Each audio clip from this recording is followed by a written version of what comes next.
Blackstone Audio presents The Good Girl by Mary Kubica. This book is read by Lindy Nettleton, Johnny Heller, Tom Taylorson, and Andy Arndt. For A&A. Eve, before. I'm sitting at the breakfast nook, sipping from a mug of cocoa when the phone rings. I'm lost in thought, staring out the back window at the lawn that now, in the throes of an early fall, abounds with leaves. They're dead mostly, some still clinging lifelessly to the trees. It's late afternoon. The sky is overcast, the temperature's doing a nosedive into the 40s and 50s.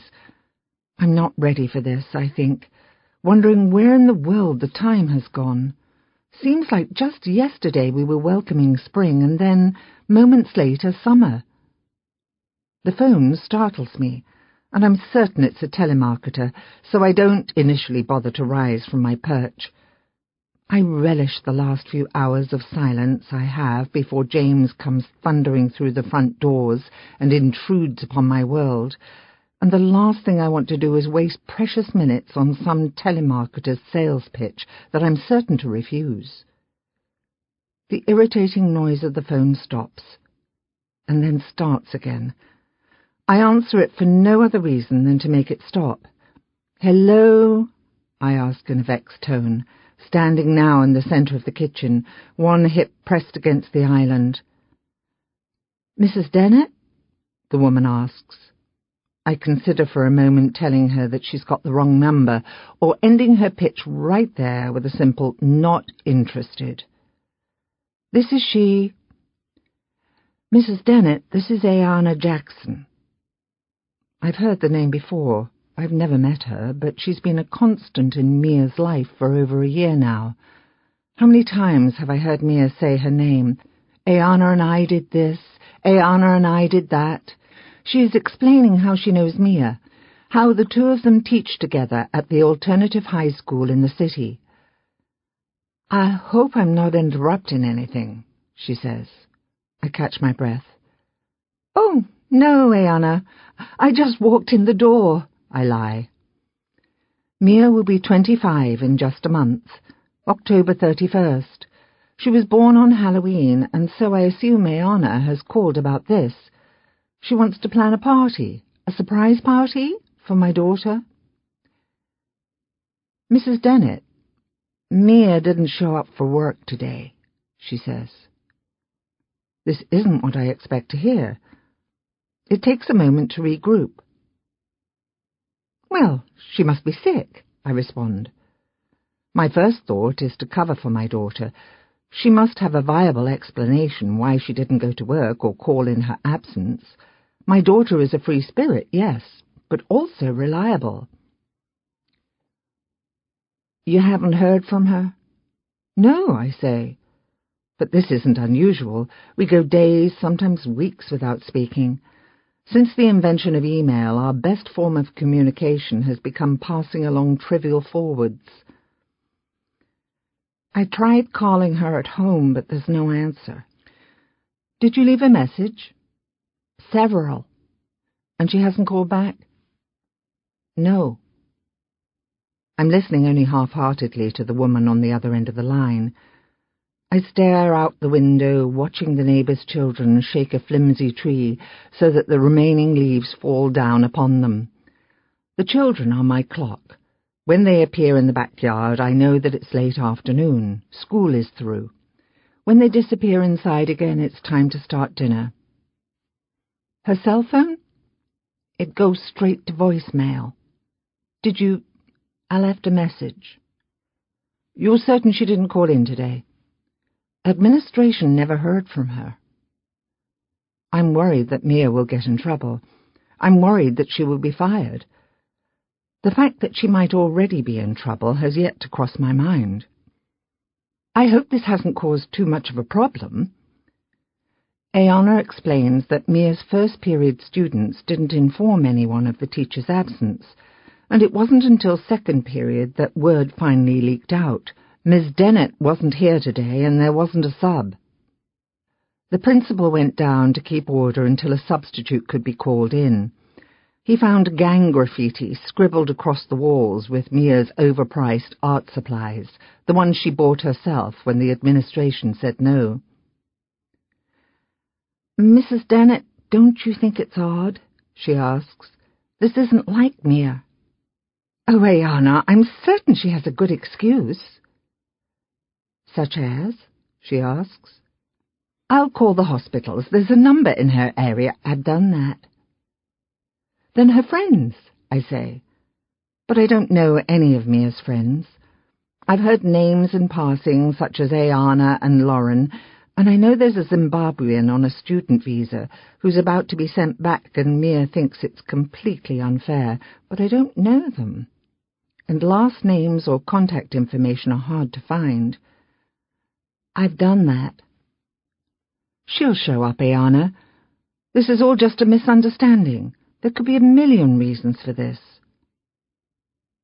"Mrs. Dennett," Ayana says, and it's then that it hits me. Something is wrong. It hits me in the stomach, and the first thought I have is myself 7 or 8 months pregnant with Mia, and her stalwart limbs kicking and punching so hard that tiny feet and hands emerge in shapes through my skin. I pull out a bar stool and sit at the kitchen island, and think to myself that before I know it, Mia will be 25, and I haven't so much as thought of a gift. I haven't proposed a party or suggested that all of us, James and Grace and Mia and me, make reservations for an elegant dinner in the city.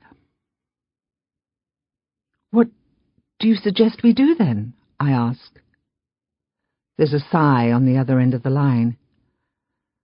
"I was hoping you'd tell me Mia was with you," she says.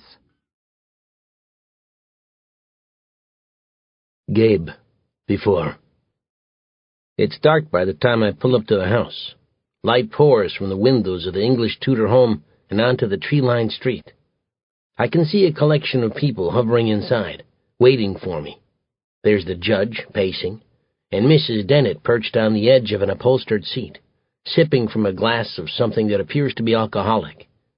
There are uniformed officers and another woman, a brunette, who peers out the front window as I come to a sluggish halt in the street, delaying my grand entrance. The Dennetts are like any other family along Chicago's North Shore, a string of suburbs that lines Lake Michigan to the north of the city. They're filthy rich. It's no wonder that I'm procrastinating in the front seat of my car, when I should be making my way up to the massive home with the clout I've been led to believe I carry. I think of the sergeant's words before assigning the case to me. Don't fuck this one up. I eye the stately home from the safety and warmth of my dilapidated car. From the outside, it's not as colossal as I envision the interior to be. It has all the old-world charm an English Tudor has to offer. Half-timbering and narrow windows, and a steep, sloping roof. It reminds me of a medieval castle. Though I've been strictly warned to keep it under wraps, I'm supposed to feel privileged that the sergeant assigned this high-profile case to me, and yet, for some reason, I don't. I make my way up to the front door, cutting across the lawn to the sidewalk that leads me up 2 steps, and knock. It's cold. I thrust my hands into my pockets to keep them warm while I wait. I feel ridiculously underdressed in my street clothes, khaki pants and a polo shirt that I've hidden beneath a leather jacket, when I'm greeted by one of the most influential justices of the peace in the country. "Judge Dennett," I say, allowing myself inside. I conduct myself with more authority than I feel I have, displaying traces of self-confidence that I must keep stored somewhere safe for moments like this. Judge Dennett is a considerable man in size and power. Screw this one up, and I'll be out of a job, best-case scenario. Mrs. Dennett rises from the chair. I tell her in my most refined voice, "Please sit." And the other woman, Grace Dennett, I assume, from my preliminary research, a younger woman, likely in her 20s or early 30s, meets Judge Dennett and me in the place where the foyer ends and the living room begins. "Detective Gabe Hoffman," I say, without the pleasantries an introduction might expect. I don't smile. I don't offer to shake hands. The girl says that she is, in fact, Grace, whom I know from my earlier legwork to be a senior associate at the law firm of Dalton and Myers. But it takes nothing more than intuition to know from the get-go that I don't like her. There's an air of superiority that surrounds her, a looking down on my blue-collar clothing, and a cynicism in her voice that gives me the willies. Mrs. Dennett speaks, her voice still carrying a strong British accent, though I know from my previous fact-finding expedition that she's been in the United States since she was 18. She seems panicked. That's my first inclination. Her voice is high-pitched, her fingers fidgeting with anything that comes within reach. "My daughter is missing, Detective," she sputters. "Her friends haven't seen her, haven't spoken to her. I've been calling her cell phone, leaving messages." She chokes on her words, trying desperately not to cry. "I went to her apartment to see if she was there," she says, then admits, "I drove all the way there, and the landlord wouldn't let me in." Mrs. Dennett is a breathtaking woman. I can't help but stare at the way her long blonde hair falls clumsily over the conspicuous hint of cleavage that pokes through her blouse, where she's left the top button undone. I've seen pictures before of Mrs. Dennett, standing beside her husband on the courthouse steps, but the photos do nothing compared to seeing Eve Dennett in the flesh. "When is the last time you spoke to her?" I ask. "Last week," the judge says. "Not last week, James," Eve says. She pauses, aware of the annoyed look on her husband's face because of the interruption, before continuing. "The week before. Maybe even the one before that. That's the way our relationship is with Mia. We go for weeks sometimes without speaking." "So this isn't unusual, then," I ask, "to not hear from her for a while?" "No," Mrs. Dennett concedes. "And what about you, Grace?" "We spoke last week, just a quick call, Wednesday, I believe. Maybe Thursday. Yes, it was Thursday, because she called as I was walking into the courthouse for a hearing on a motion to suppress." She throws that in, just so I know she's an attorney, as if the pinstripe blazer and leather briefcase beside her feet didn't already give that away. "Anything out of the ordinary?" "Just Mia being Mia." "And that means—" "Gabe," the judge interrupts. "Detective Hoffman," I assert authoritatively. "If I have to call him judge, he can certainly call me detective. Mia is very independent. She moves to the beat of her own drum, so to speak. So, hypothetically, your daughter has been gone since Thursday. A friend spoke to her yesterday, saw her at work. What time?" "I don't know. 3 p.m. I glance at my watch. "So she's been missing for 27 hours. "Is it true that she's not considered missing until she's been gone for 48 hours? Mrs. Dennett asks. "Of course not, Eve," her husband replies in a degrading tone. "No, ma'am," I say. I try to be extra cordial. I don't like the way her husband demeans her. In fact, the first 48 hours are often the most critical in missing persons cases. The judge jumps in. "My daughter is not a missing person. She's misplaced. She's doing something rash and negligent, something irresponsible, but she's not missing." "Your Honor, who was the last one to see your daughter then, before she was—" I'm a smartass, and so I have to say it— "misplaced?" It's Mrs. Dennett who responds. "A woman named Ayanna Jackson. She and me are co-workers." "Do you have a contact number?" "On a sheet of paper in the kitchen." I nod toward one of the officers, who heads into the kitchen to get it.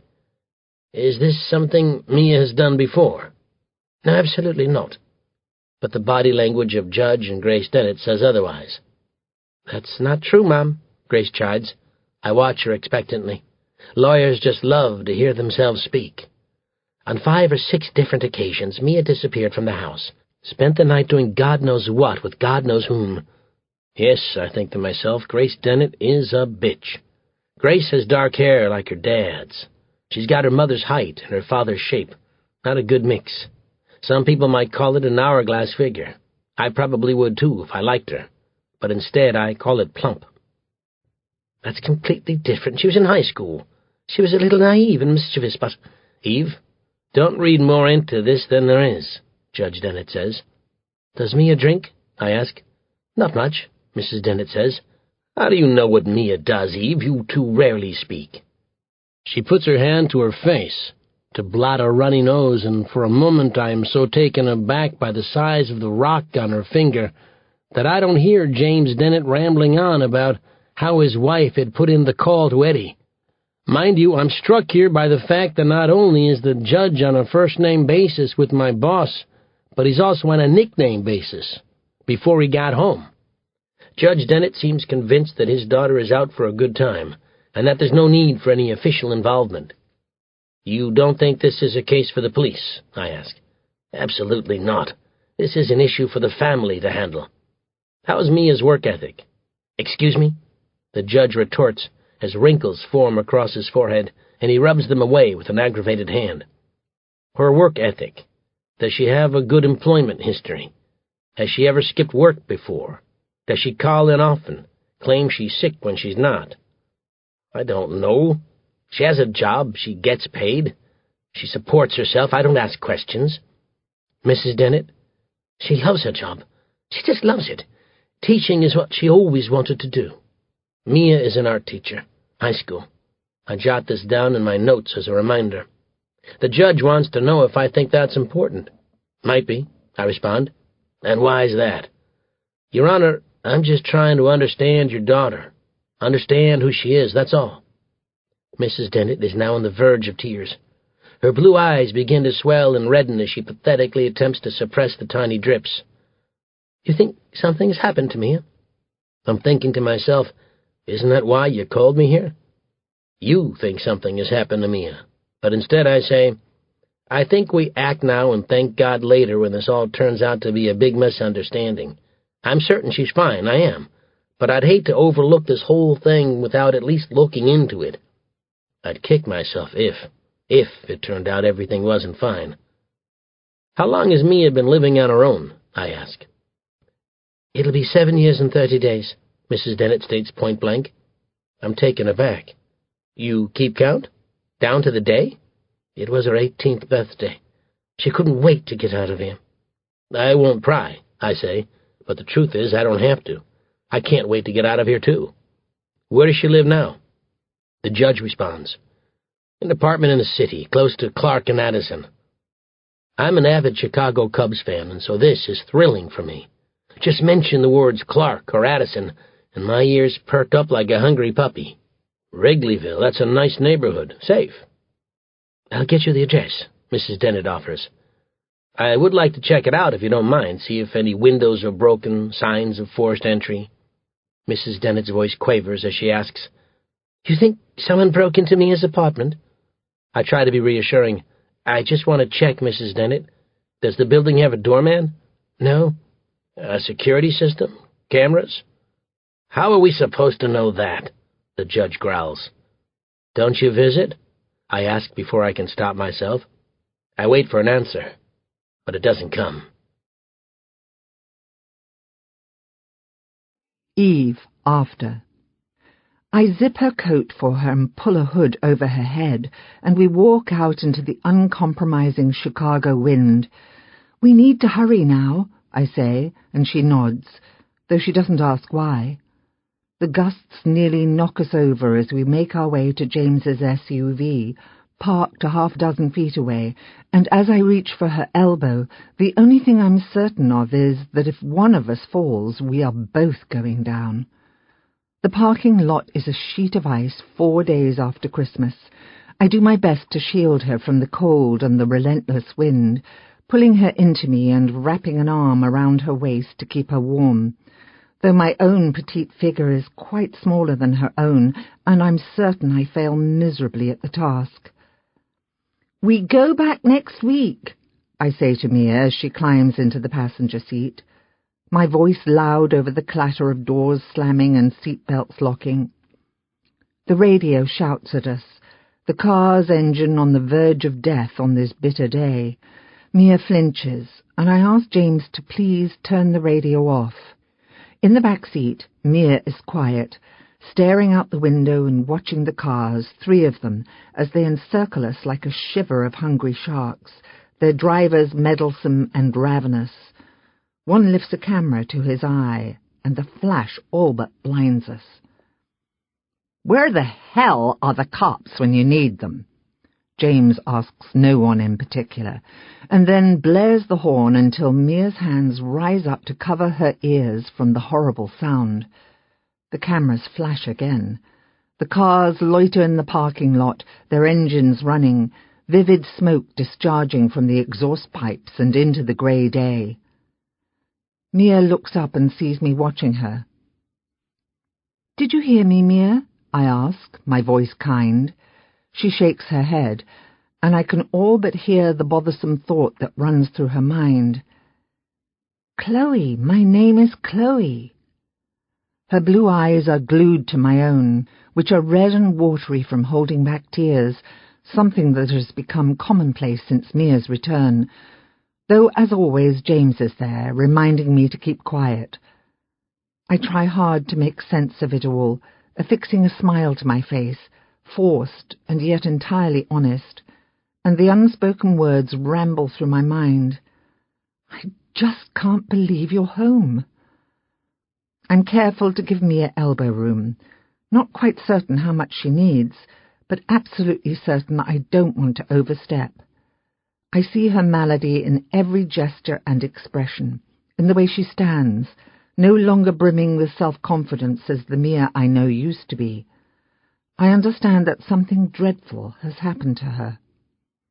I wonder, though, does she sense that something has happened to me? Mia looks away. "We go back to see Dr. Rhodes next week," I say, and she nods in response. "Tuesday." "What time?" James asks. 1 o'clock. He consults his smartphone with a single hand, and then tells me that I will have to take Mia to the appointment alone. He says there is a trial, which he cannot miss, and besides, he says, he's sure I can handle this alone. I tell him that of course I can handle it, but I lean in and whisper into his ear, "She needs you now. You're her father." I remind him that this is something we discussed and agreed to, and how he promised. He says that he will see what he can do, but the doubt weighs heavily on my mind. I can tell that he believes his unwavering work schedule does not allow time for family crises such as this.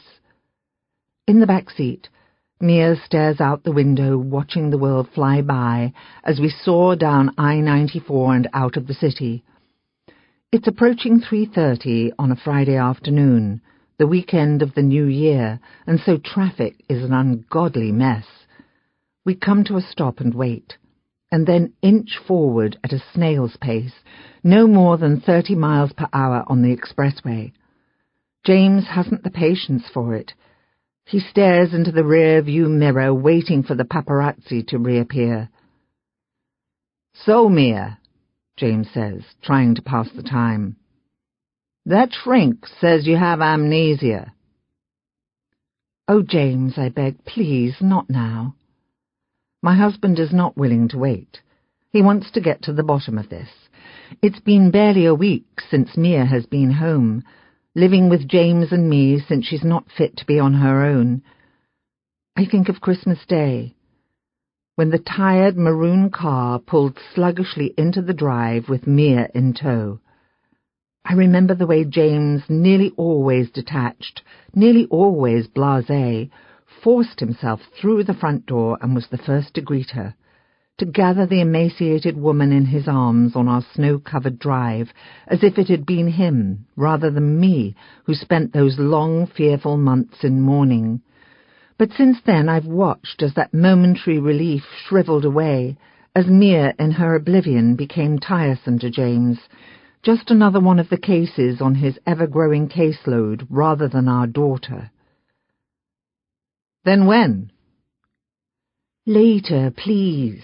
And besides, that woman is a professional, James," I insist. "A psychiatrist. She is not a shrink." "Fine, then. Mia, that psychiatrist says you have amnesia," he repeats. But Mia doesn't respond. He watches her in the rear-view mirror, these dark brown eyes that hold her captive. For a fleeting moment she does her best to stare back, but then her eyes find their way to her hands, where she becomes absorbed in a small scab. "Do you wish to comment?" he asks. That's what she told me, too, she says, and I remember the doctor's words as she sat across from James and me in the unhappy office, Mia having been excused and sent to the waiting room to browse through outdated fashion magazines, and gave us, verbatim, the textbook definition of acute stress disorder, and all I could think of were those poor Vietnam veterans. He sighs. I can tell that James finds this implausible, the fact that her memory could vanish into thin air. So how does it work, then? You remember I'm your father and this is your mother, but you think your name is Chloe? You know how old you are and where you live and that you have a sister, but you don't have a clue about Colin Thatcher? You honestly don't know where you've been for the past 3 months? I jump in to Mia's defense and say, it's called selective amnesia, James. You're telling me she picks and chooses things she wants to remember? Mia doesn't do it. Her subconscious or unconscious or something like that is doing it, putting painful thoughts where she can't find them. It's not something she's decided to do. It's her body's way of helping her cope. Cope with what? The whole thing, James, everything that happened. He wants to know how we fix it. This I don't know for certain, but I suggest time, I suppose. Therapy, drugs, hypnosis. He scoffs at this, finding hypnosis as bona fide as amnesia. What kind of drugs? Antidepressants, James, I respond. I turn around and, with a pat on Mia's hand, say, maybe her memory will never come back, and that will be okay, too. I admire her for a moment, a near mirror image of myself, though taller and younger and unlike me, years and years away from wrinkles and the white locks of hair that are beginning to intrude upon my mass of dirty blonde. How will antidepressants help her remember? They'll make her feel better. He is always entirely candid. This is one of James's flaws. Well, hell, Eve, if she can't remember, then what's there to feel bad about? He asks, and our eyes stray out the windows at the passing traffic. The conversation considered through. Gabe, before. The high school where Mia Dennett teaches is located on the northwest side of Chicago in an area known as North Center. It's a relatively good neighborhood, close to her home, a mostly Caucasian population with an average monthly rent over $1,000. This all bodes well for her. If she was working in Englewood, I wouldn't be so sure. The purpose of the school is to provide an education to high school dropouts. They offer vocational training, computer training, life skills, etc., in small settings. Enter Mia Dennett, the art teacher, whose purpose is to add the non-traditional flair that's been taken out of traditional high schools, those needing more time for math and science to bore the hell out of 16-year-old misfits who couldn't give a damn. Ayanna Jackson meets me in the office. I have to wait a good 15 minutes for her because she's in the middle of class, and so I squeeze my body onto one of those small, emasculating plastic school chairs and wait. This is something that certainly does not come easy to me. I'm far from the six-pack of my former days, though I like to think I wear the extra weight well. The secretary keeps her eyes locked on me the entire time, as if I'm a student sent down to have a chat with the principal. This is a scene with which I'm sadly accustomed. Many of my high school days spent in this very predicament. "You're trying to find Mia," she says, as I introduce myself as Detective Gabe Hoffman. I tell her that I am. It's been nearly 4 days since anyone has seen or spoken to the woman, and so she's been officially designated as missing, much to the judge's chagrin. It's been in the papers, on the news, and every morning when I roll out of bed, I tell myself that today will be the day I find Mia Dennett and become a hero. "When's the last time you saw Mia?" "Tuesday." "Where?" "Here." We make our way into the classroom, and Ayanna, she begs me not to call her Ms. Jackson, invites me to sit down on one of those plastic chairs attached to the broken graffiti-covered desk. "How long have you known Mia?" She sits down at her desk in a comfy leather chair, and I feel like a kid. though in reality I top her by a good foot. She crosses her long legs, the slit of a black skirt falling open and exposing flesh. 3 years, as long as Mia's been teaching. Does Mia get along with everyone, the students, staff? She's solemn. There's no one Mia doesn't get along with. Ayana goes on to tell me about Mia, about how when she first arrived at the alternative school, there was a natural grace about her, about how she empathized with the students and behaved as if she too had grown up on the streets of Chicago, about how Mia organized fundraisers for the school to pay for needy student supplies. You never would have known she was a Dennett. According to Ms. Jackson, most new teachers don't last long in this type of educational setting. With the market the way it is these days, sometimes an alternative school is the only place hiring, and so college grads accept the position until something else comes along. But not Mia. This was where she wanted to be. Let me show you something, she says, and she pulls a stack of papers from a letter tray on her desk. She walks closer and sits down on one of the student desks beside me. She sets the mound of paper before me, and what I see first is a scribble of bad penmanship, worse than my own. This morning, the students worked on their journal entries for the week, she explains, and as my eyes peruse the work, I see the name Ms. Dennett more times than I can count. We do journal entries each week. The assignment this week, she explains, was to tell me what they wanted to do with themselves after high school. I mull this over for a minute, seeing the words Ms. Dennett splattered over almost every sheet of paper. But 99% of the students are thinking of nothing but Mia, she concludes, and I can hear, by the dejection in her voice, that she too can think of little but Mia. Did Mia have trouble with any of the students? I ask, just to be sure, but I know what her answer is going to be before she shakes her head. What about a boyfriend? I ask. I guess, she says, if you could call him that. Jason something or other. I don't know his last name, nothing serious. They've only been dating a few weeks, maybe a month, but no more. I jot this down.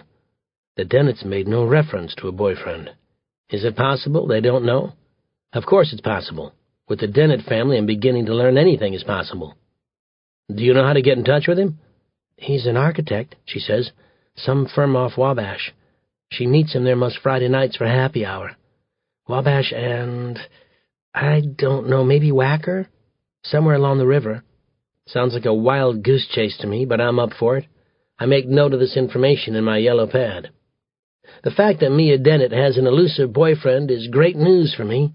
In cases like this, it's always the boyfriend. Find Jason, and I'm sure to find Mia as well. Or what's left of her. Considering she's been gone for 4 days, I'm starting to think this story might have an unhappy ending. Jason works by the Chicago River. Bad news. God knows how many bodies are pulled out of that river every year. He's an architect, so he's smart, good at solving problems, like how to discard a 120-pound body without anyone noticing. If Mia and Jason were dating, I ask, is it odd that he isn't trying to find her? You think Jason might be involved? I shrug. I know if I had a girlfriend, and I hadn't spoken to her in 4 days, I might be a little concerned. I guess, she agrees. She stands from the desk and begins to erase the chalkboard. It leaves tiny remnants of dust on her black skirt.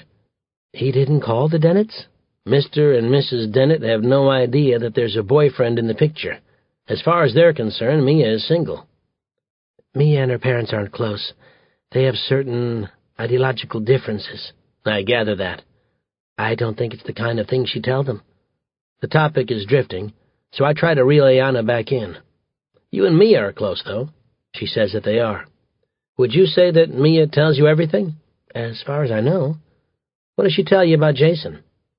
Ayana sits back down, this time on the edge of her desk. She peers at a clock on the wall, dusts off her hands. She considers my question. It wasn't going to last, she tells me, trying to find the right words to explain. Mia doesn't become involved too often. Never anything serious. She doesn't like to be tied down, committed. She's markedly independent, perhaps to a fault. And Jason is clingy, needy?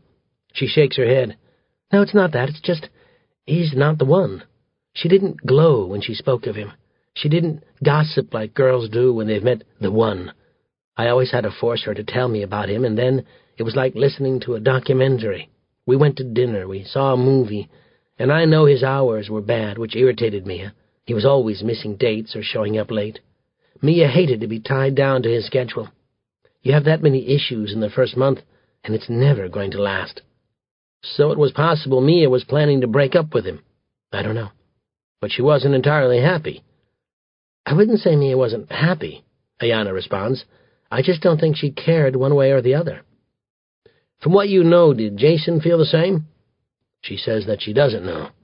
Mia was rather aloof when she spoke of Jason.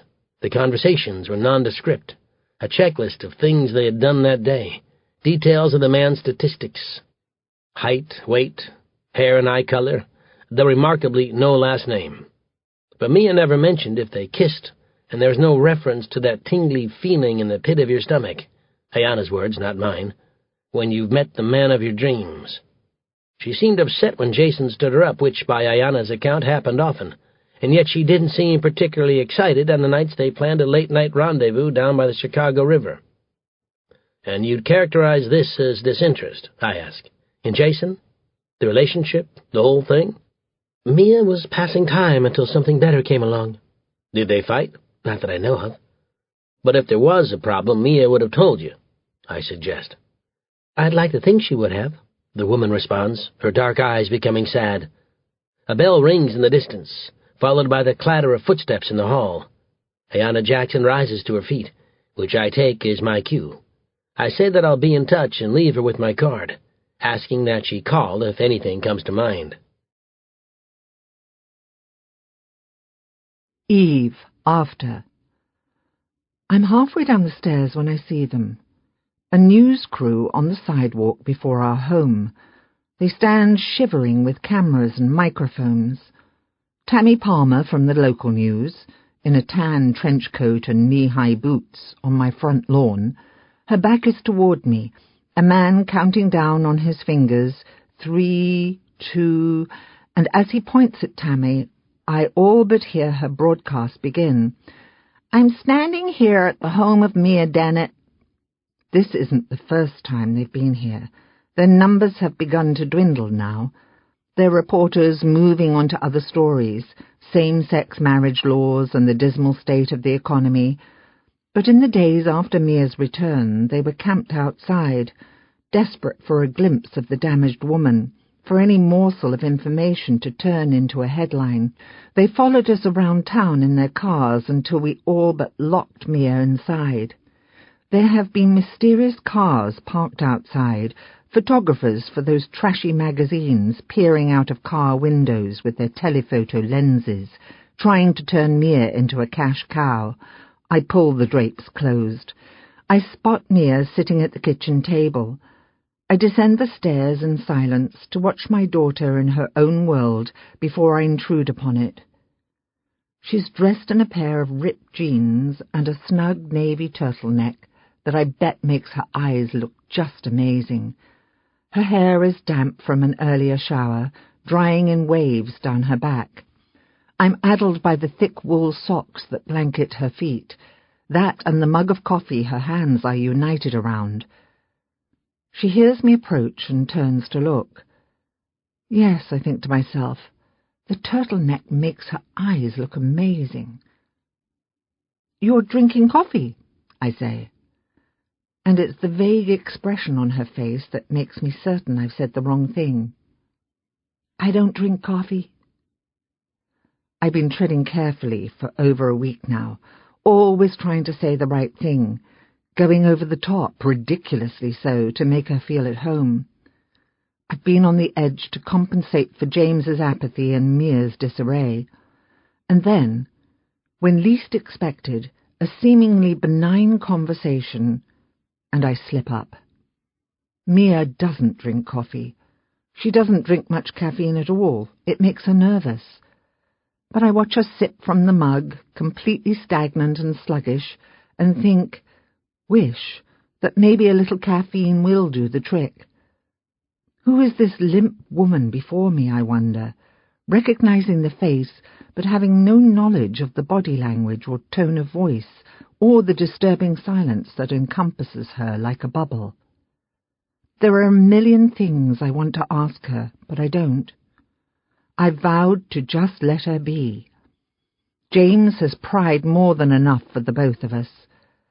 I'll leave the questions to the professionals, Dr. Rhodes and Detective Hoffman, and to those who just never know when to quit. James. She's my daughter, but she's not my daughter. She's Mia, but she's not Mia. She looks like her, but she wears socks and drinks coffee and wakes up sobbing in the middle of the night. She's quicker to respond if I call her Chloe than when I call her by her given name. She looks empty, appears asleep when she's awake, lies awake when she should be asleep. She nearly flew 3 feet from her seat when I turned on the garbage disposal last night, and then retreated to her room. We didn't see her for hours, and when I asked how she passed the time, all she could say was, "I don't know." The Mia I know can't sit still for that long. "It looks like a nice day," I offer, but she doesn't respond. It does look like a nice day. It's sunny. But the sun in January is deceiving, and I'm certain the earth will warm to no more than 20 degrees. "I want to show you something," I say, and I lead her from the kitchen to the adjoining dining room, where I've replaced a limited edition print with one of Mia's works of art, back in November, when I was certain she was dead. Mia's painting is done in oil pastels, this picturesque Tuscan village she drew from a photograph after we visited the area years ago. She layered the oil pastels, creating a dramatic representation of the village, a moment in time trapped behind this sheet of glass. I watch Mia eye the piece and think to myself, if only everything could be preserved that way. "You made that," I say. She knows. This she remembers. She recalls the day she set herself down at the dining room table with the oil pastels and the photograph. She had begged her father to purchase the poster board for her, and he agreed, though he was certain her newfound love of art was only a passing phase. When she was finished, we all oohed and ahed, and then it was tucked away somewhere with old Halloween costumes and roller skates, only to be stumbled upon later on a scavenger hunt for photographs of Mia that the detective asked us to collect. "Do you remember our trip to Tuscany?" I ask. She steps forward to run her lovely fingers over the work of art. She stands inches above me, but in the dining room she's a child, a fledgling not yet sure how to stand on her own 2 feet. "It rained," Mia responds without removing her eyes from the drawing. I nod. "It did. It rained," I say, glad that she remembered. But it rained only one day, and the rest of the days were a godsend. I want to tell her that I hung the drawing because I was so worried about her. I was terrified. I lay awake night after night for months on end, just wondering, what if? What if she wasn't okay? What if she was okay, but we never found her? What if she was dead and we never knew? What if she was dead and we did know? The detective asking us to identify decaying remains. I want to tell Mia that I hung her Christmas stocking just in case, and that I bought her presents and wrapped them and put them under the tree. I want her to know that I left the porch light on every night, and that I must have called her cell phone 1,000 times just in case one time it didn't go straight to the voicemail. But I listened to the message over and over again, the same words, the same tone. "Hi, this is Mia. Please leave a message." Allowing myself to savor the sound of her voice for a while, I wondered, what if those were the last words I ever heard from my daughter? What if? Her eyes are hollow, her expression vacant. She has the most unflawed peaches and cream complexion I believe I have ever seen, but the peaches seem to have disappeared, and now she is all cream, white as a ghost. She doesn't look at me when we speak. She looks past me or through me, but never at me. She looks down much of the time, at her feet, her hands, anything to avoid another's gaze. And then, standing there in the dining room, her face drains of every last bit of colour. It happens in an instant, the light seeping through the open drapes, highlighting that way Mia's body lurches upright and then sags at the shoulders, her hand falling from the image of Tuscany to her abdomen in one swift movement. Her chin drops to her chest. Her breathing becomes hoarse. I lay a hand on her skinny, too skinny. I can feel bones, back and weight. But I don't wait long. I'm impatient. "Mia, honey," I say. But she's already telling me that she's okay, she's fine, and I'm certain it's the coffee. "What happened?" She shrugs. Her hand is glued to the abdomen, and I know she doesn't feel well. Her body has begun a retreat from the dining room. "I'm tired, that's all.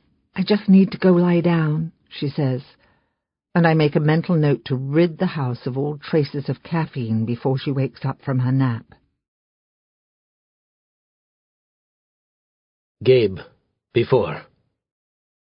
You're not an easy man to find, I say, as he welcomes me into his workspace. It's more of a cubicle than an office, but with higher walls than normal, offering a minimal amount of privacy. There's only one chair, his, and so I stand at the entrance to the cube, cocked at an angle against the pliable wall. I didn't know someone was trying to find me. My first impression is he's a pompous ass, much like myself years ago, before I realized I was more full of myself than I should be. He's a big man, husky, though not necessarily tall. I'm certain he works out, drinks protein shakes, maybe uses steroids. I'll jot this down in my notes, but for now, I'd hate to have him catch me making these assumptions. I might get my ass kicked. "You know Mia Dennett?" I ask. "That depends." He turns around in his swivel chair, finishes typing an email with his back to me. "On what?" "On who wants to know." I'm not too eager to play this game. "I do," I say, saving my trump card until later. "And you are?" "Looking for Mia Dennett," I respond. I can see myself in this guy, though he can barely be 24 or 25 years old, just out of college, still believing the world rotates around him. If you say so. I, however, am on the cusp of 50, and just this morning noticed the first few strands of gray hair. I'm certain I have Judge Dennett to thank for them. He continues the email. What the hell, I think. He couldn't care less that I'm standing here, waiting to talk to him. I peer over his shoulder to have a look. It's about college football, sent to a recipient by the username Dago82. My mother's Italian, hence the dark hair and eyes I'm certain all women are wooed by, and so I take the derogatory name as an insult against my people, though I've never been to Italy and don't know a single word in Italian. I'm just looking for another reason not to like this guy. "Must be a busy day," I comment, and he seems peeved that I'm reading his email.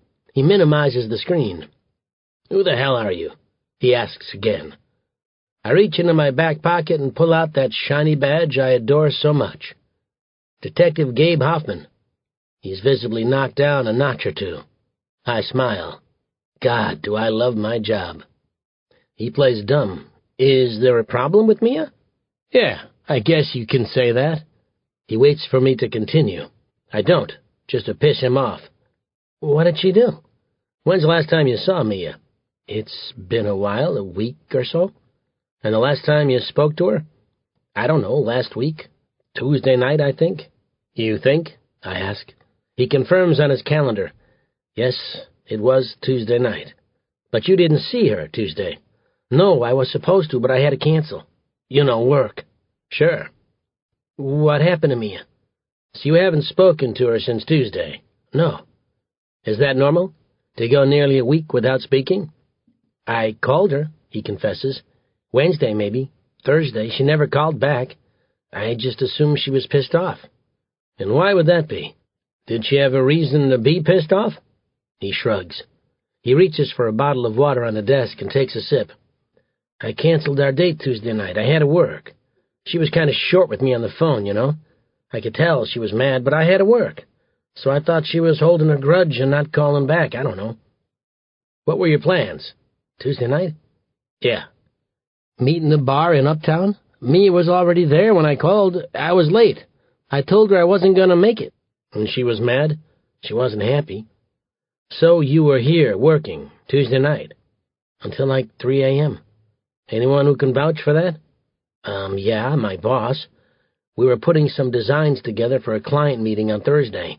I met with her on and off half the night. Am I in trouble? We'll get to that, I answer flatly, transcribing the conversation in my own shorthand that no one but me can decipher. Where'd you go after you left work? Home, man. It was the middle of the night. You have an alibi? An alibi? He's getting uncomfortable, squirming in his chair. I don't know. I took a cab home. Got a receipt? No. You have a doorman in your building, someone who can tell us you made it home safe? Cameras, he says, and then asks, what the fuck is Mia? I had pulled Mia's phone records after my meeting with Ayanna Jackson. I found calls almost daily to a Jason Becker, who I tracked down to an architectural firm in the Chicago Loop.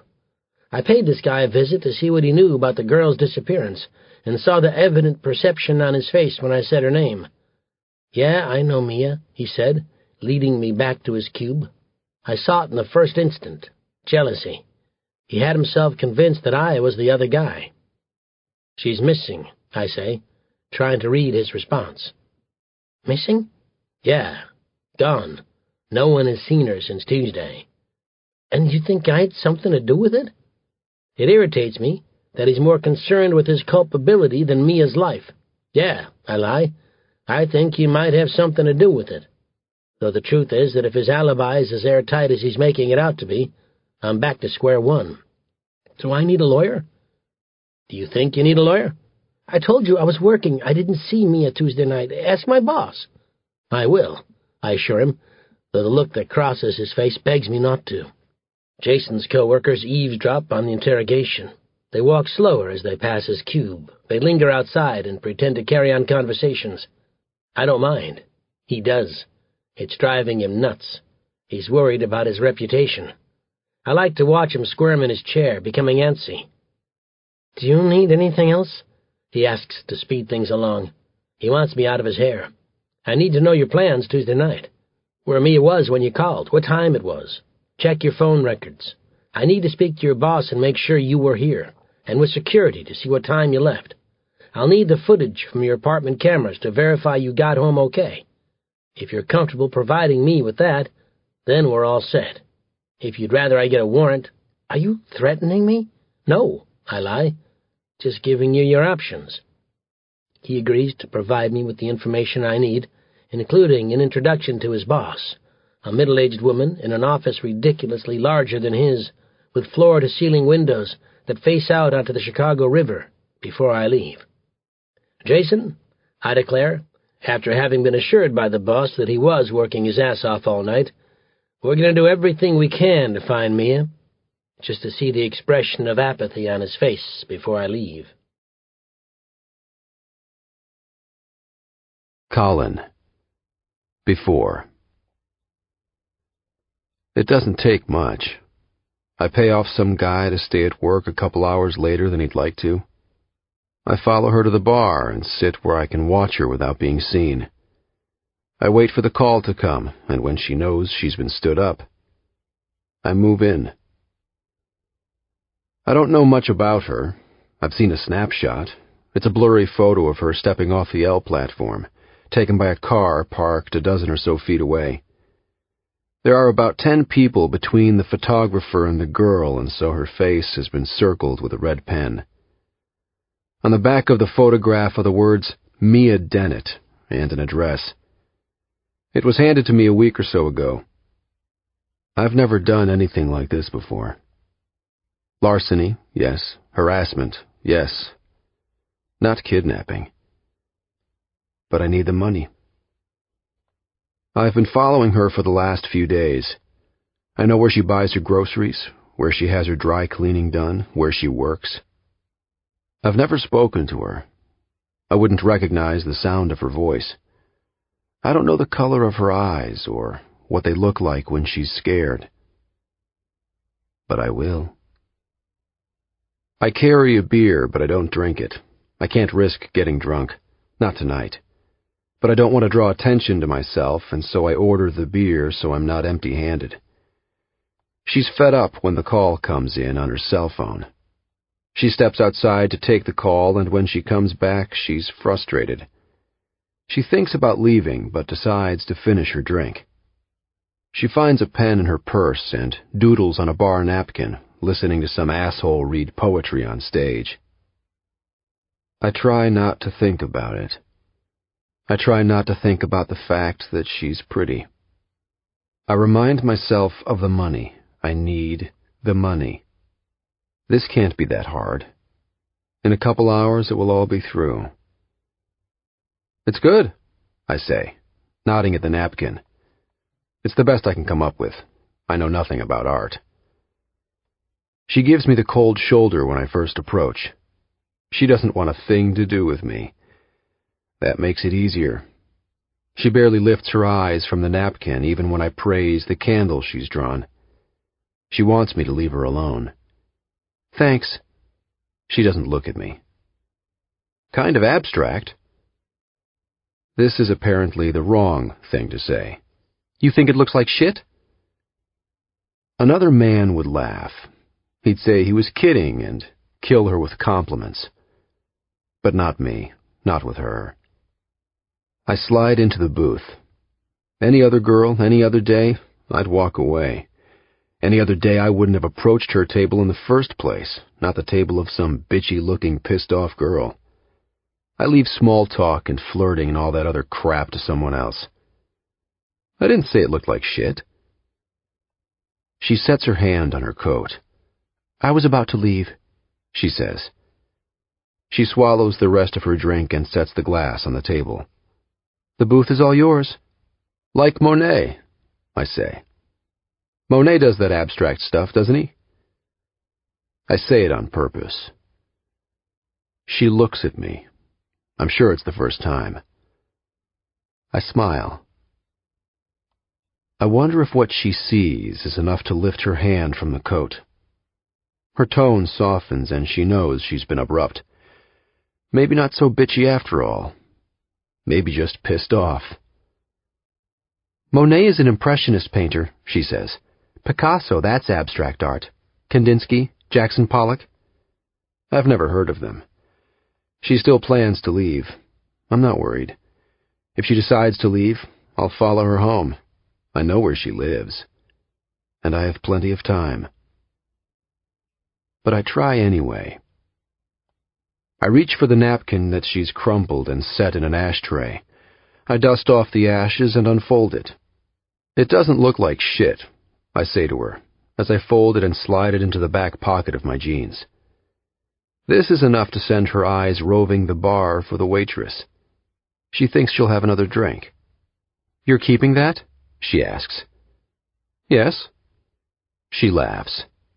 In case I'm famous one day? People like to feel as if they're important. She lets it get the best of her. She tells me that her name is Mia. I say that mine is Owen. I pause long enough when she asks my name for her to say, I didn't realize it was a hard question. I tell her that my parents live in Toledo and that I'm a bank teller. None of it is the truth. She doesn't offer much about herself. We talk about things that aren't personal. A car crash on the Dan Ryan, a freight train derailing, the upcoming World Series. She suggests we talk about something that isn't depressing. It's hard to do. She orders one drink and then another. The more she drinks, the more open she becomes. She admits that her boyfriend stood her up. She tells me about him, that they've been dating since the end of August, and she could count the number of dates he's actually kept on one hand. She's fishing for sympathy I don't offer. It's not me. At some point I scoot closer to her in the booth. At times we touch, our legs brushing against one another without intent beneath the table. I try not to think about it. About later. I try not to think about forcing her into the car or handing her over to Dalmar.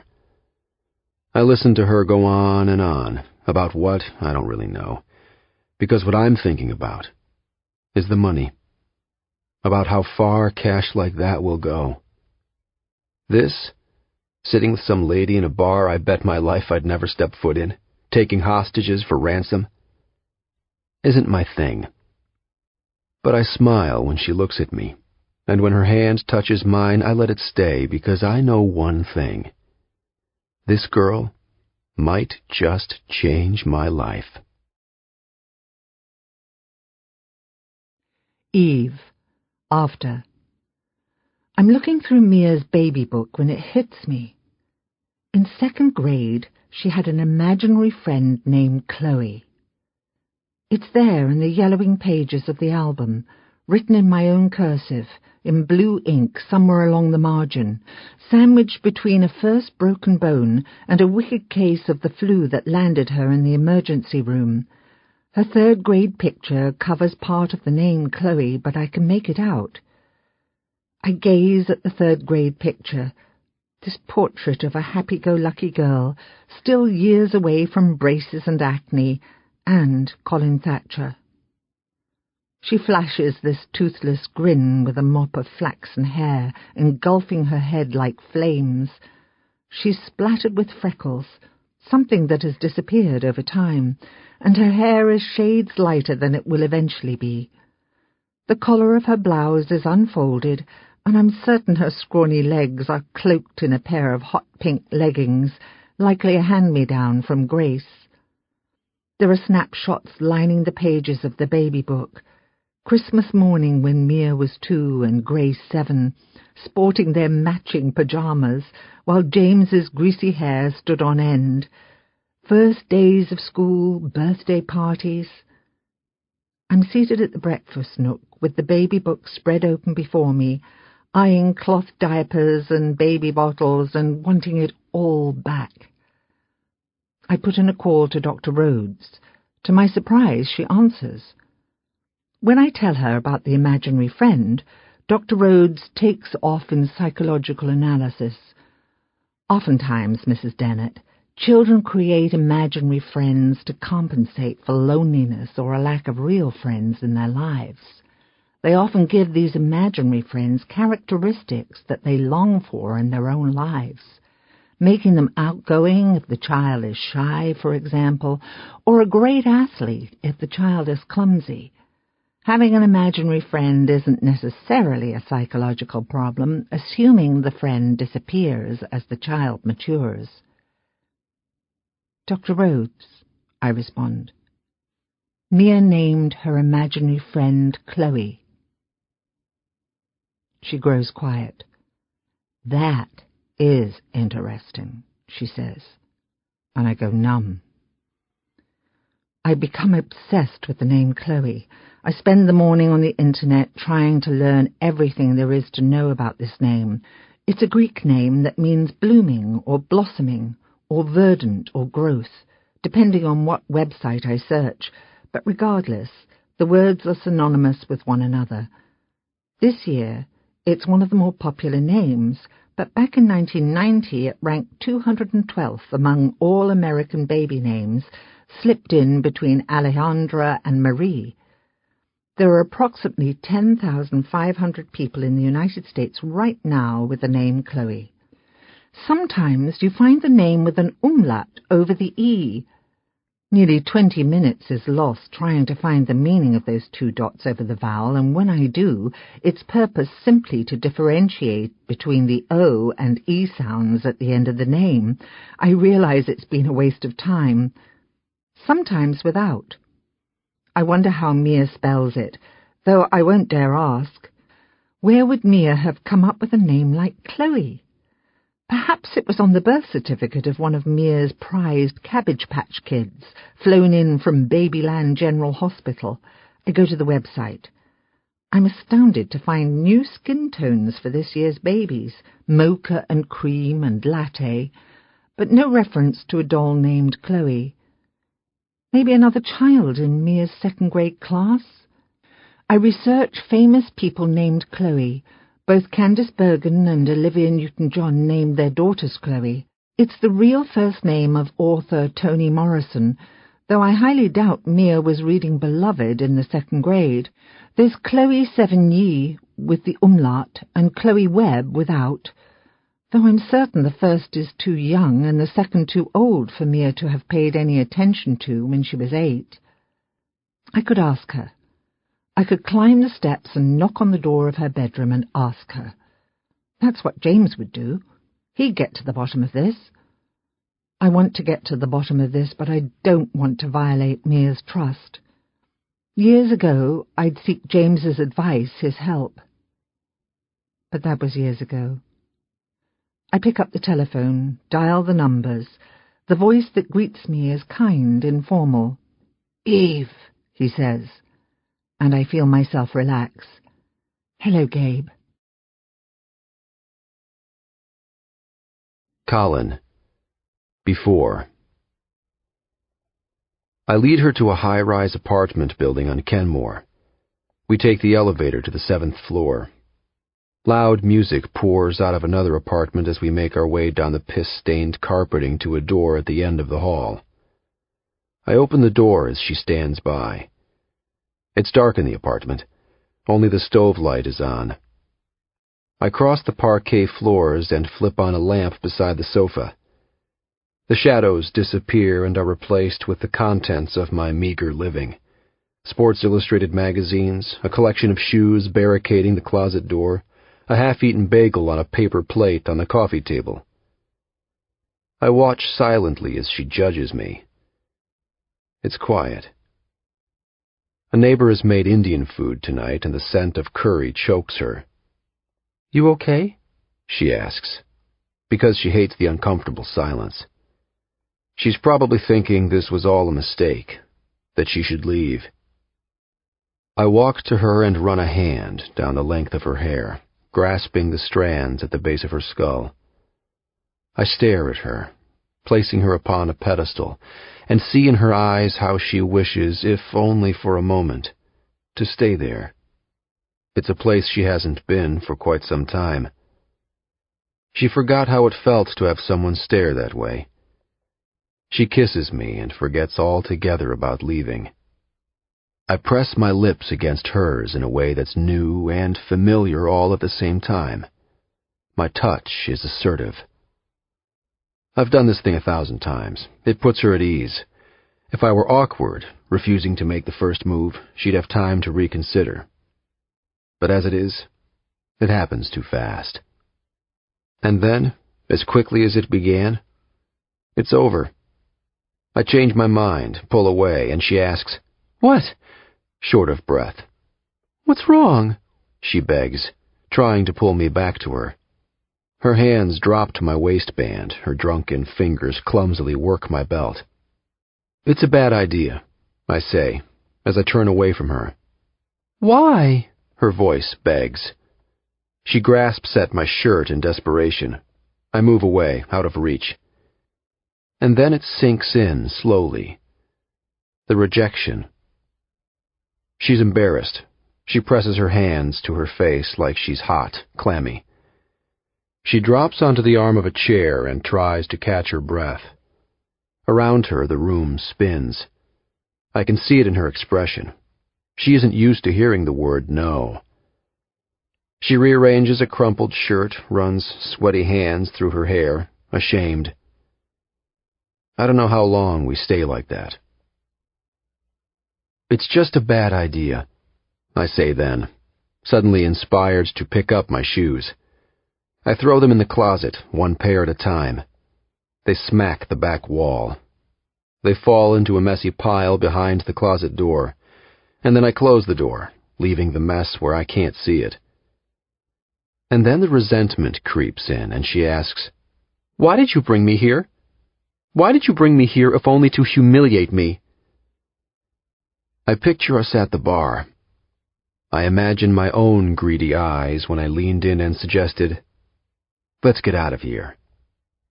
I told her my apartment was just down the street. We all but ran the entire way. I stare at her. "It's not a good idea," I say again. She stands and reaches for her purse. Someone passes in the hallway, their laughter like 1,000 knives. She tries walking, loses her balance. "Where are you going?" I ask, my body blocking the front door. She can't leave now. "Home," she says. "You're wasted." "So?" she challenges.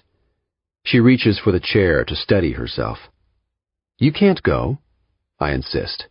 "Not when I'm this close," I think, but what I say is, "Not like this." She smiles and says that's sweet. She thinks I'm worried about her. Gabe, after. Grace and Mia Dennett are sitting at my desk when I arrive, their backs turned in my direction. Grace couldn't look more uncomfortable. She plucks a pen from my desk and removes the chewed-up cap with the sleeve of her shirt. I smooth a paisley tie against my shirt, and as I make my way to them, I hear Grace muttering the words, "slovenly appearance and unbecoming and Spartan skin." I assume she's talking about me, and then I hear her say that Mia's corkscrew locks haven't seen a hairdryer in weeks. There are neglected bags beneath her eyes. Her clothes are rumpled and look like they should be cloaking the body of someone in junior high, a prepubescent boy, no less. She doesn't smile. "Ironic, isn't it?" Grace says. "How I wish you'd snap at me, call me a bitch, a narcissist, any of those unpleasant nicknames you had for me in the days before Colin Thatcher." But instead Mia just stares. "Good morning," I say, and Grace interrupts me curtly with, "Think we can get started? I have things to do today."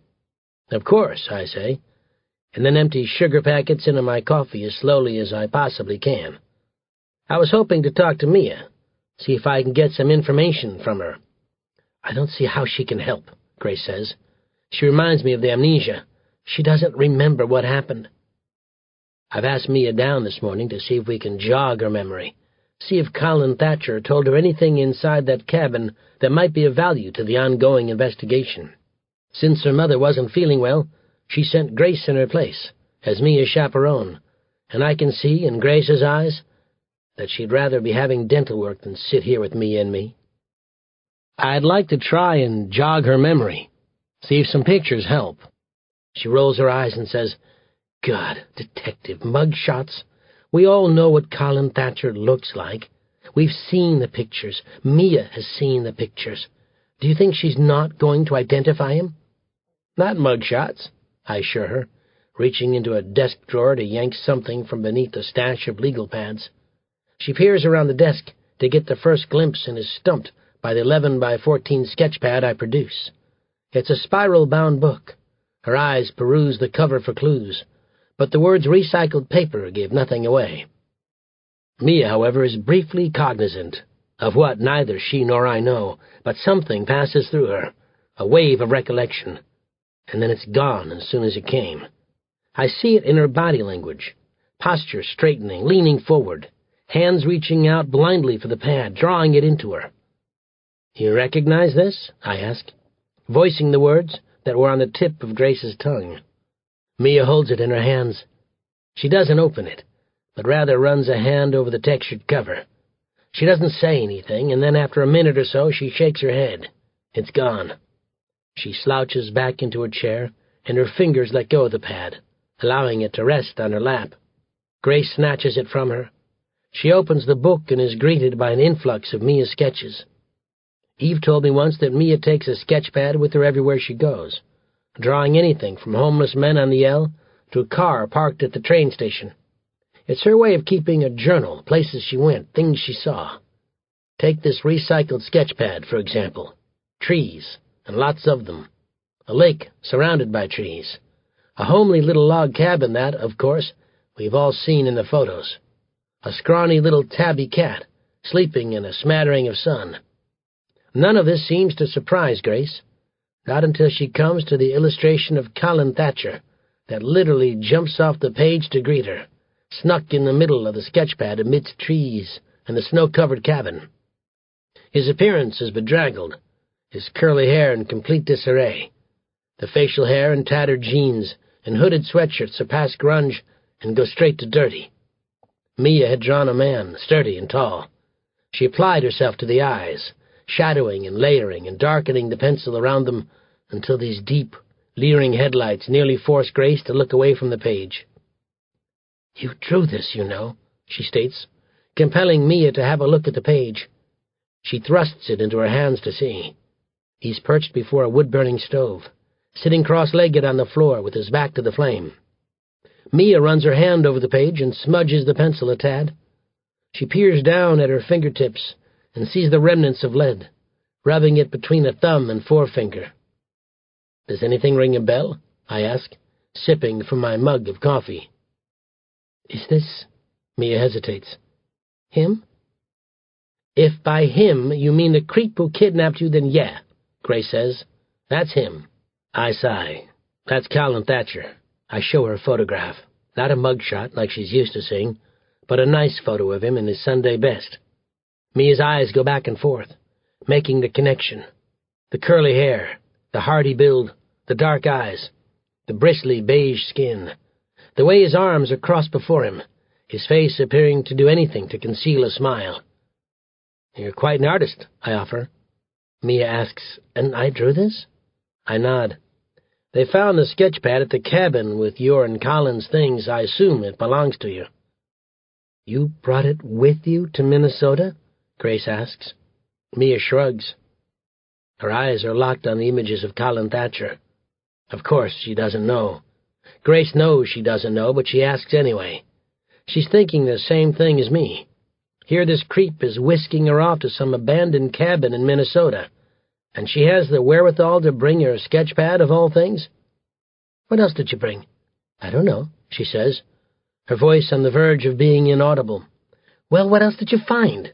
Grace demands of me this time.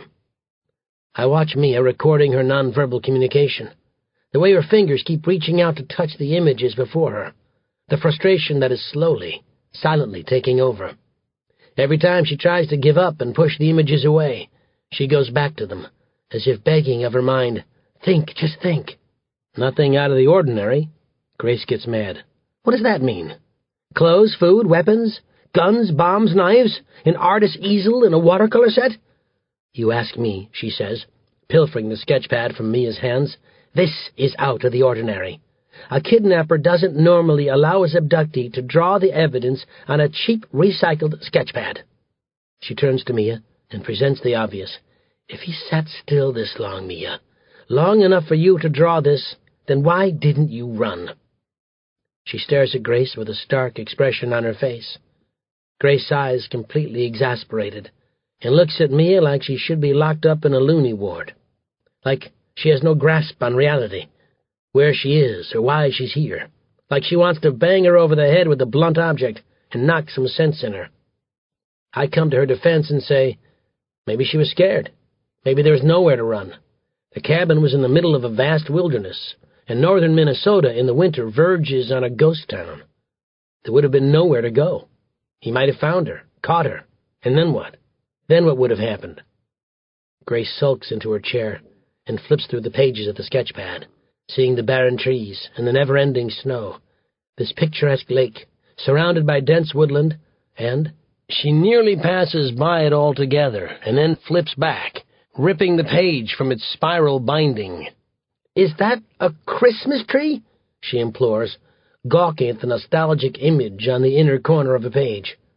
The tearing of the paper makes Mia leap from her seat. I watch Mia startle, and then lay a hand briefly on hers to put her at ease. "Oh yeah," I laugh, though there's no amusement in it. "Yeah, I guess that would be considered out of the ordinary, wouldn't it? We found a Christmas tree. Charming, really, if you ask me." Colin. Before. She's fighting the urge to fall asleep when the call comes in. She's said about 1,000 times that she needs to go.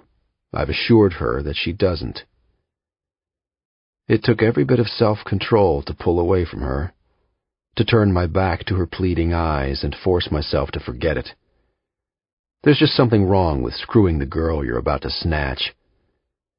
But somehow or other I convinced her to stay. She thinks it's for her own good. When she's sober, I said, I'd walk her down for a cab. Apparently she bought it. The phone rings. She doesn't jump.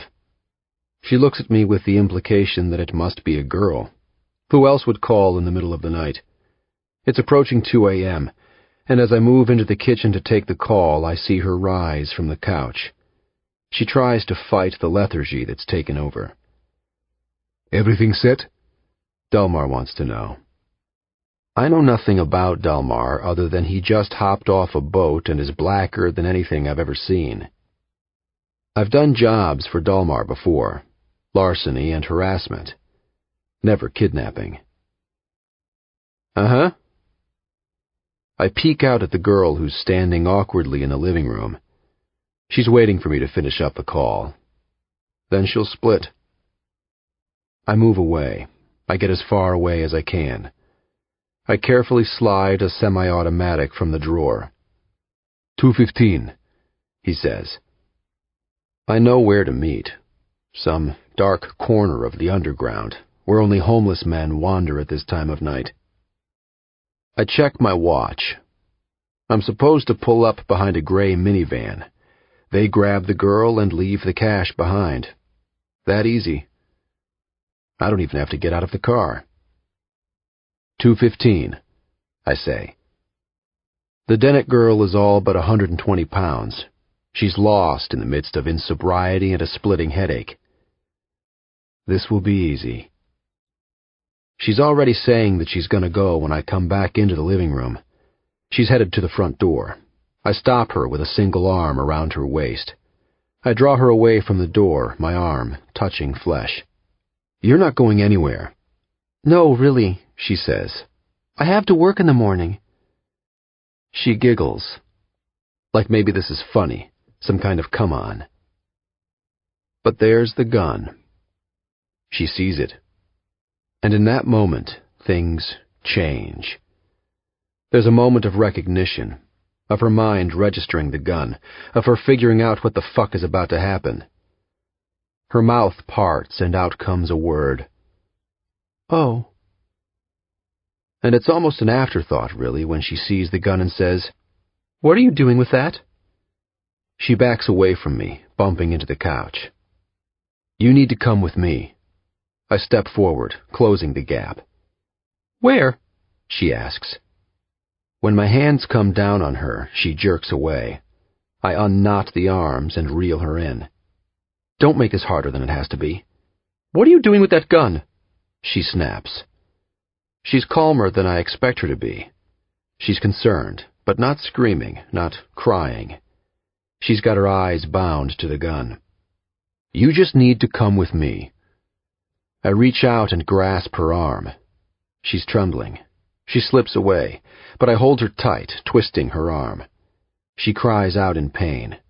She shoots me a dirty look, hurt and unexpected. She tells me to let go, to keep my hands off her. There's a superiority in her voice that pisses me off, like she's the one running this show. She tries to rip free, but finds she can't. I won't let her. "Shut up," I say. I grip her wrist tighter, and I know it hurts. My grasp is hurting her, leaving red finger marks along the flesh. "This is a mistake," she barks. "You've got this all wrong." There's this strange composure to her, though her eyes remain glued to the gun. I can't tell you how many times I've heard that line. Every so-called victim says I've made a mistake. "Shut up," I snap this time, with more authority. I back her against the wall, bumping into a lamp as I do. It crashes to the floor, hitting the parquet with a nasty thud. The light bulb shatters, but the lamp doesn't break. I hold her there. I tell her to shut up. I say it over and over again, just shut the fuck up.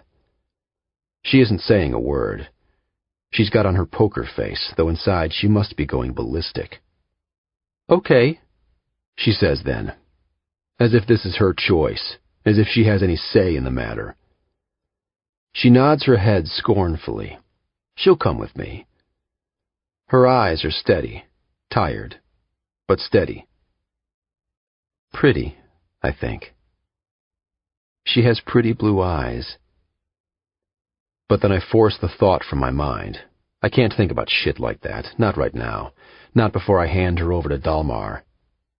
I need to finish the job, be through with it before I start to second-guess myself. With the gun pressed to her head, I tell her how it's going to be. She's going to come with me. If she screams, I pull the trigger. It's that simple. But she's not going to scream. Even I can see that. "My purse," she says as we step over the bag she dropped to the floor when we made our way into the apartment hours ago, floundering with each other's clothes. "Forget your fucking purse," I snarl. I drag her into the hallway, slam the door shut. It's cold outside. The wind is sailing in from the lake, blowing her hair about her face. She's freezing. My arm is wrapped tightly around her torso. Not for warmth. I don't give a damn if she's cold. I don't want her to run away. I hold her so tight that her left side rubs against my right side, and at times our feet collide and we trip. We walk quickly, hurrying to the car parked on Ainsley. "Hurry up," I say more than once, though we both know it's me that slows us down. I look behind, make sure we're not being trailed. She's staring at the ground, trying to avoid the cutting wind. Her coat has been abandoned in the apartment. Goosebumps line her skin. Her flimsy shirt fails to ward off the cold, early October air. There's no one on the street tonight but us. I open the door for the girl and she gets in. I don't take the time to fasten my seatbelt. I start the car and take off down the street, doing a U-turn on Ainsley and heading the wrong way on a one-way street. The streets are all but empty. I drive too fast, knowing that I shouldn't, but wanting this to be through. She's silent, her breathing steady. She's strangely sedate, though out of the corner of my eye I see her shake. The cold, the fear. I wonder what she thinks. She doesn't plead with me.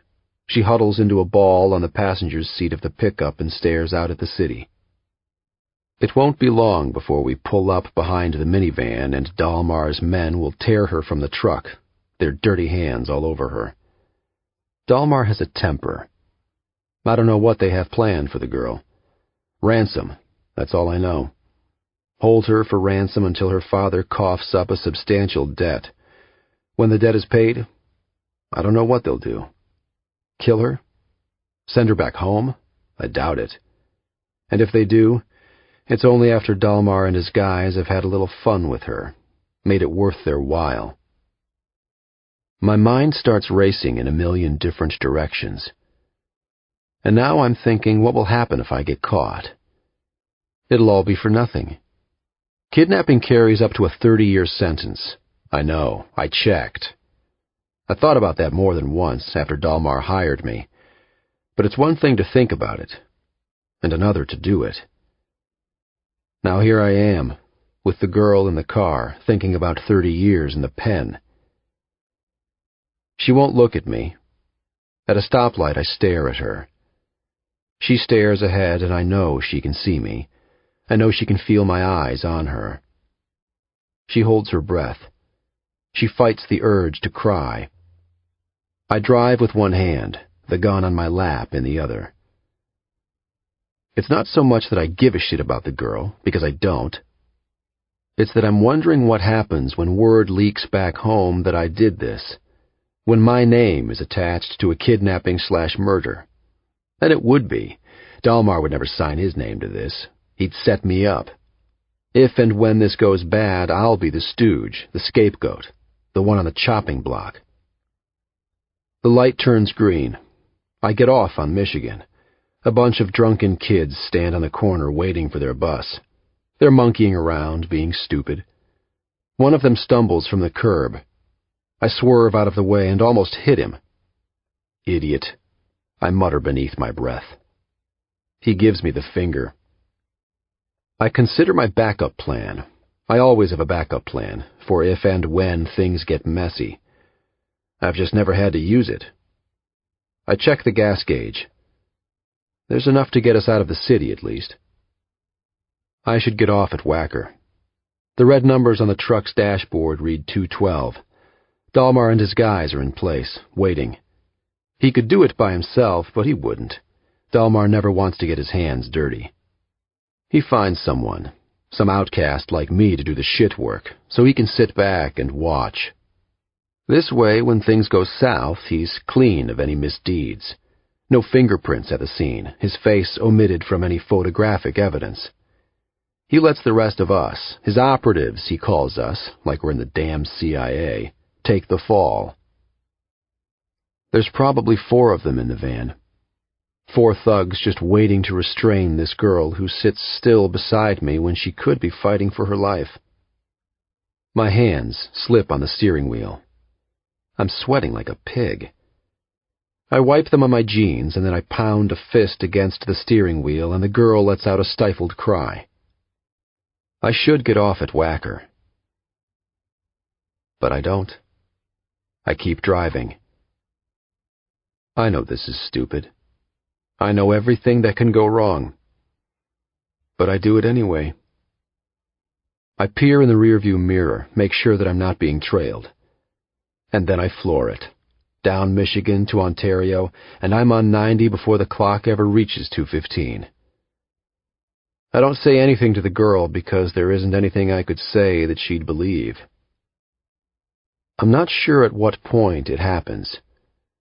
It's somewhere as we're driving away from the city, as the skyline starts to disappear into the blackness, as the buildings get swallowed up by the distance.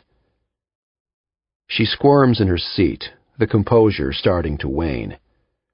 Her eyes move, out to the side window, turning around and staring out the rear window as the city melts away. As if someone finally flipped the switch and now she realizes what the hell is happening. "Where are we going?" she demands, her voice becoming hysterical. The poker face has given way to gaping eyes, to ruddy skin. I see it in the glow of streetlights we fly past, illuminating her face every 5 seconds or so. For a split second, she begs me to let her go. I tell her to shut up. I don't want to hear it. By now she's crying. Now the waterworks have begun and she's a blubbering mess, begging me to let her go. She asks again, "Where are we going?" And I pick up the gun. I can't stand the sound of her voice, blaring and shrill. I need her to shut up. I point the gun at her and tell her to shut the fuck up. And she does. She's quiet, but she continues to cry, wiping her nose on a too short sleeve as we soar out of the city and into suburbia, trees swapping places with skyscrapers, the blue line snaking down the middle of the road. Eve after. Mia sits at the kitchen table, holding a legal-size manila envelope with her name written on the front in a very masculine all-caps script.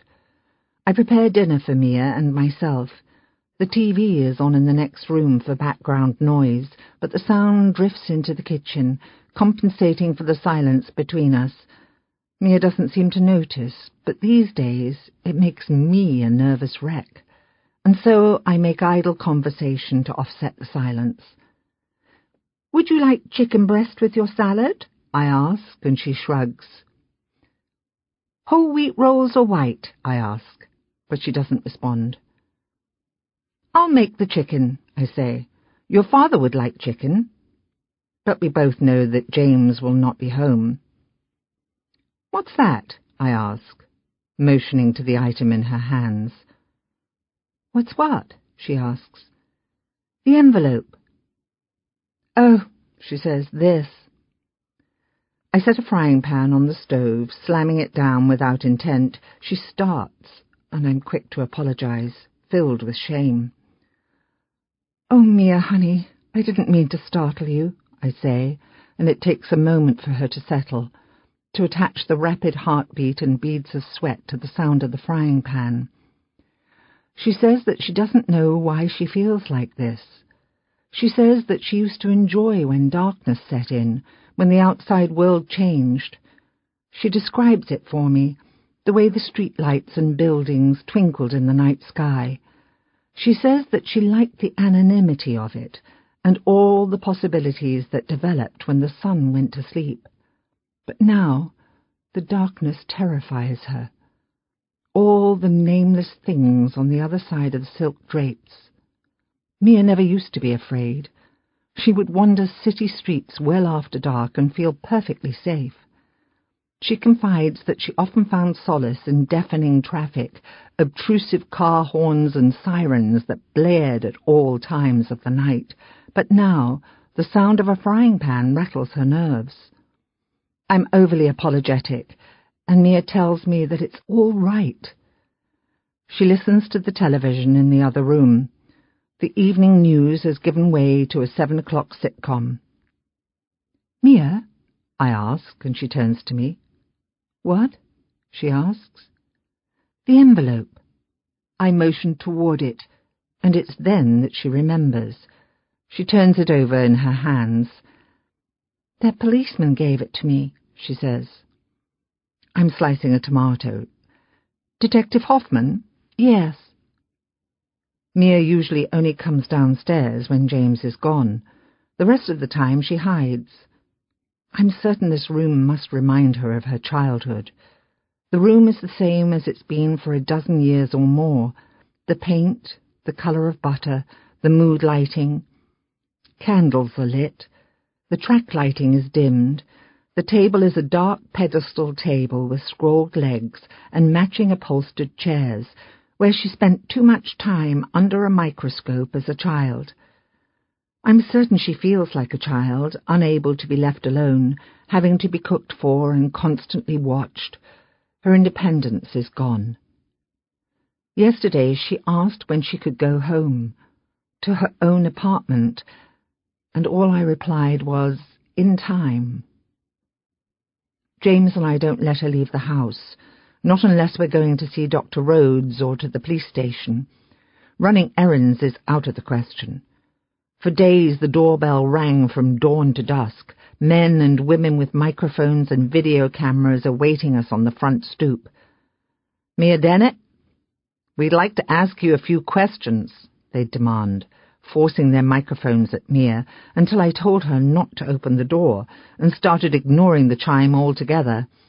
The telephone rang relentlessly, and those infrequent times I did answer it, the only thing I ever said was, "No comment."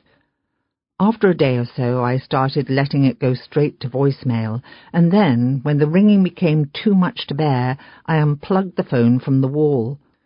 "Well, aren't you going to open it?" I remind Mia. She slides her finger under the flap and lifts it open. There's a single sheet of paper inside. She draws it carefully from the envelope and takes a look.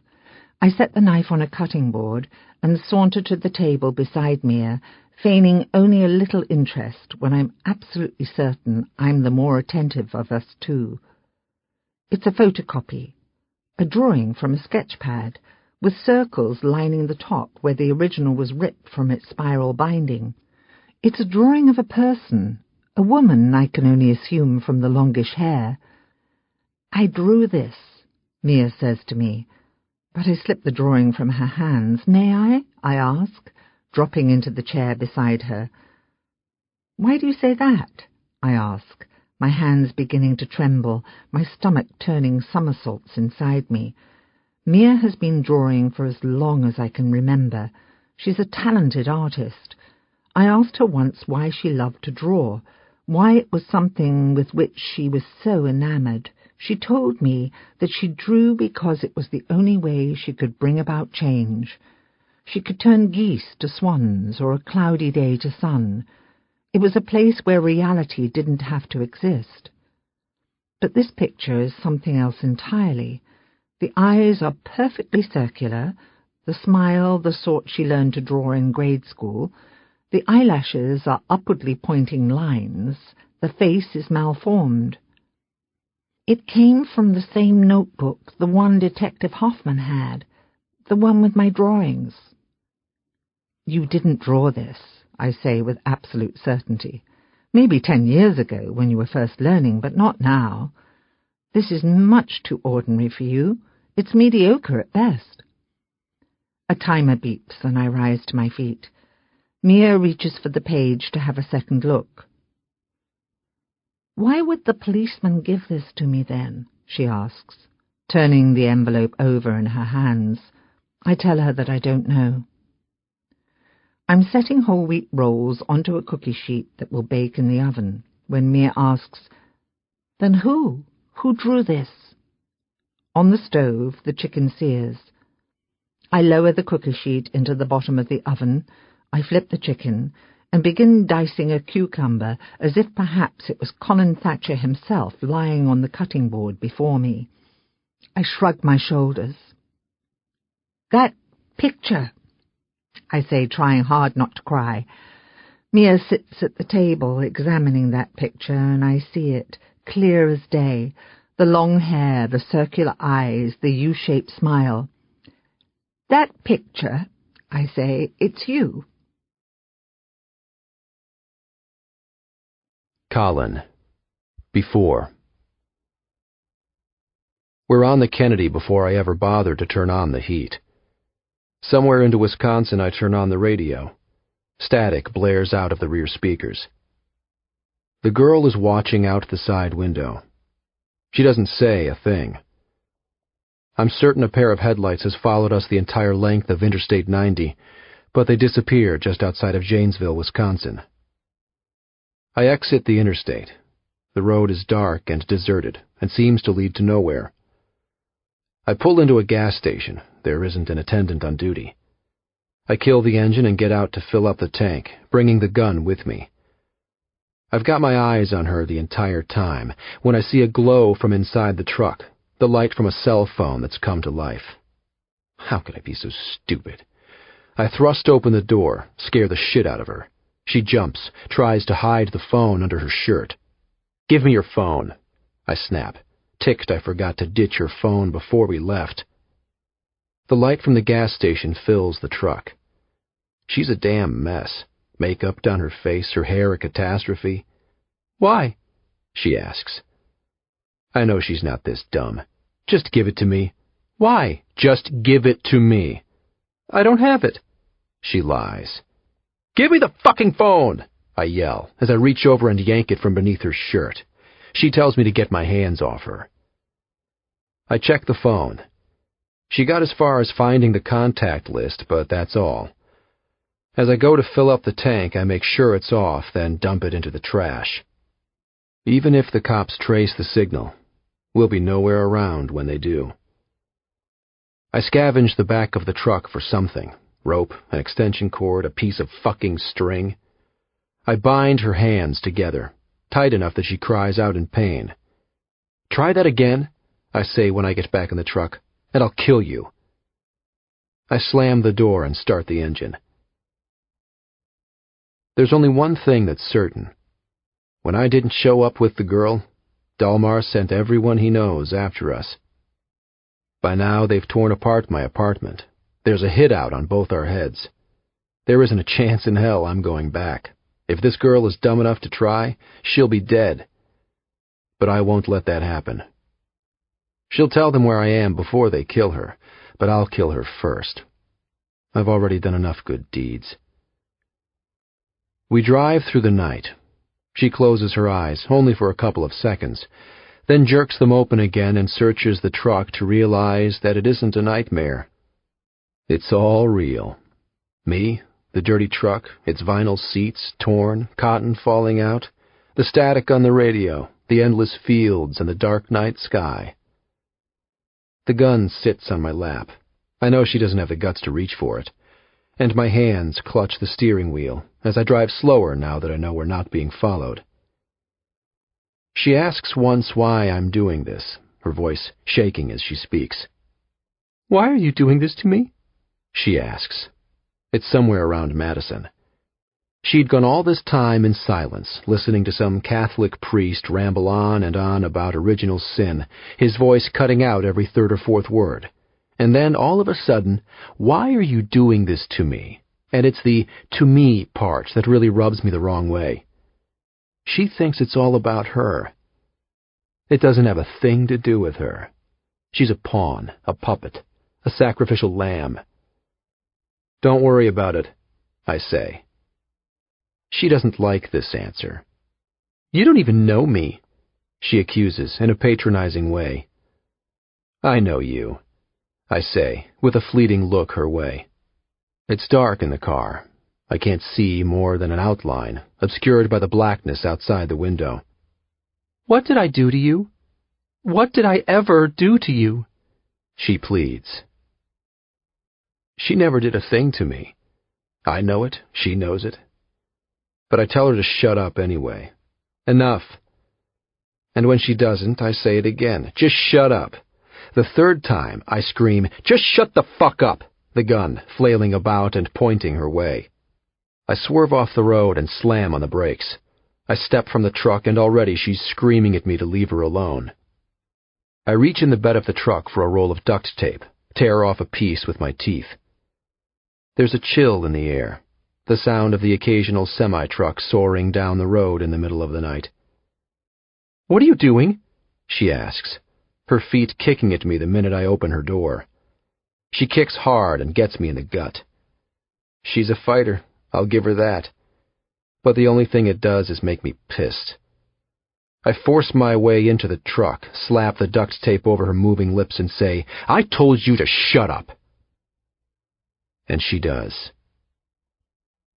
I get back in the truck and slam the door, pulling blindly out onto the interstate, the wheels kicking up gravel from the shoulder of the road. It's no wonder, then, that it takes a good 100 or so miles for her to tell me she has to pee, to get the guts to lay a trembling hand on my arm and get my attention. What? I snap, pulling my arm away from her hand. It's approaching dawn. She's wiggling in her seat. There's a sense of urgency in her eyes. I rip off the duct tape and she lets out a moan. It hurt. It hurt like hell. Good, I think to myself. That'll teach her to keep her mouth shut when I tell her to. I have to use the bathroom, she mumbles. Afraid. I pull into the gravel parking lot of some run-down truck stop outside Eau Claire. The sun is beginning to rise over a dairy farm to the east. A herd of Holsteins grazes along the road. It's going to be a sunny day, but it's damn cold. October. The trees are changing. In the parking lot, I hesitate. It's all but empty, only one car, a rusty old station wagon with political bumper stickers plastered across the back, the rear headlight held to the car with packing tape. My heart races. I stick the gun in the seat of my pants. It's not like I haven't been thinking about this since we left. I knew this was something I'd have to do. By now the girl was supposed to be with Dalmar, and I figured I'd be trying hard to forget what I'd done. I didn't plan for this. But if this is going to work, there are things we need, like money. I have some money on me, but not enough for this. I emptied the girl's wallet before we left. Credit cards are out of the question. I pull a knife from the glove box. Before I cut the girl's restraints, I say, you stay with me. Don't try anything stupid. I tell her she can use the bathroom when I say so, only when I say it's okay. I cut her rope. Then I cut 2 feet of spare rope and stuff it in a coat pocket. The girl looks ridiculous as she steps from the truck in the wrinkled shirt that doesn't even reach all the way to her wrists. She crosses her arms across herself and ties them into a knot. She shudders from the cold. Her hair falls down into her face. She keeps her head bent, eyes on the gravel. Her forearms are bruised, right across some stupid Chinese tattoo on her inner arm. There's only one lady working, not a single customer. Just as I thought. I wrap my arm around the girl and pull her toward me, try to make it seem like we're close. Her feet hesitate and fall out of sync with mine. She trips, but I stop her before she can fall. My eyes threaten her to behave. My hands on her are not a sign of intimacy. They're a show of force. She knows it. But the lady behind the register does not. We walk up and down the aisles, make sure as hell we're the only ones in the place. I grab a box of envelopes. I check the bathroom to make sure it's empty. I make sure there isn't a window the girl could jump out of, and then I tell her to pee. The woman at the register gives me a strange look. I roll my eyes and tell her the girl's had too much to drink. Apparently she buys it. It seems to take forever for the girl to pee, and when I peek inside again, she's standing before the mirror, splashing water on her face. She stares at her reflection for a long time. "Let's go," I say after a minute. And then we head to the register to pay for the envelopes. But we don't pay for the envelopes. The lady's distracted, watching old 1970s reruns on a 12-inch TV. I look around, make sure there's no cameras in the place. And then I come up behind her, pull the gun from the seat of my pants and tell her to empty the fucking register. I don't know who panics more. The girl freezes, her face filled with fear. Here I am, with the barrel of the gun pressed against some middle-aged lady's gray hair, and she's a witness, an accomplice. The girl starts asking what I'm doing, over and over again. "What are you doing?" she cries. I tell her to shut up. The lady is begging for her life. "Please don't hurt me. Please just let me go." I shove her forward, tell her again to empty the register. She opens it and starts jamming stacks of cash into a plastic shopping bag with a big smiley face and the words, "Have a nice day." I tell the girl to look out the window, tell me if anyone's coming. She nods, submissively, like a child. "No," she chokes between tears. "No one." And then she asks, "What are you doing?" I press the gun harder, tell the lady to hurry up. "Please, please don't hurt me." "The quarters, too," I say. There are rolls of them. "You got any stamps?" I ask. Her hands start to move to a drawer, and I bark out, "Don't touch a damn thing! Tell me, you got any stamps?" Because for all I know, there's a semi-automatic in that drawer. She whimpers at the sound of my voice. "In the drawer," she cries. "Please don't hurt me," she begs. She tells me about her grandchildren, 2 of them, a boy and a girl. The only name I catch is Zelda. What kind of stupid name is Zelda, anyway? I reach into the drawer and find a book of stamps and toss them into the shopping bag, which I yank from her hands and give to the girl. "Hold that," I say. "Just stand there and hold it." I let the gun point at her for a split second, just so she knows I'm not screwing around. She lets out a cry and ducks, as if maybe, just maybe, I actually shot her. I tie the lady to a chair with the rope from my pocket. Then I shoot the phone for good measure. Both of the women scream. I can't have her calling the cops too soon. There's a pile of sweatshirts beside the front door. I grab one and tell the girl to put it on. I'm sick and tired of watching her shiver. She slips it over her head and static takes control of her hair. It's about the ugliest shirt I've ever seen. L'Étoile du Nord, whatever the hell that means. I grab a couple extra sweatshirts, a few pairs of pants, long johns, and some socks, and a couple stale donuts for the ride. And then we go. In the truck, I bind the girl's hands once again. She's still crying. I tell her to either figure out a way to shut up or I'll figure it out for her. Her eyes drop to the roll of duct tape on the dashboard and she goes quiet. She knows I'm not screwing around. I grab an envelope and fill out the address. I stuff as much money as I can in there and stick a stamp in the corner. I jam the rest of the money in my pocket. We drive around until I find a big blue mailbox and drop the envelope inside. The girl's watching me, wondering what the hell I'm doing, but she doesn't ask and I don't say. When I catch her eye, I say, "Don't worry about it." And then I think, it's none of your fucking business. It's not perfect. It's nowhere perfect. But for now it will have to do. Eve, after. I've gotten used to the sight of police cars stalled outside my home. There are 2 of them there, day and night, 4 uniformed guards keeping an eye on Mia. They sit in the front seat of the police cruisers, drinking coffee and eating sandwiches that they take turns picking up from the deli. I stare from the bedroom windows, peering between the plantation blinds that I've split apart with the hand.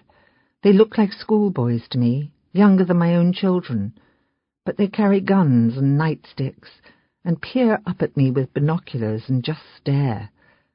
I convince myself that they can't see me when, night after night, I dim the lights to change into a pair of flannel pajamas, but the truth is that I don't know. Mia sits on the front porch every day, seemingly indifferent to the bitter cold. She stares at the snow that surrounds our home like the moat of a castle. She watches the dormant trees lurch back and forth in the wind, but she doesn't notice the police cars, the 4 men who study her all hours of the day. I've begged her not to leave the porch, and she's agreed, though sometimes she makes her way across the snow and onto the sidewalk, where she strolls by the homes of Mr. and Mrs. Pewter and the Donaldson family. While one of the cars crawls along behind her, the other sends an officer to get me, and I come running out the door with bare feet to snatch up my wondering daughter. "Mia, honey, where are you going?" I've heard myself ask countless times, gathering her by the shirt sleeves and reeling her in. She never wears a coat, and her hands are ice cold. She never knows where she's going, but she always follows me home, and I thank the officers as we pass by, on our way into the kitchen for a cup of warm milk. She shivers as she drinks it, and when she's through, she says she's going to bed. She's felt unwell for the past week, always longing to be in bed. But today, for some reason, she sees the police cars. I pull out of the garage and onto the street, en route to Dr. Rhodes's office for Mia's first round of hypnosis. It's a moment of lucidity that passes by as she gazes out the window and asks, "What are they doing here?" As if they had arrived right then and there in that single lucid moment. "Keeping us safe," I say diplomatically. What I mean to say is keeping you safe, but I don't want her to fear the reason she's not. "From what?" she asks, turning her head to watch the policeman through the back window. One starts his car and follows us down the road. The other lingers behind to keep an eye on the house while we're gone. "There's nothing to be afraid of," I respond in lieu of an answer to her question, and she gratefully accepts it, turning around to watch out the front window and forgetting altogether that we're being trailed. We drive down the neighborhood street. It's quiet. The kids have returned to school after 2 weeks of winter break and no longer loiter in their front lawns building snowmen and tossing snowballs at one another with high, shrieking laughter, sounds that are foreign in our uncommunicative home. Christmas lights remain on homes, those inflatable Santas unplugged and lying dead in mounds of snow.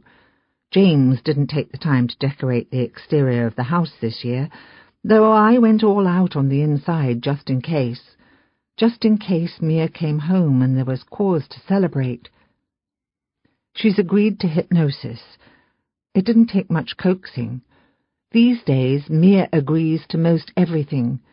James is against the idea. He thinks hypnosis is a bogus science, equivalent to reading palms and astrology. I don't know what I believe, though I'll be damned if I don't give it a try. If it helps Mia remember one split second of those missing months, it's worth the exorbitant cost and the time spent in the waiting room of Dr. Avery Rhodes. What I understood of hypnosis a week ago was negligible. After awakening at night to search hypnosis on the internet, I became enlightened. Hypnosis, as I've come to understand it, is a very relaxed, trance-like state similar to daydreaming. This will allow Mia to become less inhibited and tune out the rest of the world, to allow herself, with the doctor's help, to arouse the memories she's lost. Under hypnosis, the subject becomes highly suggestible and can recall information that the mind has locked in a vault. By hypnotizing Mia, Dr. Rhodes will be dealing directly with the subconscious, that part of the brain that's hidden Mia's memories from her. The goal is to put Mia into a state of deep relaxation, so her conscious mind, more or less, goes to sleep, and Dr. Rhodes can deal with the subconscious. For Mia's sake, the goal is to regain all or some part, some minute details even, of her time in the cabin, so that through therapy she can come to terms with her abduction and heal.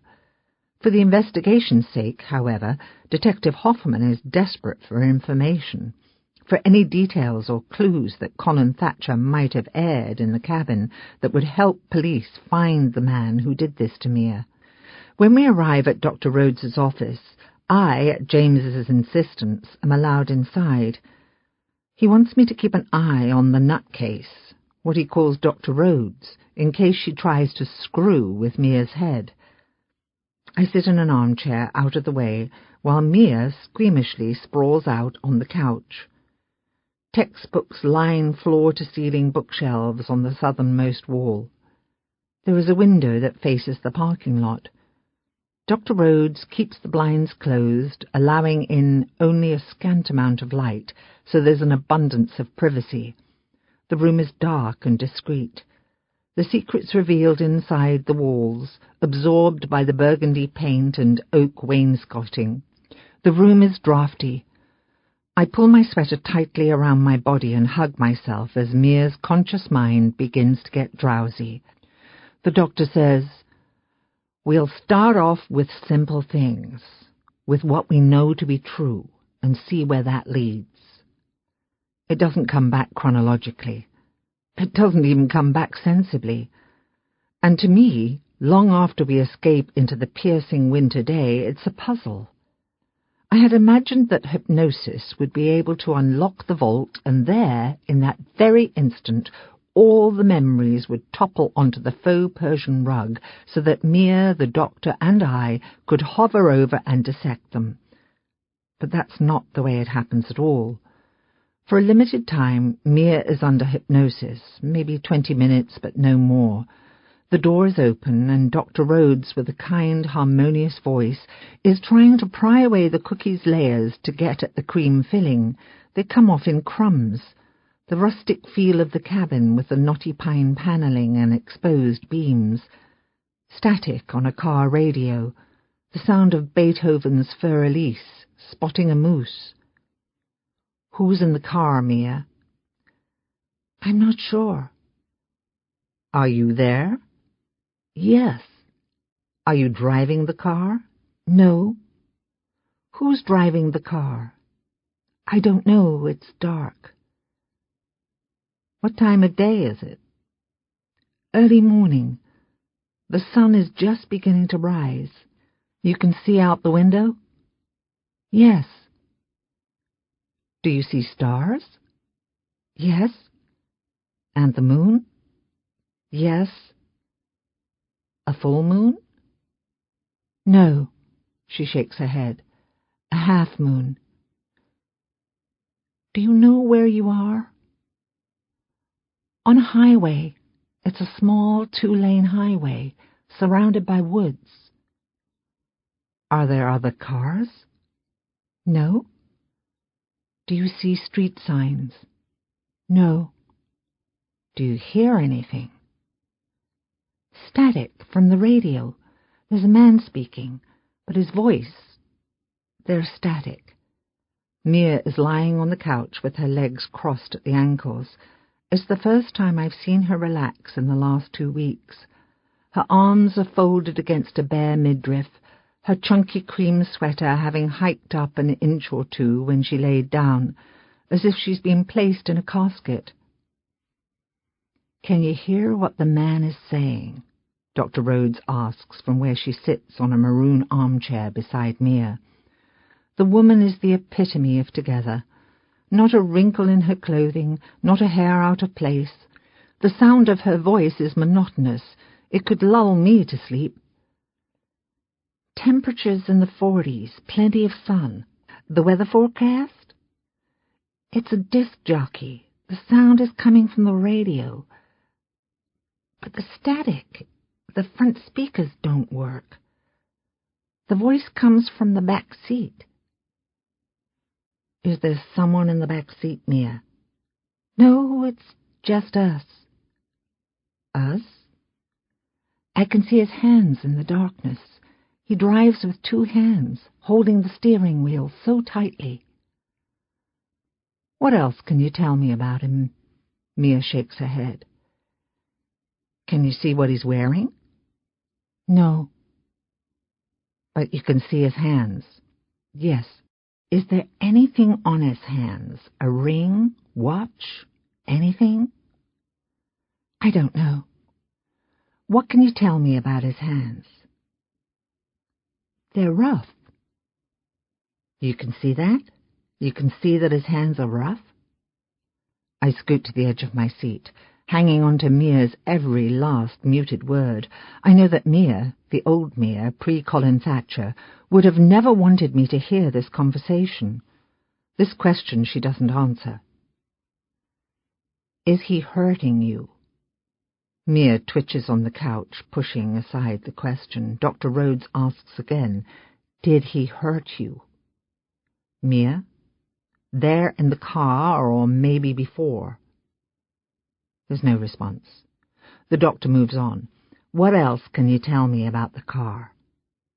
But Mia states instead, This wasn't supposed to happen. What wasn't, Mia? She asks. What wasn't supposed to happen? It's all wrong, Mia replies. She's disoriented, her visions cluttered, random memories running adrift in her mind. What is all wrong? There's no reply. Mia, what is all wrong? The car? Something about the car? But Mia says nothing. Not at first, anyway. But then she sucks her breath in violently and claims, It's my fault! It's all my fault! And it takes every bit of willpower I have not to rush from my seat and embrace my child. I want to tell her that no, it's not her fault. I can see the way it grieves her, the way her facial features tense up, her flattened hands turn to fists. I did this, she says. This is not your fault, Mia, Dr. Rhodes states. Her voice is pensive, soothing. I grip the arms of the chair in which I sit and force myself to remain calm. It's not your fault, she repeats. And later, after the session is through, she explains to me in private that victims almost always blame themselves. She says that often this is the case with rape victims. The reason that nearly 50% of rapes go unreported is because the victim feels certain it was her fault. If only she had never gone to such and such a bar. If only she had never talked to such and such a stranger. If only she hadn't worn such suggestive attire. Mia, she explains, is experiencing a natural phenomenon that psychologists and sociologists have been studying for years: self-blame. Self-blame can, of course, be destructive, she says to me later as Mia waits in the waiting room for me to catch up, when taken to the extreme, but it can also prevent victims from becoming vulnerable in the future. As if this is supposed to make me feel relieved. Mia, what else do you see? The doctor inquires when Mia has settled. She's taciturn initially. The doctor asks again, Mia, what else do you see? This time Mia responds, a house. Tell me about the house. It's small. What else? A deck. A small deck with steps that lead down into the woods. It's a log cabin, dark wood. You can barely see it for all the trees. It's old. Everything about it is old. The furniture, the appliances. Tell me about the furniture. It sags.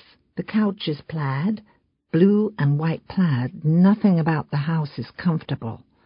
There's an old wooden rocking chair, lamps that barely light the room, a tiny table with wobbly legs and a plaid vinyl tablecloth that you bring to a picnic. The hardwood floors creak. It's cold. It smells. Like what? Mothballs. Later that night, as we hover in the kitchen after dinner, James asked me what in the hell the smell of mothballs has to do with anything. I tell him that it's progress, albeit slow progress. But it's a start. Something that yesterday Mia couldn't remember. I, too, had longed for something phenomenal. One session of hypnosis and Mia would be healed. Dr. Rhodes sensed my frustration when we were leaving her office and explained to me that we needed to be patient. These things take time, and to rush Mia will do more harm than good.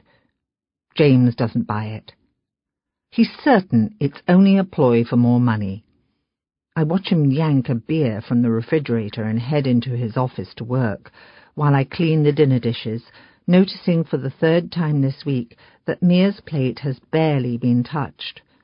I stare at the spaghetti noodles hardening on the earthenware dishes and remember that spaghetti is Mia's favourite meal. I start a list and begin to archive things one by one, the rough hands, for example, or the weather forecast. I spend the night on the internet rummaging around for useful information. The last time the temperatures in northern Minnesota were in the 40s was in the last week of November, though the temperatures toyed around in the 30s and 40s from Mia's disappearance until after Thanksgiving Day. After that, they plunged into the 20s and below, and likely won't creep up to 40 for some time. There was a half moon on September 30th, October 14th, and another on the 29th. There was one on November 12th, and another on the 28th, though Mia couldn't be certain that the moon was exactly at half, and so the dates are only suggestions. Moose are common in Minnesota, especially in the winter. Beethoven wrote Für Elise around 1810, though Elise was actually supposed to be Therese, a woman he was to marry in the same year. Before I go to bed, I pass the room in which Mia sleeps. I silently open the door and stand there watching her. The way she is draped across the bed, the blanket thrust from her body at some point in the night, where it lies in a puddle on the floor. The moon welcomes itself into the bedroom through the slats on the plantation blinds, streaking Mia with traces of light across her face, down a set of knit eggplant pajamas, the right leg of which is hiked up to the knee and tossed across an extra pillow. It's the only time these days when Mia is at peace. I move across the room to cover her, and feel my body lower to the edge of the bed. Her face is serene, her soul calm, and though she's a woman, I still envision my blissful little girl long before she was taken away from me. Mia's being here feels too good to be true. I would sit here all night if I could, to convince myself that it isn't a dream, that when I wake in the morning, Mia or Chloe will still be here. As I climb into bed beside James's blazing body, the bulk of the down comforter actually making him sweat, I wonder what good this information, the weather forecast and phases of the moon, actually does me, though I've stuck it in a folder beside the dozens of meanings for the name Chloe. Why, I don't know for certain, but I tell myself that any details notable enough for Mia to recount under hypnosis are important to me, any scrap of information to explain to me what happened to my daughter in... Colin. Before. There's trees, and a lot of them.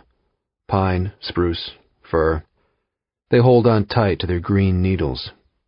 Around them, the leaves of oaks and elms wither and fall to the ground. It's Wednesday. Night has come and gone.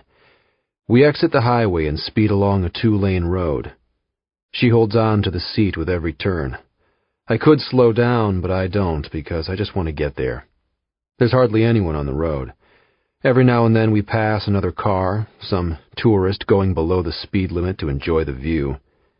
There's no gas stations, no 7-Elevens, just your run-of-the-mill ma-and-pa shop. The girl stares out the window as we pass. I'm sure she thinks we're in Timbuktu. She doesn't bother to ask. Maybe she knows. Maybe she doesn't care. We continue north into the deepest, darkest corners of Minnesota. The traffic continues to thin beyond two harbors where the truck is nearly engulfed in needles and leaves. The road is full of potholes. They send us flying into the air, and I curse every single one of them. Last thing we need is a flat tire. I've been here before. I used to know the guy who owns the place, a crappy little cabin in the middle of nowhere. It's lost in the trees, the ground covered in a crunchy layer of dead leaves. The trees are little more than barren branches. I look at the cabin, and it's just like I remember, just like when I was a kid. It's a log home overlooking the lake. The lake looks cold. I'm sure it is.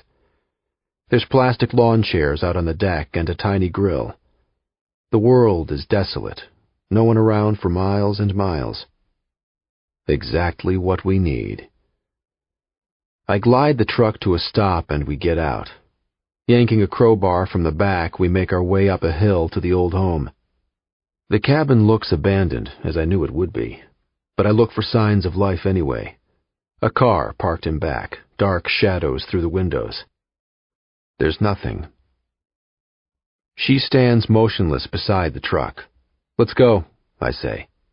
Finally, she climbs up the dozen or so steps to the deck. She stops to catch her breath.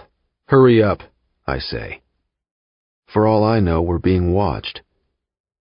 I knock on the door first, just to make sure that we're alone. And then I tell the girl to shut up and I listen. It's silent. I use the crowbar to jimmy the door open. I break the door. I tell her I'll fix it later. I slide an end table before the door to keep it closed. The girl stands with her back pressed to a wall made of red pine logs. She looks around. The room is small. There's a saggy blue couch and ugly plastic red chair, and a wood-burning stove in the corner that doesn't give off an ounce of heat. There are photos of the cabin when it was being built, old black and whites shot with a box camera, and I remember being told by the guy about it when I was a kid, about how the people who built the home 100 years ago picked this location not for the view, but for the row of pine trees just east of the cabin that shield it from the driving winds. As if he had any way of knowing what thoughts ran through their minds, those people, dead by now, who built the home. I remember, even back then, staring at his greasy, receding hairline and pockmarked skin and thinking, he's full of crap. There's the kitchen with mustard-colored appliances and linoleum floors and a table covered in a plastic tablecloth. Dust covers everything in sight. There are spider webs and a layer of dead Asian beetles on the windowsills. It smells. "Get used to it," I say. I see the disgust in her eyes. I'm sure the judge's house would never look like this. I flip the light switch and test the water. Nothing. The cabin was winterized before he took off for the winter. It's not like we talk anymore, but I keep tabs on him anyway. I know his marriage fell through, again. Know he got arrested a year or so ago for a DUI. I know that a couple weeks ago, as he does every fall, he packed his shit and left, back to Winona, where he works for the DOT, clearing ice and snow off the roads. I yank a phone from a phone jack and, finding a pair of scissors in a kitchen drawer, cut the wire. I glance at the girl, who hasn't moved from the door. Her eyes are fixed on the plaid tablecloth. It's ugly, I know. I step outside to pee. A minute later, I return. She's still staring at that damn tablecloth. Why don't you make yourself useful and start a fire? I say. She puts her hands on her hips and stares at me, with that god-awful sweatshirt from the gas station. Why don't you? She says. But her voice shakes, her hands shake, and I know she's not as fearless as she wants me to think. I stomp outside and bring in 3 logs of firewood and drop them to the ground beside her feet. She jumps. I hand her some matches, which she lets drop to the floor, the carton opening and matches falling out. I tell her to pick them up. She ignores me. She needs to understand that I'm the one in the driver's seat, not her. She's along for the ride, so long as she keeps her mouth shut and does what I say. I yank the gun from a pocket and attach the magazine. And I point it at her. At those pretty blue eyes that go from sure to not so sure as she whispers to me, "You've got this all wrong." And as I cock the hammer, I tell her to pick up the matches and start a fire. And I'm wondering if this was a mistake, if I should have just handed her over to Dalmar.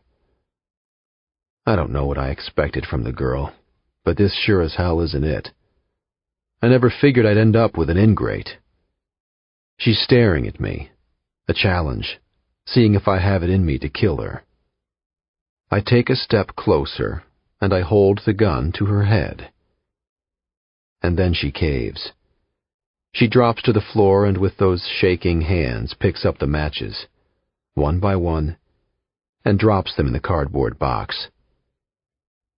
And I stand there with the gun pointed at her while she scrapes one match and then another against the striking surface. The flame burns her fingers before she can start a fire. She sucks on her finger and then tries again, and again, and again. She knows I'm watching her. By now her hands are shaking so much she can't light the damn match. "Let me do it," I say, as I come up quickly behind her. She flinches. I start a fire without any trouble and brush past the girl, into the kitchen, looking for food. There's nothing, not even a box of stale crackers. "What now?" she asks, but I ignore her. "What are we doing here?" I walk around the cabin, just to make sure. The water doesn't work. Everything has been shut off for the winter. Not that I can't fix it. It's reassuring. When he winterized the house, he wasn't planning on coming back until spring, the time of year he goes underground, lives like a hermit for 6 months of the year. I can hear her pacing about, waiting for someone or something to come barreling through the front door and kill her. I tell her to stop. I tell her to sit down. She stands there for a long time before she finally backs a plastic chair against the wall opposite the front door and drops down in the seat. She waits. It's apocalyptic, watching her sit there, staring at the front door, waiting for the end to come. Night comes and goes. Neither of us sleeps. The cabin will be cold by winter. It was never meant to be lived in beyond November 1st. The only source of heat in the cabin is a wood-burning stove. There's antifreeze in the john. The electricity had been shut off. That I fixed last night. I found the main breaker and flipped it back on. I literally heard the girl thank God for the 25 watts given off by an ugly table lamp. I made my way around the periphery of the cabin. I checked out a shed out back that's filled with a bunch of crap nobody'd ever need, and a few things that might come in handy, like a toolbox. Yesterday I told the girl she'd have to piss outside. I was too tired to deal with plumbing. I'd watched her walk down the stairs as if she was walking the plank. She hid herself behind a tree and slid down her pants. She squatted where she thought I couldn't see, and then, because she wouldn't dare touch her ass with a leaf, she opted to air dry. She only peed once. Today I find the main water valve and slowly let the water in. It sprays at first, then begins to flow normally. I flush the toilet and run the sinks to get rid of the antifreeze. I make a mental list of the things we need. Insulation and more duct tape for the pipes, toilet paper, food. She's pretentious, smug and arrogant, a prima donna. She ignores me because she's pissed off and scared, but also because she thinks she's too good for me. She sits on the ugly red chair and stares out the window. At what? At nothing. Just stares. She hasn't said more than 2 words since morning. "Let's go," I say. I tell her to get back in the car. We're going for a ride. "Where?" She doesn't want to go anywhere. She'd rather stare out that damn window and count the leaves falling from the trees. "You'll see." She's scared. She doesn't like the uncertainty. She doesn't move, but watches me with fake courage and deluded defiance when I know she's fucking scared to death. "You want to eat, don't you?" Apparently she does. And so we head outside. We get back in the truck and take off for Grand Marais. I make a plan in my head. Get out of the country soon. I'll leave the girl behind. I don't need her slowing me down. I'll get a flight to Zimbabwe or Saudi Arabia, someplace where they can't extradite me. Soon, I tell myself. I'll do it soon. I'll tie her up in the cabin and hightail it to Minneapolis for a flight before she has a chance to spread my face all over Interpol. I tell her that I can't call her Mia, not in public. Soon enough word will leak out that the girl's missing. I should leave her in the car, but I can't. She'll take off. And so she wears my baseball cap and I tell her to look down, don't make eye contact. It probably doesn't need to be said. She knows more about the gravel than me. I ask what she wants me to call her. After enough hesitation to start to piss me off, she comes up with Chloe. No one gives a damn that I'm missing. When I don't show up at work, they'll assume I'm lazy. It's not like I have friends. I let her pick out chicken noodle soup for lunch. I hate it, but I say okay anyway. I'm hungry. We get about 20 cans. Chicken noodle, tomato soup, mandarin oranges, cream corn. The kind of food you find in a survival kit. The girl realizes this and says, "Maybe you don't plan to kill me right away." And I say no. Not until we've eaten the cream corn. In the afternoon, I try to sleep. These days it doesn't come easy. I get an hour here, an hour there, but most of all I'm awakened by the idea of Dalmar coming after me, or the cops showing up at the door. I'm on the lookout all the time, peeking out every window as I pass, always looking behind me. I barricade the front door before I sleep, glad to find the windows sealed shut by some idiot with paint. I didn't think I had to worry about the girl trying to escape. I didn't think she had it in her. I let my guard down, left the truck keys out in plain sight, and that was all the encouragement she needed. And so I'm sound asleep on the sofa, hugging the gun, when I hear the front door slam shut. I'm on my feet. It takes a minute to get my bearings.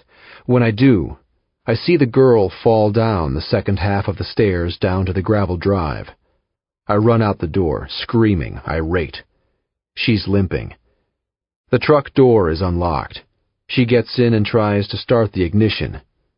She can't find the right key. I can see her through the driver's window. I see her pound a fist on the steering wheel. I'm closing in on the truck. By now, she's grown desperate. She slides across the front seat and out the passenger door. She takes off into the woods. She's fast, but I'm faster. The tree branches reach out, scraping her arms and legs. She trips over a rock and falls face first into a pile of leaves. She gets up and continues to run. She's getting tired, losing speed. She's crying, begging me to leave her alone. But I'm pissed. I grab her by the hair. Her feet continue to run, but her head snaps back violently. She lands on the hard earth. She doesn't have time to cry out before I'm on her, all 200 and some pounds, crushing her slender frame. She gasps, begging me to stop. But I don't. I'm mad. She's crying wildly, tears streaming down her face, mixing with blood and mud and my own spit. She squirms. She spits on me. I'm sure she sees her entire life float before her eyes. I tell her how stupid she is, and then I hold the gun to her head and cock the hammer. She stops moving, becomes paralyzed. I press hard, the barrel leaving a mark on her head. I could do it. I could end her life. She's an idiot, a damn moron. It takes every ounce of goodwill I have not to pull the trigger. I did this for her. I saved her life. Who the hell does she think she is to run away? I press harder with the pistol, dig the barrel into her skull. She cries out. "You think that hurts?" I say. "Please," she's begging. But I don't listen. I should have handed her over when I had the chance. I stand up, grab her by the hair. She bawls. "Shut up," I say. I drag her by the hair through the trees. I shove her ahead of me and tell her to move. "Hurry up." It's like her legs don't work right. She trips, falls. "Get up," I snap. Does she have a clue what Dalmar would do to me if he found me? A bullet in the head would be the easy way out, a quick and easy death. I'd be crucified, tortured. I push her up the steps into the cabin. I slam the door shut, but it bounces back open. I kick it shut and throw the table down to keep it closed. I yank her into the bedroom and tell her that if I hear her so much as breathe, she will never again see the light of day. Gabe, before. I drive downtown again, the 4th time in a week, planning to bitch when I don't get reimbursed for all the miles I'm racking up on my car. It's only about 10 miles each way, but takes nearly 30 minutes in the damn traffic. There's a reason I don't live in the city. I fork over another $15 to park. Robbery, if you ask me, because I've passed the intersection of Lawrence and Broadway nearly a dozen times and still can't find an open meter. The bar doesn't open for a few hours. Just my luck, I think, knocking on the window to get the bartender's attention. He's stocking the bar, and I know he hears me, but doesn't budge. I knock again, and this time, when his eyes gaze in my direction, I show him my badge. He opens the door. It's quiet in the bar. The lights are dim, few of the sun's rays making it in through the grimy windows. The place is dusty and smells of stale cigarette smoke, things you wouldn't necessarily notice when jazz music and candlelight set the mood. "We open at 7, he says. "Who's in charge here?" I ask. "You're looking at him." He turns and begins a retreat to the bar. I follow and prop myself up on one of the torn vinyl stools. I reach into a pocket for the photo. Mia Dennett. It's a fascinating picture, one Eve Dennett let me borrow last week. I promised it wouldn't get lost or hurt, and I feel bad that my shirt pocket is already wrinkled a corner. To Mrs. Dennett, it was the photograph that was all Mia, or so she claimed, this image of a free-spirited woman with dirty blonde hair that hangs too long, azure eyes, and a straightforward, honest smile. She's standing before Buckingham Fountain, the water shooting out aimlessly and, in the Chicago wind, spraying the woman who laughs like a child. "You ever seen this woman before?" I ask, sliding the photo across the bar. He snatches it in his hand to have a look. I tell him to be careful. I see the recognition right away. He knows her. "She's here all the time. Sits in that booth over there," he responds, motioning with a nod to a booth behind me. "You ever talk to her?" "Yeah, when she needs a drink." "That all?" "Yeah, that's all." "What's this about?" "Was she here last Tuesday night, around 8 o'clock?" "Last Tuesday, buddy. I can barely remember what I had for breakfast this morning. She's been here before, that's all I know for sure." He hands me back the photo. I hate that he called me buddy. It's denigrating. "Detective," I say. "Huh?" "It's Detective Hoffman, not buddy." Then I ask, "Can you tell me who was working last Tuesday night?" "What's this about?" he asks again. I tell him not to worry about it. I ask him again who was working Tuesday night, this time with a militant tone that completely goes over his big head. He isn't too fond of my disrespect. He knows he could kick my ass if he wanted to. Only one problem. I carry a gun. But he retreats into a back room anyway. When he returns, he's empty-handed. "Sarah," he says. "Sarah? She's the one you need to talk to. She was serving that table," he says, pointing to a filthy booth at the back of the bar. "Tuesday night. She'll be here in an hour." For a while I sit at the bar and watch him stock bottles of booze. I watch him refill the ice bins and count money into the cash register. I try to make small talk to throw him off as he tallies up what seems to be thousands of pennies. I lose track at 49. I pace. Sarah Rohrig appears within an hour, coming through the front door with an apron in her hands. Her boss engages her in a secret exchange, during which her eyes turn to mine. There's a worried look on her face, a forced smile. I'm at the table, pretending to be rummaging around for clues, when all there is the vinyl booth and a slab of wood masquerading as a table.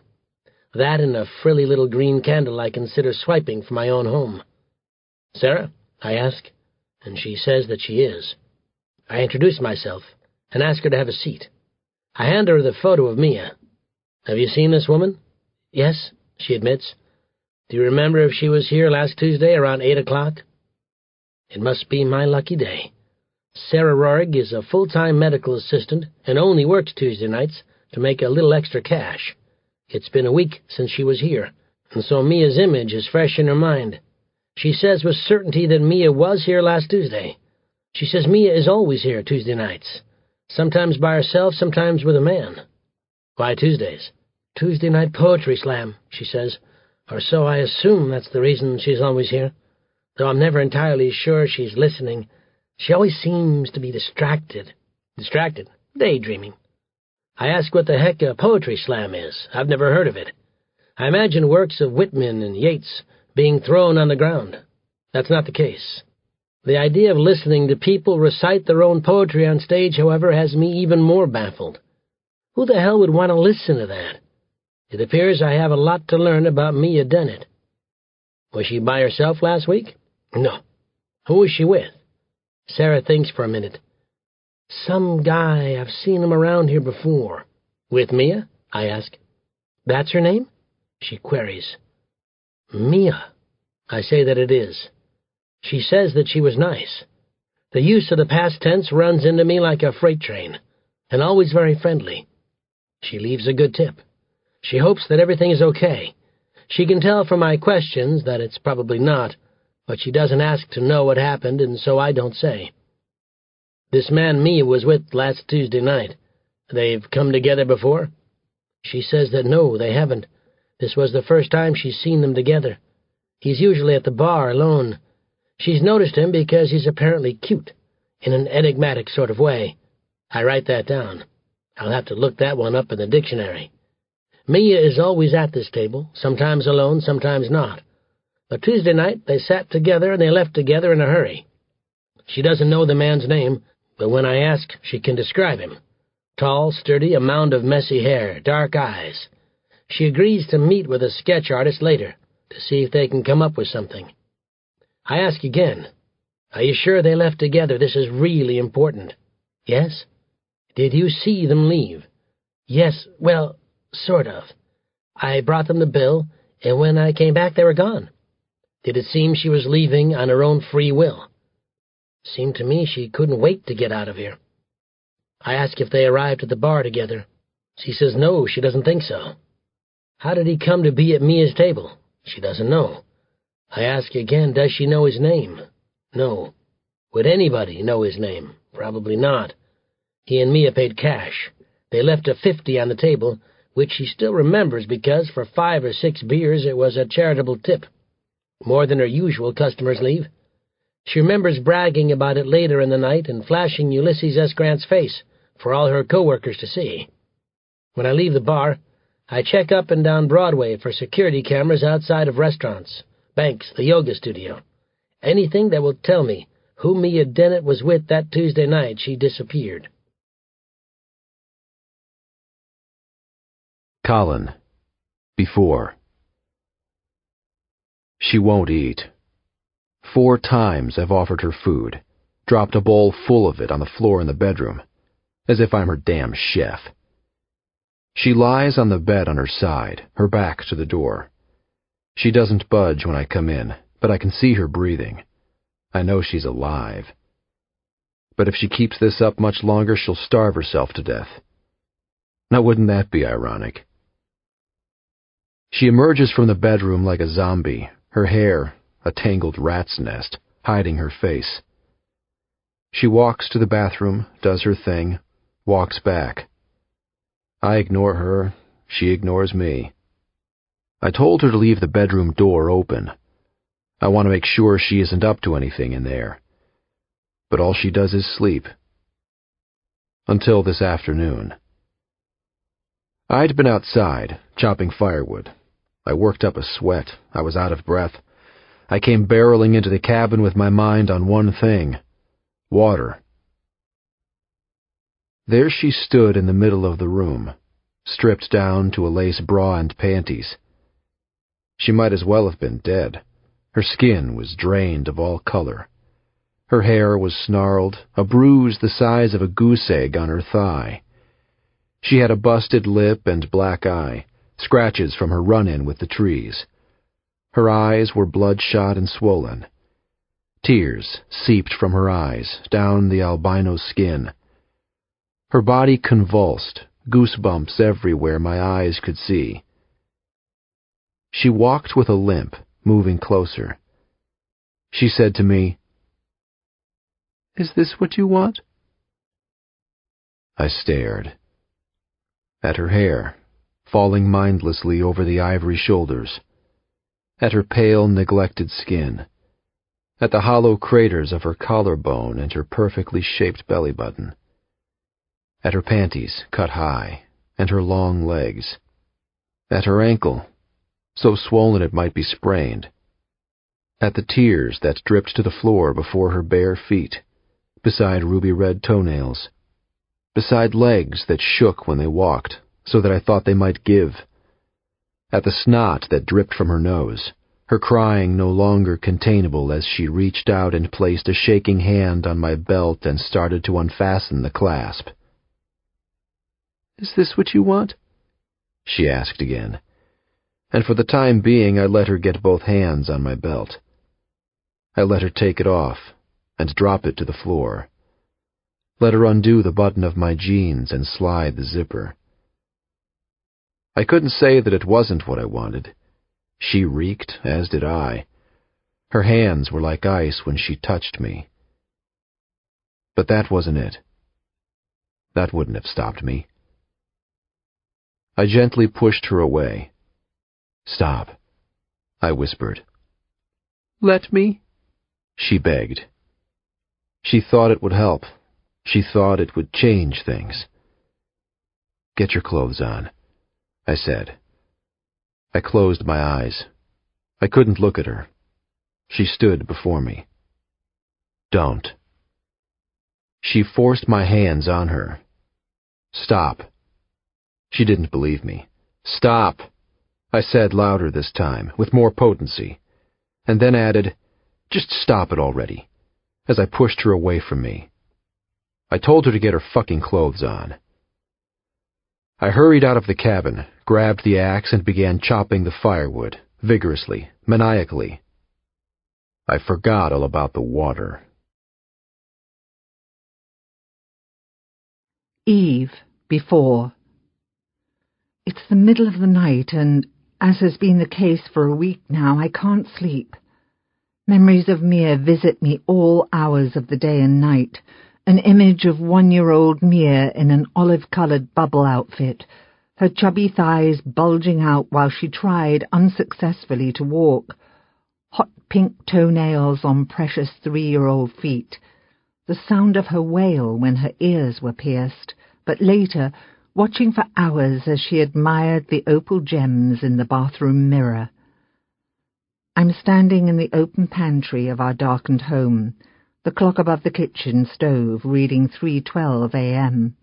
I groped the shelves blindly for chamomile tea, knowing I'd hidden a box somewhere, but also certain it would take much more than chamomile tea to help me sleep. I see Mia making her first communion. See the distaste on her face when she first laid the body of Christ on her tip of her tongue. I hear her laugh about it later, alone in her bedroom, just she and me, about how hard it was to chew and swallow, about how she almost choked on the wine. And then it hits me, like a load of bricks, this realization that suddenly overwhelms me. My baby might be dead, and there, in the middle of the pantry, in the middle of the night, I begin to weep. Falling to the floor, I press the ends of my pajamas to my face to stifle the sound. I envision her in that olive bubble, see her flash a toothless grin as she hangs onto the edge of the coffee table and laboriously makes her way to my outstretched hands. My baby might be dead. I'm doing what I can to help with the investigation, and yet it feels entirely trivial and frivolous because Mia isn't home. I spent an entire day in Mia's neighborhood, passing out missing flyers to everyone I passed. I taped the signs to lampposts and in store windows, an image of Mia on hot pink paper that was impossible to ignore. I met her friend Ayana for lunch, and together we went through the details of Mia's last day, desperate for oddities that might explain Mia's disappearance, of which there were none. I rode into the city with Detective Hoffman after he had secured a key for Mia's apartment and checked that it was not a crime scene, and together we sifted through Mia's belongings, through every circadian object, lesson plans and an address book, grocery lists and to-dos, hopeful for a clue. We found none. Detective Hoffman phones me once, sometimes twice a day. Hardly a day goes by that we don't speak. I find his voice, his gentle nature reassuring, and he's always amicable, even when James winds him up. James says that he's an idiot. The detective gives the impression that I'm the first to know any bit of information that crosses his desk, but I'm certain I'm not. He is proofreading the fine points before offering snippets to me. These snippets leave 1,000 what-ifs running through a mother's mind. I'm reminded of my daughter's dissolution with every breath I take. When I see mothers holding their children's hands, when I see children climbing onto the school bus, when I see postings of missing cats taped to the street posts, or hear a mother call her child by name. Detective Hoffman wants to know everything he possibly can about Mia. I rummage through old photographs in the basement. I come across old Halloween costumes and size 4 clothes, roller skates and Barbie dolls. I know there are other cases, other missing girls like Mia. I picture their mothers. I know there are girls who never come home. The detective reminds me that no news is good news. Sometimes he calls to tell me nothing at all, no information, in case I was wondering, which I always am. He humours me. He promises to do everything he can to find Mia. I can see it in his eyes when he looks at me, or when he lingers just a moment longer than he should, to make certain I'm not about to crumble. But I think of it all the time, about how hard it has become to stand and walk, about how impossible it's becoming to function and live in a world that still thinks of politics and entertainment and sports and the economy, when all I think about is Mia. I was certainly not the best mother. That goes without saying. I didn't set out to be a bad mother, however. It just happened. As it was, being a bad mother was child's play compared to being a good mother, which was an incessant struggle, a lose-lose situation 24 hours a day. Long after the kids were in bed, the torment of what I did or didn't do during those hours we were trapped together would scourge my soul. Why did I allow Grace to make Mia cry? Why did I snap at Mia to stop, just to silence the noise? Why did I sneak to a quiet place whenever I could? Why did I rush the days, will them to hurry by, so I could be alone? Other mothers took their children to museums, the gardens, the beach. I kept mine indoors as much as I could, so we wouldn't cause a scene. I lie awake at night wondering, what if I never have a chance to make it up to Mia? What if I'm never able to show her the kind of mother I always longed to be, the kind who played endless hours of hide-and-seek, who gossiped side by side on their daughters' beds about which boys in the junior high were cute? I always envisioned a friendship between my daughters and me. I imagined shopping together and sharing secrets, rather than the formal obligatory relationship that now exists between myself and Grace and Mia. I list in my head all the things that I would tell Mia if I could. That I chose the name Mia for my great-grandmother, Amelia, vetoing James's alternative, Abigail. That the Christmas she turned 4, James stayed up till 3 a.m. assembling the dollhouse of her dreams. That even though her memories of her father are filled with nothing but malaise, there were split seconds of goodness. James teaching her how to swim, James helping her prepare for a 4th-grade spelling test. That I mourn each and every time I turn down an extra book before bed, desperate now for just 5 more minutes of laughing at Harry the dirty dog. That I go to the bookstore and purchase a copy after unsuccessfully ransacking the basement for the one that used to be hers. That I sit on the floor of her old bedroom and read it again and again and again. That I love her.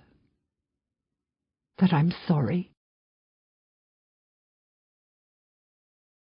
Colin, before.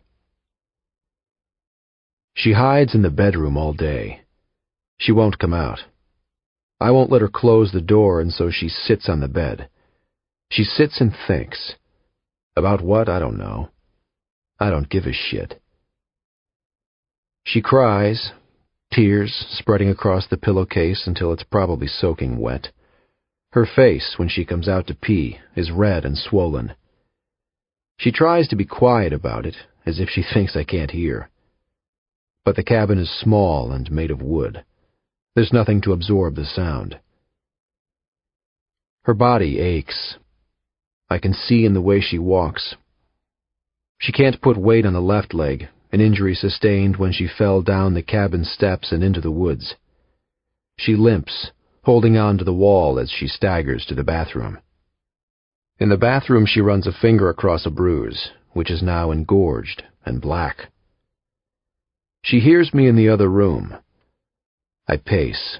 I chop firewood, enough to keep us warm for the winter. But it's never really warm. I'm sure she's cold all the time, though she dresses in long johns and gets under the quilt. The heat from the stove doesn't reach the bedroom, but she refuses to be out here where it's warm. I imagine the sound of my footsteps scare the shit out of her. She listens to nothing but the footsteps, waiting for the worst to come. I try to keep busy. I clean up the cabin, I wipe away the cobwebs and pick up the dead beetles. I toss them into the trash. I unpack the things we bought in town, canned food and coffee, sweats and soap and duct tape. I fix the front door. I wipe down the countertops with paper towels and water. It's all just to waste time. I pick up the girl's clothes from the bathroom floor. I'm about to yell at her for being a slob and leaving her dirty clothes lying around. But then I hear her cry. I fill the bathtub with water. I clean the shirt and pants with the bar of soap and hang them outside to dry. We can't do this forever. This cabin is only a temporary thing. I'm racking my brain to come up with next steps, wishing I would have thought this through before I decided to grab the girl and flee. She shuffles by me to use the bathroom. She's beaten up and limping. I'm not one to feel guilt, but I know that I'm the one who did it to her, out there in the woods, when she tried to run. I tell myself that she asked for it. I tell myself that at least now she's quiet, not so certain anymore. Now she knows who's in charge. Me. I drink coffee because the tap water tastes like shit. I've offered her some. I've offered her water, but she's refused. She still won't eat a thing. Pretty soon I'm going to pin her down and jam the damn food into her mouth. I won't let her starve herself to death. Not after all this. The next morning I invite myself into the bedroom. "What do you want for breakfast?" I ask. She's lying on the bed, her back to the door. She's half asleep when she hears me come in. The unexpected sound of my feet, the explosion of words in the middle of silence, force her from the bed. "This is it?" she thinks, too disoriented to hear what I'm saying. Her legs get tangled in the sheets. Her feet are lost, though her body runs away from the sound. She falls to the hardwood floor. Her feet fight the sheet to find the floors. Her body thrusts itself as far away from me as she can. She backs herself into the wall, the bedding clutched in a shaking hand. I'm standing in the doorway, dressed in the same clothes I've worn for nearly a week. She's staring at me with panic in her distended eyes, her eyebrows raised and mouth hanging open. She looks at me like I'm a monster, a cannibal waiting to eat her for breakfast. "What do you want?" she cries. "It's time to eat." She swallows hard. "I'm not hungry," she says. Too bad. I tell her she doesn't have a choice. She follows me into the other room and watches as I pour what are called eggs, but look and smell like shit from a box, into the skillet. I watch them brown. The smell is enough to make me gag. She hates everything about me. I know it. I see it in her eyes. She hates the way I stand. She hates my dirty hair and the stubble that now coats my chin. She hates my hands, watching the way they stir the eggs in the skillet. She hates the way I look at her. She hates the tone of my voice and the way my mouth forms the words. Most of all, she hates seeing the gun in my pocket, all the time making sure she behaves. I tell her she's not allowed in the bedroom anymore, only to sleep, that's it. The rest of the day she has to stay out here where I can keep an eye on her, make sure she eats, drinks, pees. It's like I'm caring for a damn infant. She eats about as much as a baby, a couple bites here, a couple bites there. She says that she's not hungry, but she eats enough to survive. That's all that matters. I keep an eye on her so she doesn't try to run, like last time. When we go to sleep, I slide a heavier table in front of the door so that I'll hear if she tries to escape. I'm a light sleeper. I sleep with the gun nestled beside me. I ransacked the kitchen drawers and made sure there were no knives. Just my own pocket knife that I carry all the time. She doesn't have a damn thing to say to me, and I don't try. Why bother? I can't stay here forever. In the spring there will be tourists. Soon we need to go. Screw the girl, I think. Soon I need to go. Ditch the girl and get on a plane and go. Before the cops find me. Before Dalmar finds me. I need to go. But of course there's something holding me back. Something that stops me from getting on that plane and going. Gabe, before. I'm standing in the midst of the Dennett's kitchen.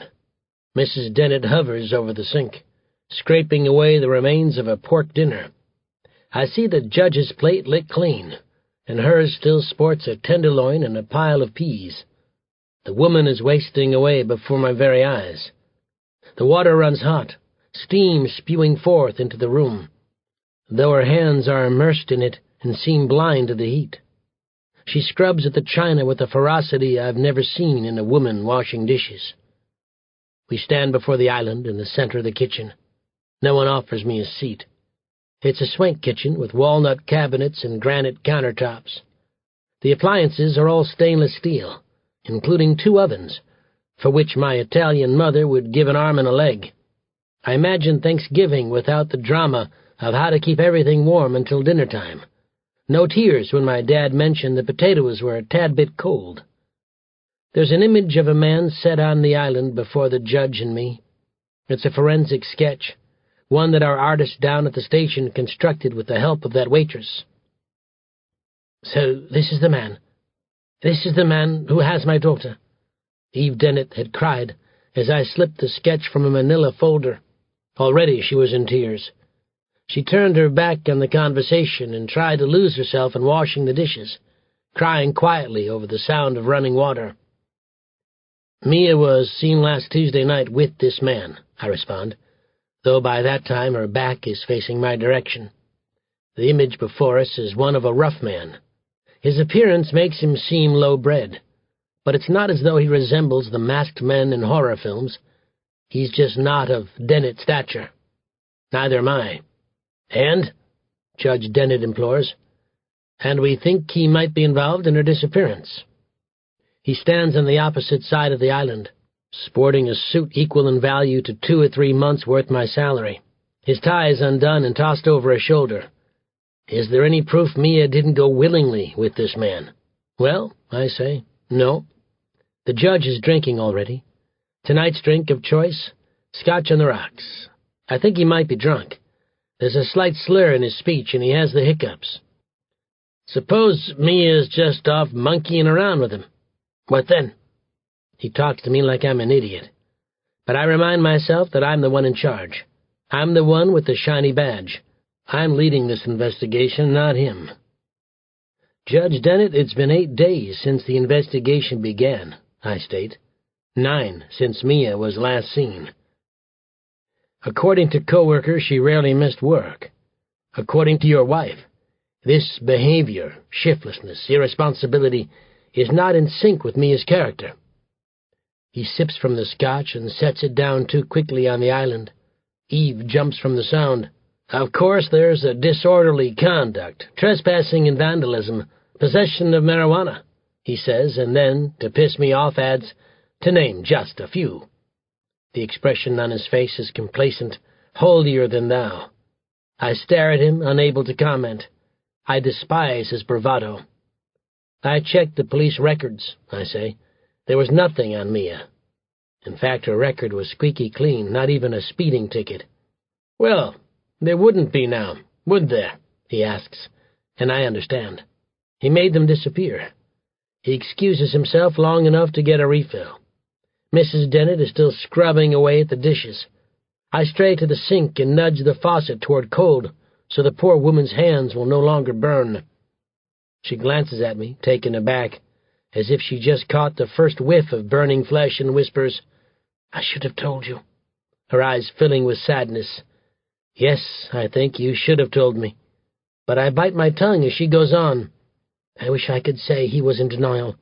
I wish I could say he was so overcome with grief that he's refusing to believe Mia is really gone.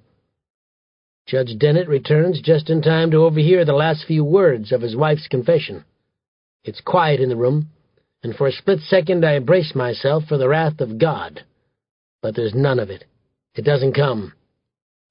"This behavior of Mia's isn't as unexpected as you've led the detective to believe.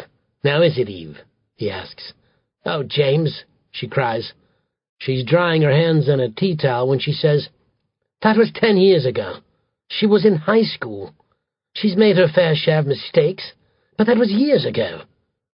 And what do you know of this Mia, Eve? It's been years since we've had a relationship with our daughter. We hardly know her anymore." "And you, Your Honor," I say, to take Mrs. Dennett off the hot seat. I hate the way he stares at her, his eyes making her feel stupid. "What do you know of this Mia? Any misdemeanors that have recently been expunged from her record?" I ask. "Traffic citations? Prostitution? Public intoxication?" I don't have to think twice as to why her youthful transgressions disappeared from the record. That wouldn't look good for the Dennett name now, would it? And this whole thing, if Mia is out there screwing around at the end of the investigation, if she's perfectly fine and just out for a good time, that doesn't look good either, does it? I watch the news. I'm generally up on politics. This November, Judge Dennett is up for re-election. And yet I find myself wondering if Mia's misconduct is limited to her youth alone, or if there's more to it than that. You'd better watch yourself, the judge warns. But in the background, Eve whimpers, "Prostitution? James?" Though it was never anything more than a hypothetical. He ignores her. I suppose we both do. "I'm just trying to find your daughter," I say, "because maybe she is off doing something stupid. But consider for a minute that maybe she's not. Just think about it. What then? I'm certain you'll be asking for my badge if she winds up dead." "James," his wife hisses. She's nearly in tears from my use of daughter and dead in the same sentence. "Let me get this straight, Hoffman," he says to me. "You find my daughter and you bring her home, alive. You just make sure you cover your bases, because there's more to Mia than meets the eye," he concludes, and with that, takes his scotch and walks out of the room. Colin, before.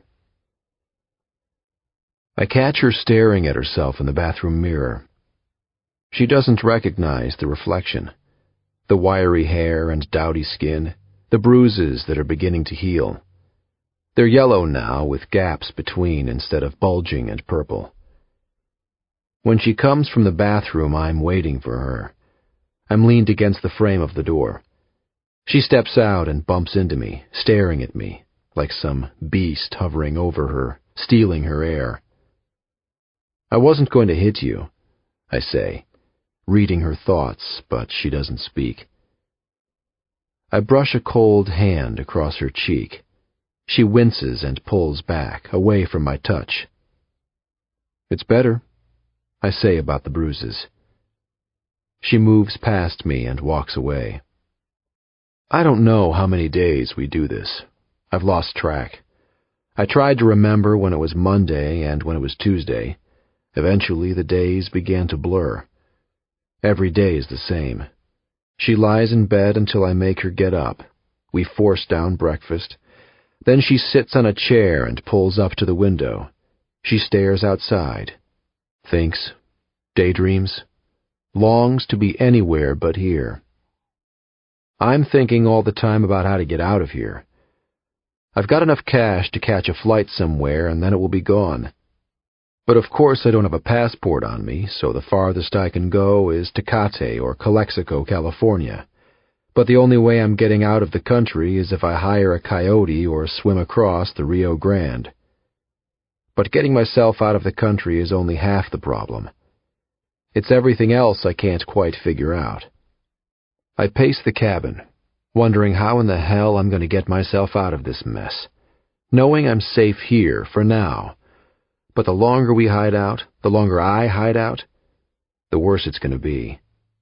We have rules, spoken and unspoken. She's not to touch my shit. We use only one square of toilet paper at a time. We air dry when at all possible. We use as little soap as possible so we don't reek of BO. We can't let things go to waste. We don't open windows, not that we can anyway. If we run into someone around the cabin, she's Chloe, I tell her, never Mia. In fact, she might as well forget that was ever her name. She gets her period, and we learn the literal interpretation for being on the rag. I see the blood in a garbage bag and ask, "What the fuck is this?" I'm sorry I ask. We collect our garbage in some white plastic bags that got left behind. From time to time we drive and drop them off in a dumpster behind some lodge, late at night when we're certain no one will see. She asks why we don't just leave them outside. I ask if she wants to be eaten by a fucking bear. There's a chill from the window, but the heat from the stove helps keep us warm. The days are getting shorter. Night falls earlier and earlier until darkness takes over the cabin. There is electricity, but I don't want to draw attention to us. I only turn on a small lamp at night. The bedroom becomes nothing but blackness. At night she lays and listens to the silence. She waits for me to appear from the shadows and end her life. But during the day she sits beside the drafty window. She watches the leaves tumble to the ground. Outside, the earth is covered in decaying leaves. Nothing remains to block the lake's view. Fall is almost over now. We're so far north we can touch Canada. We're lost in an uninhabited world surrounded by nothing but wilderness. She knows it as well as I do. That's why I brought her here. Right now, the only thing of concern is bears, but then again, bears hibernate in the winter. Soon they will all be asleep, and then the only concern will be freezing to death. We don't talk much. It's all of necessity. Lunch is ready. I'm taking a bath. Where are you going? I'm going to bed. There are no casual exchanges. Everything is mute. We can hear every noise for lack of conversation. A stomach growl, a cough, a swallow, the wind howling outside the cabin at night, deer passing through the leaves. And then there are the imagined sounds. Car tires on gravel, footsteps on the stairs leading up to the cabin, voices. She probably wishes they were real, so she didn't have to wait anymore. The fear is certain to kill her. Eve, before. The first time I laid eyes on James, I was 18 years old. In the United States with some girlfriends, I was young and naive and mesmerized with the enormity of Chicago, the sense of freedom that had crawled under my skin the moment us girls boarded the airplane. We were country girls, used to small villages of only a few thousand people, an agrarian lifestyle, a community that was generally narrow-minded and conventional. And suddenly we were whisked away to a new world, dropped in the middle of a roaring metropolis, and at first glance I was swept off my feet. I was in love. It was Chicago that first seduced me, all the promises it had to offer. These immense buildings, millions of people, the confidence they carried in the way they walked, in the steadfast expressions on their faces when they strut across the busy streets. It was 1969. The world as we knew it was changing, but truly I couldn't have cared less. I wasn't caught up in all that. I was enraptured with my own existence, as is to be expected when one is 18. The way men would look at me, the way I felt in a miniskirt, much shorter than my mother would have ever approved. I was dreadfully inexperienced, desperate to be a woman and no longer a child.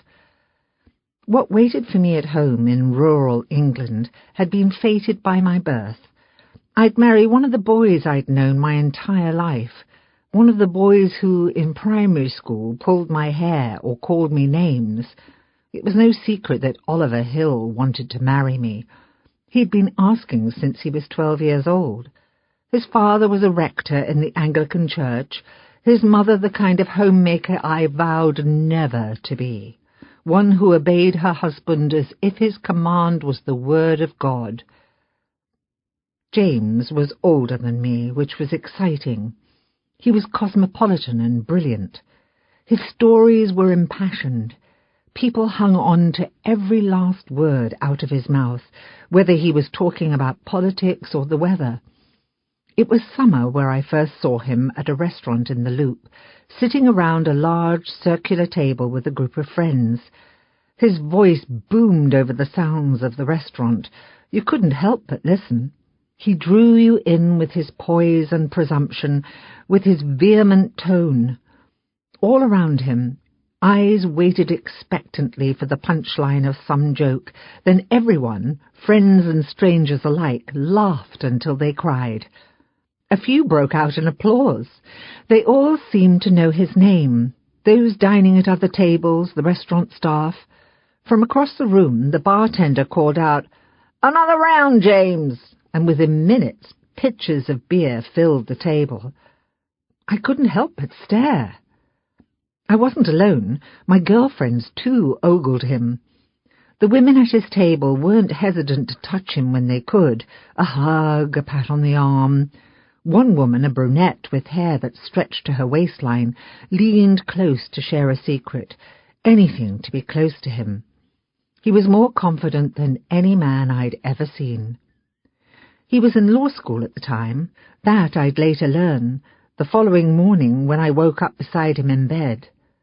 My girlfriends and I weren't old enough to drink, and so it was apparently my infatuation that was responsible for my reckless abandon that night, the way I found myself sitting beside him at his round table, the gluttonous expression on the woman with the long hair as he draped an arm around my shoulder, the way James fawned over my British accent as if it was the greatest thing since sliced bread. James was different then, not the man he's become over time. His faults were much more endearing, his bravado charming instead of the unpleasant way it's grown to be. He was a master at flattery, long before his choice words became insulting and ugly. There was a time in our lives when we were happy, completely bewitched by the other, when we couldn't keep our hands to ourselves. But that man, the one I married, has completely disappeared. I called Detective Hoffman first thing in the morning, after James has left for work.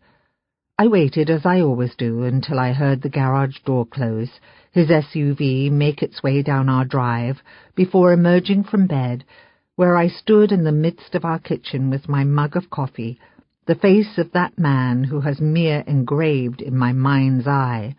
I stared at the clock, watched as the minute hand crawled its way around the circle, and when 8:59 gave way to 9 o'clock, I dialed the numbers that are becoming more familiar with each passing day. He answers the phone, his voice professional and authoritarian as he announces, "Detective Hoffman." I imagine him at the police station. I hear the bustle of people in the background, dozens of officers trying to solve other people's problems for them. It takes me a moment to gather myself, and I say to him, "Detective, this is Eve Dennett." His voice loses its edge as he says my name, "Mrs. Dennett, good morning." "Good morning." I envision him standing in our kitchen last night. I see the vacant look on his kind-hearted face when James told him about Mia's past. He left in a hurry. I hear him slam the front door over and over again in my mind.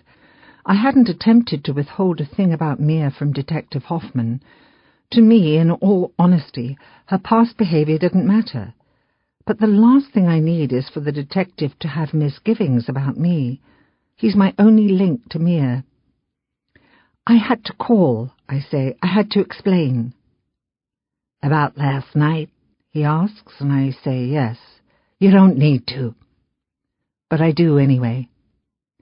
Mia's teenage years were difficult, to say the least. She wanted so desperately to fit in. She wanted to be independent. She was impulsive, driven by desire, and lacking in common sense. Her friends made her feel accepted, whereas her family did not. Amongst her peers, she was popular. She was wanted. And for Mia, this was a natural high. Her peers made her feel like she was on top of the world. There was nothing she wouldn't do for her friends. Maybe Mia fell into the wrong group of friends, I say. Maybe I should have been more vigilant about whom she was spending her time with. What I noticed was that B-plus book reports more commonly became C- papers, and she no longer studied at the kitchen table after school, but retreated to her bedroom, where she shut and locked the door. Mia was in the midst of an identity crisis. There was a part of her desperately yearning for adulthood, and yet the rest of her remained a child, unable to think and reason like she would later in life. She was often frustrated and thought little of herself. James's insensitivity only made things worse. He compared her to Grace relentlessly, about how Grace, now in her 20s and away at college, his alma mater, of course, was going to graduate magna cum laude. about how she was taking courses in Latin and debate in preparation for law school, to which she'd already been accepted.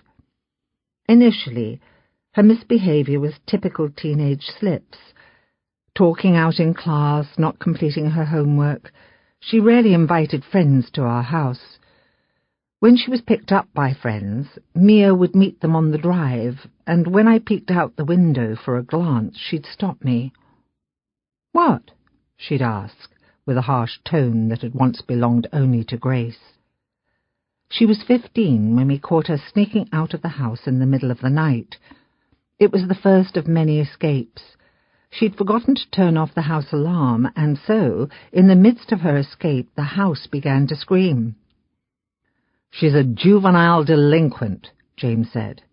"She's a teenager," I amended, watching as she climbed into a car parked at the end of our drive, not bothering to look back as the alarms blared and James cursed the darn thing, trying to remember our password.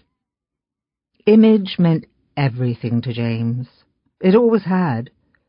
He'd always been worried about his reputation, about what people would think or say about him.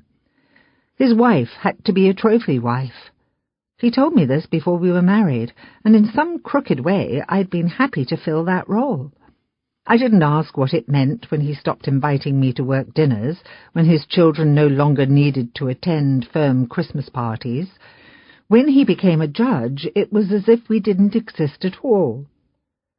So one can imagine the way James felt when the local police dragged a sloppy, drunken 16-year-old girl home from a party, and he, in his robe, stood at our front door, all but begging the police to keep this under wraps. He screamed at her, even though she was so sick she could barely hold her own head over the toilet while she vomited. He bellowed about how insatiable reporters love this kind of thing. Teenage daughter of Judge Dennett cited with underage drinking. Of course it never made the paper. James made sure of that. He spent an arm and a leg making sure that Mia's name never graced the pages of the local paper, not this time or the next. Not when she and her unruly friends attempted to steal a bottle of tequila from the local liquor store. Not when she and these same friends were caught smoking pot in a parked car behind a strip mall off Green Bay Road. "She's a teenager," I said to James. "This is what they do." But even I wasn't so sure. Grace, with all her difficulties, had never been in trouble with the law. I had never had so much as a speeding ticket, and here was Mia, spending time in a holding cell at the local precinct, while James begged and blackmailed local law enforcement not to press charges or to have allegations removed from her record. He paid off parents not to mention Mia's misadventures with their similarly disobedient children. He was never worried about Mia and the source of her discontent and therefore misbehaviour. He was only worried about what impact her actions would have on him. It didn't occur to him that if he let her pay the consequences like any normal child, Mia's havoc might cease. As it was, she could do anything she liked and not suffer the consequences. Her misdeeds irked her father like nothing else. For the first time in her life, she had his attention. I overheard telephone conversations between Mia and her friends about earrings they'd stolen from the mall, as if we couldn't have just paid for them. My car would smell of cigarette smoke after Mia had borrowed it for this or that, but of course my Mia didn't smoke. She didn't smoke or drink or... Mrs. Dennett? Detective Hoffman interrupts. Teenagers, by definition, are a class all of their own. They give in to peer pressure. They defy their parents. They talk back and experiment with anything and everything they can get their hands on. The goal with teenagers is simply getting through it alive with no permanent damage. Your description of Mia is not that far from normal, he admits, though I sense he'd say anything to make me feel better. I can't tell you how many stupid things I did when I was 16, 17, he concedes. He rattles them off. Drinking, fender benders, cheating on a test, smoking pot. He whispers into the telephone's receiver, "Even the good kids have the urge to lift a pair of earrings from the mall.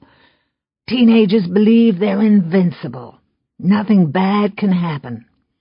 It isn't until later that we realize that bad things do, in fact, happen. The kids that are flawless," he adds, "those are the ones that worry me." I assure him that Mia has changed since she was 17, desperate for him to see Mia as more than a teenage delinquent. She's matured.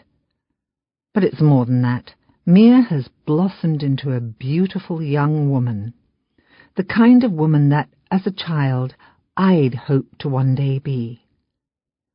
"I'm sure she has," he says. But I can't leave it at that. There were 2, maybe 3 years of utter carelessness, and then she turned herself around. She saw a light at the end of the tunnel. She would be 18 and could be rid of us once and for all. She knew what she wanted. She started making plans, a place of her own, freedom, and she wanted to help people. "Teenagers," he says, and I'm silenced because, without ever having met her, I see that he knows my daughter more than me. "Those who were troubled and feeling misunderstood, like herself."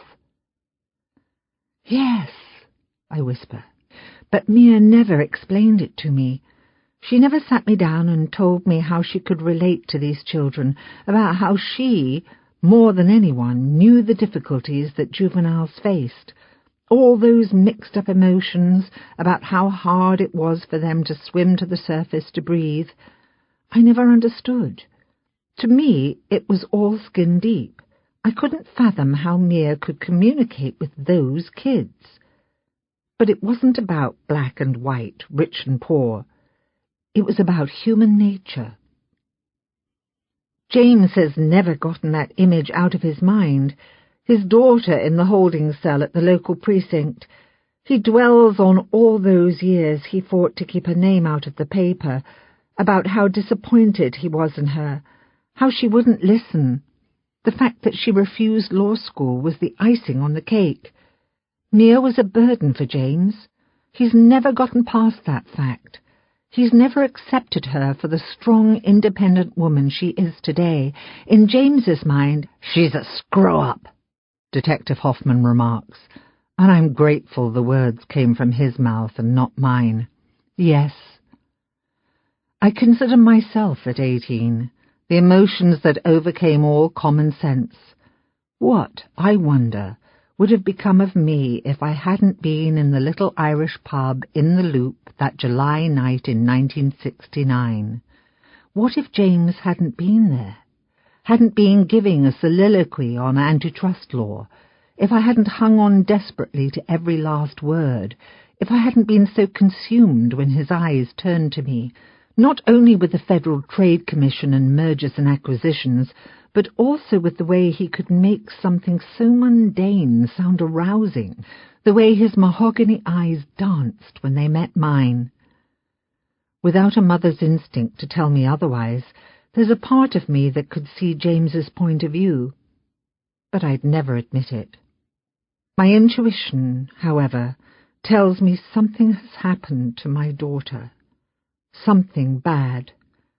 It screams at me, awakens me in the middle of the night. Colin, before. I tell her we're going outside. It's the first time I let her out of the cabin. "We need sticks," I say, "for the fire. Soon it will snow.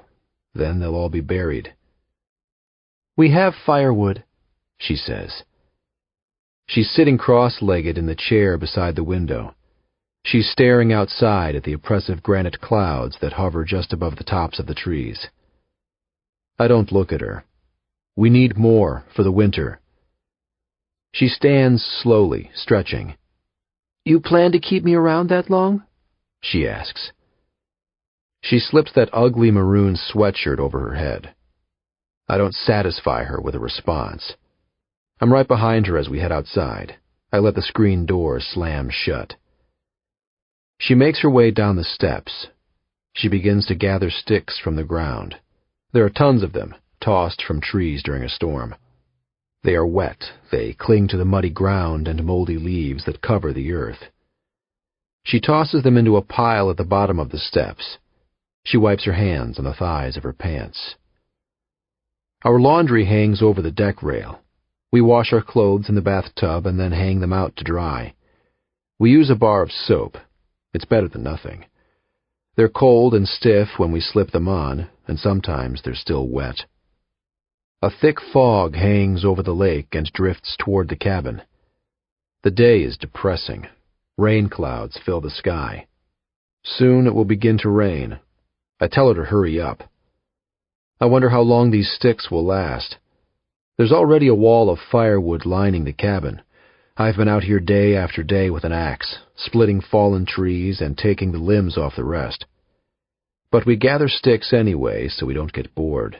So I don't get bored. She isn't going to complain about it.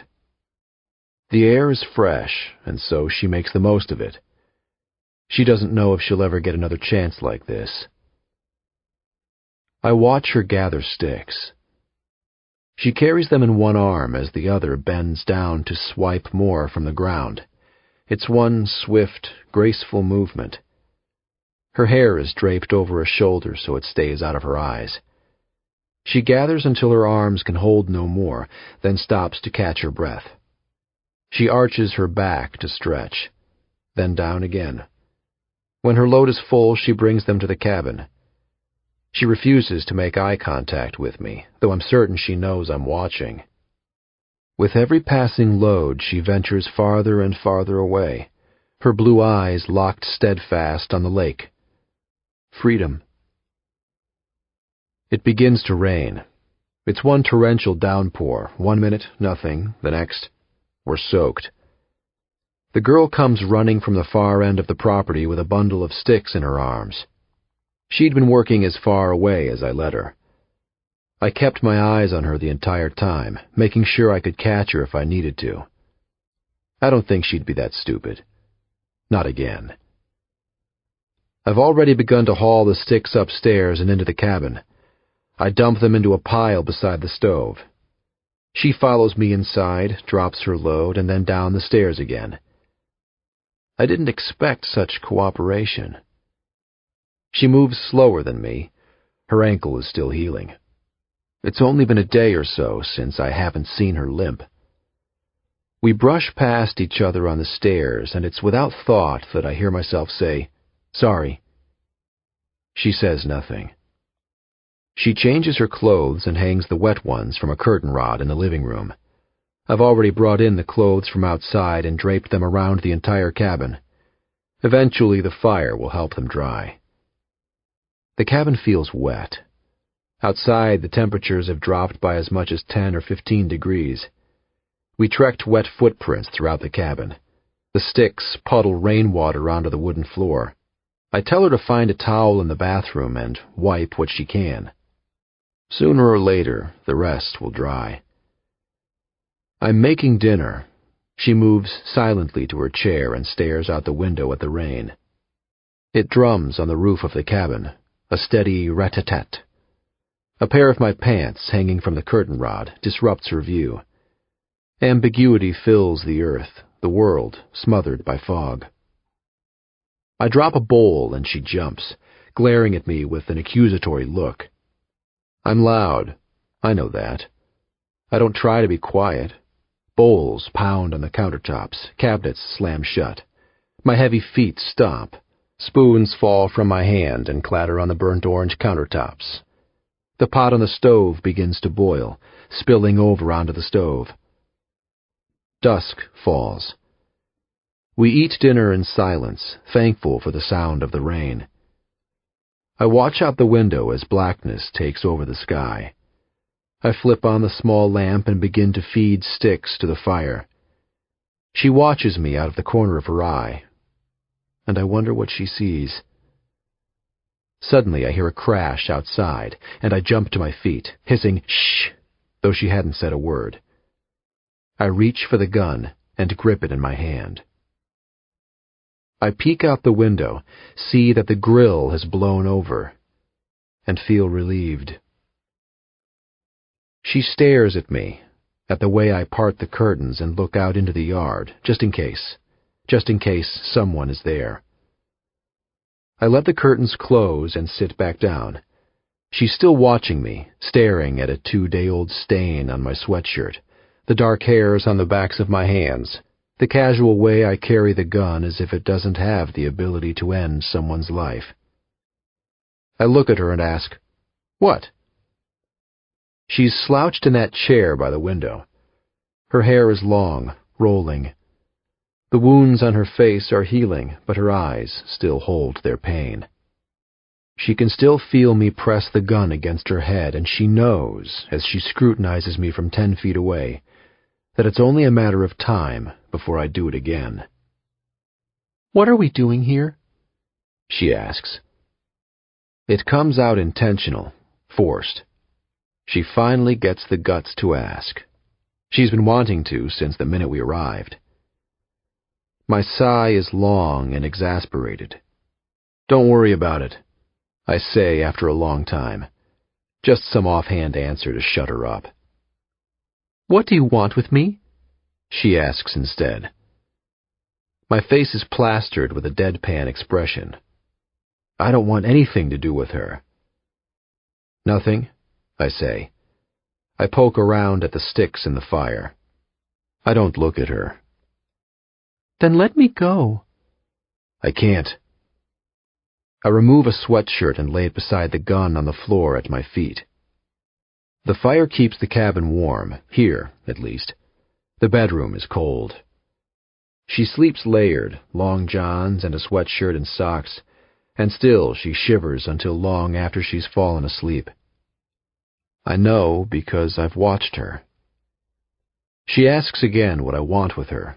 Of course I want something with her, she says. Why else would I snatch her from my apartment and bring her here? I was hired to do a job. To get you and bring you to Lower Wacker, to drop you off, that's it. I was supposed to drop you off and disappear. Lower Wacker Drive is the bottom part of a double-decker street in the loop, a tunnel that goes on for I don't know how long. I see it in her eyes. Confusion. She looks away, out the window into the dark night. There are words she doesn't understand. A job, drop you off, and disappear. It was far more realistic for her to believe that this was random, that some madman chose to kidnap her for the hell of it. She says the only thing she knows about Lower Wacker is that she and her sister used to love to drive down there when they were kids, back when it was lit with fluorescent green lights. It's the first personal thing she tells me about herself. I don't understand, she says, desperate for an answer. I don't know all the details. Ransom, I say. I'm getting pissed off. I don't want to talk about it. Then why are we here? Her eyes beg for an explanation. She's looking at me with this blend of complete disorientation and frustration and conceit. That's a fucking good question, I think. I checked her out online before I nabbed her. I know a few things about her, though she doesn't think I know shit. I've seen photos of her socialite family in their designer clothes, looking rich and uptight all at the same time. I know when her father became judge. I know when he's up for re-election. I watched news clips of him on the internet. I know that he's a prick. The apple doesn't fall far from the tree. I want to tell her to forget it, to shut up. But instead I say, I changed my mind. No one knows we're here. If they did, they'd kill us. Me and you.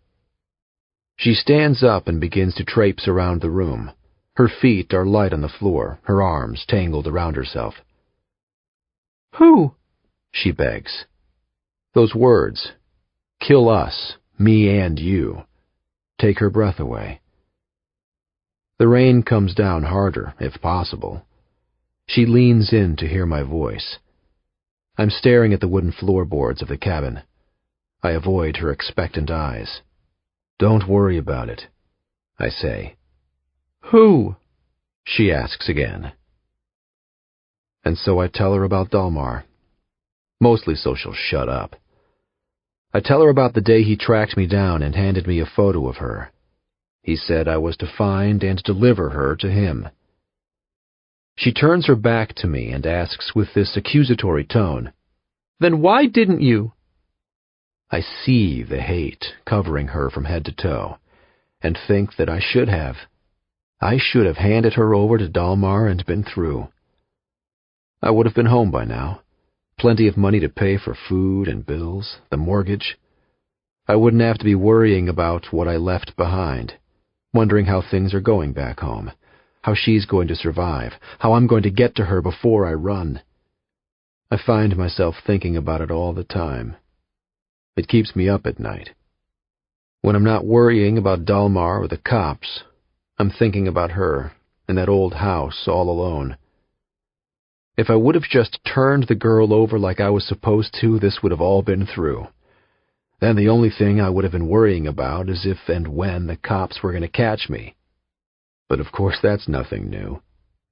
I don't answer the girl's stupid question. That's something she doesn't need to know. She doesn't need to know why I changed my mind, why I brought her here. Instead, I tell her what I know about Dalmar. I don't know why I do it. I guess so she'll know I'm not screwing around. So she'll be afraid. So she'll see that being here with me is the best alternative, the only alternative. Much of what I know about Dalmar is hearsay. Rumors about how he's believed to be one of those child soldiers back in Africa, the ones that are brainwashed and forced to kill. About him beating a businessman in an abandoned warehouse out on the west side because he couldn't pay a debt. About how he killed a boy, 9, maybe 10 years old, when his folks couldn't pay the ransom for his return. About how Dalmar shot the kid, sent photos to his parents to rub it in, to gloat. "You're lying," she says. But her eyes are filled with terror. She knows I'm not. "How can you be so sure?" I ask. "Do you have any idea what he would have done if he got his hands on you?"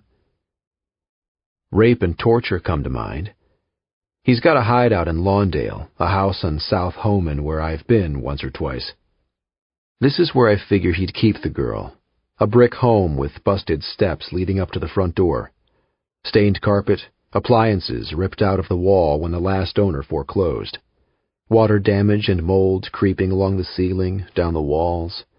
Broken windows covered with plastic wrap. Her, in the middle of a room, on a folding chair, bound and gagged. Waiting.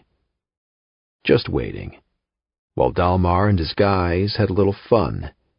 And even after the judge paid the ransom, I figured Dalmar would tell one of the guys to shoot her.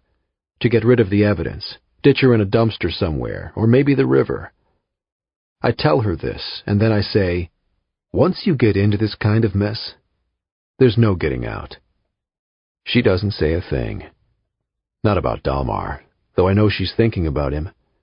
Know she's got that image of Dalmar shooting a 9-year-old kid glued to her mind. Gabe, before. The sergeant gives me the green light to air John Doe's face on the news Friday night. The tips start rolling in. People begin calling the hotline to say they've seen our John Doe. Except to some people, he's Steve. And others, he's Tom. Some lady says she thinks she rode the L with him last night, but can't be entirely sure. Was there a lady with him? No, he was alone. Some guy thinks he saw John Doe working as a janitor in his office building on State Street. But he's sure the man is Hispanic, which I assure him he's not. I have a couple of rookies answering the hotline, trying to differentiate real leads from the dead ends. By morning, the gist of the calls is this. Either no one has a damn clue who he is, or he's known by enough aliases to send every rookie on wild goose chases for the remainder of the year. This realization pains me. Our John Doe might be more experienced than I'd like to think. I spend a lot of time thinking about him. I could guess a lot about him without having ever met him, without even knowing his name. There isn't any one factor in a person that causes violent or antisocial behavior. It's an accumulation of things. I could guess that his socioeconomic level doesn't place him in the same neighborhood as the Dennetts. I could guess that he never went to college, or had trouble finding and keeping a job. I can guess that, as a child, he didn't have meaningful relationships with many adults. He may not have had meaningful relationships at all. He may have felt alienated. There may have been a lack of parental involvement. There may have been marital problems. He may have been abused. There was probably little emphasis placed on education, and not a whole lot of affection in his family. His parents probably didn't tuck him into bed at night. They didn't read him books before bed. They probably didn't go to church. He didn't have to be abusive to animals as a child. Maybe he was hyperactive. Maybe he had trouble concentrating. Maybe he was depressed or delinquent or antisocial. He probably never felt like he was quite in control. He didn't learn to be flexible. He doesn't know what empathy is. He doesn't know how to solve a conflict without throwing a punch or pointing his gun. I've taken sociology classes. I've run across enough convicts in my lifetime, headed down the very same line. He didn't have to take drugs, but he might have. He didn't have to grow up in a housing project, but he might have. He didn't have to be in a gang, but I wouldn't put that past him either. His parents didn't have to own a gun. But I can't assume he wasn't hugged a whole lot. His family didn't pray before dinner.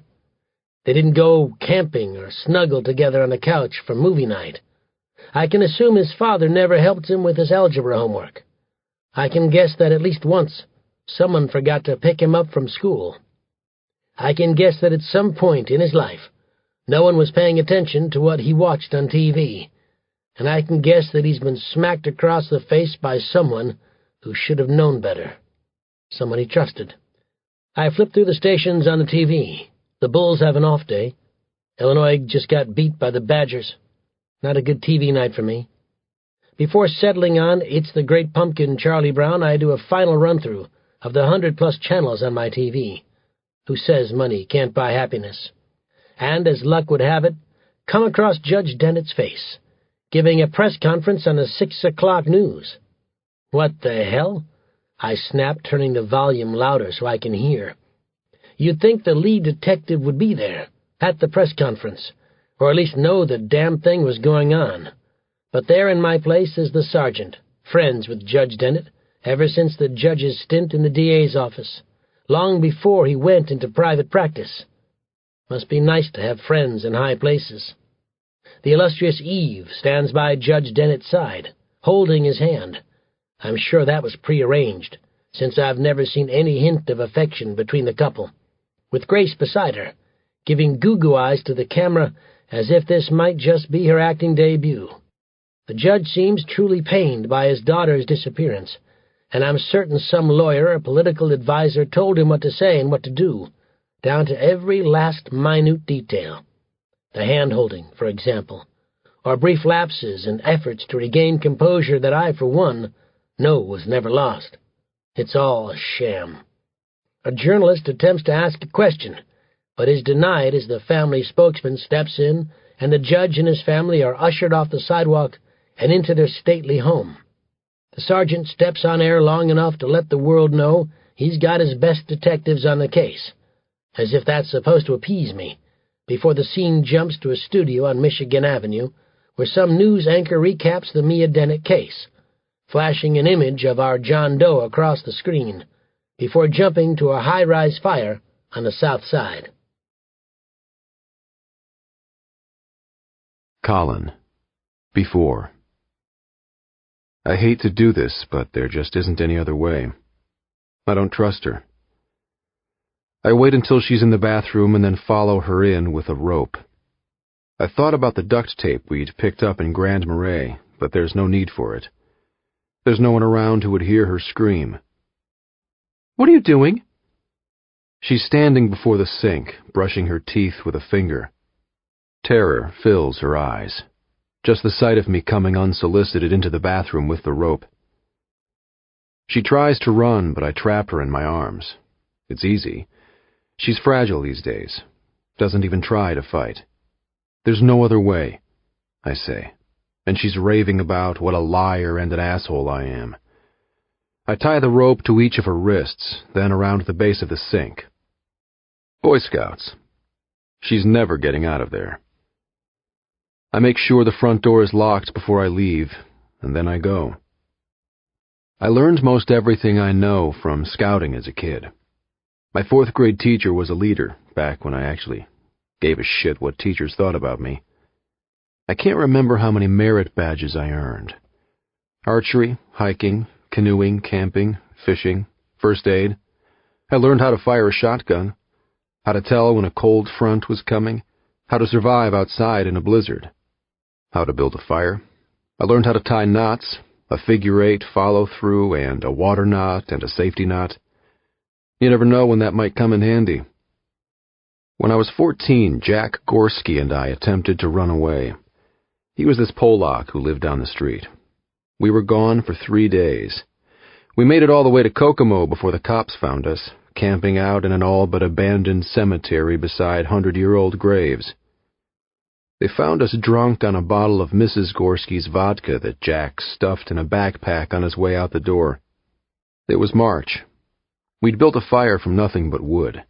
Jack had tripped over a rock and scraped the shit out of his knee. I bandaged it up with a first aid kit I'd brought, bandages and gauze I took from home. I tried hunting once, with Jack Gorski and his dad. I spent the night at their house, woke up at 5 a.m. the next day. We dressed in camouflage and headed out into the woods. They were professionals with all the gear, crossbows and rifles, binoculars, night vision, ammunition. I was the amateur, dressed in forest green sweats I picked up at Walmart the day before. Jack and his dad wore combat clothes from when Mr. Gorski was in the Vietnam War. Mr. Gorski spotted a white-tailed deer. The damn thing was gorgeous, a male with antlers I couldn't take my eyes off. It was my first time hunting. Mr. Gorski thought I should have the first shot. It was only fair. I crouched into position and stared it down, into those black eyes that dared me to shoot. "Now take your time, Colin," he told me. I was sure he could see my arm shaking like a pansy. "Steady." I missed on purpose, scaring the buck to safety. Mr. Gorski said it happened to everyone. Next time I'd have more luck. Jack called me a sissy. Then it was Jack's turn. I watched him shoot a fawn right between the eyes while the doe watched her baby die. The next time they invited me to tag along, I said I was sick. It wasn't long before Jack was sent to juvie for threatening a teacher with his father's pistol. I'm driving down County Line Road, just past Trout Lake Road, when it hits me. I could keep driving. Straight past Grand Marais, out of Minnesota and on to the Rio Grande. I've got the girl all tied up. There's no way she's getting out of there. No way she can call the cops and snitch. Even if she got her hands untied, which she won't, it would be hours before she could walk to civilization. By then, I'd be in South Dakota or Nebraska somewhere. The cops would put out an APB, but all the girl knows me as is Owen, so unless she got a good look at the license plate, I might just stand a chance. I toy around with the idea in my mind, the notion of abandoning that crappy cabin and running. But there are about 1,000,000 things that could go wrong. Chances are by now the cops know I'm with the girl. Maybe they've figured out my name. Maybe there's an APB out on me already. Maybe Dalmar turned me in himself for revenge, retribution. But that's not the only thing that keeps me from going. I see the girl, tied to the bathroom sink, in the wilderness, off-season. No one would find her. Not until she starved to death. Not until springtime, when tourists returned, drawn to the cabin by the smell of rotting flesh. That's one thing that keeps me on track. One of many that make it impossible to cut and run, though I want to, though I need to, though I know that every day I stay is just another nail in my coffin. I don't know how long I'm gone, hours at least. When I come back, I slam the door shut. I appear in the bathroom doorway with a knife. I see the girl start to panic, but I don't say a thing. I drop down beside her and cut the rope. I reach out a hand to help her to her feet, but she pushes me away. I lose my balance, reaching for the wall. Her legs are weak. She runs fingers across a rope burn on each wrist, raw and red. "What did you do that for?" I ask, grabbing her hands for a closer look. She sat there all day and tried to get out of the rope. She pushes me as hard as she possibly can. It isn't much. I grab her by the arm and block the blow. It hurts, I can tell, the way I seize her arm and don't let go. "You think I could just leave you here?" I ask. I throw her away from me. I'm already walking away. "Your face is all over the TV. I couldn't bring you with me." "You did last time." "You're famous now." "And you?" "No one gives a shit where I am." "You're lying." I stand in the kitchen, unpacking. The empty paper bags fall to the floor. Firewood. She eyes the new fishing pole that's leaned against the door. "Where were you?" "Getting all this shit?" I'm short. I'm getting mad. I slam the canned food into the cabinet, bang the doors shut.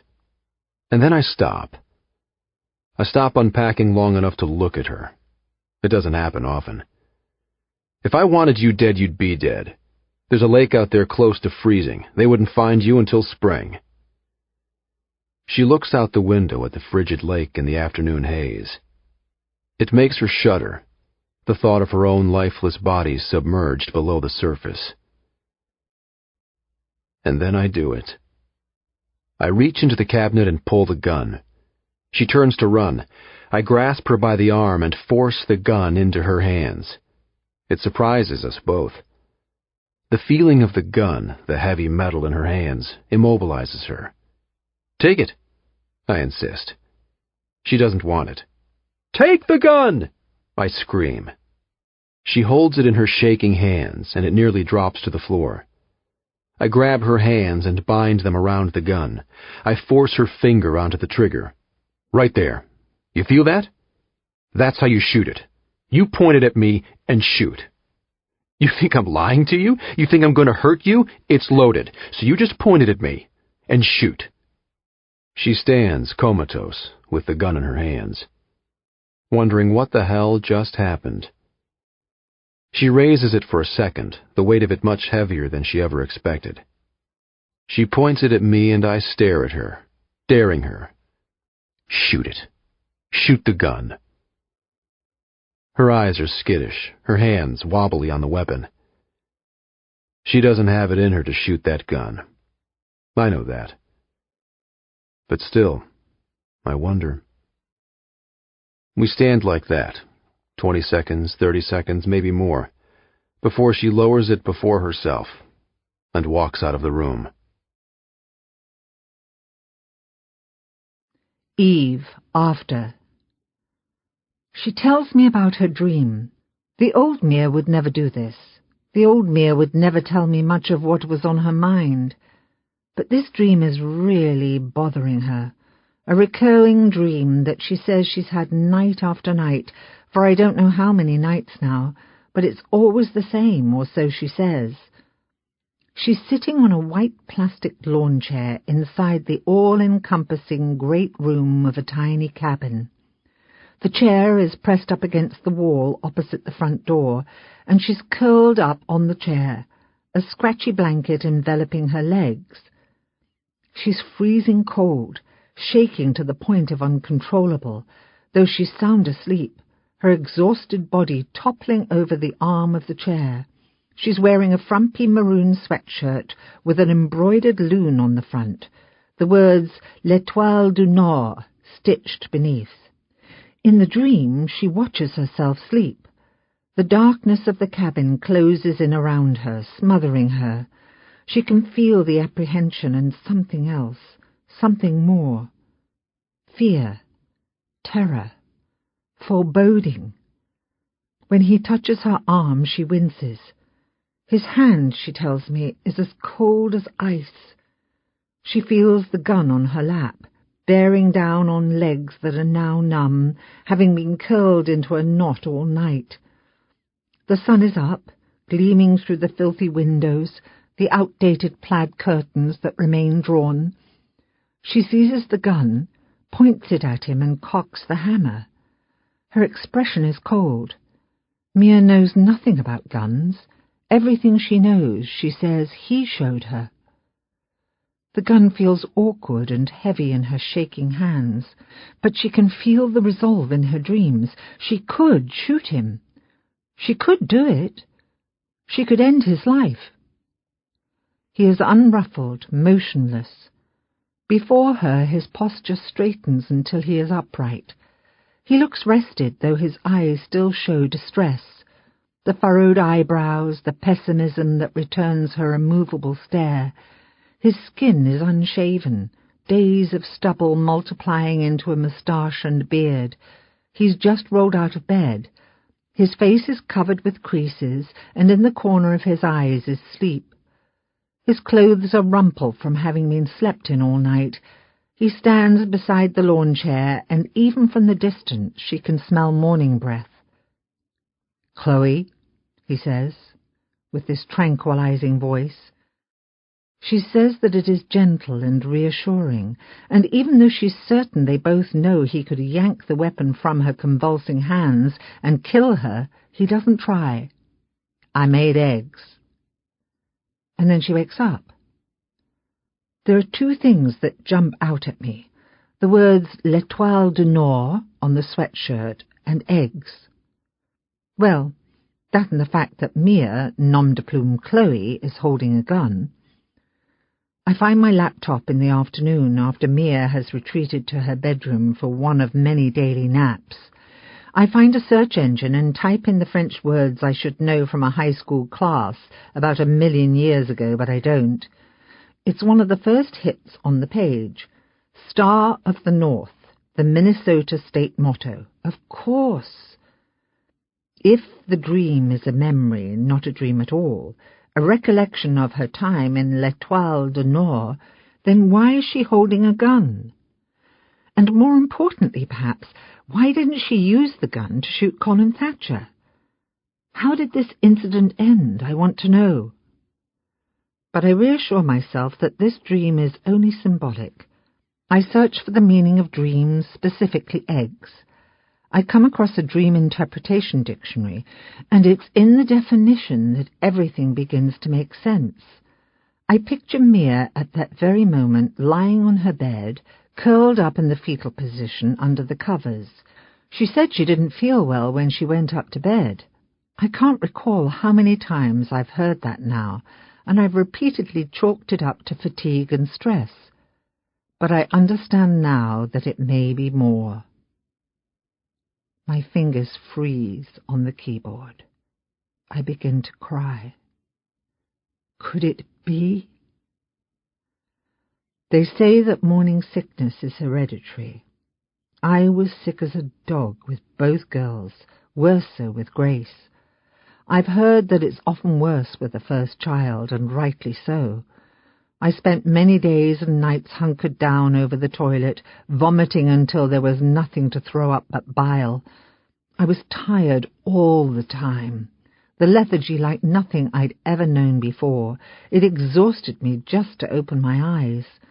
James didn't understand. Of course he didn't. How could he? It was something I never understood until I lived through it, though over and over again I wished to die. According to this dream interpretation dictionary, eggs in one's dreams may represent something new and fragile, life in its earliest form. Colin. Before. I woke up early. I dragged that fishing pole outside, out to the lake with a tackle box I picked up at the store. I spent a small fortune on fishing supplies, an auger and skimmer too, for when the lake freezes over. Not that I plan to be here that long. She pulls a sweatshirt over her head. She hikes out to the lake. Her hair is still wet from a bath, and the ends become crisp in the cold air. Until she arrives, it's quiet outside. The sun is just beginning to rise. I'm lost in thought, trying hard to convince myself that everything back home is okay. Trying to satisfy the guilt by brainwashing myself into believing that there's plenty of food in the fridge, that she hasn't fallen down and broken a hip. And just as I start to believe it, some new fear comes to mind. That I forgot to set the heat and she'll freeze to death, that she leaves the front door open and some critter lets itself in. And then the realization sets in, the excuses. I did set the heat. Of course I did. I spend 10 minutes picturing myself setting the damn heat at 68 degrees. At least by now the cash should have arrived. Enough money to get her through. For a while. I brought a lawn chair down from the cabin and sit with a mug of coffee by my feet. I stare at what the girl's wearing as she approaches the lake. Her pants do nothing to block the wind. There are no leaves left in the trees to slow it down. It drives her frozen hair around her face. It slips up the leg of her khakis and down the neck of her shirt. She's already shaking. I did set the heat. Of course I did. 68 degrees. What are you doing out here? I ask. You're going to freeze your ass off. And yet she sits down, uninvited, on the banks of the lake. I could tell her to go back inside, but I don't. The ground is damp. She pulls her legs into her and wraps her arms around them to keep warm. We don't talk. We don't need to. She's just thankful to be outside. The cabin smells awful, like mold or mildew. It pierces the nose even after all these days when you'd think we'd be used to it. It's as cold inside as out. We have to conserve as much wood as we can until winter. Until then, we only light the stove at night. During the day, the temperature in the cabin must plummet to the 50s. I know she's never warm, though she bundles layer over layer. The winter this far north is harsh and unforgiving, cold like we've never known before. In days it will be November, the final calm before the storm. A small group of common loons soars above the lake heading south. The last few that remain this far north. It's the chicks who leave now, those who were born this spring and are only now gaining enough strength for the long journey. The others are gone. I'm guessing she's never fished before.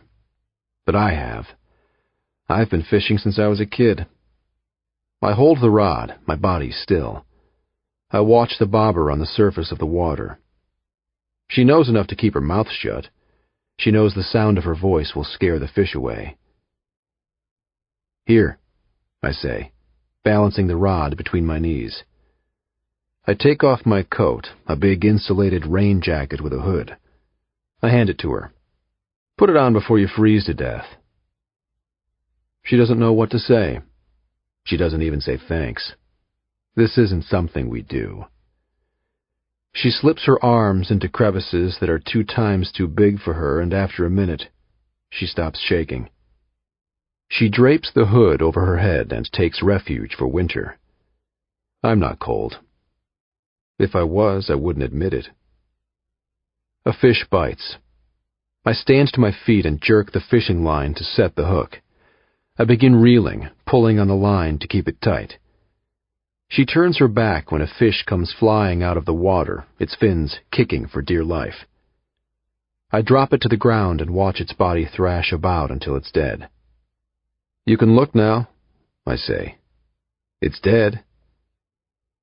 But she can't. She doesn't look, not until my body blocks the view. I hover over the fish, and I slide the hook out of its mouth. Then I slip a worm onto the end of the hook and hold the rod out for the girl. No thanks, she says. You ever fished before? No. Not the kind of thing they teach you where you come from? She knows what I think of her. Spoiled little rich girl. She has yet to prove otherwise. She snatches the rod from my hands. She isn't used to people telling her what to do. You know what you're doing? I ask. I can figure it out, she snaps. But she doesn't so much as have a clue, so I'm forced to help her cast the line. She drops down onto the shoreline and she waits. She wills the fish away. I sit down on my chair and sip from the mug of coffee, cold by now. The time passes. I don't know how much time. I go inside for more coffee and to take a piss. When I come back, she tells me she's surprised I didn't tie her to a tree. The sun is up, trying hard to warm the day. It's not working. Consider yourself lucky. In time, I ask about her father. At first, she's quiet, staring at the water, deathly still. She takes in the trees' long shadows on the lake, the twitter of birds. "What about him?" she asks. "What's he like?" I ask. But really, I know. I just want to hear her say it. "I don't want to talk about it." We're quiet for a moment. Then she breaks the silence. "My father grew up rich," she says. "Old money," she says, and then tells me his family's always had money. For generations. They have more money than they know what to do with. "Enough to feed a small country," she says. But they don't. They keep it all to themselves. She tells me how her father's career is high profile. I know this. "People know him," she says. "All this goes to his big head. My father's never-ending desire for more money has made him corrupt. I wouldn't put much past him, accepting bribes for one. He's just never been caught. Image is everything to him," she says. Then she tells me about her sister, Grace. She says that she, like her father, is pretentious and hollow and hedonistic. I give her a look. Grace is not the only one who's all these things. She's the daughter of a wealthy bastard. Her life's been delivered on a silver platter. I know more about her than she'd like to think. "Think whatever you want," she says.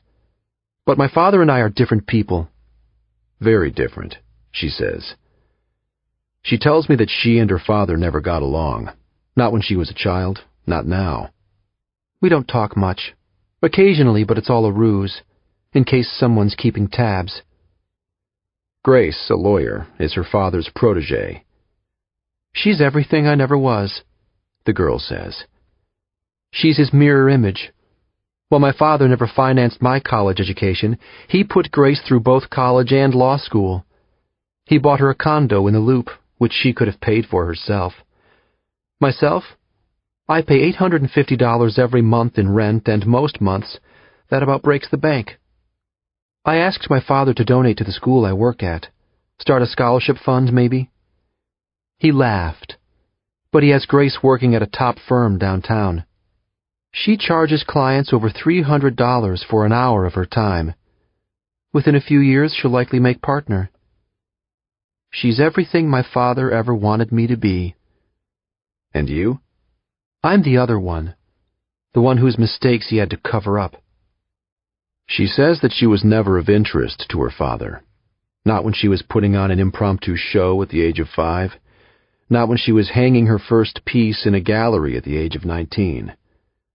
Grace, on the other hand, her very presence could change his mood. She's bright like him and articulate, her words wrought with efficacy rather than, as my father liked to call it, delusion. These grand delusions I had of one day being an artist, my mother's deluded sense of reality. What pisses me off is that she talks like she got the short end of the stick, like her life is full of hard knocks. She doesn't have a fucking clue what tough luck is like. I think of the mint green trailer home, of sitting out a storm in a makeshift shelter while we watched our home blow over. "I'm supposed to feel sorry for you?" I ask. A bird begins to warble. In the distance, another returns its call. Her voice is quiet.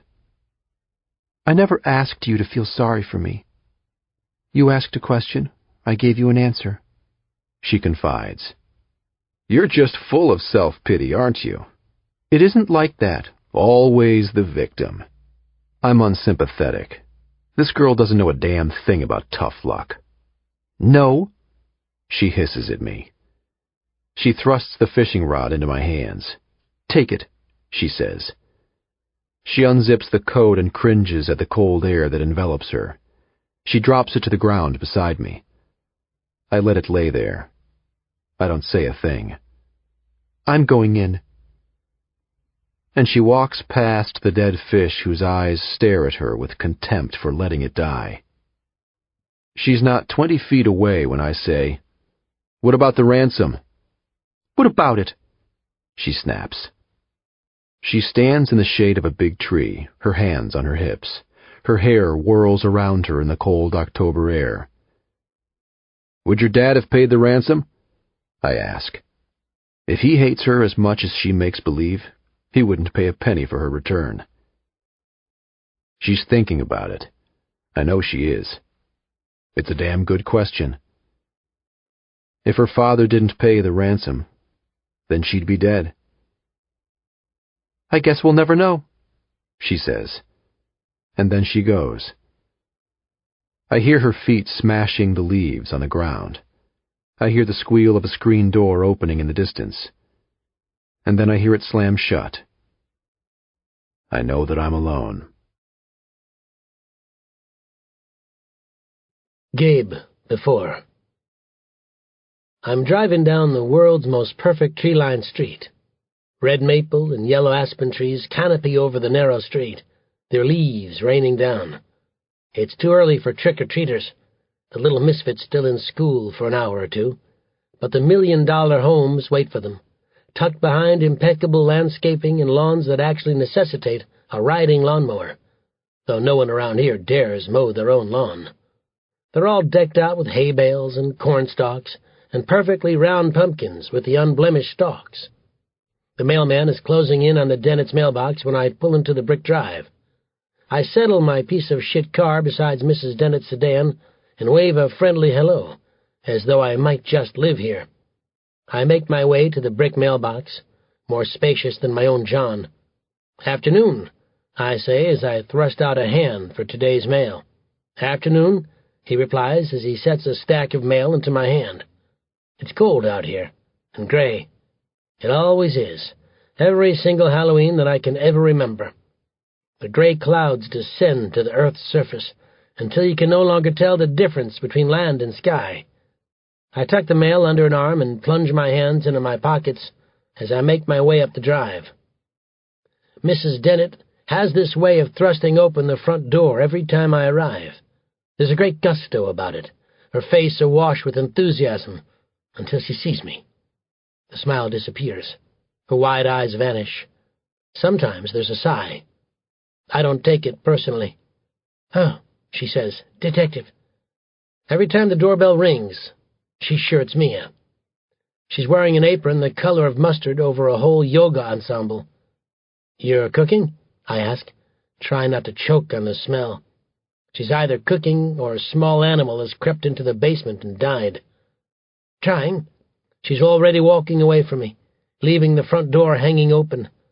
There's a nervous laugh as I follow her into the kitchen. "Lasagna," she says, slicing a mound of mozzarella cheese. "Have you made lasagna before?" "I specialize in frozen pizza," I say, setting the mail on the island. "Thought I'd save you the trip." Thank you," she says, dropping the cheese slicer and reaching for an explanation of benefits from the insurance company. She wanders off in search of a letter opener while on the stove Italian sausage begins to burn. I do know a thing or two about lasagna. I watched my mother cook it about 1,000,000 times as a kid. She'd trip over me in our tiny kitchen while I hounded her, "Is it ready yet? Is it ready yet?" while playing with my matchbox cars on the kitchen floor. I find a wooden spoon in the drawer and give it a whirl. "What was I?" she asks mindlessly as she returns to the kitchen. "Oh, detective, you don't have to," she says, but I tell her that I don't mind. I set the spoon beside the skillet. She's sorting the mail.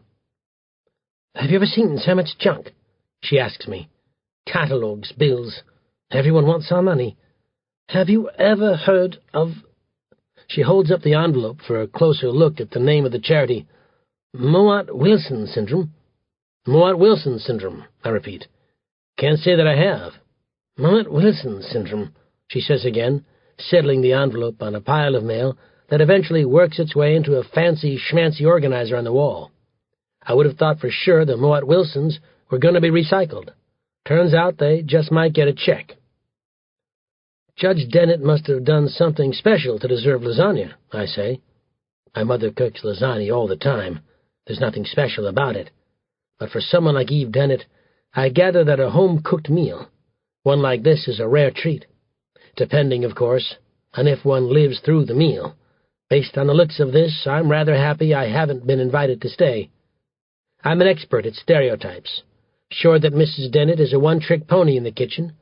She's probably got a chicken recipe, and chances are she can boil water. But that's all. It's not full, James, Mrs. Dennett says, as she moves behind me to the stove. The sleeve of a black spandex top grazes my back. I'm sure she doesn't notice, but I do. I can still feel it. Seconds after she's gone, the woman tosses a pile of onions into the skillet. They hiss. I know that it's Mia's birthday. Mrs. Dennett, I ask. I'm not going to do this, she vows, completely absorbed in cooking the charred meat. Quite a turn of events for someone who, 2 seconds earlier, didn't give a shit. I'm not going to cry. And then I notice the balloons, a whole slew of them covering the house, all in lime green and magenta, apparently a favorite. It's for her, she says. Mia loves lasagna, any kind of pasta. She's the only one I could always count on to eat what I'd cooked. It's not that I expect her to show up. I know that won't happen. But I couldn't. And she lets her voice trail off. From behind, I see her shoulders quake and watch as the Italian sausage absorbs her tears. She could blame the onions, but she doesn't. I don't stare. I lose myself in the mozzarella cheese. She finds a clove of garlic and begins to smash the damn thing with the palm of her hand. I didn't know Mrs. Dennett had it in her. Seems to be amazingly therapeutic. Into the skillet the garlic goes, and she yanks jars of seasoning, basil and fennel, salt and pepper, from a cabinet and slams them to the granite countertop. The acrylic salt shaker misses the edge of the countertop and tumbles to the hardwood floor. It doesn't break, but the salt spills. We stare at the collection of white crystals on the floor, thinking the same thing. Bad luck. Is it 7 years? I don't know. Regardless, I insist. Left shoulder. Are you sure it isn't right? She asks. There's a panic to her voice, as if this little salt incident might very well determine whether or not Mia will come home. Left, I respond, knowing I'm right. But then to pacify her, I say, what the heck? Why not toss a little over both? Then you know you're covered. She does, then wipes her hands on the front of the apron. I stoop to pick up the salt shaker, and she lowers herself to collect the remaining salt in the palm of her hand. It happens in an instant, and before we know it, we clunk heads. She presses a hand to her wound. I find myself reaching out to her. I ask if she's okay, then say I'm sorry. We rise to our feet, and for the first time, Mrs. Dennett begins to laugh. God, she's gorgeous, though the laughter is uneasy, like she might just burst into tears at any moment. I dated a girl once who was bipolar. Manic highs one minute, so that she wanted to conquer the world. So depressed the next, she could hardly get out of bed. I wonder if Judge Dennett has once, just one time since this all happened, put his arms around the woman and told her that it was going to be okay. When she settles, I say to her, can you imagine if Mia did come home tonight? If she just showed up at that door and there was nothing? She's shaking her head. She can't imagine. Why did you become a detective? She asks me. There's nothing profound about this. It's embarrassing, almost. I was appointed this position because apparently I was a good cop. But I became a cop because I had a friend in college that was headed to the academy. I had nothing better to do than follow. But you like your job. I like my job. Isn't it depressing? I can hardly watch the news at night. It has its bad days, I say. But then I go on to list as many good things as I can possibly come up with. putting down a meth lab, finding a lost dog, catching some kid who'd gone to school with a pocket knife in his bag, finding Mia, I conclude, and though I don't say it aloud, I think to myself, if I could find Mia and bring her back home, if I could wake Mrs. Dennett from this horrible nightmare she's trapped in, that would make it worth it. That would override all the open, unsolved cases, all the wrongdoing that goes on in our world every day. She returns to her lasagna. I tell her that I wanted to ask her a few questions about Mia. I watch as she spreads the noodles and the cheese and meat into a pan, and we talk about a girl of whom photographs magically appear, scattered in more abundance every time I come through the door. Mia on the first day of school, smiling, though half her teeth are gone. Mia with a goose-egg bump on her head. Mia with scrawny little legs, hanging out of a one-piece bathing suit, floaties on her arms. Mia preparing for the high school prom. 2 weeks ago, one might not have known that Grace Dennett had a younger sister. Now it's as if she's the only presence in this home. Colin, before. I have the advantage of a watch with the date on it. Without it, we'd both be lost.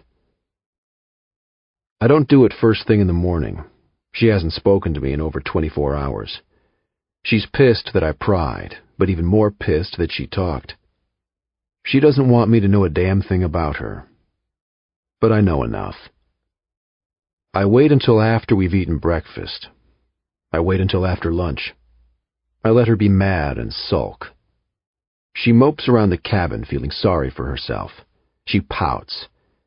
It never crosses her mind that there are a million places I'd rather be than here, but this is her misfortune and hers alone. Or so she thinks.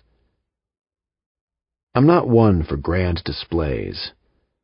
I wait until she's done cleaning the dishes from lunch. She's drying her hands on a terry cloth towel when I more or less drop it on the counter beside her. It's for you. She glances at the notebook on the counter, a sketchbook, and 10 mechanical pencils. That's all the lead there is. Don't use it all at once.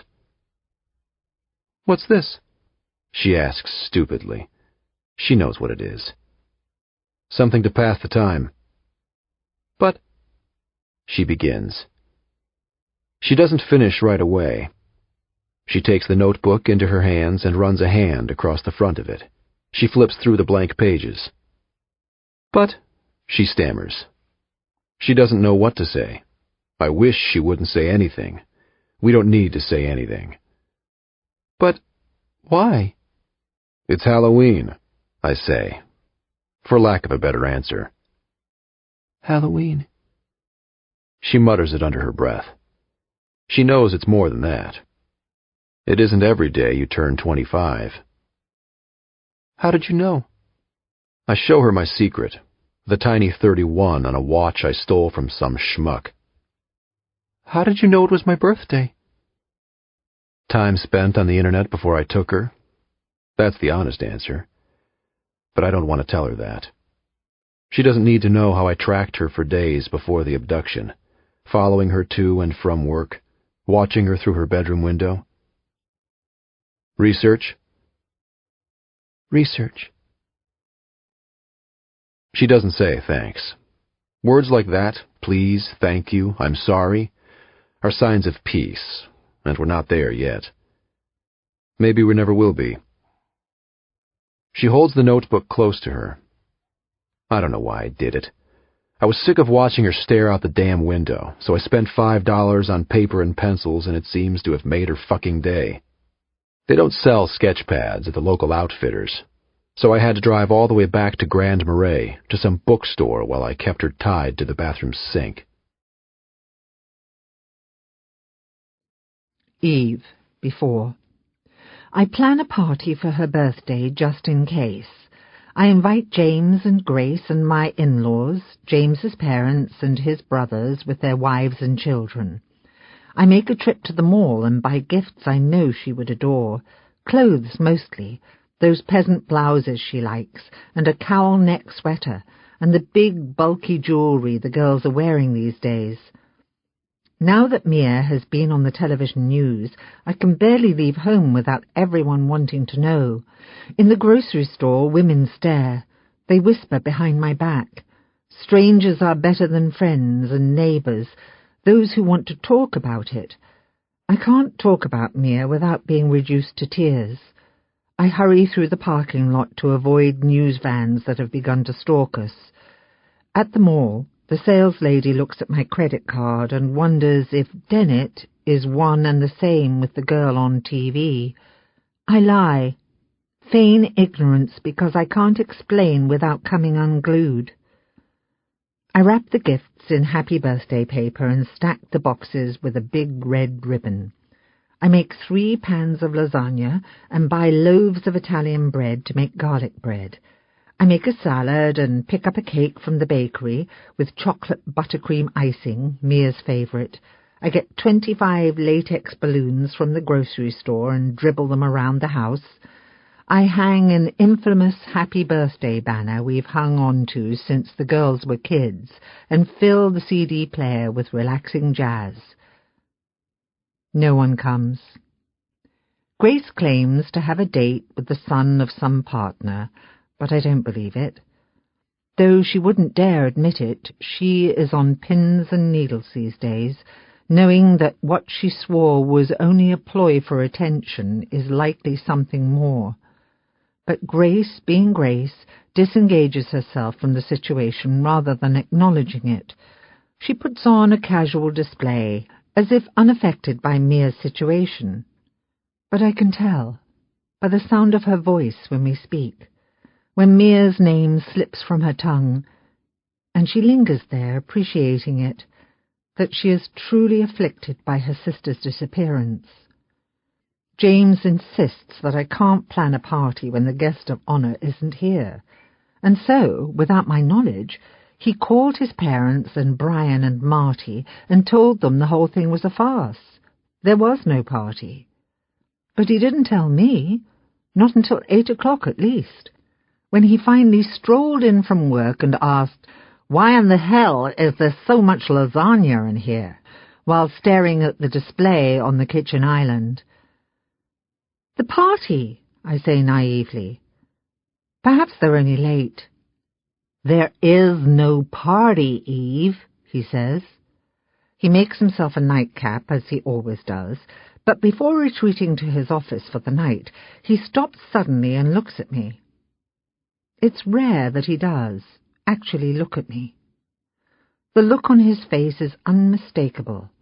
The rueful eyes, the pleats of his skin, the taut mouth. It's in the sound of his voice, in the secretive, sedate speech. "Do you remember Mia's 6th birthday?" he asks, and I do. I had sat down earlier today and looked through photographs, all those birthday parties that came and went in the blink of an eye. But what surprises me is that James remembers. I nod. "Yes," I say. "That was the year Mia wanted a dog. A Tibetan Mastiff, to be exact. A loyal guard dog with an abundance of thick shedding fur that ordinarily weighed well over 100 pounds. There would be no dog. James made that clear. Not that birthday, not ever. Mia replied with tears and hysterics, and James, who typically would have ignored the rant, spent a fortune on a plush Tibetan Mastiff, which had to be special ordered from a toy store in New York City. "I don't think I've ever seen her so happy," he says, recalling the way little Mia's arms wrapped around that 36-inch stuffed animal, her hands like a padlock at the other end, and I begin to understand. He's worried. For the first time, James is worried about our child. "She still has that dog," I remind him. "Upstairs in her room," I say. And he says that he knows. "I can still see her," he admits. "I can still see the elation when I came into the room with that dog tucked behind my back. She loved it," I say. And with that, He walks to his office and solemnly closes the door. I forgot altogether to buy Halloween candy for the neighborhood kids. The doorbell rings all night, and stupidly hoping to see my in-laws on the other side, I throw it open every time. Initially, I'm the crazy lady passing out change from a piggy bank, but by the end of the night I'm slicing the birthday cake and giving it away. Parents who don't know give me dirty looks, and those who do examine me with pity. "Any news?" asks a neighbour, Rosemary Sutherland, who trick-or-treats with tiny grandchildren too small to ring the doorbell alone. "No news," I say, with tears in my eyes. "We're praying for you," she offers, helping Winnie the Pooh and Tigger down the front step. "Thank you." Colin. Before. I say she can go outside. It's the first time I let her out alone. "Stay where I can see you," I say. I'm covering the windows in plastic sheeting in preparation for the winter. I've been at it all day. Yesterday I caulked all the windows and doors. The day before, insulated the pipes. She asked why I was doing it, and I looked at her like she was stupid.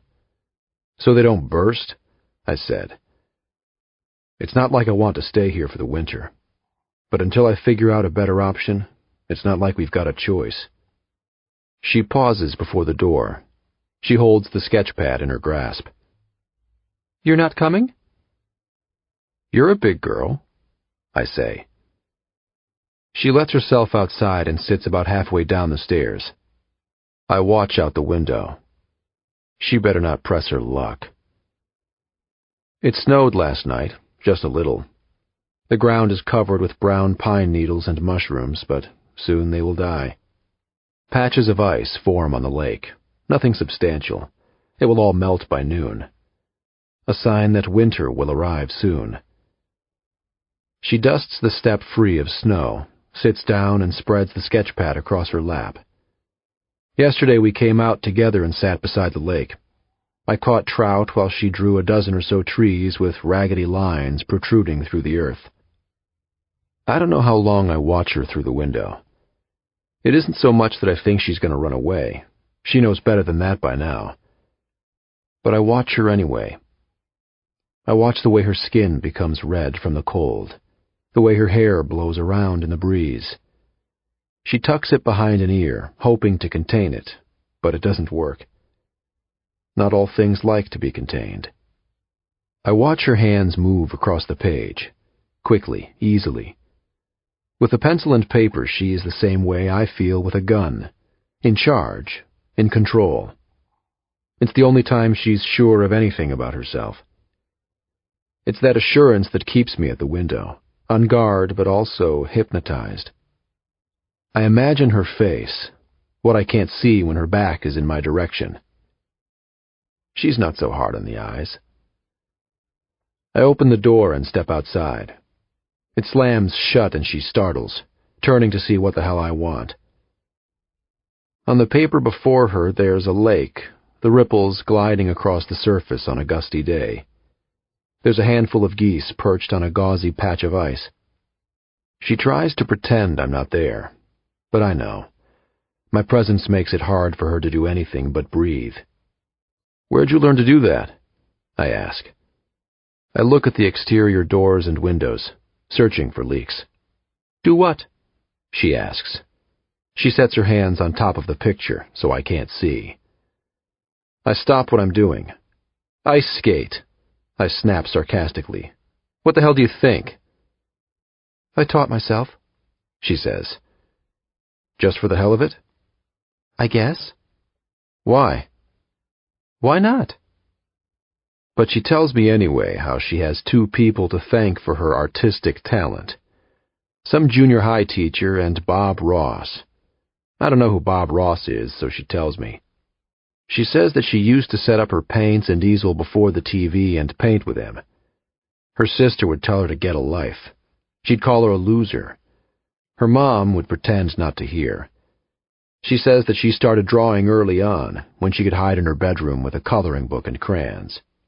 "It's not bad," I say. but I'm not looking at her, or the picture. I'm scraping old caulk from the window.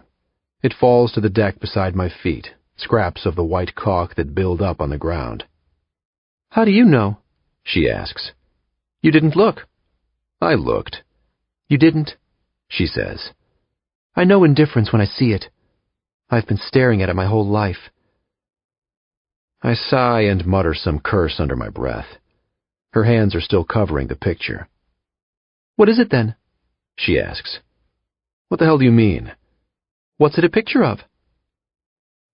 I stop what I'm doing and stare out toward the geese. One by one they leave. "That?" I say, and she gives it a rest. I move on to another window. "What did you do this for?" she asks, holding up the notebook. I stop what I'm doing long enough to look. I'm going after that caulk with some brutality, and I know what she thinks. Better the caulk than me. "Why do you ask so many fucking questions?" I snarl, and she goes silent. She begins to sketch the sky, low stratus clouds that wander just above the ground. At some point I say, "So I didn't have to babysit you, so you'd shut up and stay out of my hair." "Oh," she says. She stands up and lets herself back inside. But it isn't entirely the truth. If I wanted her out of my hair, I would have bought more rope to tie her to the bathroom sink. If I wanted her to shut up, I would have used duct tape. But if I wanted to atone, I would have bought her that sketch pad. Growing up, anyone could have guessed that I'd end up this way. I was always getting in trouble. For beating up kids, telling off adults, for failing and skipping classes. In high school, the guidance counselor suggested to Ma that she take me to a shrink. She said I had an anger management issue. Ma told her that if she'd been through what I'd been through, she'd be angry too. My dad left when I was 6. He stayed long enough for me to remember him, but not long enough for him to actually take care of Ma and me. I remember the fights, not just yelling, hitting each other and throwing things. The sound of breaking glass when I pretended to sleep at night. Doors slamming and 4-letter words screamed at the top of their lungs. I remember empty beer bottles and the caps that showed up in his pant pockets long after he claimed he was dry. I got in fights at school. I told my math teacher to go to hell because he said I'd never amount to anything. I told my high school biology teacher to screw herself because she thought she could help me pass her class. I didn't want anyone to give a shit about me. I found this life by accident. I was washing dishes at some pretentious restaurant in the city. There was the filth of other people's leftovers on my hands, the scalding hot water as I stacked the clean plates from the conveyor dishwasher. My fingers would burn, my head drip with sweat. All for minimum wage and a share of the waitress's tips. I asked if I could get some extra hours. I said I was tight on cash. My boss said to me, "Aren't we all?" Business was slow, but he knew somewhere I could get a loan. It wasn't a bank. I thought I could handle it. I'd borrow a little, pay it back the next time I got paid, but it didn't work out that way. I couldn't even cover the interest. We worked out a deal. Some bigwig owed about 10 times as much as me. If I could get him to pay up, we'd be even. So I showed up at his Streeterville home, tied his wife and daughter to their antique dining room chairs, and, with a borrowed gun to the wife's head, watched him withdraw the crisp dollar bills from a family safe hidden behind a reproduction of Monet's water lilies. I was in. A few weeks later, Dalmar tracked me down. I'd never met Dalmar. I was in a bar minding my own business when he wandered in. I was the new kid on the block, their plaything. Everyone seemed to have something to hold over my head. And so it was out of necessity that when Dalmar claimed some dude had stolen his stuff, I went in to get it. I was paid generously. I could cover the rent, take care of Ma, eat.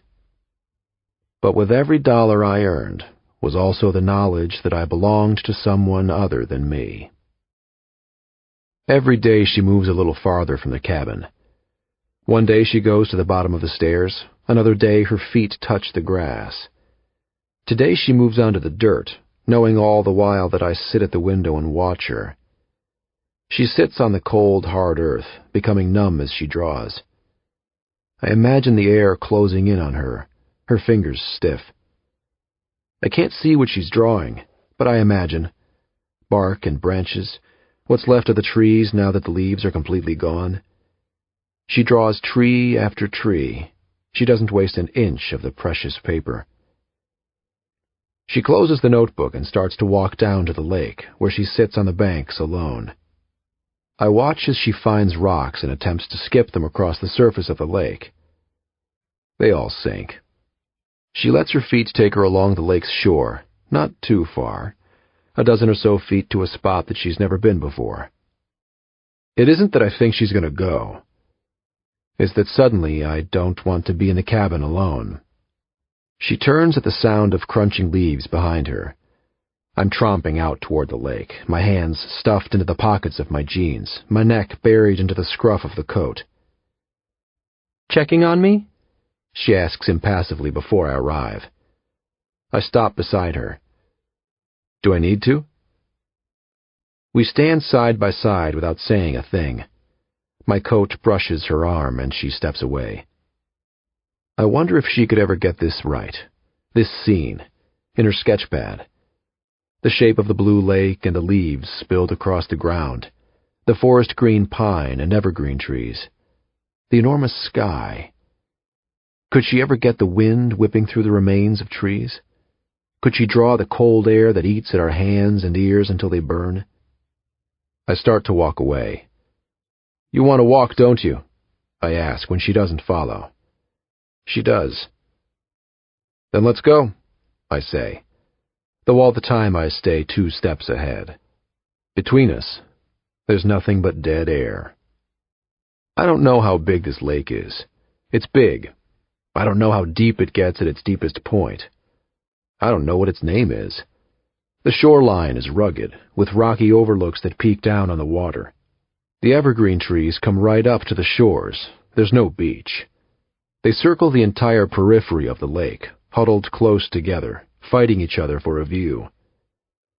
The leaves crunch beneath our feet like foam chips. She fights to keep her balance on the jagged ground. I don't wait for her. We continue for a long time, until we can no longer see the cabin through the trees. I'm sure her feet are killing her in those stupid shoes, the ones she had on when we left. Fancy work shoes. But the cold air and the exercise feel good. A change from sitting around in the cabin feeling sorry for ourselves. She asks something, but I don't hear. I wait for her to catch up. "What?" I ask sharply. I'm not one for small talk. "You have any brothers?" "No." "Sisters? You always have to talk?" I ask. She passes ahead and takes the lead. "You always have to be so rude?" she asks. I don't say a thing. This is the gist of our conversations. The next day she's outside again, moving aimlessly around the lot. She isn't stupid enough to go where I can't see her. Not yet, because she knows she'll lose this privilege. She's afraid of the unknown, of Dalmar, maybe, of what I'd do if she tried to run. It's fear that keeps her within my line of sight. She could make a run for it, but there's nowhere to go. She has the gun. She could shoot me, but of course she hasn't figured out how to shoot the damn thing. As far as she's concerned, I'm worth keeping around just for that. But with the gun in her possession, I don't have to listen to the bitching anymore. For the time being, she's content. She can go outside and freeze her ass off. She can draw God knows what all day long. She comes back in sooner than I expect. In her arms, there's a filthy cat. It isn't that I hate cats. It's just that food is scarce. Heat is scarce. There isn't enough room for the 2 of us in here, much less 3. And I'm not sharing. Her eyes beg, "Please." "If I see that cat in here again," I say, "I'll shoot it." I'm not in the mood to be a good Samaritan. Gabe, before. After waiting for what seemed an eternity, in reality it's about 3 weeks, we finally get a good tip. An Indian woman living in a high-rise on Kenmore is certain our John Doe is her neighbor. Apparently, she had been out of town for a while, and this is the first time she's seen his face on TV. So I bring back up and make my way downtown, again. The high-rise is located in Uptown.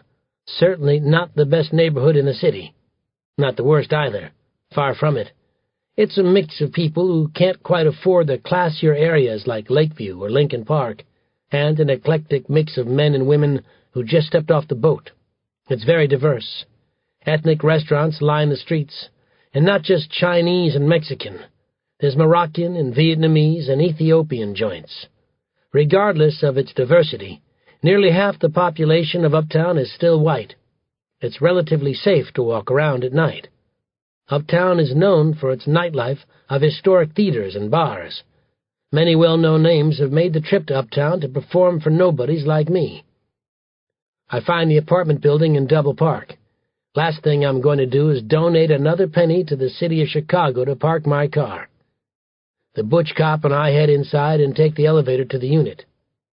There's no answer and the door is locked. Of course. So we beg the landlord to let us in. She's an old lady who hobbles along beside us and refuses to let us borrow the key. "You can't trust anyone these days," she says. She tells us that the unit is rented by a woman named Celeste Manfredo. She had to look it up in her files. She knows nothing about the woman other than she pays her rent on time. But, of course, the unit could be a sublet. "How would we know?" I ask. The old lady shrugs. "We wouldn't. Tenants are required to sublet their own units or pay to break the lease." "There's no paperwork?" "I can't pick up Sudafed at the pharmacy without having to sign away my life." "None that I keep. The tenants are still required to pay rent. Anything happens, it's their problem, not mine." I take the key from her hands and let myself in. The landlord pushes her way into the apartment beside Butch and me. I have to ask her more than once not to touch anything. I'm not sure what strikes me first. An overturned lamp, lights on in the middle of the day, or the contents of a woman's purse scattered across the floor. I reach into my pocket for a pair of latex gloves and roam the apartment. There's a stack of mail on the kitchen counter, hidden beneath an overdue library book. I check out the address label. Every single one of them has been sent to a Michael Collins at a P.O. box in the city. Butch slips her hands in latex and heads for the purse. She delves in and finds a wallet, and inside a driver's license. "Me a done it," she says aloud, though of course we both knew exactly what it would say. "I want phone records," I say, "and fingerprints, and we need to canvass the building, every unit. Is there a security camera?" I ask the landlord. She says that there is. "I need everything you have from October 1. I examine the wall. Concrete. No one would have heard a thing that happened inside this room. Colin. Before. She wants to know how much I got paid for this. She asks too many questions. I didn't get paid a damn thing, I remind her. I get paid for finishing a job. How much were you offered? None of your damn business, I say. We're in the bathroom, of all places. She's on her way in, I'm on my way out. I don't bother to tell her the water is ice cold. Does my father know about this? I told you already, I don't know. The ransom was to be collected from her father. That I know. But I don't have a damn clue what Dalmar did when I didn't show up with the girl. She smells of morning breath, her hair a labyrinth of dirty blonde. She closes the door on me and I hear the water begin to run. I try not to imagine her stripping away her clothes and stepping into the piercing water. When she comes out, she's drying the ends of her hair with a towel. I'm in the kitchen eating granola and freeze-dried milk. I've forgotten what it tastes like to eat real food. I've got all the cash spread out on the table, and I'm counting what we've got left. She eyes the cash. We're not broke, not yet. That's a good thing. She tells me how she always thought some disgruntled convict would shoot her father on the courthouse steps. In her voice, I hear a different story. She didn't think it would happen. She hoped. She's standing in the hallway. I can see her shiver, but she doesn't whine about being cold. Not this time. He was a litigation lawyer before becoming a judge. He got involved in a number of class action suits, asbestos cases. He never protected the good guy. People were dying of these horrible things, mesothelioma, asbestosis, and he's trying to save the big corporations a buck or two. He never talked about his work. Attorney-client privilege, he said, but I know he just didn't want to talk, period. But I'd sneak into his office at night when he was asleep. At first I was snooping because I wanted to prove he was having an affair in the hopes my mother might actually leave him. I was a kid, 13, 14. I didn't know what mesothelioma was. But I could read well enough. Coughing up blood, heart palpitations, lumps under the skin. Nearly half of those infected died within a year of diagnosis. You didn't even have to work with asbestos to be exposed. Wives and children were dying because their fathers brought it home on their clothes. The more successful he was, the more we were threatened. My mother would find letters in the mail. They knew where we lived. There were phone calls. Men hoping Grace, my mother, and I would die as painful a death as their wives and children had. Then he became a judge. His face was all over the news. All these headlines with his name. He was harassed all the time, but after a while we stopped paying attention to these unsubstantiated threats. He let it go to his head. It made him feel important. The more people he pissed off, the better he was doing his job. There's nothing to say. I'm not good at this kind of crap. I can't handle small talk, and I certainly can't handle sympathy. The reality is that I know nothing about the scumbag who thought it would be in his best interest to threaten some bastard's kid. That's the way this business works. Guys like me, we're kept in the dark. We carry out an assignment without really knowing why. That way we can't point fingers. Not that I try. I know what would happen to me if I did. Dalmar told me to nab the girl. I didn't ask why. That way when the cops catch me and I'm in the interrogation room, I can't answer their underhanded questions. I don't know who hired Dalmar. I don't know what they want with the girl. Dalmar told me to get her. I did. And then I changed my mind. I stare up from my bowl and look at her. Her eyes beg me to say something, some grand confession that's going to explain it all to her, that's going to help her understand why she's here, why her instead of the bitchy sister, why her instead of the insolent judge. She's desperate for an answer to it all. How is it in the blink of an eye everything can change, her family, her life, her existence?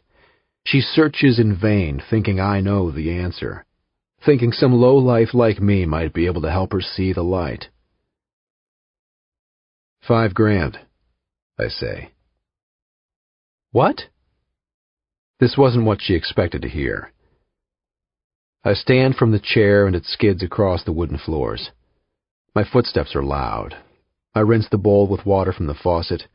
I let it drop to the sink and she jumps. I turn to her. They offered me $5,000. Eve, before. I let my days go to waste. Oftentimes it's hard to get out of bed, and when I do, the very first thought on my mind is Mia. I wake up sobbing in the middle of the night after endless night, hurrying downstairs so I don't wake James. I'm stricken with grief at all waking hours. In the grocery store, I'm certain I see Mia shopping the cereal aisle, stopping myself only moments before throwing my arms around a complete stranger. Later in the car, I go to pieces, unable to leave the parking lot for over an hour as I watch mothers with their children enter the store, holding hands as they cross the lot, mothers lifting small children into the basket of the shopping cart. For weeks I've seen her face flash across the TV screen and a sketch of that man. But now there are more important things happening in the world. It's both a blessing and a curse, I suppose. The reporters are less intrusive these days. They don't hound me in the driveway, follow me on my errands. The harassing phone calls and interview requests are on sabbatical. I can open my curtains without seeing a flood of reporters line the sidewalk before our home. But their withdrawal worries me as well. They've grown apathetic to the name Mia Dennett, tired of waiting for a front-page headline that may never come. Mia Dennett returns home, or maybe Dennett girl found dead. It settles upon me like dark clouds descending on a winter day that I will never know. I think of those families who are reunited with their loved ones' remains 10, sometimes 20 years later, and wonder if that will be me. When I tire of the crying, I let the fury take control, shattering imported Italian crystal goblets against the kitchen wall, and when they're done, James's grandmother's dinnerware. I scream at the top of my lungs, a barbaric sound that certainly doesn't belong to me. I sweep the mess before James arrives home, tucking a million pieces of shattered glass in the garbage bin beneath a dead philodendron so he won't see. I spend an entire afternoon watching the robins en route to places south, Mississippi and such for the winter. They arrive one day on our back porch, dozens of them, fat and cold, stocking up on whatever they can find for the journey ahead. It rained that day, and the worms were everywhere. I watch them for hours, sad when they leave. It will be months before they return, those red bellies that beckon spring. Another day the ladybugs arrive, thousands of them, soaking up the sun on the back door. It's an Indian summer day, warm with temperatures in the upper 60s and plentiful sun. The kind of day we long for in the fall, the colours of the trees at their peak. I try to count them all, but they scatter away and more come, and it's impossible to keep track. I don't know how long I watch them. I wonder what the ladybugs will do for the winter. Will they die? And then, days later, when a frost covers the earth, I think of those ladybugs and cry. I think of Mia when she was a child. I think of the things we did. I walked to the playground I used to take Mia to while Grace was in school for the day and sit on the swings. I rake my hand through the sand in the sandbox and sit on a bench and stare. At the children. At the fortunate mothers who still had theirs to hold. But mostly I think of the things I didn't do. I think of the time I stood idly by when James told Mia that a B wasn't good enough in high school chem, and the time she brought home a breathtaking impressionist painting she'd spent more than a month on at school. He scoffed. If only you'd spend that kind of time on chemistry, you might have gotten an A. I think of myself, watching out of the corner of my eye, unable to say a thing. Unable to point out the vacant expression on our daughter's face, because I was afraid he might get mad. When Mia informed James that she didn't plan to go to law school, he said she didn't have a choice. She was 17, hormones raging, and she pleaded, "Mom!" desperate, just this one time for me to step in and intervene. I'd been washing dishes, trying my hardest to evade the conversation. I remember the desperation on Mia's face, the displeasure on James's. I chose the lesser of two evils. "Mia," I said. I'll never forget the day. The sound of the telephone ringing in the background, though none of us paid it the time of day. The smell of something I'd burnt in the kitchen. Cold spring air wafting in a window I'd opened to get rid of the smell. The sun was staying out later, something we might comment on if we weren't so preoccupied with upsetting Mia. "It means so much to him," I said. "He wants you to be like him." She stormed out of the kitchen, and upstairs she slammed a door. Mia dreamed of studying at the Art Institute of Chicago. She wanted to be an artist. It was all that had ever mattered to her, but James refused. Mia started a countdown that very day to her 18th birthday, and she started packing a box of things she would take with her when she left. The ducks and geese fly overhead. Everyone is leaving me. I wonder if somewhere Mia's looking toward the sky, seeing the same thing. Colin. Before. What we have is time to think, and a lot of it. That damn cat keeps hanging around now that the girl is sacrificing scraps of her own dinner for it. She found a moth-eaten blanket in the closet and, with an empty box from the back of my truck, created a makeshift bed for the stupid thing. She has it set up in the shed out back. Every day she takes it a few bites of food. She has a name for the damn thing. Canoe. Not that she bothered to tell me, but I heard her call to it this morning when it wasn't sleeping in its bed. Now she's worried. I sit by the lake and fish. I'll eat trout every day for the rest of my God-given life if it means I don't have to eat something that's been freeze-dried. Most often I come up with northern pike, then walleye, sometimes trout. I can tell from the light spots on the northern, that and the fact that they're always the first bastards to take the bait. The fish are stocked every year, mostly fry and fingerlings, sometimes yearlings. The smallmouth bass give me the most damn trouble. Until I get them on the ground, I'd bet my life they're twice the size they turn out to be. Strong bastards. I spend most of my time thinking about how we're going to pull this off, about how I'm going to pull this off. Food is running low, which means a trip to the store. I have the money, I just don't know what it will take for someone to recognize me. And what do I do with the girl when I'm gone? The disappearance of a judge's daughter? That's breaking news. I'd bet my life on it. Any store clerk is going to recognize her and call the cops. Which makes me wonder, have the cops figured out I was with her the night she disappeared? Is my face like hers all over the fucking TV? Maybe that's a good thing, I tell myself. Not for me, not if it means I get caught. But if Valerie sees my face on the TV, sees that I'm a person of interest in the disappearance of a Chicago woman, then she'll know what to do. She'll know I'm not there to make sure there's food on the table and the doors are shut. She'll know what needs to be done. When the girl isn't paying attention, I pull a photo from my wallet. It's worn with time, shriveled around the edges from all the times I've pulled it from my wallet and forced it back in. I wonder if and when the money arrived, the money I swiped from the truck stop in Eau Claire. I wonder if she knew it was from me. She would have known I was in trouble when the money arrived, $500 or more crammed in an envelope with no return address. I'm not one to be sentimental. I just need to know that she's okay. It's not like she's alone.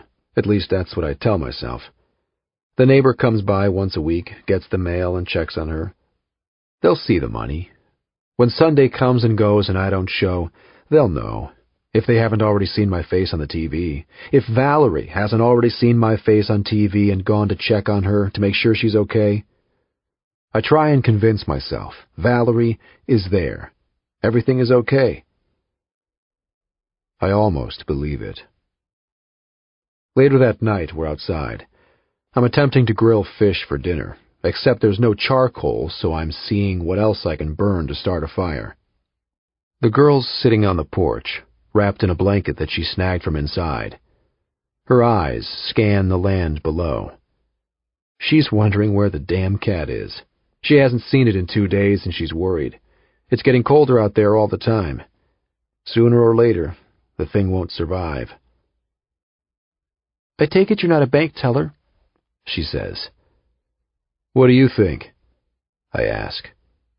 She takes it as a no. What do you do then? She asks. Do you work? I work. Anything legal? I do what I need to do to survive, just like you. I don't think so, she says. And why's that? I earn an honest living. I pay taxes. How do you know I don't pay taxes? Do you pay taxes? She asks. I work, I say. I earn an honest living. I pay taxes. I've mopped the floors of the John at some realtor's office, washed dishes, loaded crates into a truck. You know what they pay these days? Minimum wage. Do you have a fucking clue what it's like to survive on minimum wage? I work 2 jobs at a time, 13 or 14 hours a day. That pays the rent, buys some food. Someone like you works, 8 hours a day plus summer vacation? I teach summer school, she says. It's a stupid thing to say. She knows it's a stupid thing to say before I give her the look. She doesn't know what it's like. She can't even imagine. I look up at the sky, at the dark clouds that threaten us. Not rain, but snow. It will be here soon. She pulls the blanket tighter around herself. She shudders from the cold. She knows that I would never let her leave. I have more to lose than she does. You've done this kind of thing before, she says. Done what? Kidnapping? Holding a gun to someone's head? It isn't a question. Maybe, maybe not. You didn't snatch me with the hands of a virgin. I've started a fire. I drop the fish on the grill pan and they begin to sear. I've never bothered someone who didn't need to be bothered. But even I know that isn't true. I flip the fish. They're cooking faster than I want. I move them to the edge of the grill so they won't burn. It could be worse, I assure her. It could be much worse. We eat outside. She sits on the floor, her back pressed to the wooden planks of the deck rail. I offer her a chair. She says no thanks. She spreads her legs out before herself and crosses them at the ankles. The wind blows through the trees. We both turn to watch the leaves lose their hold on the branches and fall to the ground. And that's when we hear it. Footsteps on the shriveled leaves that cover the earth. It's the cat, I think, at first, but then know that the footsteps are too heavy for the scrawny little cat. Too deliberate. The girl and I exchange a look, and I put a finger to my lips and whisper, "Shh." And then I rise to my feet and feel the seat of my pants for a gun that isn't there. Gabe, before. I was waiting to talk to the Dennetts until I had some hard facts, but it doesn't work out that way. I'm chomping down a greasy Italian beef sandwich at my desk when Eve Dennett comes into the station and asks the receptionist if she can speak to me. I'm still wiping the au jus from my face with a stack of napkins when she approaches my desk. This is the first time she's ever been down to the station, and boy, does she look out of place here. Much different than the drunken losers we usually have walking around. I smell her perfume before she ever arrives at my desk. She walks demurely as every sick bastard eyes her from across the room, jealous when her high heels come to a stop before me. Every cop knows I'm working the Dennett case, and they have an ongoing bet as to if and when I screw the whole thing up. I even saw the sergeant putting money on it. He said he'd need the pot when he and I both found ourselves out of a job. "Hello, Detective. Mrs. Dennett. I haven't heard from you in a few days," she says. "I was just wondering if there's any news." She carries an umbrella, which drips water on the linoleum floor. Her hair is matted down and windblown from the fury outside. It's a horrible day, windy and cold, not a day to be outside. "You could have called," I say. "I was out running errands," she says, but I know she's lying. No one would be out today if they didn't have to be. It's just one of those days, a day to lie around in pajamas and watch TV. I lead her to an interrogation room and ask her to have a seat. It's a dingy room, poorly lit, with a big table in the middle and a couple of folding chairs. She lays the umbrella on the ground but clutches her purse. I offer to take her coat. She says no thanks. It's cold in here. One of those damp colds that chills you straight to the bone. I sit down across from her and lay the Dennett file on the table. I see her eye the manila folder. I look at her delicate blue eyes. They've already begun to swell with tears. As the days pass by, All I can think is, what if I never find Mia? It's apparent that Mrs. Dennett breaks a little more with each passing hour. Her eyes are heavy and bloated, as if she no longer sleeps. I can't imagine what would become of her if Mia never came home. I think about Mrs. Dennett at all hours of the day and night. I imagine her lost and alone inside that mansion of a home, dreaming up all the horrific things that might have happened to her child. I feel this consummate need to protect her, to answer those burning questions that keep her awake at night. Who, and where, and why? I was going to call you, I say quietly. I was just waiting for some good news. Something has happened, Mrs. Dennett says. It isn't a question. It's as if she knew all along that something had happened, and that's what brought her down to the station today. Something bad. She lays her purse on the table and digs inside for a tissue. There's news. But that's all right now. I haven't quite figured out what it all means. If Judge Dennett was here, he would rip me a new one for not having all the answers. We think we know who Mia was with before she disappeared, I say.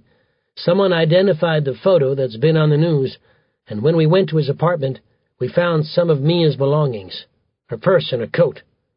I open the file and lay some photos across the table. One's taken of the apartment by the rookie who accompanied me the other day. Mrs. Dennett picks up the photo of the purse, one of those messenger bag types that you sling across your body. The bag is laying on the floor, a pair of sunglasses and a green wallet falling out onto the parquet floor. Mrs. Dennett brings a tissue to her eyes. You recognize something? I ask. I picked it out, that bag. I bought that for her. Who is he? She asks, not pausing between thoughts. She glances at the other photos, one at a time, then sets them down in a row. She folds her hands on the table. Colin Thatcher, I say. We ran the fingerprints we pulled from the apartment building in Uptown and came up with the man's true identity. Every other name in the apartment, on the mail, the cell phone, etc. A pseudonym, a charade. We pulled mugshots from previous arrests and compared with the forensic sketch. Bingo.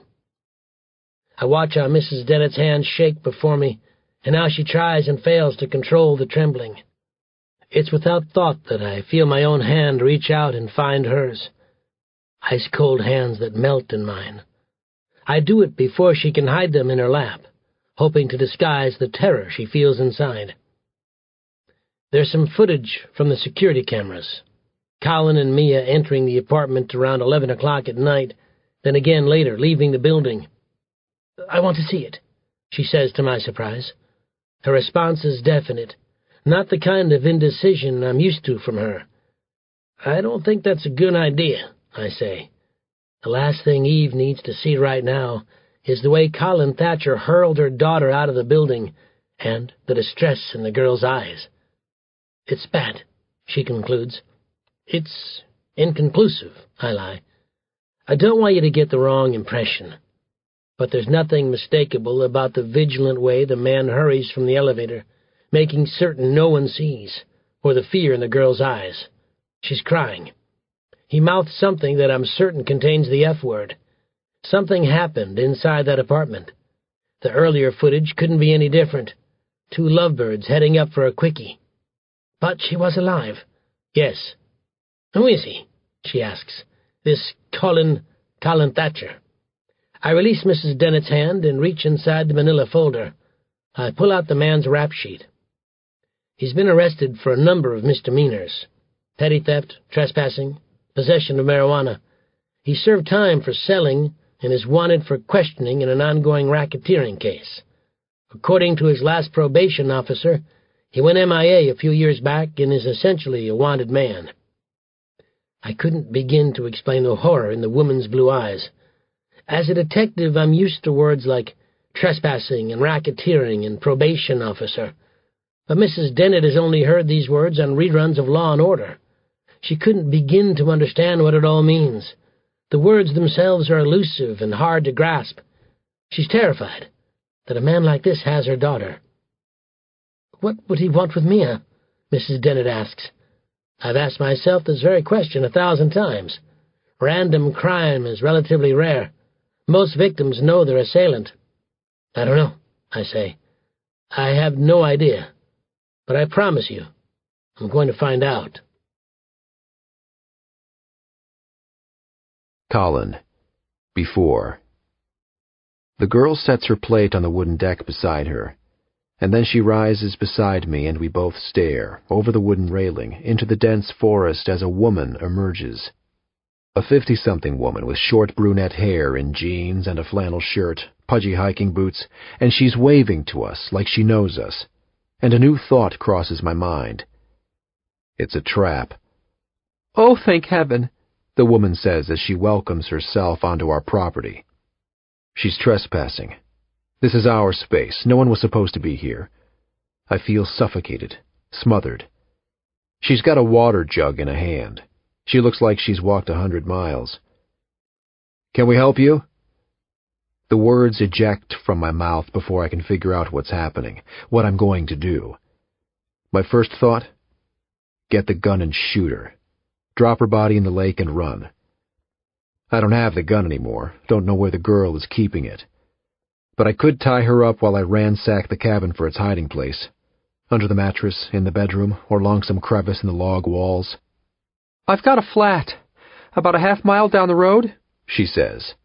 "You're the first cabin that wasn't deserted. I've been walking," she says, and then stops to catch her breath. "Mind if I sit?" she asks.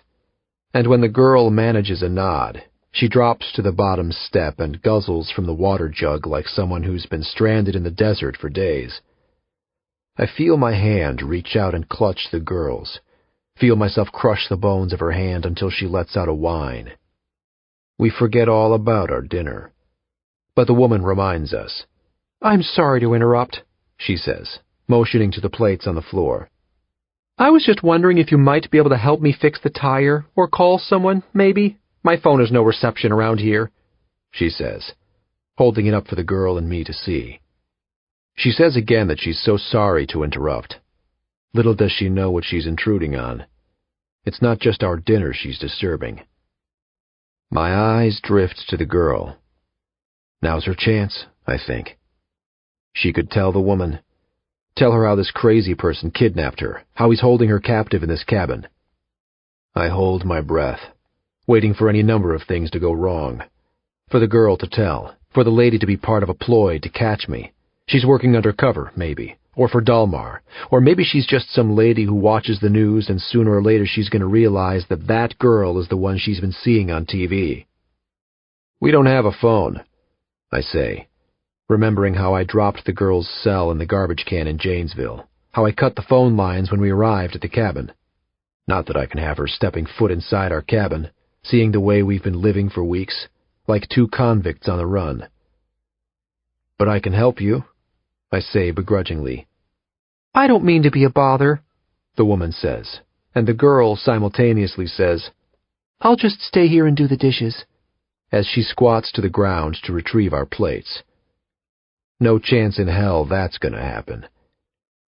You better come with, I say to her. We might need your help. But the old lady says, "Oh, please, I don't want to drag you both out tonight," and she pulls her flannel shirt around herself and says that it's cold. But of course I can't leave her alone, though the woman promises to be an excellent assistant. She begs me not to drag my girlfriend out on a night like tonight. It's cold out, she says. Nightfall is coming soon. But I can't leave her. If I leave her here, she might just run. I picture her, tearing through the woods as fast as she can, a mile or so away by the time I manage to fix the flat and get back. It would be dark by then, and there'd be no chance in hell I'd be able to search the woods in the dark and find her. The woman apologizes for doing this, for being such an inconvenience. I picture my hands, closing in around her neck, compressing the jugular vein to stop the flow of oxygen to the brain. Maybe that's what I should do. "I'm just going to do the dishes," the girl objects quietly. "So we don't have to worry about it later." And she gives me a playful look, as if implying intimate plans later tonight. "I think you should come," I say gently, laying a hand on her arm as if I can't possibly stand the idea of being apart. "Romantic getaway?" the woman asks. I say, "Yeah, something like that. And then turn to the girl and whisper roughly, "You're coming." I lean closer and add, "Or that lady doesn't leave here alive." She's deathly still for a split second. Then she sets the plates on the ground and we head for the truck and climb in, the woman and me in the front seat, the girl smashed in the back. I swipe remnants of rope and duct tape from the passenger seat, hoping the woman didn't see. I thrust them in the glove compartment and slam the door, and then turn to her and smile. "Where to?" In the truck, the woman tells us how she's from southern Illinois, how she and some girlfriends stayed at some lodge and went canoeing in the Boundary Waters. She pulls out a camera from her purse and shows us digital images of the 4 old ladies, in the canoe, with sun hats on, drinking wine around a fire. This makes me feel better. Not a trap, I think. Here's the proof, the pictures. She was canoeing with girlfriends in the Boundary Waters. But she tells us, like I give a shit, decided to stay an extra couple days. She's a recent divorcee, in no rush to return to an abandoned home. A recent divorcee, I think. No one at home waiting for her return. There would be time before she was reported missing, days, if not more. Enough time for me to run, to be far enough away when someone stumbled upon her body. And then there I was, she says, making my way back to civilization when I got a flat. Must have hit a rock, she says, or a nail. The girl responds impassively. Must have, she says. But I can hardly listen. We pull up behind a compact car, but before we get out, my eyes survey the thick woods that surround us. I peer through the tangle of trees for cops, binoculars, rifles. I check to make sure the tire is flat. It is. If this was an ambush, no one would go to such elaborate measures to trap me. By now, as I step from the truck and approach the abandoned car, I'd be face down on the ground, someone on top of me with a pair of cuffs. I see the woman watching me as I grab some tools out of the bed of the truck and remove the hubcap and loosen the nuts, as I jack up the car and switch the tires. The ladies are talking about canoeing and the northern Minnesota woods, about red wine and a moose which the lady saw on her trip, a male with enormous antlers strolling through the trees. I make believe she's trying hard to connect the dots, trying to remember whether or not she saw us on TV. But I remind myself that she's been in the middle of nowhere with girlfriends.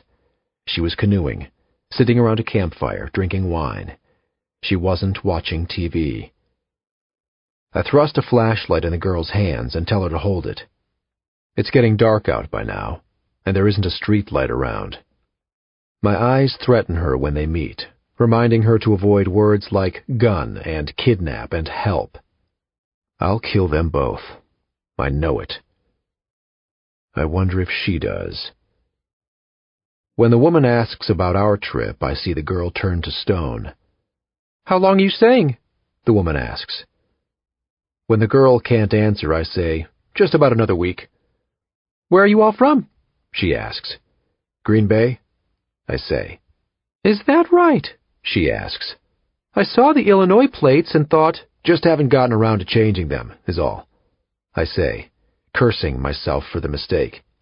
You're from Illinois? She asks. Originally? Yep, I say. But I don't tell her where we're from. I've got a cousin in Green Bay, just outside, actually, in Swamico. I've never heard of the damn place, but still, she's talking. How her cousin is a principal at one of the middle schools. She's got this dull brown hair, short like an old lady's hair. She laughs when the conversation goes quiet. Nervous laughter. Then looks for something else to say. Anything else. Are you all Packers fans? She asks, and I lie and say that I am. I thrust on the spare as fast as I possibly can, then lower the car and tighten the lug nuts and stand, looking at the woman, wondering if I can just let her go, back to civilization where she might just figure out who we are and call the cops, or if I need to smash her head in with the wrench and leave her in the woods for good. I can't tell you how much I appreciate it, she says, and I think of my own mother, lying in the abandoned woods to be eaten by bears, and I nod and say it was okay. It's dark enough out that I can barely see her and she can barely see me. I grip the wrench in my hand, wondering how hard I'd have to hit her to kill her. How many times? Wondering if she'd have it in her to fight or if she'd just drop to the ground and die. I don't know what I would have done if I hadn't found you. And she steps forward to shake my hand and says, I don't think I caught your names. I clutch that wrench in my hand. I can feel it shake. It's far better than killing her with my bare hands, much less personal. I don't have to stare into her eyes while she struggles. One good hit and it will all be done. Owen, I say, clutching her cold, veiny hand in mine. And this is Chloe. And she says that she's Beth.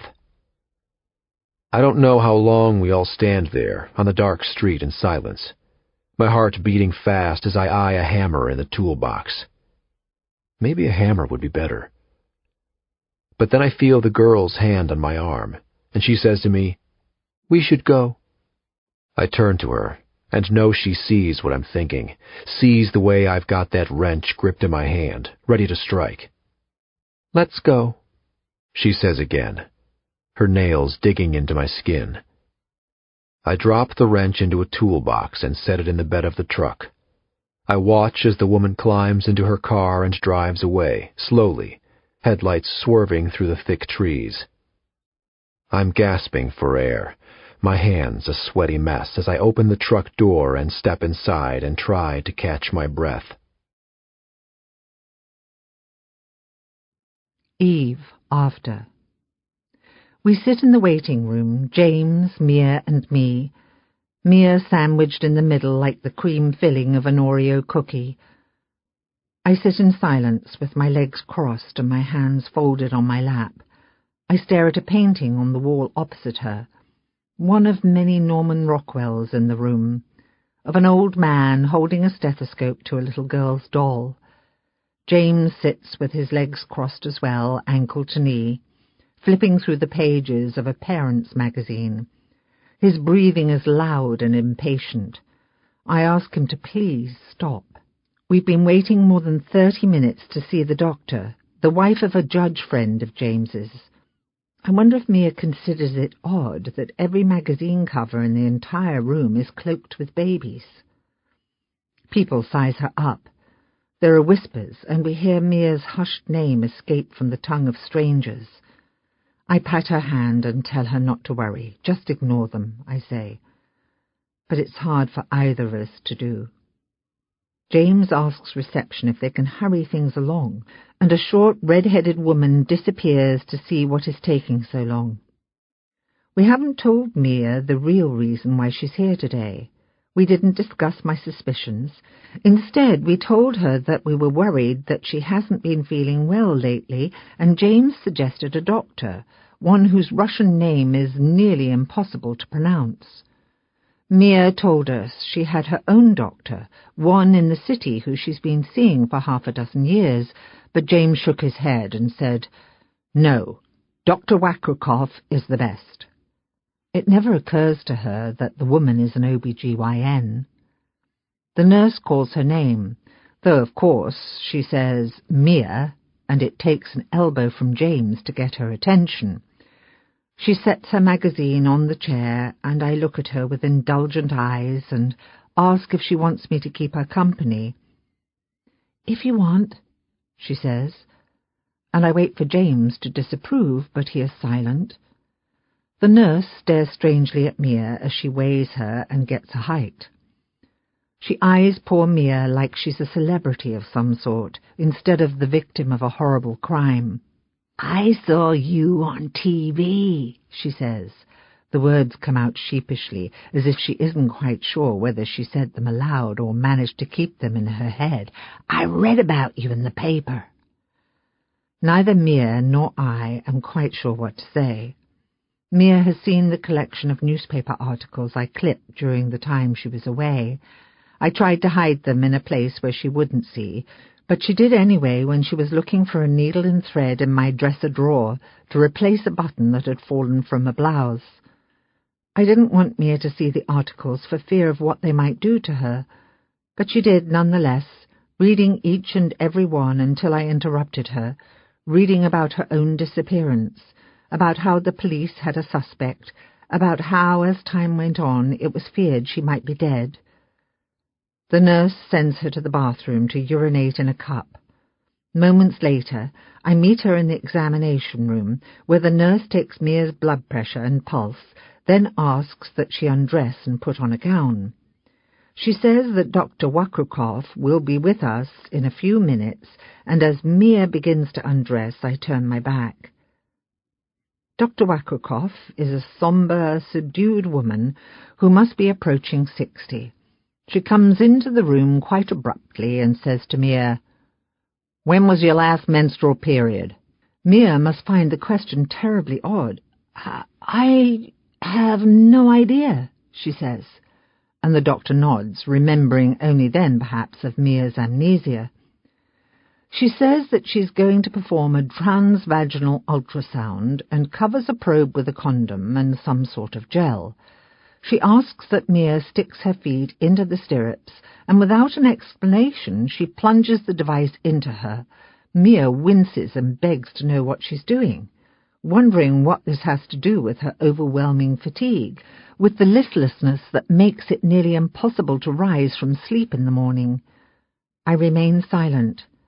I long to be in the waiting room beside James, but I remind myself that Mia needs me here and let my eyes wander around the room, anything to avoid the doctor's very intrusive examination and Mia's obvious confusion and discomfort. I decide then that I should have told Mia about my suspicions. I should have explained that the fatigue and the morning sickness are not symptoms of acute stress disorder, but perhaps she wouldn't have believed me. The exam room, I find, is as sterile as the doctor. It's cold enough in here to kill germs. Perhaps that is the intention. Mia's bare flesh is coated with goosebumps. I'm certain it doesn't help that she's completely nude, with the exception of a paper robe. Bright fluorescent lights line the ceiling, revealing every greying hair on the middle-aged doctor's head. She doesn't smile. She looks Russian, high cheekbones, a slender nose. But when she speaks, she doesn't sound Russian. "Confirming the pregnancy," the doctor states, as if this is common knowledge, something Mia should know. My legs become anaesthetized, and I sink my way into an extra chair, one placed here for elated men who are soon to be fathers. Not me, I think. This chair is not meant for me. Babies develop a heartbeat 22 days after conception. You can't always see it this early, but there is one here. It's tiny, hardly noticeable. See? She asks as she turns the monitor to Mia. That little flicker of movement, she asks as she points a finger at a dark blob that is practically still. What? Mia asks. Here, let me see if I can get a better look, the doctor says, and as she presses on the probe, which delves farther into Mia's vagina, Mia squirms in apparent pain and discomfort, and the doctor asks her to hold still. But Mia's question was something other than what the doctor interpreted it to be. It wasn't that Mia couldn't see where her finger was pointing. I watch as Mia lets a hand fall to her abdomen. It just can't be. Here, the doctor says, as she removes the probe and hands Mia a tiny piece of paper. A whimsy of blacks and whites and greys, like a lovely piece of abstract art. It's a photograph, much like the one of Mia herself long before she became a child. I clutch my purse in my shaking hands, ravaging its insides for a tissue. "What's this?" Mia asks. "It's the baby, a printout from the ultrasound." She tells Mia to go ahead and sit up, and pulls a latex glove from her hand, which she tosses into the garbage can. Her words are lifeless, as if she has given this lecture 1,000 times. Mia is to come back every 4 weeks until she reaches 32 weeks, then bi-weekly and a few weeks later every week. There are tests they need to run, blood tests and an amniocentesis if she wants, a glucose tolerance test, a test for Group B strep. At 20 weeks, Dr. Wakrikoff tells Mia she can find out the sex of the baby if she's interested. Is that something you might want to do? I don't know, is all Mia manages to say. The doctor asks if Mia has any questions. She has only one, but she can barely find her voice. She tries, and then, clearing her throat, tries again. It's spineless and faint, little more than a whisper. I'm pregnant? She asks. This is every little girl's dream. They begin thinking about it when they're too young to know where babies come from. They carry around their baby dolls and mother them and dream of baby names. When Mia was a girl, it was always overtly flowery names that flowed off the tip of a tongue. Isabella and Samantha and Savannah.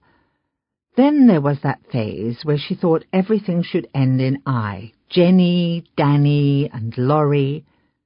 It never crossed her mind that she might have a boy. You are. About 5 weeks. This is not the way it's supposed to be. She rubs a hand against her uterus and hopes to feel something, a heartbeat or a small kick. Of course, it would be too early, and yet she hopes to feel the flutter of movement inside her, but she feels nothing. I can see it in her eyes when she turns and finds me weeping. She feels empty. She feels hollow inside. She confides to me, "It can't be. I can't be pregnant." Dr. Wakrikoff pulls up a swivel stool and sits down. She drapes the gown over Mia's legs and then says, her voice softer now, "You don't remember this happening?" Mia shakes her head no. "Jason," she says, but she's shaking her head. "It's been months since I've been with Jason." She counts them on her fingers, September, October, November, December, January. 5 months, she concludes. The math simply does not add up. But of course I know Jason is not the father of that child. "You have time to decide what you'd like to do. There are options." The doctor is producing pamphlets for Mia, adoption and abortion, and the words are coming at her so fast that she can't possibly keep up. The doctor sends for James, allowing Mia a few minutes to get dressed before the nurse brings him in. While we're waiting, I ask Mia if I can see the ultrasound. She hands it to me, her lifeless words repeating, "It just can't be." It's then, taking that photograph in my hands and laying my eyes on my grandchild, my own flesh and blood, that I begin to cry. As James enters the room, the crying turns into a moan. I try to suppress the tears, but simply can't. I yank paper towels from a dispenser on the wall and blot my eyes. It's just as Dr. Wakrikoff returns that I can no longer hold it inside, and I wail, "He raped you! That bastard raped you!" But still, Mia feels nothing. Colin. Before. Winter has arrived. It was snowing when we woke, and the temperature in the cabin has dropped by what felt like 20 degrees. There's no warm water. She layers on all the clothes she can find. She puts on 2 pairs of long johns and that gangly maroon sweatshirt. She slips on a pair of socks, complaining that she hates to wear socks, but without them her feet would freeze. She says that she's always hated socks, even when she was a baby. She would rip them from her feet and throw them to the floor beside her crib. I haven't admitted to being cold before, but it's fucking freezing. I started a fire the moment I woke up. I've already had 3 cups of coffee. I'm sitting with an old, torn U.S. map spread across the table. I found it in the glove compartment, along with an all but dried-up pen, and I'm circling the best routes to get us the hell out of here. I've got my mind set on the desert, somewhere between Las Vegas and Baker, California. Somewhere warm. I'm wondering how to make a detour to Gary, Indiana first, without highway patrol spotting the truck. I figure we'd have to ditch the truck and swipe a new one, somehow, and hope it doesn't ever get reported. That or hop a freight train. Assuming people are looking for us, there could be roadblocks in our honor, especially around Gary, just in case I have the nerve to go home. Maybe the police are using her as bait. Maybe they've got a surveillance team lined up around the old Gary home, waiting for me to call or make a stupid move. Damn.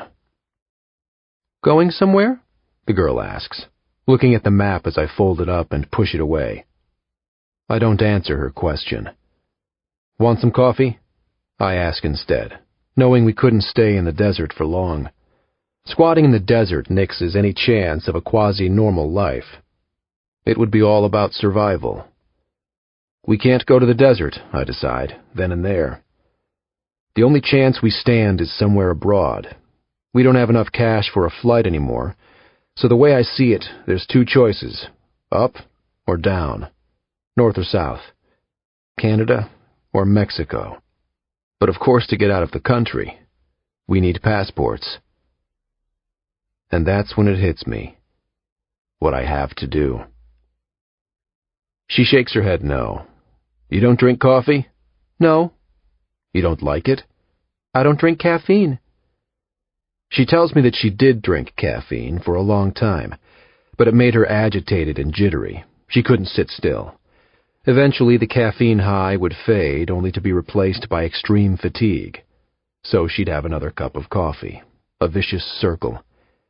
And when I tried to avoid caffeine, she said, I'd succumb to debilitating headaches, only to be soothed with Mountain Dew. But I pour her a cup anyway. She takes the warm mug into her hands and presses her face to the rim. The steam rises up to meet her. She knows she shouldn't, but she does it anyway. She raises the mug to her lips and allows it to sit there. Then she takes a sip, burning every bit of her esophagus on the way down. She chokes. Be careful, I say too late. It's hot. There isn't a damn thing to do but sit and stare at each other. So when she said she wanted to draw me, I said, okay. There isn't anything else to do. To be straight, I don't want to do it. At first it's not a big deal, but then she wants me to hold still and look straight and smile. Forget it, I say. I'm done. I stand up. I'll be damned if I'm going to sit here and smile at her for the next half hour. Okay, she concedes. Don't smile. Don't even look at me. Just sit still. She places me beside the fire. She presses her frigid hands to my chest. She lowers me into place on the floor. My back all but touches the stove. The flame nearly burns a hole in my shirt, and I begin to sweat. I think of the last time she touched me, the desperation of her hands as she tried to undress me, and the last time I touched her, smacking her across the face. The room is gloomy, the dark pine logs of the walls and ceiling blocking any light. I count the log walls, stacked 15 high. There is no sun to pass through the small windows. I look at her. She isn't all that bad to look at. She was beautiful that first night in my apartment. She watched me with these unsuspecting blue eyes, never thinking for a minute that I had it in me to do this. She sits on the floor and leans against the couch. She pulls her legs into her and rests the notebook on her knees. She takes a pencil from the pack, extracts the lead.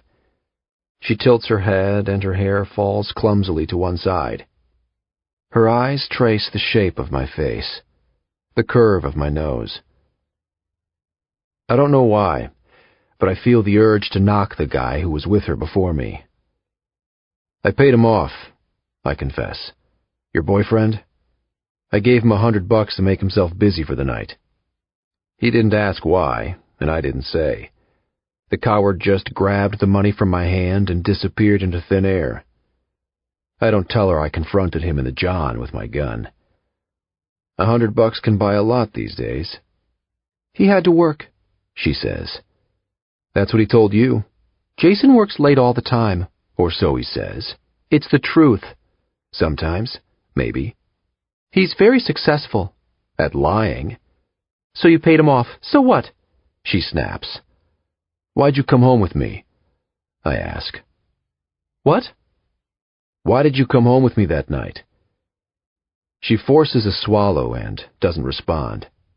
She pretends to be lost in her work, the fury of her lines as she sketches maniacally across the page. I didn't realize it was a hard question, I say. Her eyes well up. A vein in her forehead protrudes through the skin. Her skin becomes clammy and her hands shake. She's mad. I was drunk. Drunk? Yes, I was drunk. Because that's the only reason someone like you would come home with someone like me, right? Because that's the only reason I would go home with you. She's watching me, and I wonder what it is she sees, what she believes she sees. She thinks I'm numb to her indifference, but she's wrong. I take off my sweatshirt and drop it to the floor beside my clamorous boots. I've got on an undershirt and jeans that she's probably never seen me without. She scribbles my face on the page, delirious lines and shadows to describe the demon she sees before the fire. She had a few drinks that night, but she was lucid enough to know what she was doing, to welcome my hands on her. Of course, that was long before she knew who I really was.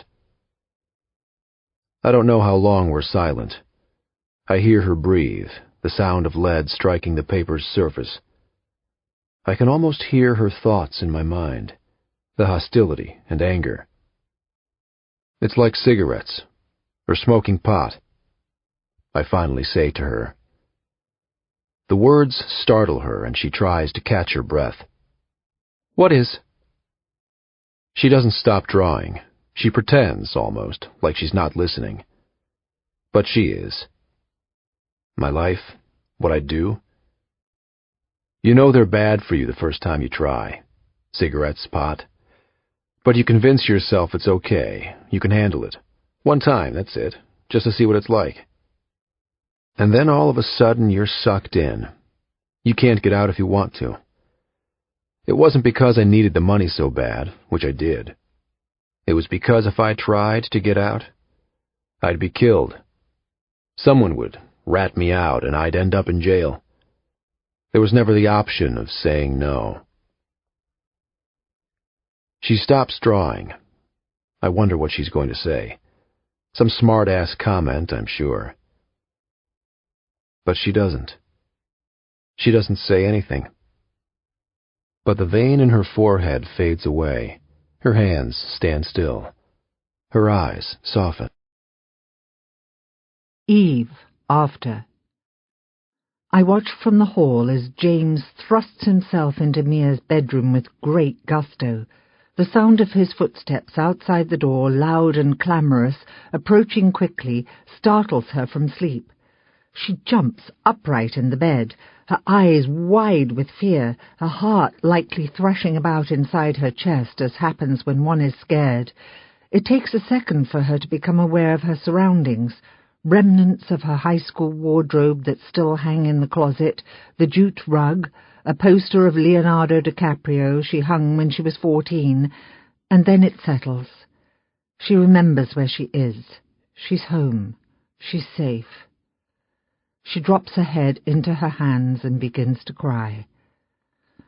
"You need to get dressed," James says. "We're going to see the shrink."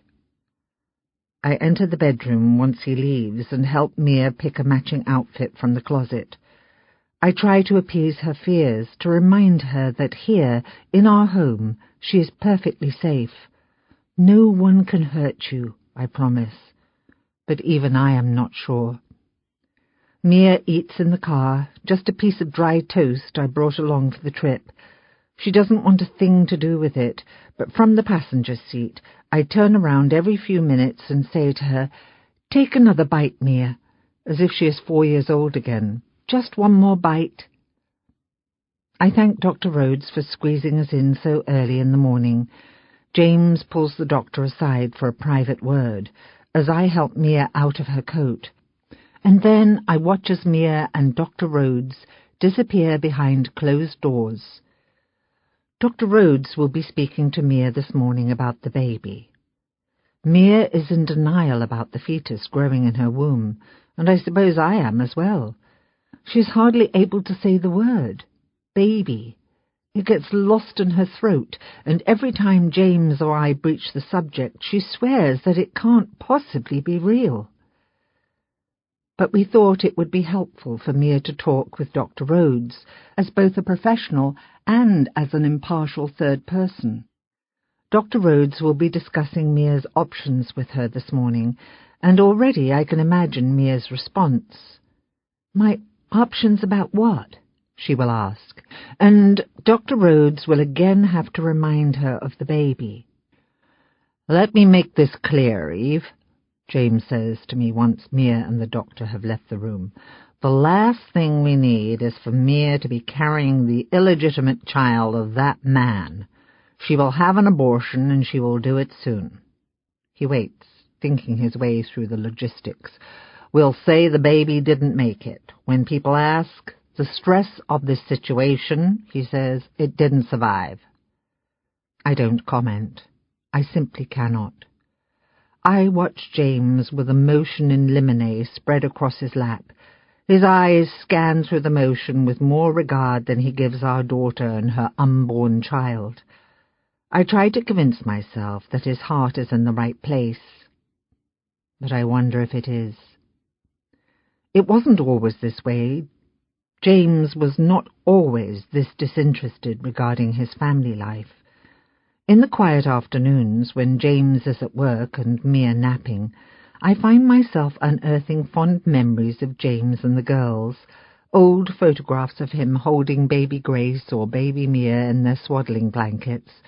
I watch home videos of James with the girls when they were babies. I listen to him, to a different James, sing them lullabies. I reminisce on first days of school and birthday parties, special days that James chose not to miss. I excavate photographs of James teaching Mia and Grace to ride their bikes without training wheels, of them swimming together in a lovely hotel pool, or seeing the fish at the aquarium for the first time. James comes from a very wealthy family. His father is a lawyer, as was his grandfather, and perhaps his great-grandfather. I honestly don't know. His brother Marty is a state representative, and Brian is one of the best anesthesiologists in the city. Marty's daughters, Jennifer and Elizabeth, are lawyers, corporate and intellectual property, respectively.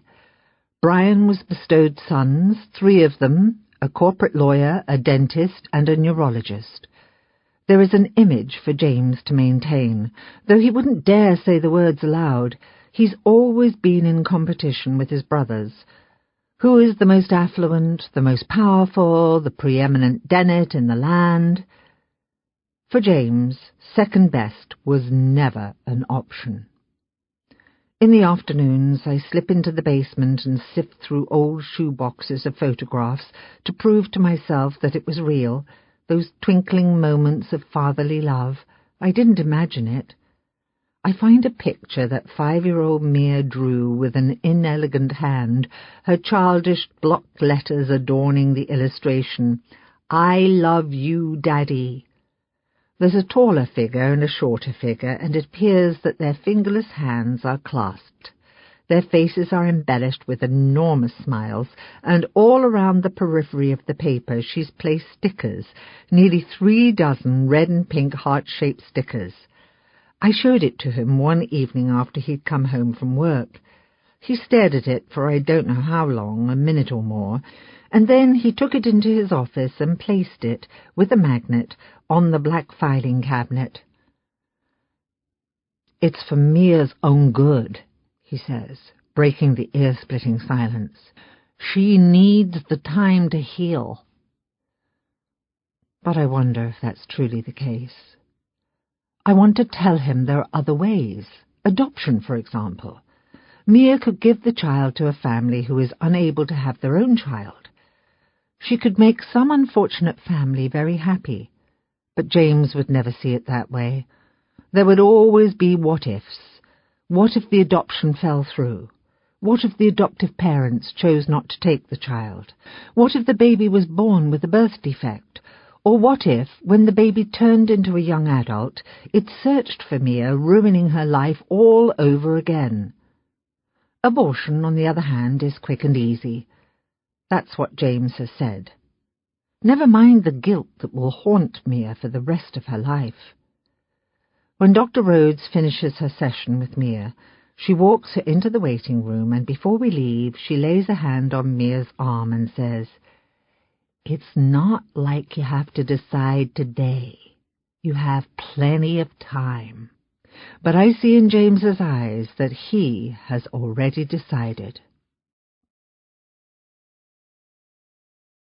Colin. Before. I can't sleep, and this isn't the first time. I tried counting sheep, pigs, whatever, and now I'm pacing the room. Every night is hard. Every night I'm thinking about her. But tonight it's worse because the date on my watch reminds me that it's her birthday. And I'm thinking about her all alone back home. It's pitch black when all of a sudden my feet aren't the only ones in the room. "You scare the shit out of me," I say. I barely make out her profile. My eyes are not accustomed to the dark. "Sorry," she lies. "What are you doing?" she asks. My mom always nagged me about how heavy I walked. She said I could wake the dead. We don't turn on a light. In the dark, we run into each other. Neither of us offers an apology. We shy away and retreat in our own direction. "I couldn't sleep," I say, trying to clear my head. "About what?" she asks. And at first I'm silent. At first I'm not going to tell her. She doesn't need to know. But then I do. It's dark enough in the room that I pretend she's not there. But that's not it. That's not why. It's something about the way she says, "Never mind," and her footsteps start to leave the room that makes me want to tell her. Makes me want her to stay. I say that my father left when I was a kid, but it didn't matter anyway. It's not like he was ever there to begin with. He drank, went to bars, and gambled. Money was already tight without him wasting it away. I say that he was a womanizer and a cheat. I tell her that I learned about life the hard way, how there wasn't always food on the table or warm water for a bath. Not that there was anyone there to give me a bath anyway. I was 3, maybe 4 years old. I tell her how my father had a temper. I say that he scared the shit out of me when I was a kid. With me it was a lot of screaming and not a lot more. But he hit my mother, more than once. He worked, sometimes, but he was usually between jobs. He was always getting fired for not showing up, for showing up drunk, for telling off the boss. My mother? She worked all the time. She was never home because she'd work 12 hours in the grocery store bakery up at 5 a.m., then moonlight as a bartender where men hit on her and touched her and called her names like Sweetie and Doll. My dad called her a slut. That's what he said. "You good-for-nothing slut." I say that my mom got my clothes from resale shops, that we'd drive around town on garbage day loading Ma's station wagon with whatever we could find. We got evicted more than once. We'd sleep in the car. We used to run to the gas station before school so I could sneak into the bathroom and brush my teeth. Eventually the attendants got the idea. They said they'd call the cops. I tell her about all the times in the grocery store. Mom would have $20 and we'd fill a basket with stuff we needed. Milk and bananas, a box of cereal. At the register it always totaled more than $20, though we tried to do the math in our head. And there we'd have to pick, the cereal or bananas, while some prick in line sighed and told us to hurry up. I remember one time, some asshole from school was in line behind us. I heard about it for the next 2 weeks, about how Thatcher's mom didn't have enough money for fucking bananas. I'm quiet, and she doesn't say a thing. Any other girl would offer sympathy. She'd say she was so sorry. She'd say how it must have been so hard. But this girl doesn't. Not because she isn't empathetic, but because she knows it's not compassion that I want or need. I never told anyone else about my father. I never told anyone about my mother. But I do. Maybe it's the boredom, I don't know. We've run out of things to say. But somehow I think it's more than that. Something about this girl that makes it easy to talk, makes me want to tell her, makes me want to get it off my chest. Because then maybe I'll be able to sleep. When I was 5 or 6, she started to shake, I say. Her hands first. She started having trouble at work. She kept dropping things, spilling shit. Within a year, she was shuffling around. She couldn't walk right. She'd barely move her feet, didn't move her arms. People would fucking stare, tell her to hurry up. She stopped smiling, stopped blinking. She became depressed. She couldn't hold a job. She was too slow, too clumsy. "Parkinson's disease," the girl says, and I nod, though of course she can't see. Her voice is close enough to touch, but I can't see the expression on her face. I can't make out the sensitivity in her blue eyes. That's what the doctors said. By the time I was in junior high, I had to help my mom get her clothes on. Always sweats because she couldn't handle a zipper. By high school, I had to help her pee. She couldn't cut her own food. She couldn't write her name. She took drugs to help with the symptoms, but they all had side effects. Nausea, insomnia, nightmares. So she stopped. I started working when I was 14. I made as much money as I could. It was never enough. My dad was gone by then. As soon as she got sick, he took off. I turned 18, dropped out of high school, and left home. I thought I could make more money in the city. I sent her everything I made to pay the medical bills and have food to eat, so she wouldn't wind up on the street. But there was never enough money. And then one day I was washing dishes in a restaurant. I asked if I could get some extra hours, said I was tight on cash. My boss said to me, "Aren't we all?" Business was slow, but he knew somewhere I could get a loan. And the rest is history. Gabe, before. I tracked down a next of kin in Gary, Catherine Thatcher, Colin Thatcher's mother. We'd found a cell phone stashed in a drawer in Thatcher's kitchen, registered to a Steve Moss, a.k.a. Colin Thatcher, and pulled the records. There were many calls, almost every day, to the middle-aged woman in Gary, Indiana. The other thing that caught my attention were 3 calls made to a prepaid cell phone on the evening that Mia disappeared, as well as about 10 missed calls from the same number in the early hours of the following morning. I have the techies dump the voicemail, and when they do, we all hover around and listen to the messages. Some guy wanting to know where the hell the girl is, the judge's daughter, and why Thatcher missed the drop-off. He doesn't sound happy. In fact, he sounds really, really unhappy. He's pissed. It's then that I realize Colin Thatcher is working for someone else. But who? I try and track down the owner of this prepaid cell phone. I know it was purchased at a convenience store in Hyde Park, but the owner of the store, an Indian man who barely speaks 3 words of English, doesn't have a clue who bought it. Apparently it was paid for with cash. Just my luck. I decide to question the mother myself. The sergeant wants to use his clout to have a guy in Gary do it. I say no way, I'll do it myself. In Chicago, Gary, Indiana isn't spoken of highly. We like to think of it as a hellhole. Much of the population is poor. There is a large African-American population, and it's home to massive steel mills that sit along Lake Michigan and puff obnoxious smoke into the air. The sergeant wants to go with me, but I talk him out of it and go by myself. We don't want to frighten the poor woman into silence, after all.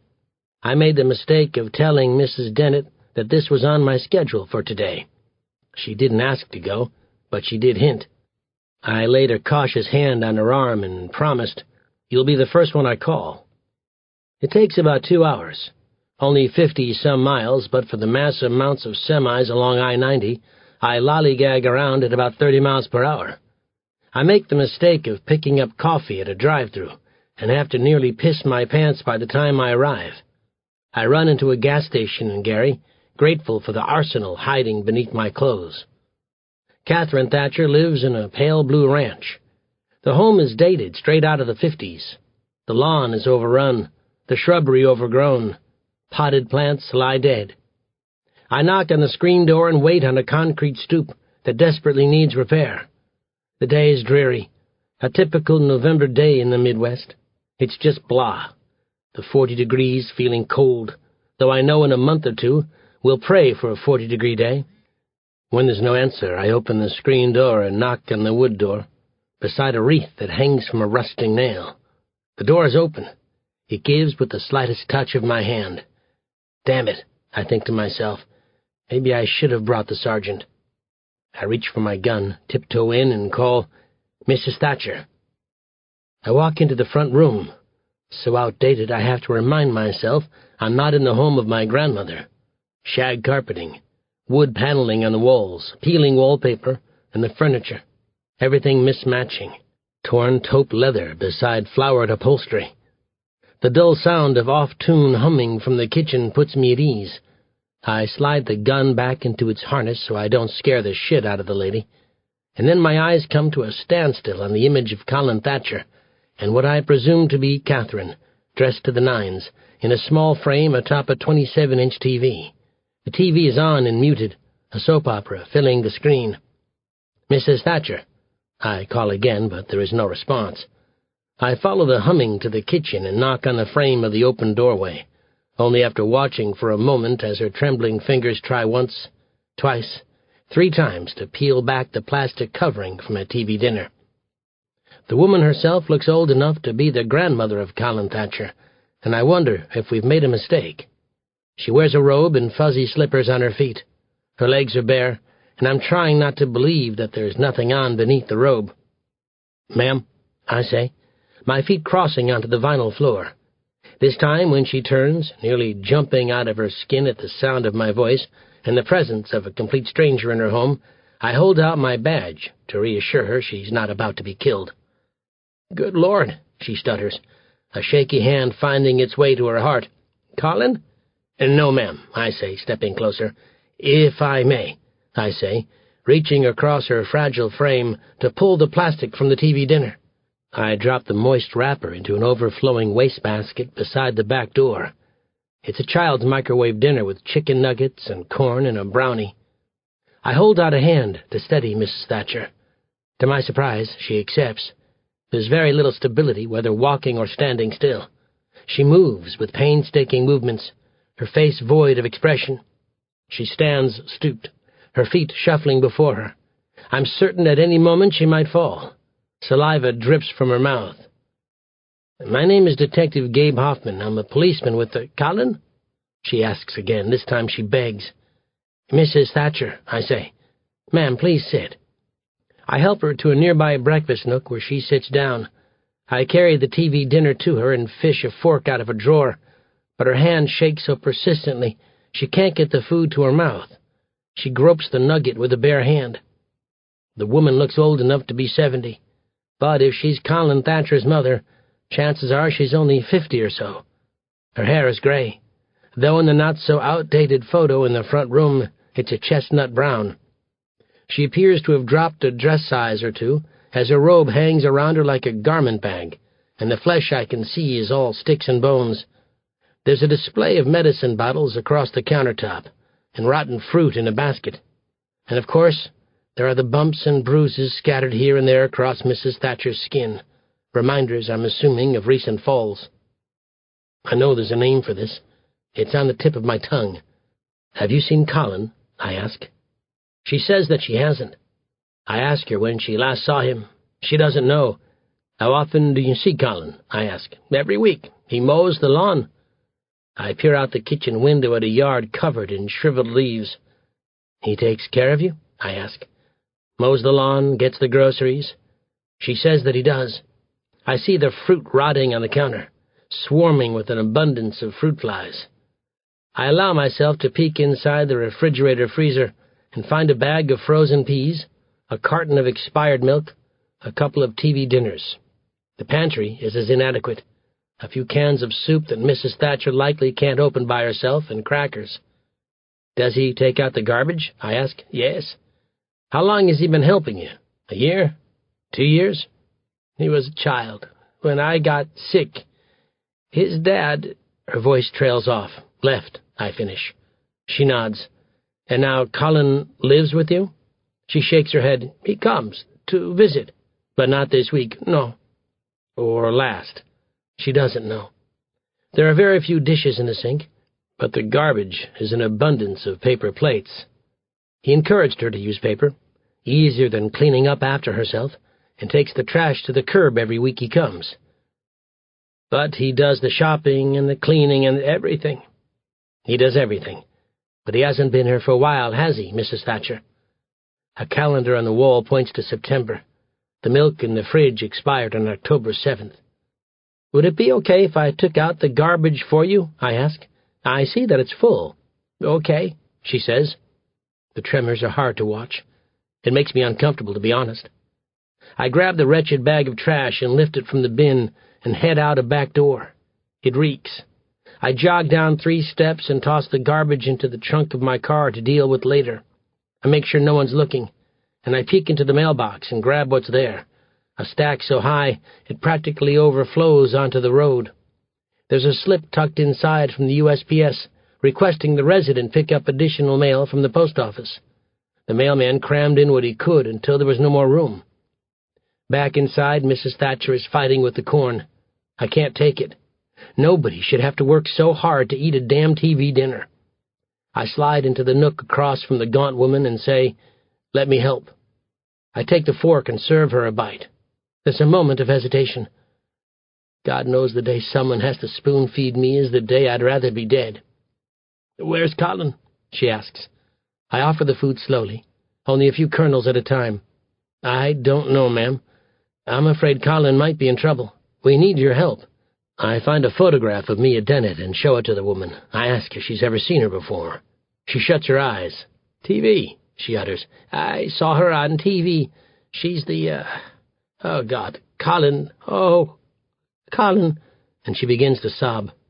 I try to assure her that we know nothing. It's only speculation. Mia Dennett may or may not be with Colin, but I know she is. I explain that I need her help to find Colin. I say that we want to make sure that he and me are okay, that he isn't in trouble, but she doesn't buy it. She's lost all interest in her dinner.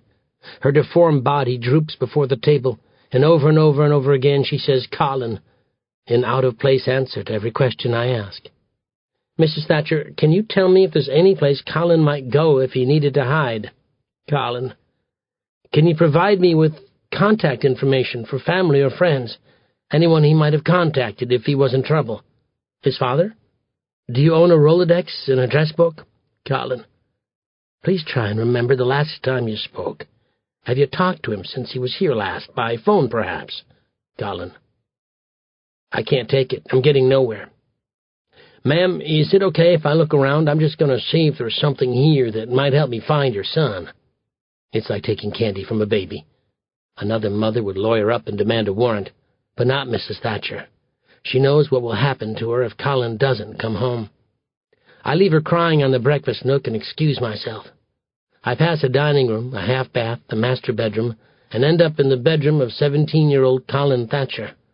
The navy walls and White Sox, egad, pennants and high school textbooks that were never returned. In the closet still hang some clothes, a football jersey and a pair of ripped jeans, and on the floor a pair of dirty cleats. There are posters of 1980s athletes thumbtacked to the walls, and hanging in the closet a discreet pull-out of Sidney Crawford, where his mother won't see.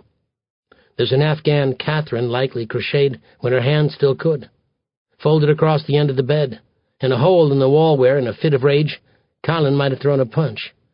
There's a radiator lining the wall beneath the window, and in a small frame beside the bed a very young Colin, a beautiful Catherine, and a quarter-inch of a man's head, the rest ripped off and tossed. I take the scenic route on the way back. I mosey into the master bedroom, the unmade bed reeking of B.O. There are dirty clothes in a pile. The blinds are shut, the room dark. I flip on a light, but the bulb is burnt out. I yank a cord in the closet, and a scant amount of light enters the room. There are photographs of Colin Thatcher in every stage of his life. He doesn't look that different than me. Just your typical bundle of baby fat turned football jock, turned America's Most Wanted. There are dandelions pressed behind glass. He might have collected those for her when he was a child. There's a stick figure drawing, his, and a cordless phone that's been knocked to the floor. I pick it up and return it to the base. It's dead. It will take hours for the battery to charge. I make a mental note to get telephone records. I consider a phone tap. In the front room, I run my fingers across the keys of a dusty piano. It's out of tune, but the sound beckons Mrs. Thatcher, who hobbles into the room. There is corn on her chin. She misses her footing on the way, and somehow I manage to catch her in my arms. "Colin," she says for the umpteenth time as I lower her onto the couch. I encourage her to lie down and prop a pillow behind her head. I find the remote and click on the volume to the TV. God knows how long she's been watching on mute. There are scrapbooks lining an oak shelf, one for every single year of Colin Thatcher's life until the age of 13. I take one and fall into a leather armchair. I flip through the pages. Boy Scouts, schoolwork, and progress reports. There are leaf collections, picked up on afternoon walks and pressed in the pages of a massive encyclopedia. Newspaper clippings, miniature golf scores, a Christmas list, a postcard to Ms. Catherine Thatcher from Grand Marais, Minnesota, a 15-cent stamp stuck crookedly in the corner. The date 1989 is printed on the card. The image is of a forest, a lake, nature. There's a simple inscription, "Dad sucks, miss you." There are photographs up the wazoo, mostly older ones that are yellowing and beginning to bend. I stay with Catherine Thatcher as long as I can. She needs the company. But she needs much more than that. She needs something I can't provide. I've said my goodbyes and promised to be in touch, but I don't go. The TV dinners will be gone in no time, and all it takes is one good fall to give her a concussion that will end her life. "Ma'am, I can't leave you here," I admit. "Colin," she whispers. "I know," I say. "Colin takes care of you, but Colin isn't here now, and you can't be alone. Do you have family, Mrs. Thatcher? Anyone I can call?" I take her silence as a no. This makes me wonder. If Colin had been taking care of his ailing mother for so long, what would make him leave her? I remove a few things from Mrs. Thatcher's closet and place them in a bag. I collect the medicine bottles. There's a nursing home in Gary. For now, that will have to do. I tell Mrs. Thatcher that we're going to go for a ride. "Please, no," she begs as I lead her to the car. "Please, I want to stay here. I don't want to go." I have a coat draped over Mrs. Thatcher's robe. On her feet remain fuzzy slippers. She's protesting as vehemently as she possibly can, which isn't much. I know that she doesn't want to go. She doesn't want to leave her home, but I can't leave her here. A neighbor steps onto a front porch to see what the fuss is about. I hold out a hand and say, "It's okay." I show him my badge. I help her into the car and reach across her to secure the seatbelt. She's crying. I drive as fast as I possibly can. In a few minutes, this will all be through. I think of my own mother. An attendant meets me in the parking lot with a wheelchair and lifts Mrs. Thatcher from the car like a stuffed animal in a child's arms. After I watch him drive the wheelchair into the building, I peel out of the parking lot. Later, I search through the wretched garbage bag with a pair of latex gloves. It's a bunch of junk, with the exception of a gas receipt dated September 29. I can only assume Mrs. Thatcher's license has been revoked, and a grocery store receipt with the same date totaling $32, enough to last a week. Colin Thatcher planned on returning in a week. He didn't plan to disappear. I sort through the mail. Bills, bills, and more bills. Past due notices. But that's about all. I think of that postcard, of all the trees. I think that maybe Grand Marais would be an amazing place to visit in the fall. Colin. Before. I tell her that my mother's name is Catherine. I show her a picture I keep in my wallet for safekeeping. It's an outdated photo, taken a decade or so ago. She says she can see my eyes on her, the seriousness and the mystery. My mother's smile is forced, revealing a crooked eye tooth that drives her crazy. When you talk about her, she says to me, you actually smile. My mother's hair is dark, like mine. It's straight as an arrow. I say that my father's is, too. My own curls are a mystery, the result of some recessive gene, I guess. I never knew my grandparents to know if they had curly hair. I can't go home for a number of reasons, but the one I never mention is the fact that the police want me behind bars. I was 23 when I broke the law for the first time. That was 8 years ago. I tried to live the right way. I tried to follow the rules, but life just didn't work out that way. I robbed a gas station and sent every dollar I snatched to my mom to pay for her prescriptions. A few months later, I did it again to pay the doctor bills.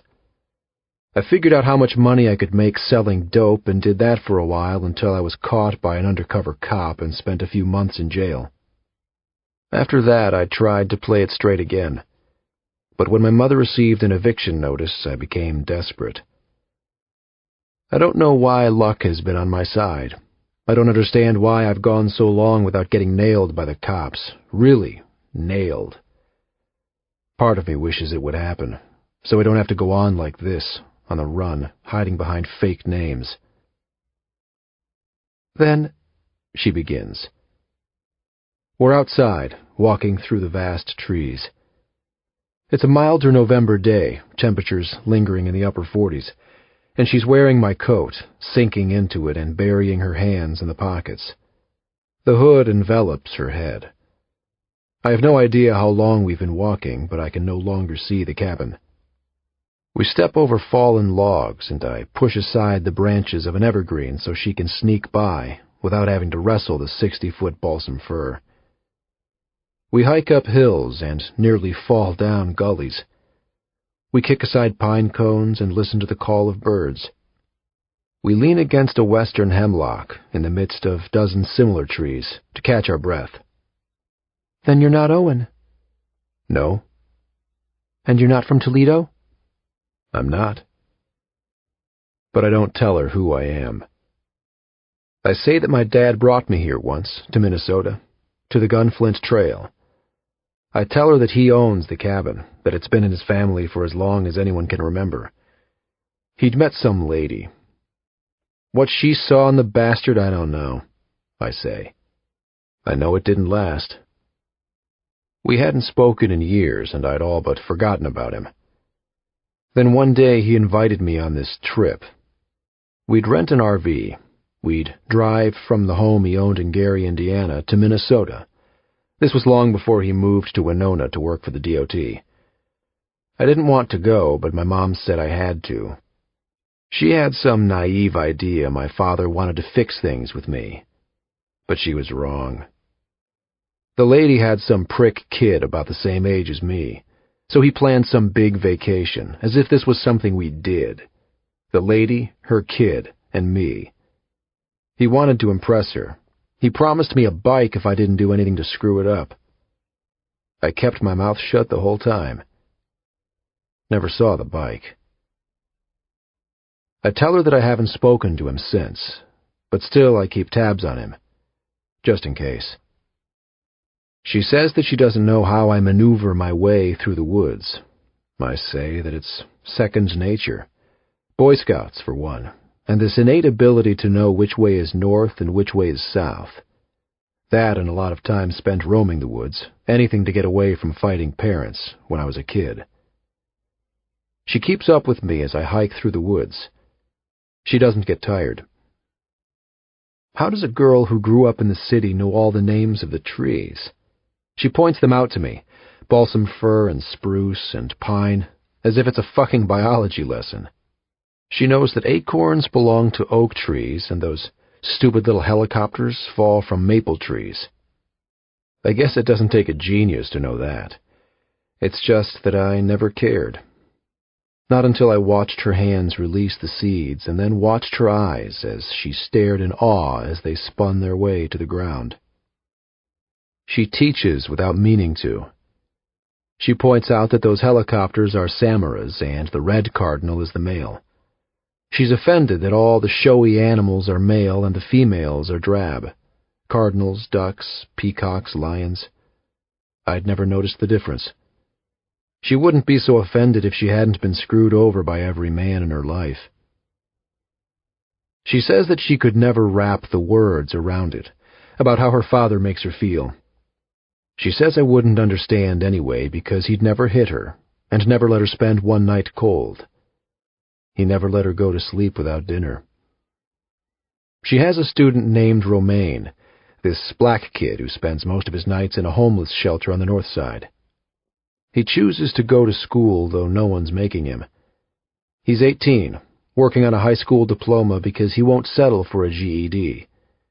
He spends his days studying his ass off in school and spends his afternoons cleaning city streets. He spends his nights begging for money under the L. She volunteered in a homeless shelter to see what it was like. For 2 hours I pulled moldy cheese off prepackaged sandwiches, she says. The rest of the sandwich was salvaged for the tenants to eat. Maybe she isn't all that wrapped up in herself as I expected her to be. I know the feel of dismissive eyes, eyes that look without really seeing a thing. I know the sound of contempt in a voice. I know how betrayal and disillusionment feel, when someone who could give you the world refuses even a tiny piece of it. Maybe we aren't so different after all. Gabe, before. I checked the phone records for Catherine Thatcher. Not a questionable call in sight. The last time she spoke to her son was when he called from a cell phone registered to Steve Moss at the end of September.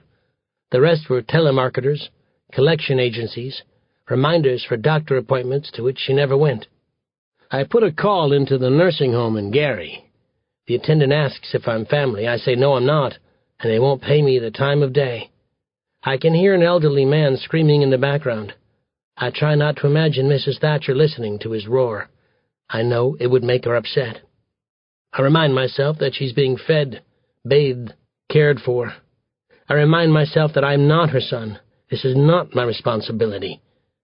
But still, I can't get this picture out of my mind.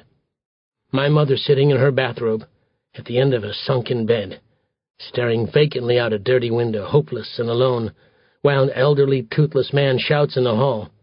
Underpaid nurses ignore her. The only thing to look forward to is the day she will die. The case of Mia Dennett runs nightly on the evening news, thanks to pressure on the part of Judge Dennett, but still no leads. I checked with the DMV, and there are no vehicles registered to Colin Thatcher or Steve Moss, or Catherine Thatcher, for that matter. We've been in contact with anyone who knew Colin Thatcher that we can possibly find. Friends are few, only a couple high school pals who haven't spoken to him in years. There's an ex-girlfriend in Chicago, who I can't be entirely certain he wasn't paying for sex. She doesn't have one nice thing to say about him. She's a woman scorned. She offers nothing valuable to me other than a quick lay if I'm interested, which I'm not. Some school teachers say he was a boy who got the short end of the stick. Others describe him as a misfit. Mrs. Thatcher's neighbors can only say he visits frequently. He takes out the trash and mows the lawn. Big deal. The neighbors don't know what goes on inside the home, but they can tell me he drives a truck. Color, make, model? No one seems to know. The answers all conflict. I don't bother with the license plate number. My mind drifts to the postcard of Grand Marais from time to time. I find myself researching the harbor town on the internet and ordering travel brochures online. I track the mileage from Chicago to Grand Marais and go so far as to request footage from traffic cams along the route, even though I haven't a clue what I'm looking for.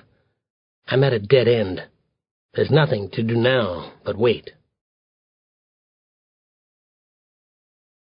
Colin, before. Just my luck. The girl's still sleeping when I hear a scratch on the front door. It about scares the shit out of me. I jump from my bed on the flabby couch and realize I don't have the gun. It's dawn. The sun is just beginning to rise. I pull aside the curtains for a look, but I see nothing. What the hell, I think. I open the front door to discover that the damn cat has brought us a dead mouse. He's been MIA for days. He looks like hell, almost as bad as the nearly decapitated rodent beside his bloody feet. I scoop the cat into my hands. I'll deal with the mouse later. For now, the damn cat is my ransom, divine intervention, if I actually believed in that kind of shit. The cabinets have been cleared out, no food left. If I don't get to the store soon, we'll starve. I don't wait until she's awake. I let myself into the bedroom and say, "I'm going to town." She sits up at the sound of my voice.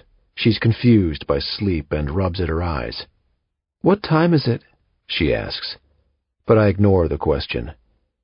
"He's coming with me." The cat lets out a cry. This gets her attention. She's alert. She reaches her hands out to him, but I step back. The little bastard claws my arm.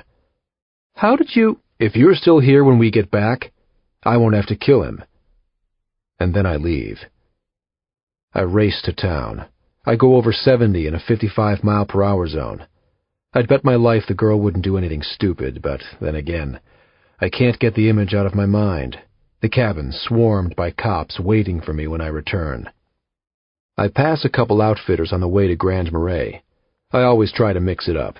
I can't say I've been to the same place twice. Last thing I need is for someone to recognize me. But right now, food isn't the only thing on my mind. I know a guy who specializes in fake IDs, manufactured identities, the works. I find a payphone outside the hardware store and dig a couple of quarters from my pocket. I pray to God I'm not making a mistake. It doesn't take 3 minutes or whatever they claim on TV to trace a call. The damn operators can do that the second the line connects, soon as I dial the number.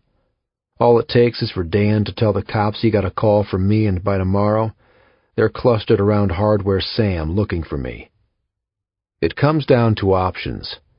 Try our best to survive the rest of the winter, and then what? Then we're screwed. If we're still alive come spring, there'll be nowhere to hide. And so I drop in the quarters and dial the number. When I come back, she's running down the snow-covered steps to whisk the damn cat from my hands. She's yelling about how she wouldn't have left.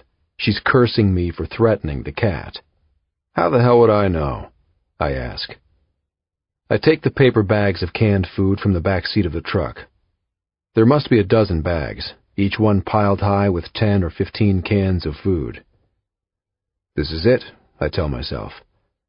The last trip to town. Until the passports are ready, we'll get by on condensed soup and baked beans and stewed tomatoes. That and whatever I pull out of the frozen lake. She grabs me by the arm and forces me to look at her. Her grip is firm. "I wouldn't have left," she says again. I duck away and say to her, I wasn't about to take any chances. I head up the stairs, leaving the cat and her alone outside.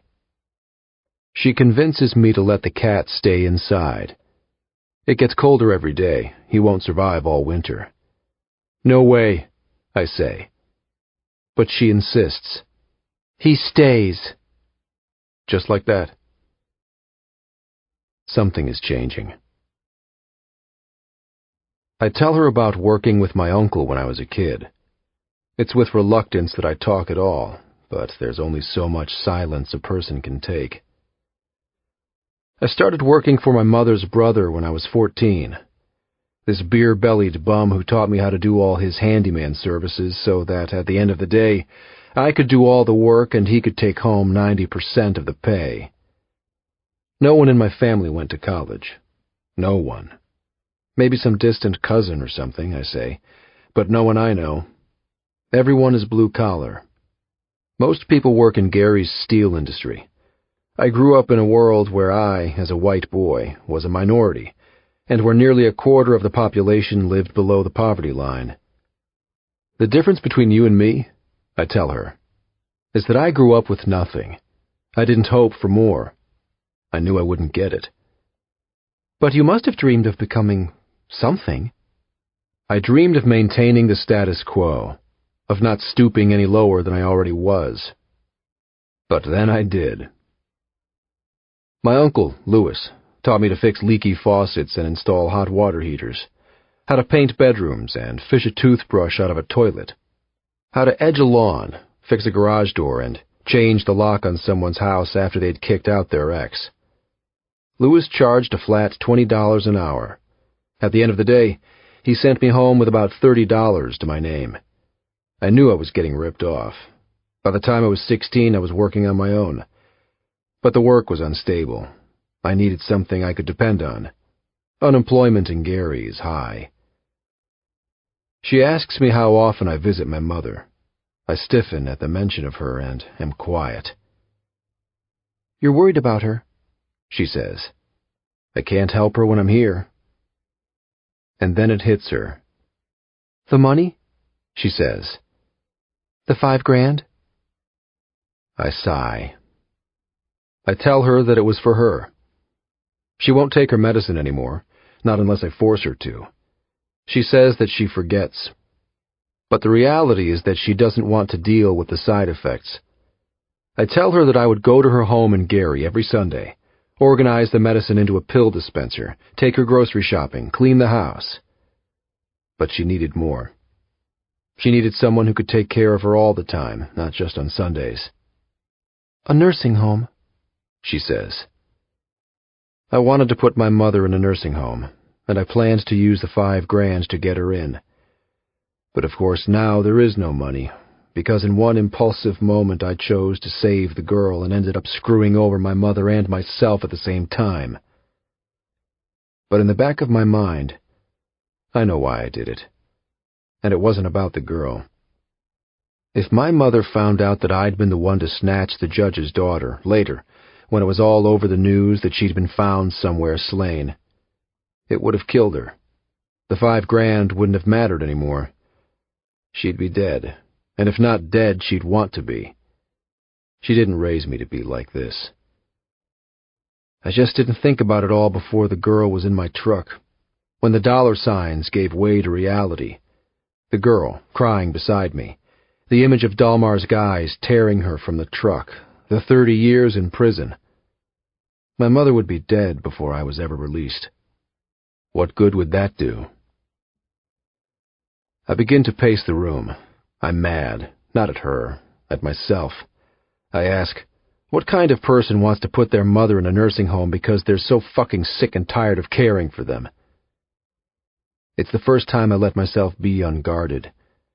I stand at an angle against the pine walls and I press my hand to a lingering headache. I look at her receptive eyes and ask again, seriously, what kind of person would put their mother in a nursing home because they don't want to take care of them anymore? There's only so much you can do. I can do more, I snap. She's standing before the front door, watching the snow fall. Beside her feet, the damn cat roams in circles, begging to be let out. She won't let him. Not tonight. Can you? I tell her that some Sundays when I arrive, I'm surprised she's still alive. The place is trashed. She hasn't eaten. The meals I've left in the freezer are still there. Sometimes the door is unlocked. Sometimes the oven is on. I asked her to come live with me, but she said no. This was her home. She didn't want to leave Gary. She'd been there her entire life. She grew up there. There are neighbors, I say. One lady checks on her once a week, gets the mail, makes sure there's enough food. She's 75, but she gets along better than my own mom. But everyone has their own life. I can't expect them to babysit a grown woman for me. I tell her that there's also my aunt, Valerie, who lives nearby in Griffith. She helps out from time to time. I'm hoping that Valerie has figured it out somehow, a call from the neighbor, seeing me on TV. I'm hoping she's figured out that my mother's alone and that she's doing something, anything, to fix the situation. My mother didn't know about the nursing home, but she never wanted to be an inconvenience. This was the best I could do. A compromise. But I know that a nursing home is a shitty compromise. Nobody wants to live in a nursing home. But there wasn't a better option. I grabbed my coat from the arm of a chair. I'm upset with myself. I've let my mother down. I force my shoes onto my feet, slam my arms into the coat. I won't look at her. I nearly run her over to get at the door. "It's snowing," she says. She's not quick to move. She lays her hand on my arm and tries to stop me, but I shrug her off. "No one belongs outside on a night like tonight." I don't care. I push past her and open the door. She hoists the cat into her hands so it won't run away. I need some fucking air, I say, slamming the door. Eve, before. In the days after Thanksgiving, a woman microwaves her 3-week-old infant, and another slashes her 3-year-old's throat. It's not fair. Why have these ungrateful women been blessed with children when mine has been taken from me? Have I been that bad of a mother? The weather on Thanksgiving was like spring, temperatures in the 60s, plenty of sun. Friday, Saturday and Sunday were more of the same, though even as we ate the last bites of leftover mashed potatoes and stuffing, the makings of a typical Chicago winter were in the works. The weathermen warn us for days of the impending snowstorm that's to arrive Thursday night.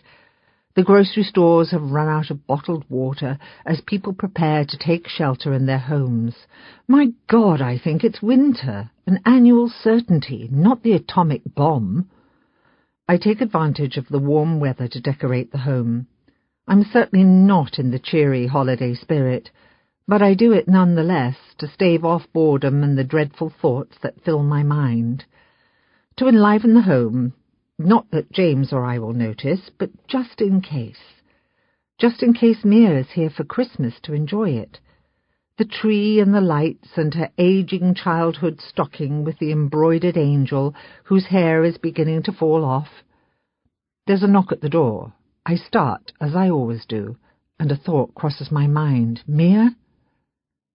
I'm entangled in white Italian lights, testing them in the electric socket and attempting to unravel 12 months of knots. I'm never quite sure how the knots are able to form inside the plastic bins in the attic, and yet every year, as certain as the unmerciful Chicago winter, they do. Celtic Christmas music spews forth from the stereo, carol of the bells. I'm still in my pyjamas, a striped silk set, a button-front shirt and drawstring pants. It's approaching 10 o'clock, and so the pyjamas, in my mind, are considered acceptable, though my coffee has gone lukewarm, the milk drifting toward sour. The home is a mess, red and green plastic storage bins sprinkled here and there, lids removed and tossed where they won't be in the way.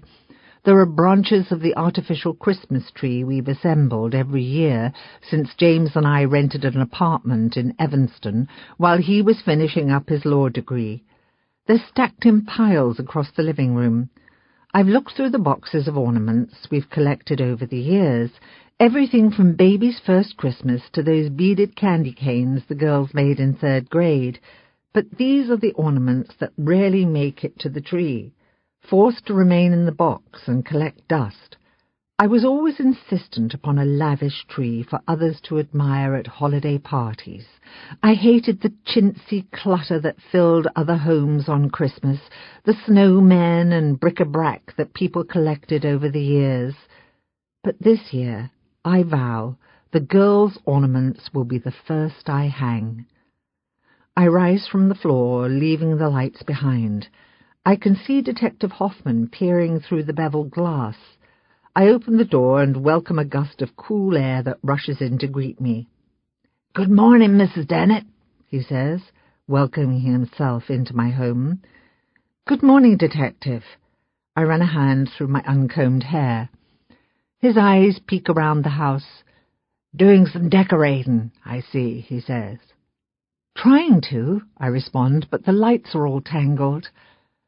"Well," he begins, removing a light jacket and setting it on the floor beside his shoes, "I am an expert at untangling Christmas lights. Do you mind?" he asks, and with a sweeping hand I tell him to help himself, grateful that someone is here to finish the burdensome task. I offer the detective coffee, knowing he will accept because he always does, certain that he takes his with cream and sugar and a lot of it. I rinse out my own cup and refill it, returning to the living room with a mug in each hand. He's kneeling on the floor, delicately prying the string of lights apart with the tips of his fingers. I set his coffee on a coaster on the end table and sit on the floor to give him a hand. He's come to talk about Mia. He's asking about some town in Minnesota. Have I been there, or Mia? I tell him no. Why? I ask, and he shrugs. Just curious. He says that he saw some photographs of the town. It looks beautiful. A harbour town about 40 miles from the Canadian border. Does it have something to do with Mia? I ask, and though he tries to elude the question, he finds he can't. What is it? I persist. Just a hunch, he says, and then admits, I don't know anything, but I'm looking into it. And when my eyes beg desperately for more information, he vows, You'll be the first to know. Okay, I concede after a moment of hesitation, knowing that Detective Hoffman is the only one who cares about my daughter nearly as much as me. It's been nearly 2 months since Gabe Hoffman started showing up unexpectedly at my home. He comes whenever he has the urge. A quick question about Mia, some thought that hit him in the middle of the night. He hates it when I call him detective, just as I hate it when he calls me Mrs. Dennett. And yet we keep up the semblance of formality when, after weeks of discussing the private details of Mia's life, first names should be a routine. He's a master at the art of small talk and beating around the bush. James isn't yet convinced that the man is not an idiot, but I think he's sweet. He pauses in his work, reaches for the mug of coffee, and takes a sip. They say we're supposed to get a lot of snow, he responds, changing the subject. But still my mind is lost on this harbour town, Grand Marais. A foot, I agree, maybe more. It would be nice if we had snow on Christmas. It would, I say, but it never happens. Maybe it should be a blessing. With all the travel and errands that we have to do around Christmas time, maybe it's a good thing it doesn't snow. I'm sure you'll have all your shopping done long before Christmas. You think so? I asked, a bit surprised by the assumption, adding, I don't have many people to shop for, just James and Grace and... I hesitate. Mia. He pauses, and between us a moment of silence passes in respect for Mia. It could be uncomfortable, and yet it's happened nearly 1,000,000 times in the past few months, any time her name is so much as mentioned. You don't seem like a procrastinator, the detective says after a moment. I laugh. I have too much time on my hands to procrastinate, I say, and it's true. With James at work all day, what else do I have to do besides shop for holiday gifts? Have you always been a homemaker? He asks then, and sitting up straighter, uncomfortable, I have to wonder how did we get from Christmas decor and the weather to this? I hate the word homemaker. It's very 1950s and outdated. It has a negative connotation now, something that it didn't necessarily have 50-some years ago. And by homemaker you mean? I ask, adding, we have a cleaning lady, you know, and I cook sometimes, but usually James is late and I end up eating by myself, so I don't think you can really say I make the home. If you mean, have I always been unemployed? I didn't mean to offend you, he interrupts. He looks embarrassed, sitting beside me on the floor, prying the lights apart. He is making significant headway, much better than me. A strand of lights lies nearly untangled before him, and as he leans over to test them in the socket, I'm astonished that they all work. Bravo, I say, and then a lie. I'm not offended. I pat his hand. which is something I've never done before, any sort of gesture that intruded upon our 3 feet of physical space. I worked in interior design for a while, I say. He eyes the room, taking in the details. I did decorate our home myself, one of the few things I'm proud of. My job as a mother falling short. It was something that made me feel accomplished, something I hadn't experienced in a long, long time, since before the girls were born, and my life became equated with changing soaked diapers and wiping tossed mashed potatoes off my hardwood floors. "You didn't like it?" Detective Hoffman asks. "Oh, no, I loved it." "What happened, if you don't mind me prying?" I think to myself, he has a handsome smile. It's sweet, juvenile. "Children happen, Detective," I say casually. "They change everything." "Did you always want kids?" "I guess so. I dreamed of children since I was a child. It's something every woman thinks about." "Is motherhood a calling, as they say, something a woman is instinctively programmed to do?" I'd be lying if I said I wasn't ecstatic when I found out I was carrying Grace. I loved being pregnant, feeling her move inside me. He blushes, embarrassed with this sudden personal revelation. When she was born, it was a wake-up call. I had dreamed of rocking my child to sleep, soothing her with the sound of my voice. What I faced was sleepless nights, utter delirium from lack of sleep, intense crying that couldn't be soothed by anything. There were food fights and temper tantrums, and for years I didn't have the time to file my own nails or wear makeup. James stayed at the office late, and when he did come home, he wanted little to do with Grace anyway. He wiped his hands of any child-rearing. That was my job. The all-day, all-night, exhausting, thankless job. And at the end of the day, he always seemed confused when I didn't have time to pick up his dry cleaning or fold a load of laundry. There's silence. This time uncomfortable silence. I've said too much, been too candid. I stand from my perch, begin poking Christmas tree branches into their place on the centre pole. The detective attempts to ignore my admission, laying the finished strands of lights in parallel rows. There's more than enough to decorate the tree, and so he asks if I'd like a hand, and I say sure. We're nearly halfway finished with the tree when he says to me, "But then you had Mia. You must have got the knack of motherhood somewhere along the way." I know he means well, a compliment, but I'm struck by the fact that what he's taken from my earlier admission was not that motherhood is a tough job, but that I didn't have what it took to be a good mother. We tried for years to conceive Grace. We nearly gave up. Afterwards, well, I guess we were naive. We thought Grace was our miracle baby. Certainly it wouldn't happen again. And so we went cautious with Mia, and then one day it happened. The morning sickness, the fatigue. I knew right away that I was pregnant.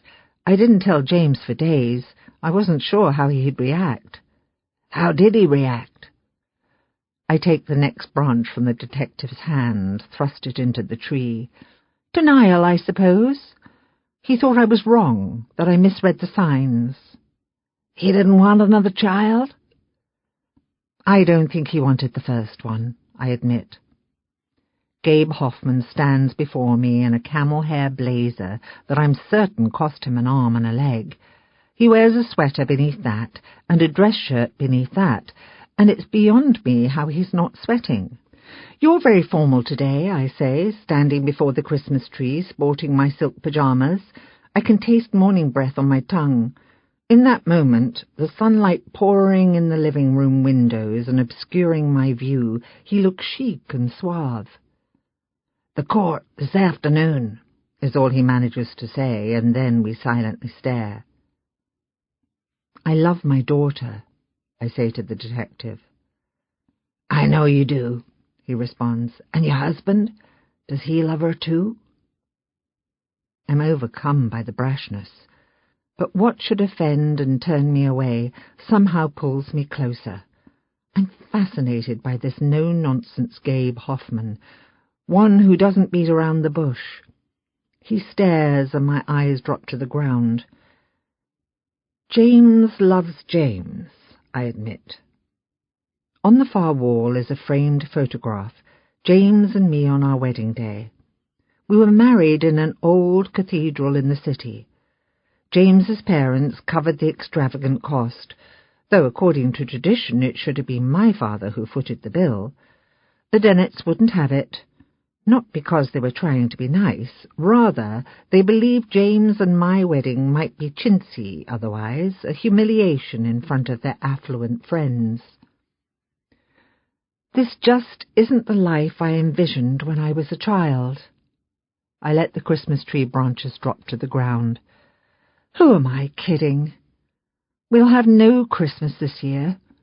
James will maintain he has to work, though I'm certain work is not what he'll be doing, and Grace will be with the parents of this man she's apparently begun to date, though we have yet to meet.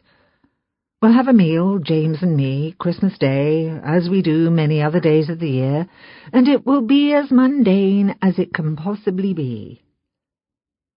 We'll sit in silence and choke down a meal, so we can retire to separate rooms for the night. I'll call my parents, but James will encourage me to hurry up because of the cost of the international call. It doesn't matter anyway, I conclude. All they'd want to know about was Mia, and I'd be reminded, as I am every waking minute of every single day. I try to catch my breath. I hold up a hand. Enough. I shake my head, turn my back to the man who is staring with such pity in his eyes. I'm ashamed. I can't go on. I can't finish. I feel my heart race. My flesh is clammy. My arms begin to perspire. I can't breathe. There's an overwhelming need to scream. Is this what a panic attack feels like? But as Detective Hoffman's arms close around me, every bit of it fades. His arms wrap around me from behind, and my heart rhythm slows to a steady jog. His chin rests on the top of my head, and my breath comes back to me, oxygen filling my lungs. He doesn't say that it's going to be okay, because maybe it's not. He doesn't promise to find Mia, because maybe he won't. But he holds me so tightly that for a moment the emotions are at bay. The sadness and fear, the regret and the loathing. He bottles them up inside his arms so that for a split second I don't have to be the one carrying the weight of them. For this moment, the burden is his. I turn to him and bury my face against his chest. His arms hesitate, and then they wrap around my silk pajamas. He smells of shaving cream. I find my feet rising to my tiptoes and my arms reaching up to pull his face to me. "Mrs. Dennett," he protests gently. I tell myself that he doesn't mean it as I press my lips to his. It's new and exciting and desperate all at the same time. He clenches a fistful of my pajamas in a hand and draws me to him. I wrap my arms around his neck and run my fingers through his hair. I taste his coffee. For a moment he returns the kiss, only a moment. "Mrs. Dennett," he whispers again, his hands moving to my waist to gently pry my body from his. "Eve, please," I say, and as he steps back, he wipes at his mouth with the back of his hand. I make a final, failed attempt, pulling him into me with the shirt-tails of his blazer in my hands, but he won't have me. "Mrs. Dennett, I can't." The silence lasts a lifetime. My eyes are lost on the floor. "What have I done?" I whisper. This isn't something I do. I've never done this before. I am the one who's wholesome and virtuous. This is the behavior that James specializes in. There was a time in my life when the eyes of men followed me, when men thought I was beautiful, when I passed through a room on the arm of James Dennett, and every man and his covetous wife turned to stare. I feel the detective's arms around me still, the reassurance and compassion, the warmth of his flesh. But now he stands feet away, and I find myself staring at the floor. His hand comes to my chin. He lifts my face, forces me to see him. "Mrs. Dennett," he says, and then he starts again, knowing I'm not quite looking. I can't. I'm too ashamed to see what's in his eyes. "Eve." I look, and there's no anger, no scorn. "There isn't anything in the world that I'd rather do. It's just that, under the circumstances..." I nod, I know. "You're an honourable man," I say, "or a good liar." He runs a hand along the top of my hair. I close my eyes and lean into his touch. I curl myself into him and let his arms fold around me. He holds me close. He presses his lips to the top of my head and kisses my hair, and then runs a hand down the length of it. "No one makes me come see you 2-3 times a week. I do that because I want to see you. I could call, but I come to see you." We stand like that for a minute or so, and then he says that he needs to head down to the courthouse in the city. I walk him to the door and watch him leave, and then stand in front of the cold glass. Colin. Before. It's called an Alberta Clipper. It's an area of fast-moving low pressure that happens when warm air from the Pacific Ocean collides with the mountains of British Columbia. It forms into something called a Chinook, strong hurricane-like winds, bringing Arctic air south. I didn't have a clue what they were 2 days ago, not until the temperature in the cabin plunged so low we decided to blast the heat in the truck for a few minutes. We needed to thaw out. We pushed our way through the biting wind to the truck. She walked on my heels, used me for wind resistance. The doors were practically frozen shut. In the truck I found a station on the radio, and the weatherman was talking about this Alberta Clipper. It had just arrived in the area. It was busy pummeling us with snow and plunging the wind chill into what I could only describe as unbearable. The temperature must have dropped by 20 degrees since morning. I didn't think the truck would start. I let out a few fuck yous while she said a few Hail Marys, but in the end, something worked. It took a while for warm air to come out of the vent, and when it did, we blasted the heat and just sat. I don't think she ever stopped shivering. "How long have you had this truck?" she asks. She says my truck must be older than some of her students. The front speakers don't work. The vinyl seat is torn. "Too long," I say. The weatherman breaks for commercial. I spin the dial on the radio, flipping from country music to Beethoven's Für Elise. No chance in hell. I try again and find a classic rock station. I leave it there and turn the volume low. Outside, the wind shrieks. It pitches the truck back and forth. It must be going 60 miles an hour. I have a cough and a runny nose. She told me it's from walking around in the cold the other night, but I tell her you can't get sick from being in the cold. And then I turn my head and cough. My eyes are tired. I feel like shit. We watch out the window. The trees lurch back and forth in the wind. A branch snaps off a nearby oak and hits the truck. She jumps and looks at me. I say, "It's okay. It will be over soon." She asks me what my plan is, how long I intend for us to hide out in this cabin. I tell her that I don't know.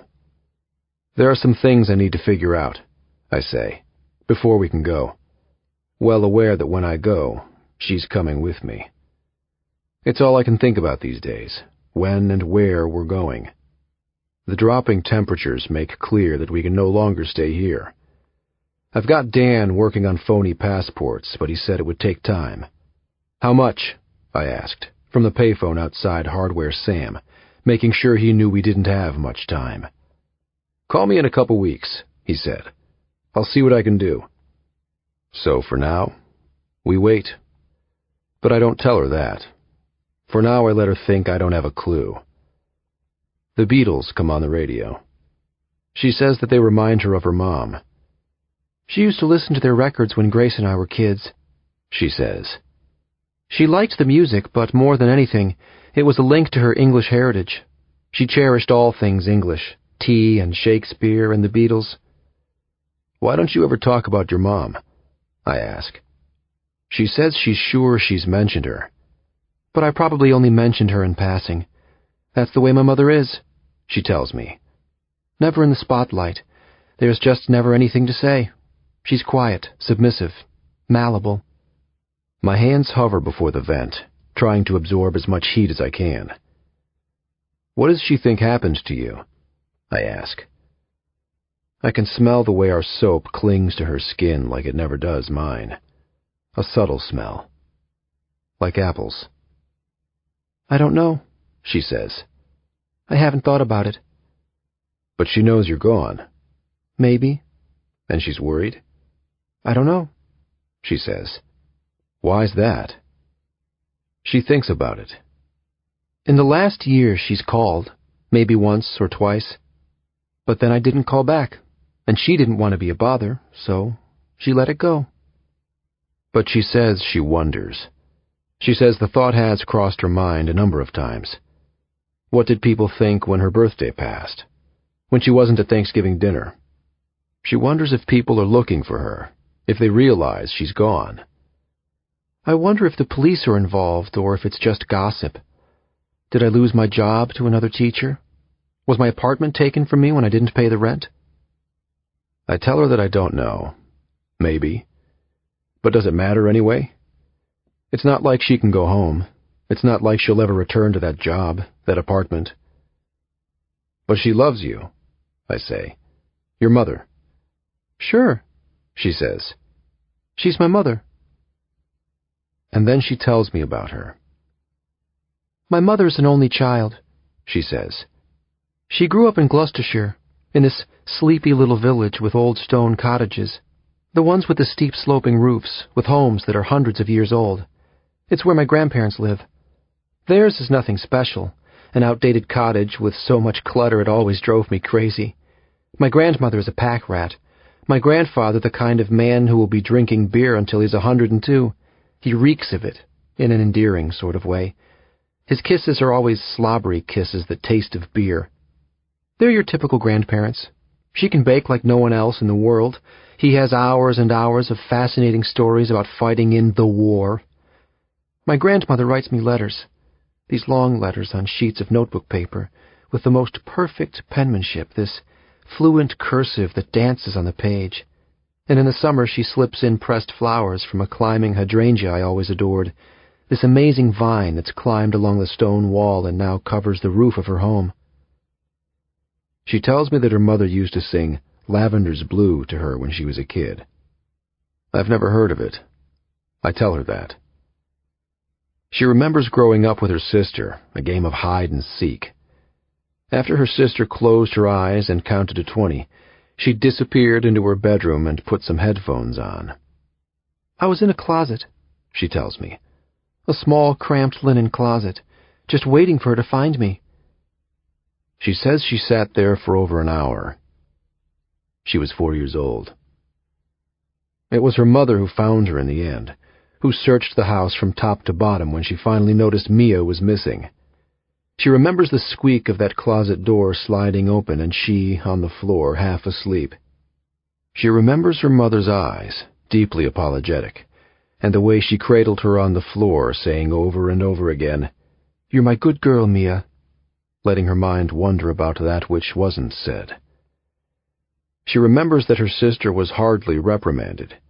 She had to apologize, she tells me, which she did, albeit like a snob. She remembers, even at the age of 4, wondering what the advantage was of being good. But she wanted to be good. That's what she tells me. She tried hard to be the good girl. She says that when she was the only one at home, her sister at school or playing, and her father out, she and her mother would share afternoon tea. It was our secret, she says. She'd warm apple cider for me and brew herself a cup of tea that she kept hidden for this. We'd share a PB&J that she sliced to finger sandwiches. We'd drink with pinkies raised and call each other names like dearie and love, and she'd tell me about life in this magical British kingdom, as if princesses and princes roamed freely down every cobblestone street. But she says that her father hated it there. He forced her mother to assimilate. He forced her to become American, to lose any sense of her own culture.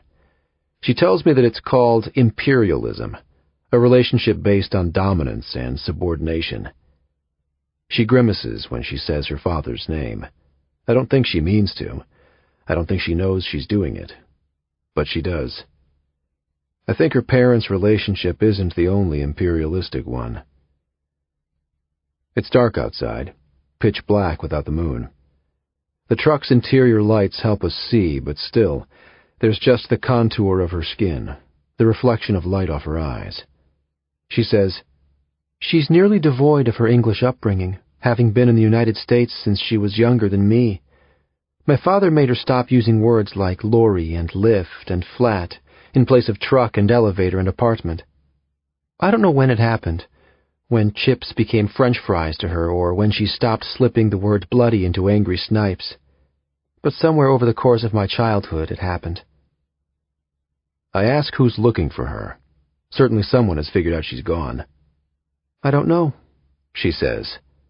But she can assume. "My co-workers are worried, my students confused. But my family? I honestly don't know." "And you?"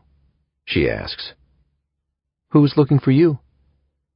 I shrug. No one gives a damn that I'm gone.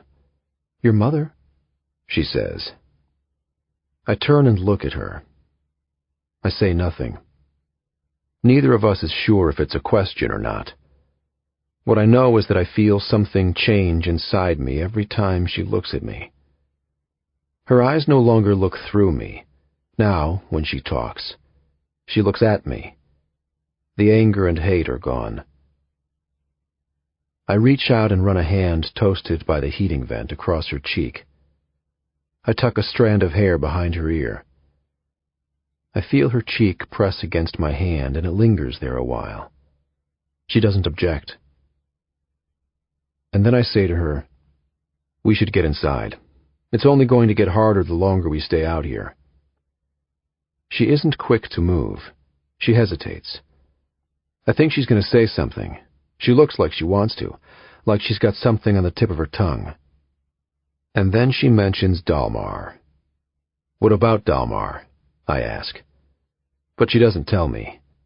She's mute, ruminating on something or other. Like how it is that she ended up here. At least that's what I guess she's thinking about.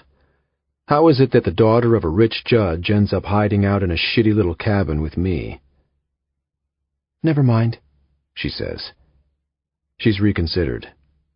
She doesn't want to talk about it. I could sweat it out of her, but I don't. The last thing I want to talk about right now is Dalmar. "Let's go inside," I say instead. She nods her head slowly and says, "Okay, let's go." And then we push the doors open against the weight of the wind. We retrace our steps back into the cold, dark cabin where inside we listen to the wind moan. Gabe, after. I'm flipping through the sketchpad, desperate for clues, when it comes to me. That damn cat. I personally hate cats. Their elasticity scares the shit out of me. They have a tendency to become cozy on my lap, most certainly because they know it pisses me off. Their fur sheds and they make that bizarre purring noise. My boss is all over me to wrap this thing up. He keeps reminding me that it's been weeks since the Dennett girl came home, and I'm not one step closer to finding out who did this to her. My problem is simple. Mia is the only one who can help, and Mia can hardly remember her own name, much less the details of the last few months of her life. I need to trigger her memory. And so I stumble upon the picture of the cat. My mom tells my dad all the time she'd keep the schnauzer over him. I personally have been dumped over a parrot. I see my neighbor smooching her poodle all the damn time. People have a funny relationship with their pets. Not me, personally. The last pet I had, I ended up flushing down the John. And so I call a guy up in Minnesota and ask him to do me a favor. I fax him the drawing and tell him we're looking for a gray and white mackerel tabby cat, maybe about 10 pounds. He sends a trooper from Grand Marais out to the cabin to have a look around. No cat, but there are animal prints in the snow. And my suggestion, it didn't seem like rocket science, he leaves a bowl of food and some water that will probably freeze overnight. Better than nothing. I ask him to check back in the morning and see if the cat ate the food. Can't be much worth hunting this time of year, and the damn thing has to be cold. My pal suggests that finding stray cats isn't their sole priority. What is, I ask? Arresting folks who exceed their daily limit of trout? I remind him that this is a kidnapping case that's made national headlines. All right, he says to me. I'll get back to you in the morning. Colin. Before. I tell her that my middle name is Michael, after my dad. She still doesn't know my real name. She calls me Owen when she calls me anything at all. Generally, I don't call her anything. There's no need. I have a scar near the bottom of my back that she's seen when I'm coming out of the bathroom after a bath. She asks about it. I tell her it's from a dog bite as a kid. But the scar on my shoulder I won't talk about. I tell her I've broken 3 bones in my body. A collarbone in a car accident when I was a kid, my wrist playing football, and my nose in a fight. I rub my facial hair when I'm thinking. I pace when I'm mad. I do anything to keep busy. I never like to sit for more than a few minutes, and only ever with a purpose. Feeding the fire, eating dinner, sleeping. I tell her how this all started. How some man offered me $5,000 to find and deliver her to Lower Wacker Drive. I knew nothing about her at the time. I'd seen a photo, and for days I followed her around. It wasn't something I wanted to do. I didn't know the plan until that night, until they called me on the phone and told me what I was supposed to do. That's the way it is. The less I know, the better. This wasn't like the other times. But this was more money than I'd ever been offered. The first time was only for repayment of a loan, I tell her. So I didn't get my ass kicked. After that, it was a few $100s, sometimes $1,000. I say that Dalmar is only a go-between. The others are all hidden behind a smoke screen. I don't have a damn clue who pays the bills, I say. Does that bother you? She asks. I shrug. That's just the way it is. She could hate me for doing this to her. She could hate me for bringing her here. But she's coming to see that what I did may have saved her life. My first job was to find a man named Thomas Ferguson. I was supposed to make him cough up a substantial debt. He was some rich, eccentric man, some technological genius who made it big in the 90s. He had a fancy for gambling. He'd taken out a reverse mortgage and gambled away nearly all the equity in his home. Then a child's college fund. Then he moved on to funds his in-laws had left to his wife and him when they died. When his wife found out, she threatened to leave him. He got his hands on more money and headed out to the casino in Joliet to earn it all back. Ironically, Thomas Ferguson did make a small fortune at the casino. But he didn't repay his debt. Finding Thomas Ferguson was easy. I remember the way my hands shook when I walked up the steps of the home in Chicago's Streeterville neighborhood. I just didn't want to get in trouble. I rang the doorbell. When a teenage girl peeked through the opening, I forced it open. It was after 8 p.m. on a fall night, and I remember that it was cold. The house was dim. The girl started screaming. Her mother ran into the room and they took cover beneath an old desk when I showed my gun. I told the woman to call for her husband.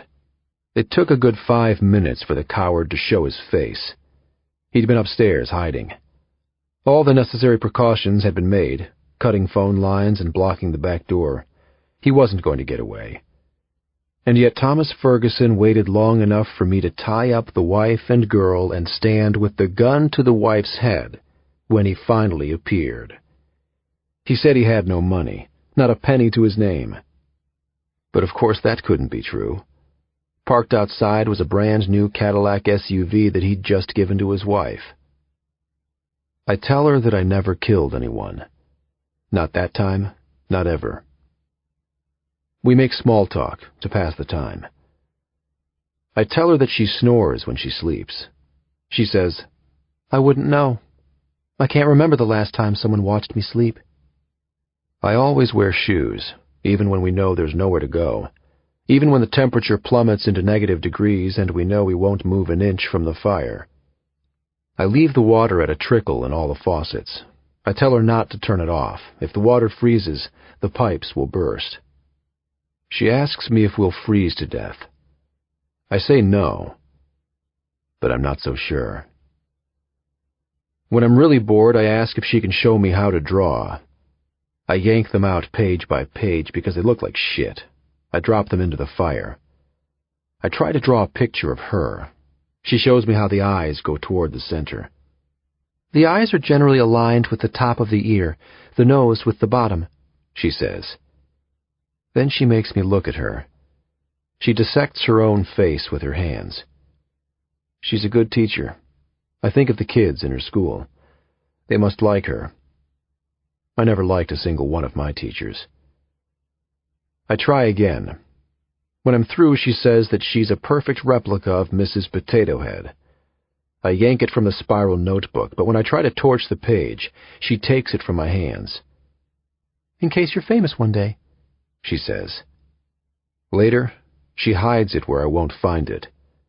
She knows that if I do, it'll become food for the fire. Eve after. He worked on it all weekend, dropping subtle hints here and there about how fat she would get and about the sinful child who was growing in her womb. He ignored my pleas to stop. Mia has yet to accept the notion that there is life inside her, though I heard her in the bathroom vomiting. A new morning sickness had arrived. I knocked on the door to ask if she was okay. James pushed me aside.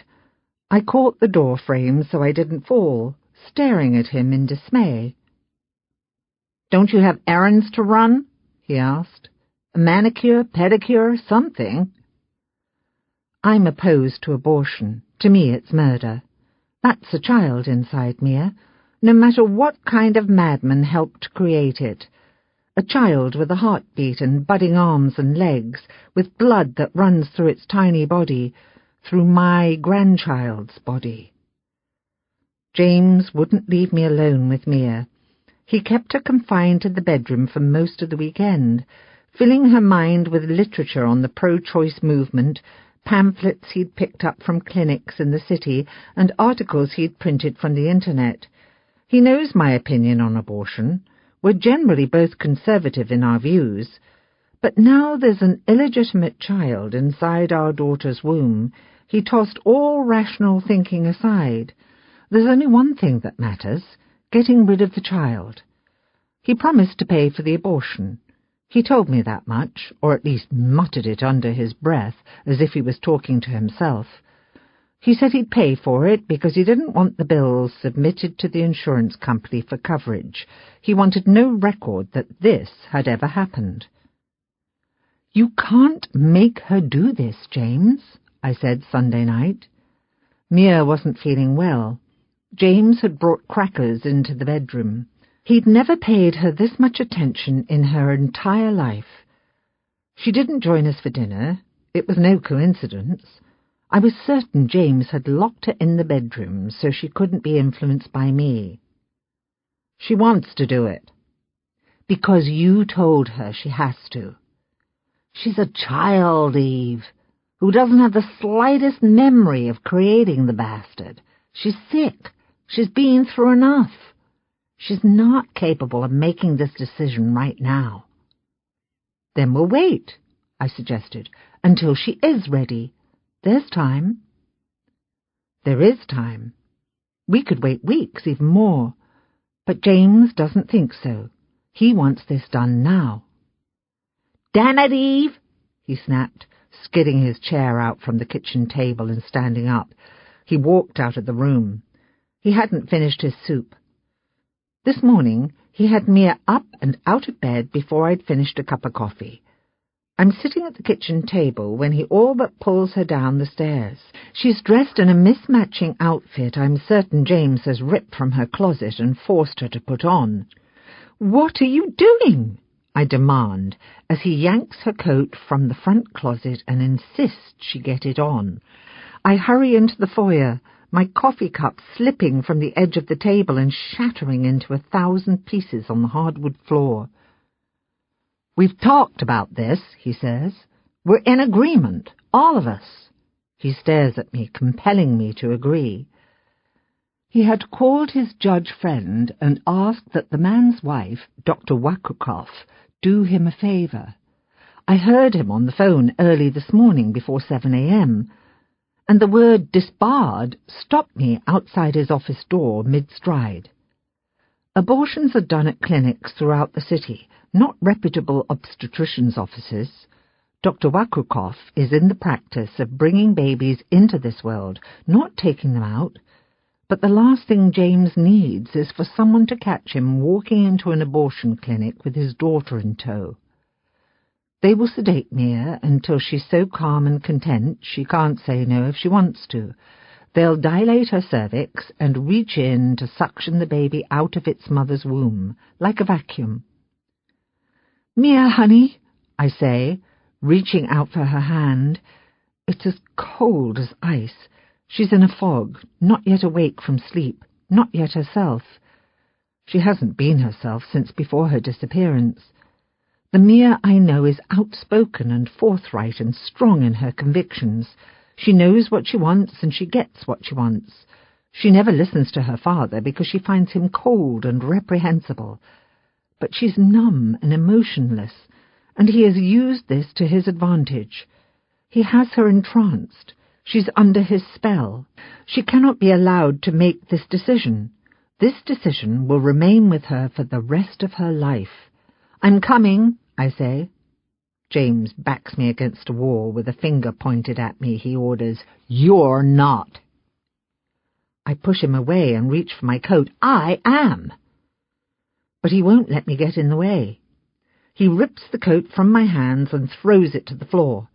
He's clinging to Mia with one hand, dragging her through the front door. The Chicago wind rushes into the foyer and grips my bare arms and legs, twirling my nightgown around me. I try to pick up the coat, calling out, "You don't have to do this, Mia! You don't have to do this!" But he's holding me back, and when I don't stop, he pushes me hard enough that I fall to the ground. He slams the front door closed before I can catch my breath and rise to my feet. I get the strength to stand and peer out the window as the car pulls out of the drive. "You don't have to do this, Mia," I still say, though I know she can no longer hear me. My eyes drift to the cast-iron key holder to see that my keys are missing, that James has taken them in an attempt to keep me at bay. Colin. Before. It only took a day or two and the damn cold was gone. I felt like shit the first day, but around the time I started to feel sorry for myself, my nose opened up and I could breathe. That's me. For her, it's something different. I can tell by the cough. She started coughing shortly after me, not a dry cough like mine, but something much deeper. I'm forcing her to drink tap water. I don't know how much. I'm not a doctor. But it might help. She feels like shit.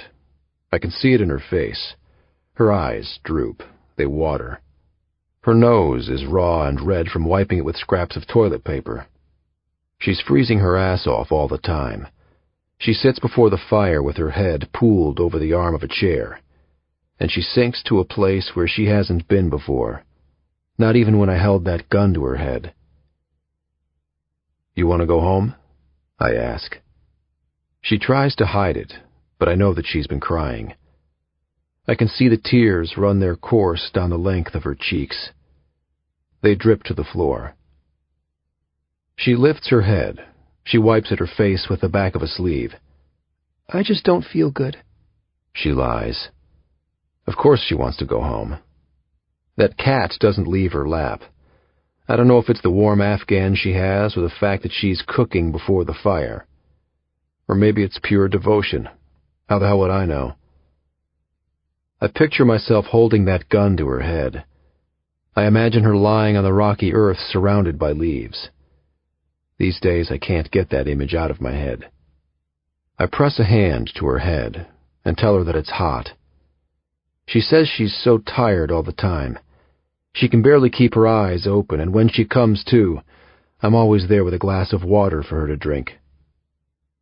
She tells me that she dreams of her mother, of lying on their family room sofa as a kid when she was sick. She dreams of being huddled under a blanket she carried around all the time. Sometimes her mom would toss it in the dryer for a few minutes to heat it up. She'd make her cinnamon toast. She'd wait on her while they watched cartoons, and when the soap operas came on, they'd watch them together. There was always a glass of juice to drink. Fluids, her mother would remind her. Drink your fluids. She tells me that she's certain she sees her mom standing here in the cabin's kitchen in a silk nightgown and slippers the shape of ballet shoes. There's Christmas music, she says. Ella Fitzgerald. Her mother is humming. The scent of cinnamon fills the air. She calls out for her mommy, but when she turns, she sees me and starts crying. Mommy, she sobs. Her heart races. She was sure her mother was there. I cross the room and press a hand to her head. She flinches. My hand is like ice. You feel hot. And then I hand her a glass of lukewarm water. I sit down beside her on the couch. She presses the glass to her lips, but doesn't drink. She lays sideways, her head set on a pillow I brought from the bed. It's as thin as paper. I wonder how many heads have been here before her. I reach for the blanket that fell to the floor and I drop it to her. The blanket is rough, like wool. It scratches her skin. If Grace was my father's favorite, then I was my mother's, she says suddenly. Like it hit her right there. A moment of clarity. She says that she sees her mother running into her bedroom when she'd had a nightmare. She feels her arms around her, protecting her from the unknown. She sees her pushing her on the swing when her sister was at school. I see her smiling. I hear her laugh. She loved me, she says. She just didn't know how to show it. In the morning she complains that her head hurts and her throat, and God knows she can't stop coughing. She doesn't bitch about it. She tells me because I ask. There's pain in her back. At some point she moves to the couch where she falls asleep face down. She's hot as hell when I touch her, though she shakes as if at any moment she might freeze into a chunk of ice. The cat moves onto her back until I shoo it away. Then it takes refuge on the back of the couch. No one's ever loved me so much. She mumbles in her sleep about things that aren't there. A man in a camouflage coat and graffiti on a brick wall, sprayed illegally with aerosol paint, wild style, with an illegible tag. She describes it in her dreams, black and yellow, fat interwoven letters in 3D. I let her take over the couch. I sleep on a chair, 2 nights now. I'd be more comfortable on the bed, but I don't want to be that far away. I'm kept awake half the night by that fucking cough, though somehow she manages to sleep through it. It's the stuffed-up nose that generally wakes her up, that terrifying inability to breathe. I don't know what time it is when she says she has to use the bathroom. She sits up, and when she thinks she can, she stands. I can tell from the way she moves that everything aches. She's only gone a few steps when she starts to fall. Owen, she manages to whisper. She reaches a hand out to the wall, misses, and tumbles toward the ground. I don't think I've ever moved so fast in my life. I didn't catch her, but I did stop her head from hitting the hardwood floors. She isn't out long, only a couple of seconds at best.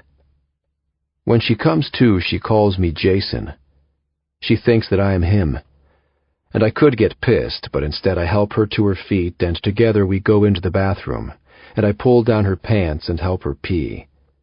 And then I carry her to the couch and tuck her in. She asked once if I had a girlfriend. I told her no, that I tried it once and it wasn't for me. I asked her about this boyfriend of hers. I met him in the bathroom stall and hated the guy the minute I laid eyes on him. He's the kind of bastard that acts tough. He thinks he's better than everyone else, but inside, he's a coward. He's the kind of Thomas Ferguson that would let a man hold a gun to her head. I watch her sleep. I hear the cough rattle from her lungs. I listen to the shallow breathing and watch as her chest rises and falls irregularly with each breath. "What do you want to know?" she'd said when I asked her about the boyfriend. Suddenly, I didn't want to talk about it. "Nothing," I said. "Never mind." "Because," she said, "I believe what you said." "What?" "About paying him off. I believe you." "You do?" "It doesn't surprise me." "Why do you say that?" She shrugged. "I don't know. It just doesn't." I know that I can't let this go on.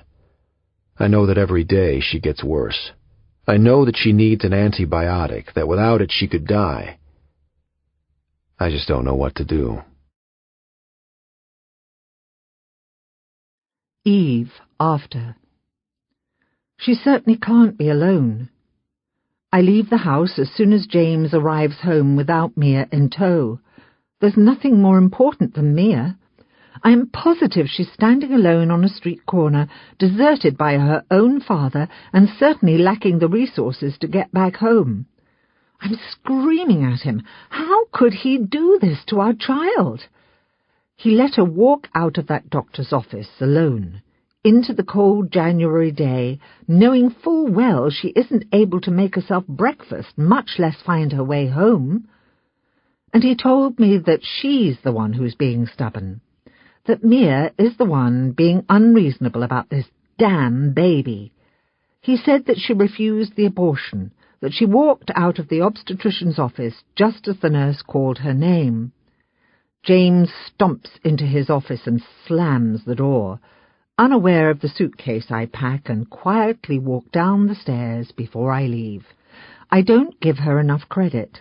By the time I pry my car keys out of James's hands and circle the doctor's office many, many times, she's tucked safely in her apartment with a can of soup warming on the stove for lunch.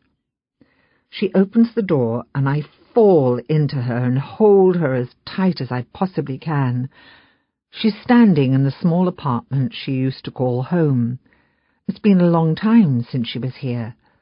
Her houseplants hold on to life by a thread, and there's dust everywhere. It smells like a new home, that scent that says no one's been here for quite some time. The calendar on the kitchen refrigerator is stuck on October, the image ablaze with red and orange leaves. The answering machine beeps. There must be 1,000 messages waiting for her. She's cold, frozen from all that time walking and waiting for a cab. She says that she didn't have a dime on her for the fare.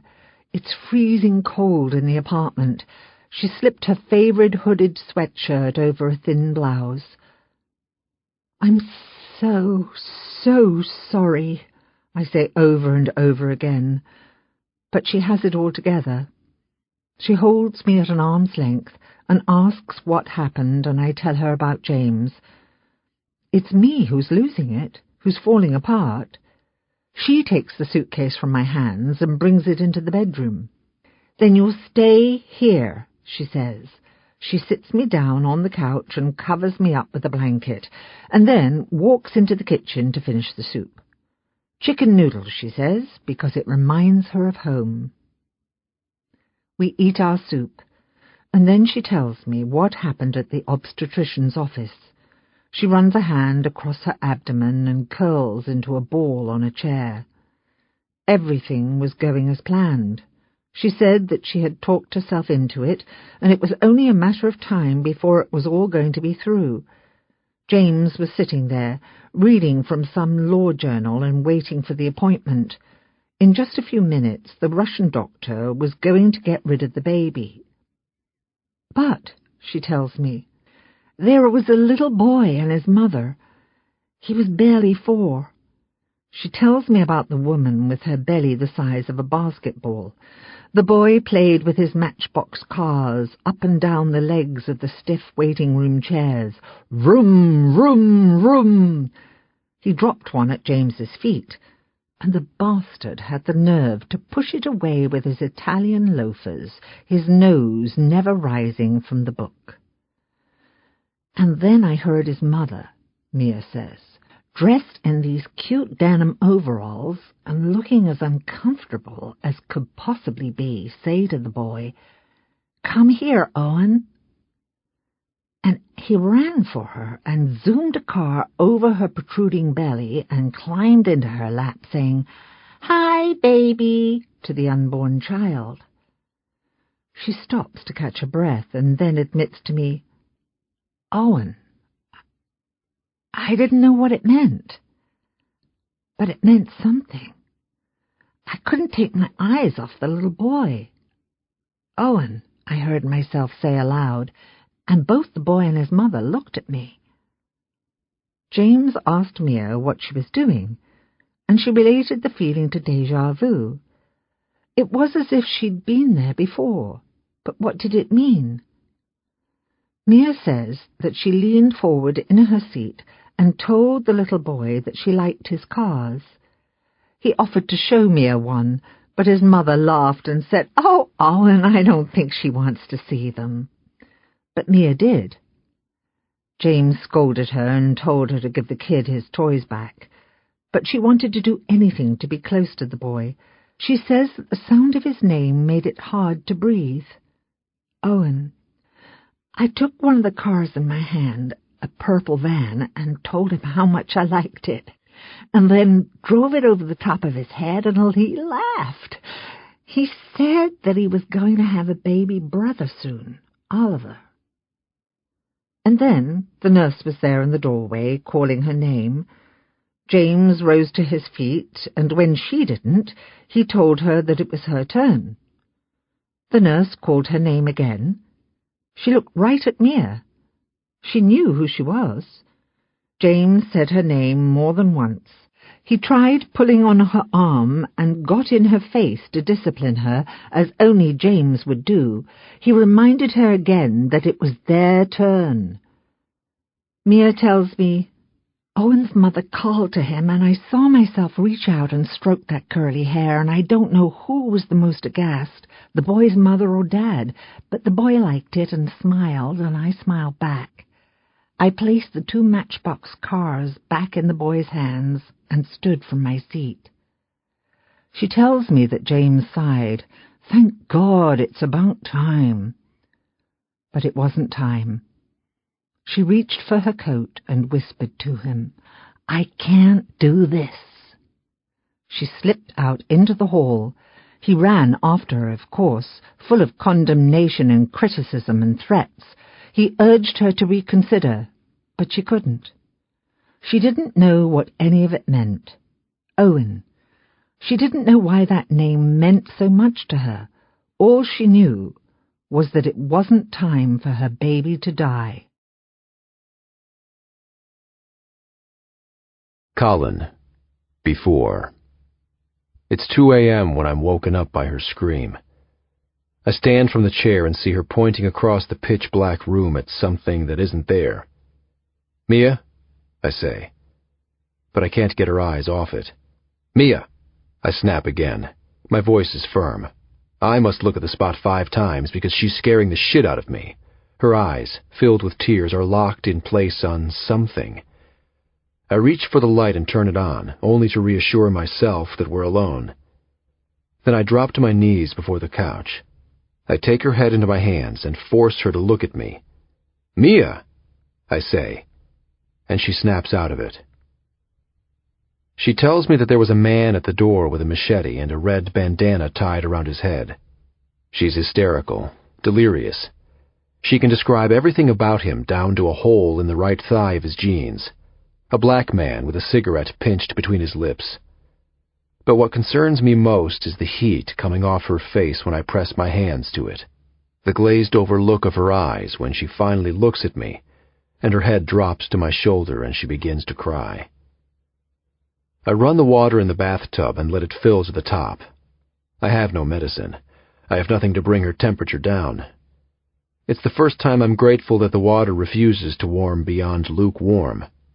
Warm enough to keep her from becoming hypothermic, cool enough that she doesn't begin to seize. I help her rise to her feet. She leans on me and I carry the weight of her into the bathroom. She sits on the toilet seat as I peel the socks off her feet. She flinches when her bare feet touch the bitter tile. "No," she begs. "It will be okay," I coax. It's a lie. I turn off the water and say that I'll give her privacy, but she reaches out and clenches my hand. She says to me, "Don't go." I watch as a convulsing hand attempts to undo the button of her khaki pants. She becomes weak and reaches for the sink to steady herself before she can finish. I step forward and unclasp the button. I lower her onto the toilet seat and pull her pants to the ground. I peel a pair of long johns from her legs and throw a sweatshirt over her head. She's crying as she sinks into the bathtub. She lets the water rise up to her knees as she pulls them into her chest. She drops her head to them and her hair falls one way, the last few inches swimming in the water. I kneel beside the bathtub. With my hands, I cup the water and drop it where it doesn't reach. I soak a washcloth, drape it over the back of her neck. She doesn't stop shaking. I try not to look at her. I try not to look below the eyes as she begs me to keep talking, anything to avoid the freezing cold. I try not to imagine the things I can't see. I try not to think about the color of her pale skin or the curvature of her spine. I try not to stare at her hair, bobbing on the surface of the bath. I tell her about a lady who lives down the hall from me, this 70-year-old lady who always manages to lock herself out of her apartment when she takes the trash to the chute down the hall. I tell her how my mother cut my father out of all our early family photos. All their wedding photos she stuck in the shredder. She let me keep one photo of him, but after we stopped talking, I used it for target practice. I tell her that as a kid I wanted to play in the NFL, wide receiver, just like Tommy Waddle. I tell her that I can foxtrot because my mother taught me, but it isn't the kind of thing I'd ever let anyone see. On the Sundays, when she's having a good day, she plays Frank Sinatra on the radio and we limp around the room. These days I'm better than her, by a long shot. She learned it from her own parents. There was nothing better to do, growing up when times were tough, really tough. She always told me I knew nothing about being poor, even on those nights that I snuggled up with a sleeping bag in the back seat of our car. I tell her that if it were up to me, I'd live somewhere like this, in the middle of God knows where. The city isn't for me, all those damn people. What I don't tell her is how beautiful she looked that first night. How I watched her sitting alone at the bar, masked by the faded lights and cigarette smoke. I watched her longer than I needed to for the pure pleasure of it. I don't tell her how the candle made her face glow, how the photograph I was given didn't do her justice. I don't tell her any of it. I don't tell her the way she makes me feel when she looks at me, or how I hear her voice at night, in my dreams, forgiving me. I don't tell her that I'm sorry, though I am. I don't tell her that I think she's beautiful, even when I see her look in a mirror and hate the image she sees. She tires from shaking. I see her eyes close as she begins to fall asleep. I press a hand to her forehead and I convince myself the fever has gone down. I wake her, and then I help her stand in the bath. I wrap a rough towel around her and help her step over the side of the tub. I help her dress into the warmest clothes I can find, and then I towel dry the ends of her hair. She lies on the couch before the fire, It's beginning to die, so I lay a branch across the logs.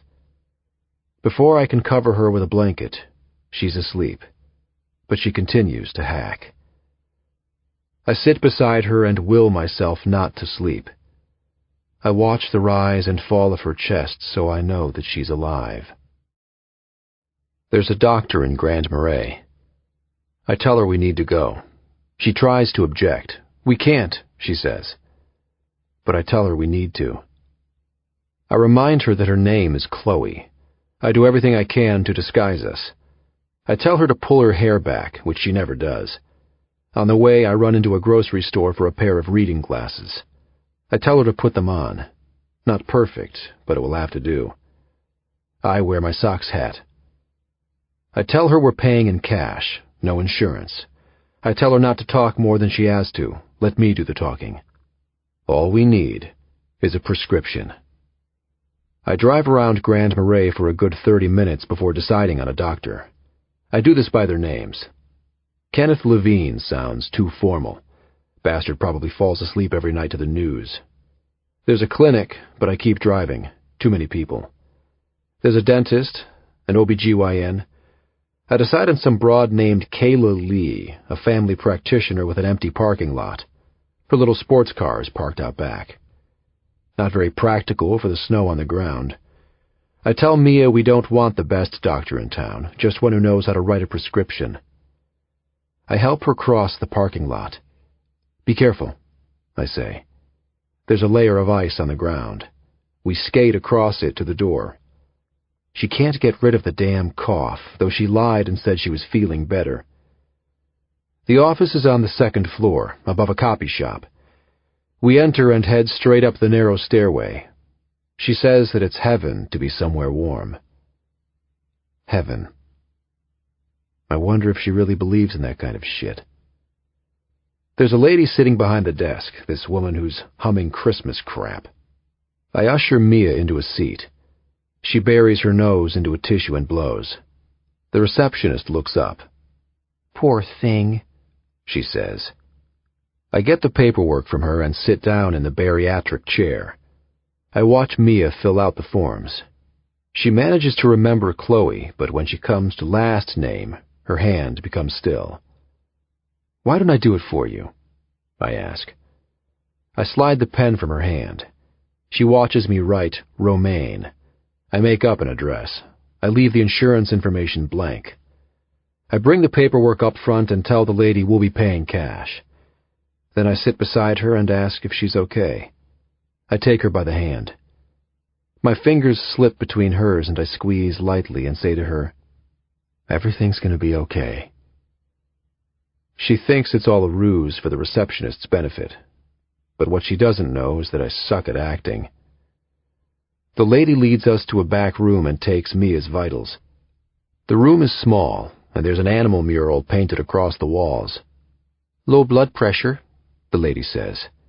"Increased respiration rate and pulse, temperature of 104. Poor thing," she says again. She says the doctor will be in soon. I don't know how long we wait. She sits on the edge of the table staring at whimsical lions and tigers while I pace back and forth across the room. I want to get the hell out of here. I say it at least 3 times. Dr. Kayla Lee knocks and then lets herself in. She's chipper. Brunette, not blonde as I expected. A blonde bimbo was what we were hoping for. The doctor is loud and she talks to Mia like she's 3. She sits on a swivel stool and pulls it close to Mia. Mia tries to clear her throat. She coughs.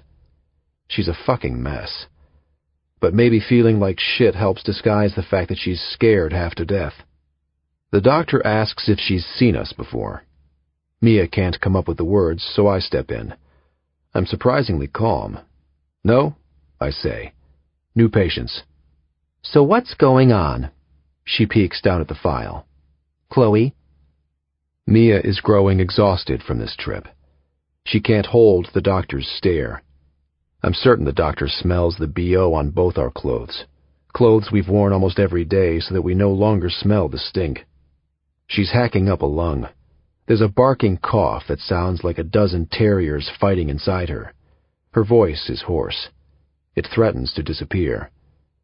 She's been coughing like this for about 4 days, I say. Fever, chills. I told her we needed to get in to see you Friday afternoon, but she said no, it was only a cold. Fatigue? Mia nods. I tell her that Mia is lethargic, that she passed out at home. She writes this down in her notes. Any vomiting? No. Diarrhea? No. Let me take a look, the doctor says, and quickly shines a light in Mia's eye, up her nose, into her ears.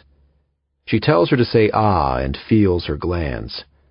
And then the stethoscope finds its way to Mia's lungs. Take a deep breath for me, Dr. Lee says. Behind her I continue to pace. She moves the stethoscope around Mia's back and chest. She has her lie down, then sit up again as she taps on her chest and listens. My suspicion is pneumonia. Do you smoke? No. History of asthma? No. I take in the artwork. A polka dot giraffe. A lion whose mane looks like one of those damn cones dogs wear when they can't stop licking themselves.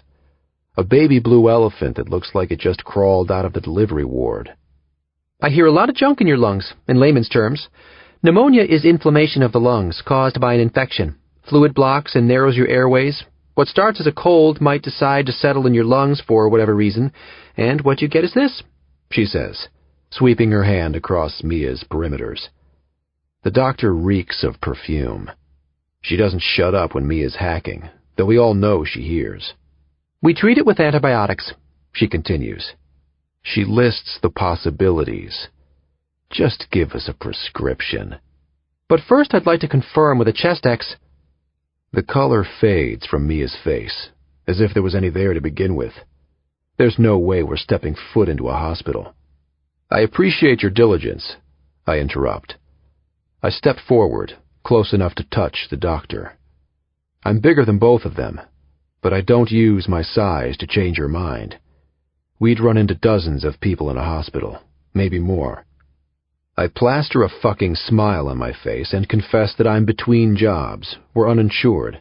We can't afford the $200 or $300 that a chest x-ray will cost us. And then Mia starts coughing until we all think she might puke. The doctor fills a little plastic cup with water and hands it to her, and then she stands back to watch her patient gasp for air. Okay, she says. She writes out the damn prescription and leaves the room. We pass her in the hall on the way out. She's bent over a countertop, writing notes in Chloe Romaine's file. Her smock hangs low, to the top of leather cowboy boots. There's an ugly dress beneath. Her stethoscope is wrapped around her neck. We're almost to the door when she stops and says, Are you sure I haven't seen you before? You just look so darn familiar. But she isn't looking at Mia. She's looking at me. No, I say dismissively. No need to be kind. I got what I need. We make a follow-up appointment for Chloe Romaine. One she'll never keep. Thank you for your help, Mia says, as I gently shove her out the door. In the parking lot, I tell her that we did good. We have the prescription. That's all we need. We swing by a pharmacy on the way back to the cabin. Mia waits in the truck while I run inside, grateful to find a 16-year-old pothead working the register and the pharmacist tucked back, never raising his head. I give Mia a pill before we pull out of the parking lot, and I watch, out of the corner of my eye, as she falls asleep on the way home. I slip out of my coat and lay it over her, so she doesn't get cold. Gabe, before. I spent many days visiting Catherine Thatcher in her new abode. The first time I showed up, I said I was her son. The receptionist said to me, thank goodness, she talks about you all the time, and led me to the woman's room. I could tell in her eyes that she was disappointed to see me, but so relieved to have company she didn't bother to tell them I'd lied. She's well medicated now, and can function minimally on her own. Mrs. Thatcher shares a room with an 82-year-old woman on hospice care. It's only a matter of time before she dies. She's so doped up on morphine she doesn't have a damn clue where she is, and she's certain Mrs. Thatcher is a lady named Rory Maguire. No one comes to visit the woman. No one comes to visit Mrs. Thatcher but me. Turns out Mrs. Thatcher likes true crime novels. I go to the bookstore and pick up every bestseller I can find. I sit in on the edge of her bed and read them to her. I suck at reading aloud. I suck at reading at all. I don't think I quite mastered that in the first grade. Turns out I like true crime novels as well. I sneak chicken nuggets into her room. As often as we can, we share a 10-piece and large fry. I bring an old CD player of mine and borrow Christmas CDs from the library. She says that it doesn't feel like Christmas in the nursing home. She can see the snow out the window, but inside everything feels the same. When I leave at night, I turn on music so she doesn't have to listen to her roommate's troubled breathing. The days off I don't spend with Catherine Thatcher, I spend with Eve. I find some asinine reason to repeatedly show up at her door. As December sets in and winter descends upon us, a fog comes over her. She chalks it up to seasonal affective disorder, whatever the hell that is. I can see that she's tired all the time. She's sad. She sits and stares out the window at the falling snow. I try and devise one small scrap of information, real or not, about the case that will give the impression I'm not at a dead end. I teach her to make my mother's lasagna. I'm not trying to turn her into a chef. I'm just not sure there's any other way to make her eat. She says her husband is coming home less and less. He works even later, sometimes until 10 or 11 at night. Last night he didn't come home. He claims to have worked all night catching up on motions, something that Eve attests he's never, ever done. What do you think? I ask. He looked tired this morning. He passed through to change his clothes. I'm trying to hone my great detective skills to figure out why she doesn't leave her husband. So far, no luck. So he was working, I conclude. Fat chance in hell he was working. But if it makes Eve feel better, so be it. We never allude to the kiss, but every time I see her, I imagine Eve's lips pressed to mine. When I close my eyes, I taste her and smell everything from her hand soap to her perfume. She calls me Gabe, and I call her Eve. We stand closer than we used to. Now when she opens the front door, there's a flicker of happiness and not just a letdown because I'm not the long-lost daughter. There's a flicker of happiness for me. Eve begs me to bring her to the nursing home, but I know it would be more than she can handle. She wants to talk to Mrs. Thatcher, mother to mother. She thinks there's something Mrs. Thatcher might tell her that she wouldn't tell me. But still, I tell her no. She asks what Catherine is like, and I tell her that she's a strong woman and defiant. Eve tells me she used to be strong. Fine china and haute couture. As soon as Mrs. Thatcher is fully stabilized, she'll go to live with a sister nearby, a woman who apparently hasn't so much as turned on the evening news for the past few months. I phoned her the other day at Catherine's request. She had no idea her nephew had gone AWOL, had never heard a word about the search for Mia Dennett. I've been assigned to other cases. A fire in an apartment building that's possible arson. Complaints from numerous teeny boppers against a high school teacher. But at night, when I retire to my own apartment, I drink to help me sleep, and when I do, I fall asleep to the image of Mia Dennett on video surveillance, being shepherded from an elevator by the abrasive Colin Thatcher. I imagine a bleak Eve crying herself to sleep, and I remind myself that I'm the only one who can stop it. I'm visiting the nursing home one snowy Tuesday afternoon when Catherine Thatcher turns to me and asks about her neighbor, Ruth Baker. Does Ruthie know I'm here? She asks, and I shrug and say that I don't know. I've never heard of this Ruth, a.k.a. Ruthie Baker. But she tells me how Ruthie checks on her every week, during the week when Colin can't be there. She says that she collects the mail every day and brings it with her to Mrs. Thatcher's home. I envision the mail in the mailbox nearly tumbling to the ground, stuffed to the point it was impossible to close the door. There was so much mail I needed to drive to the Gary post office with a warrant to collect what the mailman couldn't stuff into the box. I spoke to the neighbors, but there was no Ruth or Ruthie, no Mrs. Baker. Mrs. Thatcher tells me that Ruth lives in the white Cape Cod across the street, and it's then that I remember the for sale sign out front. No one answered the door. I did my research and stumbled upon an obituary from the first week of October. I pull up the death records and find that Mrs. Ruth Baker had a stroke and died at 5:18 p.m. on October 7th. Mrs. Thatcher has no idea. Mrs. Baker was supposed to be keeping an eye on Catherine Thatcher while Colin was away. I'm guessing that wherever he is, he doesn't have a clue the 75-year-old woman he left in charge of his mother is dead. My mind reverts to the mail. I pull out the stack of mail I swiped from Mrs. Thatcher's box and collected from the post office and sort it by postmark date. Sure enough, there is a gap from Mia's disappearance until the bills and past due notices begin. About 5 days. I wonder who the hell has Mrs. Thatcher's missing mail. I return to the home of Ruthie Baker and knock on the door. Again, no answer. And so I track down a next of kin, a woman about my own age, Ruthie's daughter who lives in Hammond with her husband and kids. One day I knock on her door. "Can I help you?" she asks, startled when I show her my badge. "Is your mother Ruth Baker?" I ask, before I ever say my name. She says that she is. Anytime a cop shows up at your door, the first thing you wonder is, what's wrong? I forget to tell her that I'm sorry for her loss. I jump right in, with only one thought on my mind, finding Mia. "I believe your mother might have been collecting the mail from a neighbor of hers, Catherine Thatcher," I say, and a wave of guilt and embarrassment washes over the woman. She begins to apologize up and down.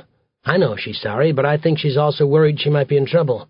Mail theft is, after all, a felony, and here I am, a cop standing at her front door. It's been so busy," she says, "with all the arrangements at the funeral and packing up her home." She saw the mail. In fact, she's walked past it about 1,000,000 times. Every time she goes into or comes out of her mother's home, stacked on a wooden end table beside the front door. She just never got around to returning it to its rightful owner. I follow the lady in her minivan back to the street on which Catherine Thatcher lives. We pull into the drive of Ruth Baker's house, and the woman runs in to retrieve the mail. I thank her and snatch it from her hand, and there in the driveway I scramble through the mail. Chinese takeout menu, a water bill, grocery store ad, more bills, and a pudgy envelope made out to Catherine Thatcher with no return address. The handwriting is sloppy. I rip open the envelope and find, tucked inside, a crapload of cash. No note, no return address. I turn it over and over in my hands. I read the postmark, Eau Claire, Wisconsin. I toss the mail in the passenger seat of my car and speed away. Back at the station, I pull up a map online. I track the route from Chicago to Grand Marais. Sure enough, right where I-94 heads west to St. Paul, Minneapolis, and U.S. Highway 53 heads north, and then west into northern Minnesota, is the Wisconsin town of Eau Claire, just about 5 hours shy of Grand Marais. I contact an Officer Roger or something or other from northeastern Minnesota. He assures me I'm barking up the wrong tree, but he says he'll look into it nonetheless. I tell him that I'm faxing a sketch just in case. Colin Thatcher's face has made the news only in the tri-state area. TV stations throughout Minnesota and the rest of... Colin. Before. The antibiotic kicks in and she starts to feel better overnight. While the cough continues to rage, the fever drops significantly. She looks alive, no longer a zombie. But as she feels better, something begins to change. I tell myself that it has to do with the antibiotic, but even I know that's not true. She's quiet. I ask if she's okay, and she says she still doesn't feel good. She doesn't want to eat. I try and convince her to take a few bites, but she sits and stares out the window. Silence fills the cabin, uncomfortable silence, bringing us back to a place we used to be. I try to make small talk, but her only responses are one-word answers. Yes, no, I don't know. She says we're going to freeze to death. She says she hates the snow, that if she has to eat chicken noodle soup again, she'll vomit. Generally, I'd get pissed. I'd tell her to shut up. I'd remind her how I saved her life. I'd tell her to eat the damn soup before I shove it down her throat. She wants nothing to do with drawing. I ask if she wants to go outside. The day is nicer than we've seen for a while. But she says no. I go anyway, and she doesn't move an inch while I'm gone. She can't make a decision. She doesn't want the chicken noodle soup, I know that. So for dinner I give her the option. I rattle off the name of everything in the cabinet. She says she doesn't care. She's not hungry anyway. She says she's tired of shaking all the time. She's tired of the crap we eat, cans of glop masquerading as food. Just the scent of it makes her want to vomit. She's tired of the boredom. She's tired of having absolutely nothing to do for hours on end, day after unending day. She doesn't want to go for another walk in the godforsaken cold. She doesn't want to draw another picture. Her nails are a jagged mess. Her hair is greasy from the inside out, a tangle that will never come undone. We can't escape our own smell, though we force ourselves to bathe nearly every day in that dirty tub. I tell her that they'd send me to jail if I was ever caught. I don't know how long. 30 years? Life? It's not about this, I tell her. But the number of years mean nothing. They're pointless. I'd never live to see them. Every criminal knows someone on the inside. I'm as good as dead inside the pen. They'd make sure of it. It isn't a threat. I'm not trying to make her feel guilty. That's just the way it is. I don't want to be here either. I spend every waking moment wondering when Dan is going to come through with the passports, how I'm going to get them without the cops finding me. The food is always sparse, the nights getting colder so that one morning we won't wake up. I know that now is the time to go, before the food runs out, before the money runs out, before we freeze to death. She lets me be the one to worry. She says there's never been someone to worry about her before. I think of all the things that could go wrong. Starving, freezing, being found by Dalmar, being found by the police. There's danger in returning home. There's danger in staying here. I know it, she knows it. But my bigger concern now is not having her with me. Gabe, after. Believe it or not, they find the damn cat. The poor little guy was hiding out in some shed behind the cabin, freezing his little ass to the verge of death. There wasn't a thing to eat, so he was quite taken with the kibbles and bits the cops brought. But he sure as hell didn't like their cage, or so they said, and fought tooth and nail to get out of it before they fastened the lock. The feline took a turboprop down to Minneapolis, then a commercial airliner to O'Hare. Little guy gets around more than me. I picked him up this morning and took him over to the Dennett's when, lo and behold, I find out Eve and Mia have moved out. I make the jaunt to Wrigleyville and surprise the women at 10 a.m. with a dozen donuts, cafe mochas, and a malnourished tabby cat. They're both in their pajamas watching TV. I catch the door as someone is leaving so I don't have to wait to be buzzed in. I like the surprise of it. "Good morning," I say when Mia opens the door. She wasn't expecting me. Eve rises from the couch and pats at her untidy hair. "Gabe," she says. She pulls on her robe to make sure nothing is exposed. I attempt to leave the cat in the hole, but so help me, all it takes is a thank you from Mia in response to my, "I brought some donuts and coffee," and the cat goes absolutely berserk, clawing at the bars of the cage and making noises I've never heard a cat make before. So much for my grand entrance. Eve turns white. "What is that noise?" she asks, and so I bring the little guy in and close the door. According to research, people who live with animals have decreased anxiety and lower blood pressure. They have lower cholesterol. They are more relaxed and less stressed and are overall in better health. Unless, of course, you have a dog who pees uncontrollably wherever it wishes, or eats your furniture to shreds. "What are you doing with that cat?" Eve asks. She's clearly at a loss and thinks I'm off my rocker. "This little guy?" I ask. I play dumb. I squat down and open the cage and take the cat into my arms. He claws me with his back claws. Shit. I'm watching him for a friend of mine. I hope you don't mind. Is anyone allergic to cats? I ask, setting him on the ground and standing to meet Mia in the eye. The furball jaunts over to her and does about 1,000 figure-eights around her legs. He's meowing. His insides purr. Eve laughs. She runs a hand through her hair. "Looks like you have a friend, Mia," she says. The girl is muttering something under her breath, as if trying a new word on for size, before she blurts it out and astounds us all. She lets that cat grope her for I don't know how long as we listen to Eve go on and on about how taken the little guy is with Mia's feet. "What's that you said?" I ask, stepping forward as she leans down and scoops the cat into her arms.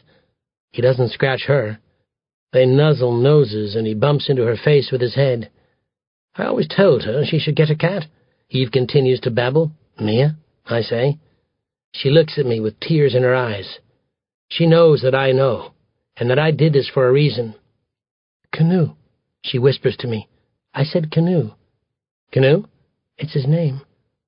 Whatever happened to Max or Fido? Canoe? What kind of name is that? Mia, honey. Eve comes to her side, aware for the first time that something is happening here. Whose name's Canoe? She asks. Her voice is dumbed down, as if she's talking to a mentally challenged child. She's certain Mia is talking gibberish, a side effect of the ASD. Except this is the first time I've ever seen Mia say something that makes sense. Eve, I say, ever so gently prying her hand off Mia's arm. I reach into my coat pocket and pull out the fax I sent to the cops in Grand Marais and unfold it to reveal a perfectly sketched image of little Canoe. This, I say, holding it out to her, is Canoe. Then he isn't... There was a shed, Mia is saying. She doesn't look at us. Her eyes are lost on the cat. Eve takes the drawing from my hand. She knows now. She's seen the sketchbook, every last image down to the drawing of Colin Thatcher that she told me kept her awake at night. But she had forgotten the cat. Eve sinks into the couch. There was a shed behind the cabin. He was living in there. I found him sleeping in an old rusty canoe. I scared him the first time. I just threw open the door to have a look around and scared him half to death. He ran away, out a small hole in the shed, and flew like a bat out of hell through the woods. I never thought he'd come back. But he was hungry, and I'd left out food. He said there was no way in hell the cat was staying with us. No way in hell. Who said that, Mia? I asked. Of course, I know. I should have been the damn shrink. But her answer is unexpected. Owen, she says, and then she begins to sob, laying a hand on the wall to steady herself. Mia, honey, who's Owen? There is no Owen. The man in the cabin. That man is Colin Thatcher. Eve, I say. My self-worth is increasing by the second. I managed to do what a PhD couldn't. I've got Mia placing herself in the cabin with the man named Owen and a cat named Canoe. He went by a number of aliases. Owen is probably just another one of them. Is there anything else you remember? I ask. Can you tell me anything else about him? We should call Dr. Rhodes, Eve interrupts. I know she means well. She has Mia's best interest at heart, but I can't let that happen. She reaches into her purse and I say her name. Enough has passed between us that Eve knows she can trust me. I won't let anything happen to Mia. She looks at me and I shake my head. Not now. This is getting good. He said that he hated cats, and that if he saw it in the cabin, he'd shoot it. He didn't mean it. Of course he didn't, or I wouldn't have let the cat in. Did he have a gun? Yes. Of course he did. I know he did. Were you afraid of him, Mia? Did you think he might shoot you? She's nodding, yes. But then she stops. No. She shakes her head. I don't know. I don't think so. Well, of course you were, honey. He had a gun. He kidnapped you. Did he threaten you with a gun? Yes. She's thinking. She wakes up from a dream and tries to remember the details. She gets bits and pieces, but never the whole thing. We've all been there. In a dream, your house is a house, but it's not your house. Some lady doesn't look like your mother, but you know that she is your mother. In the daytime, it doesn't quite make as much sense as it did during the night. He held me down. Outside in the woods. He pointed the gun at me. He was so mad. He was screaming. She's shaking her head vigorously. Tears fall freely down her cheeks. It's making Eve a nervous wreck. I have to step between the women to keep Eve back. Why? I ask. My voice is calm, subdued. Maybe I was a shrink in a former life. It's my fault. It's all my fault. What's your fault, Mia? I tried to tell him. Tried to tell him what? He wouldn't listen. He had the gun. He kept pointing it at me. I knew if anything went wrong, he was going to kill me. He told you that? I ask. He said if anything went wrong, he would kill you? No, she shakes her head. She looks me right in the eye. I could see it in his eyes. She says that she was scared that day in the bar. She tried not to be, but she was scared. My mind does an about-face to the jazz bar in Uptown, the balding proprietor and fancy green candle. This is where Mia first encountered Colin Thatcher, a.k.a. Owen. From the waitress's testimony, Mia left in a hurry, of her own free will. I think back to the waitress's words. Seemed to me she couldn't wait to get out of here. Doesn't sound like fear to me. And then, Mia cries, everything was going wrong. I tried to tell him. I should have just told him, but I was scared. He had the gun, and I knew that if anything went wrong, he'd kill me. I tried to... Colin Thatcher, I interrupt. Owen. Owen would kill you if anything went wrong. She nods, then quickly shakes her head. Yes, no. She's frustrated. I don't know. She splutters. What did you try to tell him? I ask instead, but her mind does a 180 and she shakes her head, stymied, frustrated. She can no longer remember what she was about to say. Most people think there are two natural responses to fear, fight or flight, but there's a third reaction to a bad situation, freeze, like a deer in headlights, play dead. Mia's words, I was scared, I tried to tell him, proved just that. There was no fight or flight response, she froze. There she was, on high alert, adrenaline pumping, but unable to do anything to save her life. It's all my fault, she says again. What's your fault? I ask, expecting a replay of the same conversation. But this time she says, I tried to run away. And he caught you. She's nodding. I recall her earlier admission, outside in the woods, I ask, and he was mad at you for trying to run away. So he pointed the gun at you and told you that if you ever tried that again, that he would kill me. Eve gasps. She covers her gaping mouth with her hand. Of course he threatened to kill her. That's what they do. I'm sure it happened many times. What else did he say? I query. What can you remember? She's shaking her head. She comes up with nothing. Canoe, I prompt. You said he'd shoot him if he saw him in the cabin, but he didn't. You remember that the cat was in the cabin. She strokes the cat's fur. She doesn't look at me. He said he laid by me for days. He never left my side. Who didn't? I ask. He said no one had ever loved him as much in his life. No one had ever been as devoted. As who? She looks at me. Duh, her eyes say. Canoe. And that's when it hits me. If seeing the cat brought this much back to life, what memories could we exhume if we place Mia back in the homely log cabin? I have to find the person that did this to her before I know for sure that she and Eve are safe. Colin. Before. I tell her we're going for a walk. It's dark outside, after 10 p.m. Now? She asks, as if we have something better to do. Now. She tries to argue, but I won't have it. Not this time. I help her into my coat and we head outside. The snow is falling lightly and the temperature hovers right around 32 degrees. The snow is light. It's perfect for a snowball fight.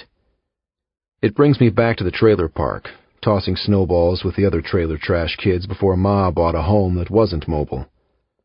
She follows me down the steps. At the bottom, she stops to take it all in. The sky is black. The lake is lost to oblivion. It would be dark, too dark, without the brilliance of the snow. She catches it into her hands, and the snow collects in her hair and on her eyelashes. I stick out my tongue to taste it. The night is silent. Out here, the snow makes everything glow. It's brisk outside, not cold. One of those nights that the snow somehow makes you feel warm. She's standing at the bottom of the steps. The snow is up to her ankles. Come here, I say. We trudge through the snow for the crappy little shed out back. I pry the door open. I have to force the damn thing through the snow to get inside. It isn't easy. She helps me pull and then says, "What are you looking for?" when we're inside.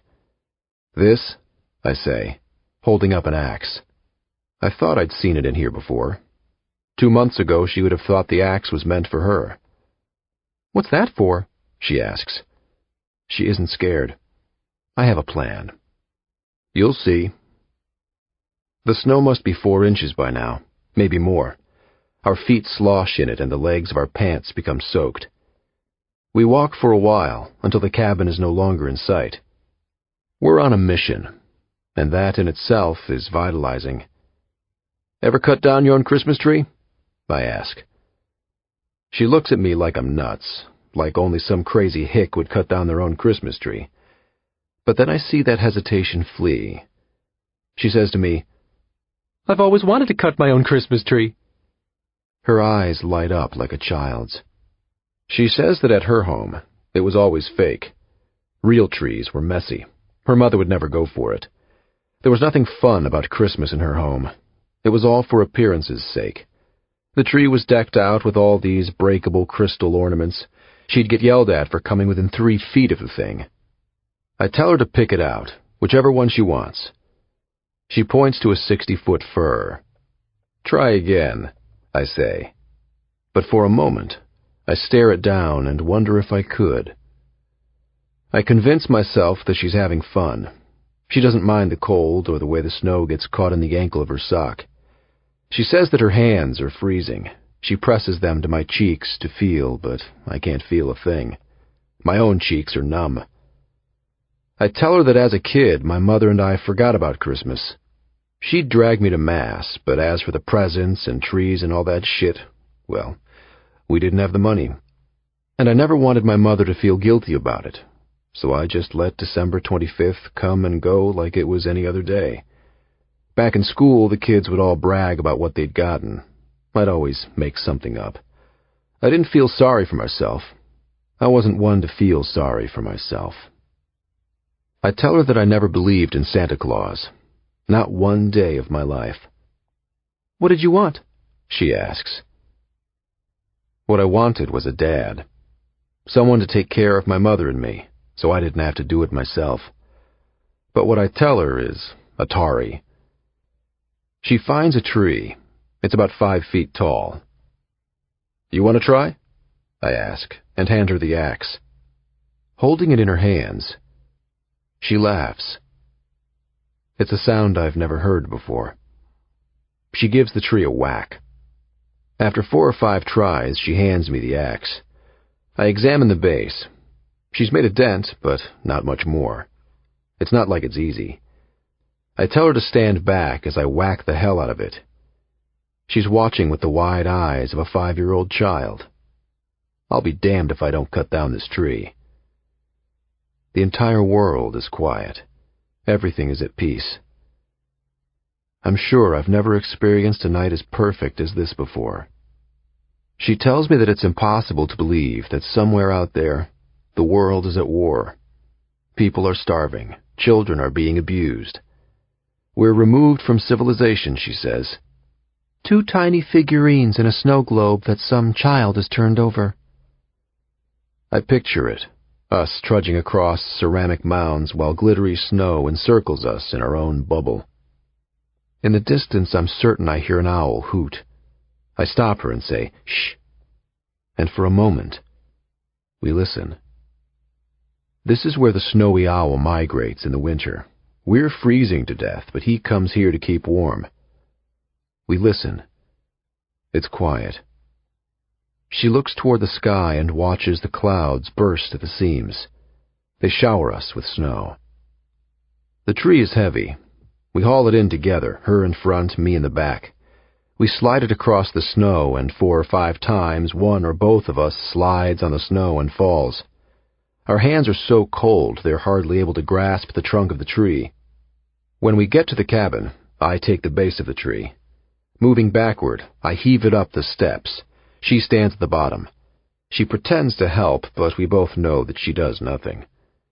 We force it through the front door and prop it against a wall. I collapse. The tree must weigh 150 pounds, sopping wet and overflowing with heavy snow. I kick off my wet shoes and gulp water right from the kitchen faucet. She lets her hands wander across the juvenile leaves, still filled with snow. She smells the pine. It's the first time neither of us complains of being cold.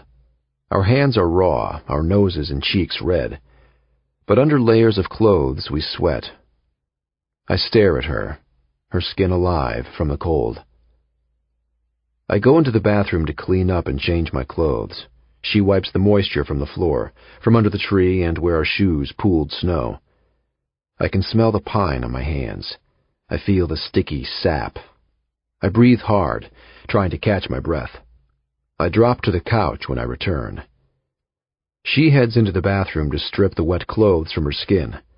She sinks into an extra pair of long johns that have been drying on the window curtain, and when she comes out, she says, "No one's ever given me a tree before." I'm rekindling the fire as she passes through the room. She watches my calculating hands manipulate the wood just right, bringing the fire to life. She says that I do everything that way, with a certain expertise I pretend doesn't exist. I don't say a thing. I sit back on the couch and drape a blanket over my legs. My feet rest on a coffee table. I'm still breathing hard. "What I would give for a beer," I say. She watches me sitting there for I don't know how long. I can feel her eyes on me. "You too?" I ask after a minute. "A beer?" "Yeah." "Yeah," she says. I remember the two of us sitting side by side, drinking beer in that bar. I ask her if she remembers, and she says yes. She says it seems like 1,000,000 years ago, long before someone glued us to the lid of an empty baby food jar and filled our world with glitter. "What time is it?" she asks. My watch rests on the table beside my feet. I lean forward for a look. I say that it's 2 a.m. "Are you tired?" she asks. "Getting there." "Thank you for the tree," she says. "Thank you for getting us a tree," she adds. She doesn't want to be presumptuous. I stare at the tree, leaning against the log wall. It's misshapen, homely, but she says it's perfect. "No," I say. "It's for you. So you stop looking so damn sad." I promise to find lights for it. I don't know how, but I promise I'll do it. She tells me not to worry about it. "It's perfect the way it is," she says. But I say I'll find the lights. She asks if I ever ride the L. I give her a dumb look. I say yes, of course I do. You can hardly get around Chicago without riding the L, the city's rapid transit system. She says that she rides the Red Line most of the time. "Flying under the city as if all that commotion above ground doesn't exist." "Do you ever ride the bus?" she asks. I wonder where the hell she's going with this. "Sometimes." "Go out? To bars? Stuff like that?" "Sometimes." I shrug. It's not really my crowd. "But you do." "I guess. Sometimes." "You ever go by the lake?" "I know a guy who's got a boat at Belmont Harbor. And by that I mean some lowlife like me. Some guy working for Dalmar who lives in a boat. A used cruiser he keeps gassed and docked in case he needs to run. He's got enough provisions on that boat that he could last for at least a month, traveling up the Great Lakes to Canada. This is how people like us live. Always ready to run." She nods. Belmont Harbor, of course. She says she runs by there all the time. "I could have seen you before. We might have passed on the street, ridden together on the bus, maybe waited underground for the same L." Millions of people live in Chicago. "But maybe." "I guess. Maybe. What are you getting at?" "I'm just wondering." Her voice trails off. "What?" I ask. "If we would have ever met, if it wasn't for..." "This?" I shake my head. I'm not trying to be an ass. It's just the truth. Probably not. "You don't think so?" "We wouldn't have met," I say again. "How do you know?" "We wouldn't have met." I look away, draw the blanket to my neck and lie down on my side. I ask her to turn off the light, and when she hovers in the kitchen, I say, "Aren't you going to bed?" "How can you be sure?" she asks instead. I don't like where this conversation is headed. "What difference does it make?" I ask. "Would you have talked to me if we did meet?" That night, would you have ever talked to me if you didn't have to? I wouldn't have been in that bar in the first place. But if you were... No. No? I wouldn't have talked to you. The rejection slaps her across the face. Oh. She crosses the room and turns off the light.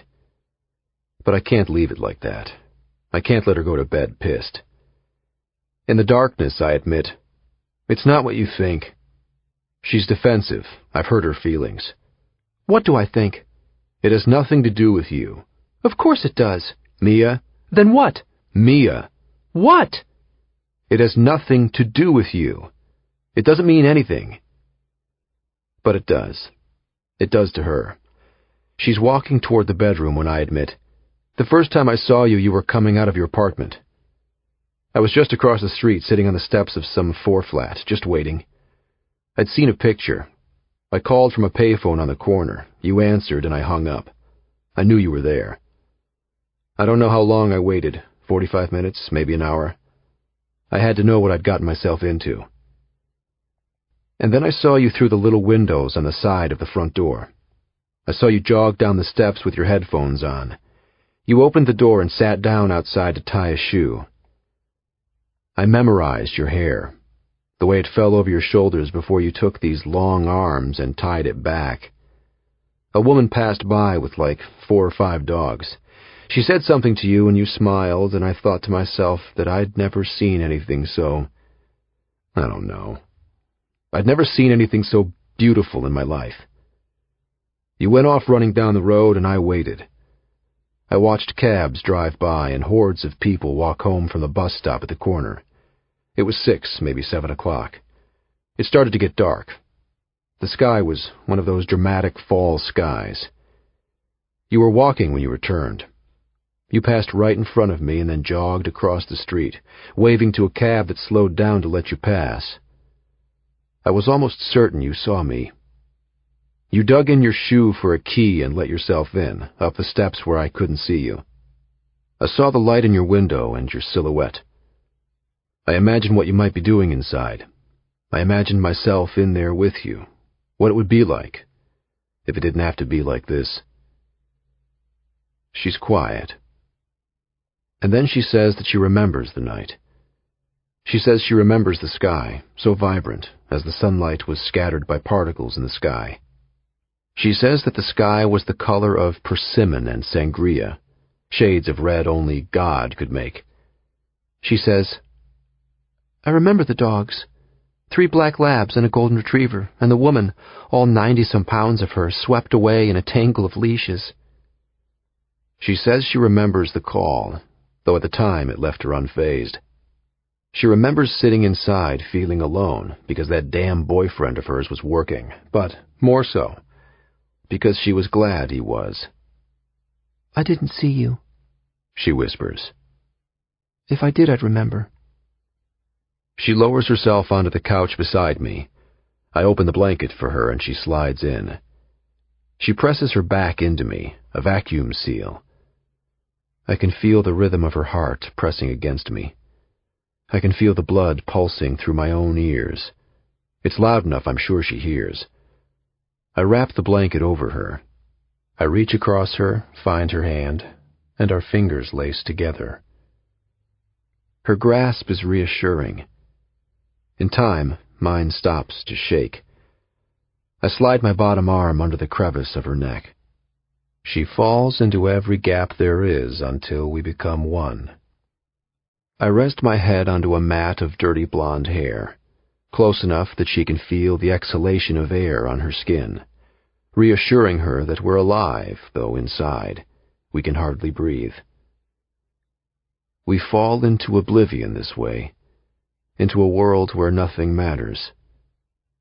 Nothing but us. She's gone when I wake up. I no longer feel her pressed into me.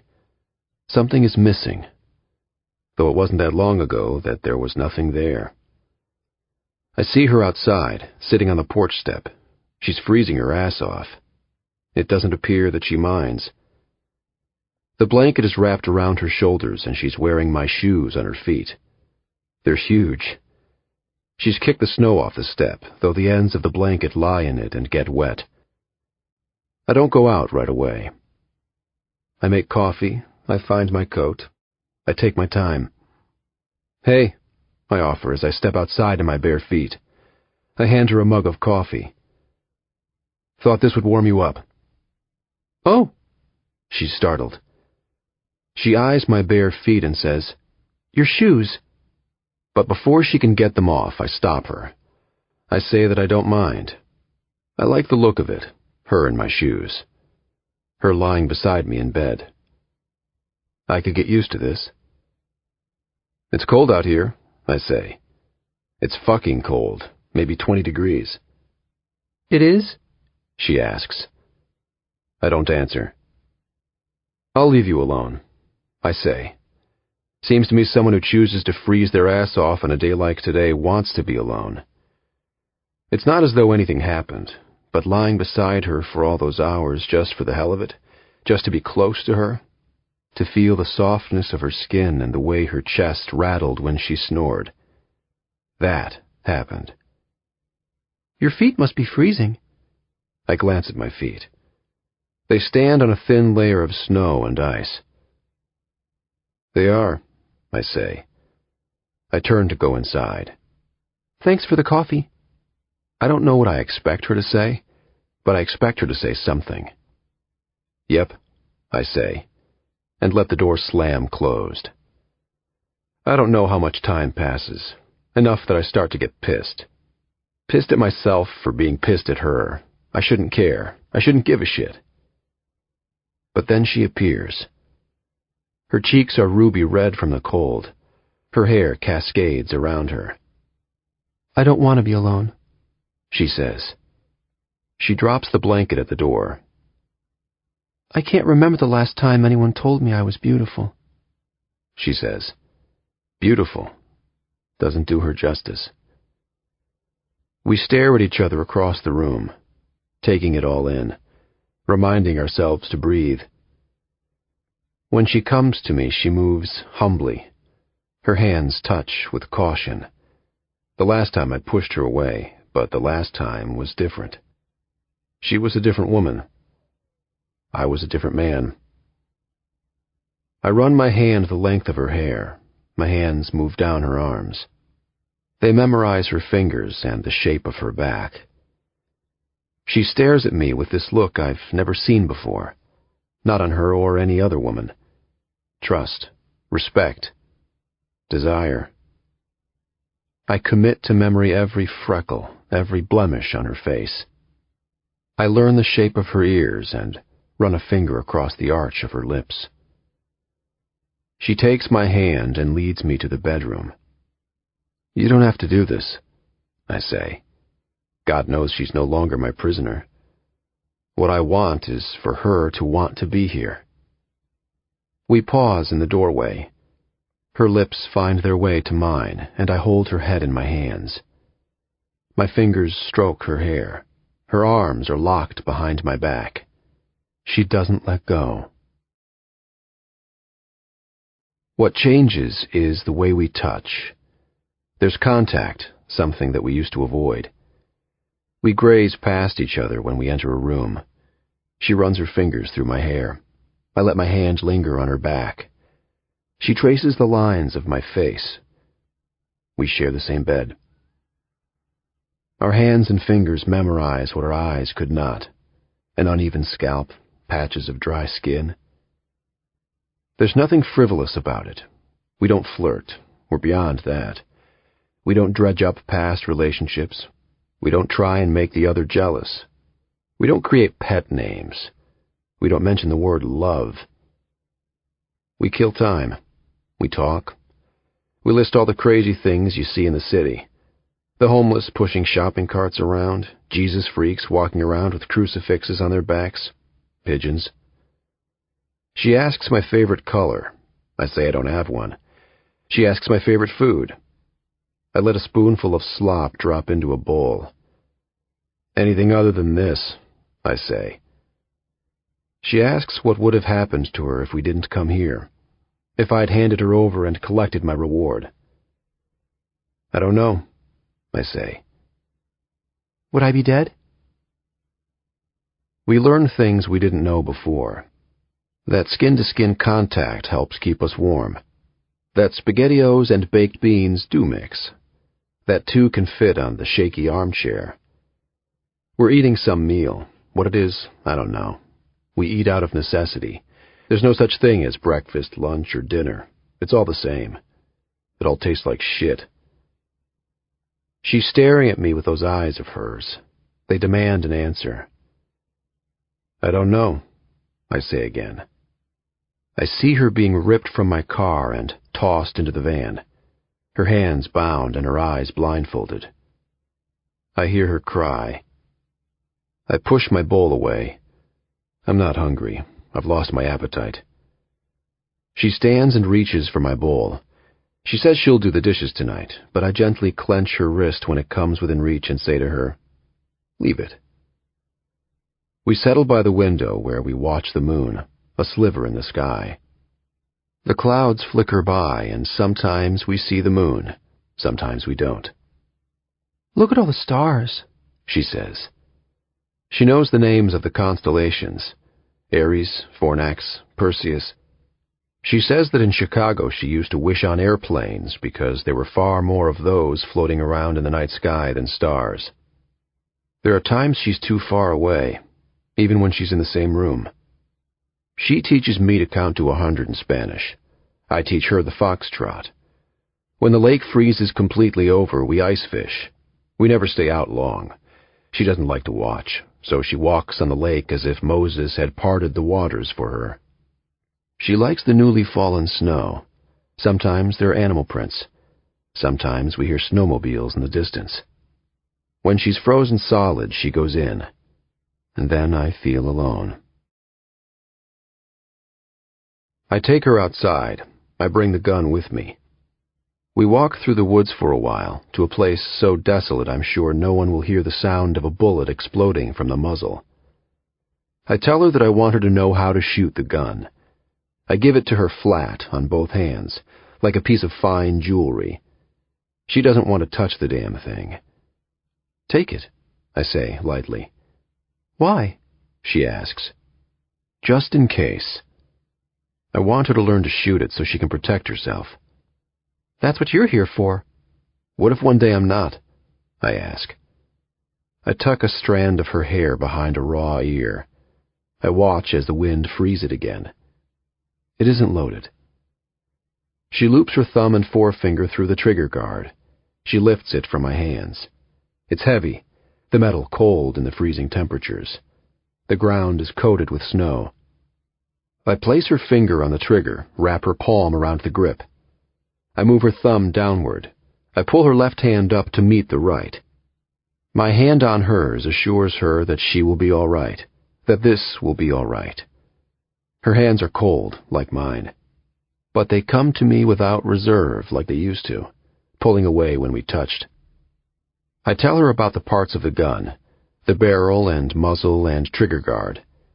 I pull a magazine from the pocket of my jeans and show her how to attach it to the gun.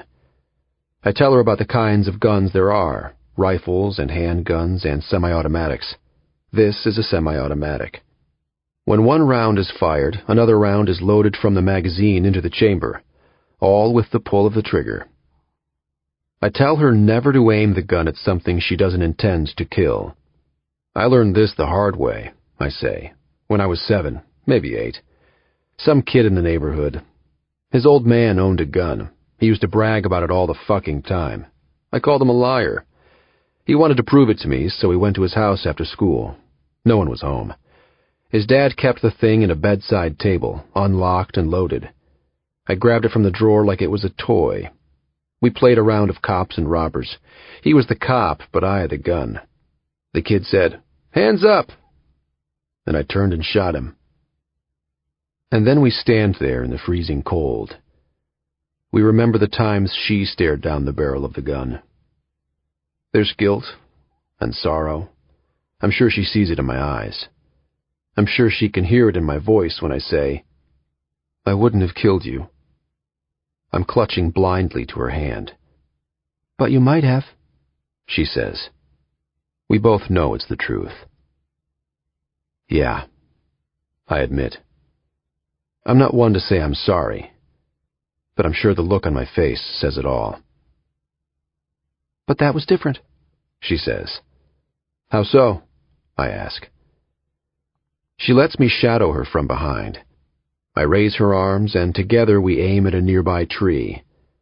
I part her legs and show her how to stand, and then we cock the hammer and pull the trigger. The sound is deafening. The release of the bullet nearly knocks her off her feet. Bark explodes from the tree. Because if I'd have had the chance, I would have killed you too, she says. This is how we settle all those things that happened between us in the early days. This is how we make up for all the mean words that we said, for the horrible thoughts that ran through our minds. This is how we annul the violence and the hate of our first days and weeks in the cabin, inside the log walls that have now become our home. And your friend? She asks. I'm nodding to the gun in her hands. This time I want her to try by herself. Luckily for him, I had no aim when I was a kid. The bullet grazed the outside of his arm. A scratch. Eve, Christmas Eve. Gabe called early in the morning to tell me he was on his way. It was just after 5:30 a.m. when my cell phone rang, and unlike James, who slept like a baby, I'd been awake for hours, plagued by another sleepless night. I don't bother to wake him. I find my robe and slippers and step outside. There's news. I stand on the front step, shivering from the cold, waiting for Gabe's car to pull into our snow-covered drive. It's after 6 o'clock and still dark outside. Neighbours' Christmas decor lights the night sky, decorated trees glittering through bay windows, icicle lights hanging from gutters, candles flickering in every single double-hung window that faces the street. From the chimneys, clouds of smoke swirl into the frosty air. I pull my robe tight around me and wait. I hear a train in the distance, rumbling through the town. No one waits besides its tracks before dawn on a Sunday morning, Christmas Eve. "What is it?" I ask when he parks his car and climbs out. He comes right up to me. He doesn't shut the door. "Let's go inside." He takes my hands and leads me where it's warm. We sit on the plush white sofa, pressed close together. We're hardly aware that our legs touch. It's dark in the house. Only the stove light in the kitchen is turned on. I don't want to wake James, we whisper. There's a look in his eye, something new. "She's dead," I concede. "No," he says. But then he revises his statement and, staring down into his own hands, humbly admits, "I don't know.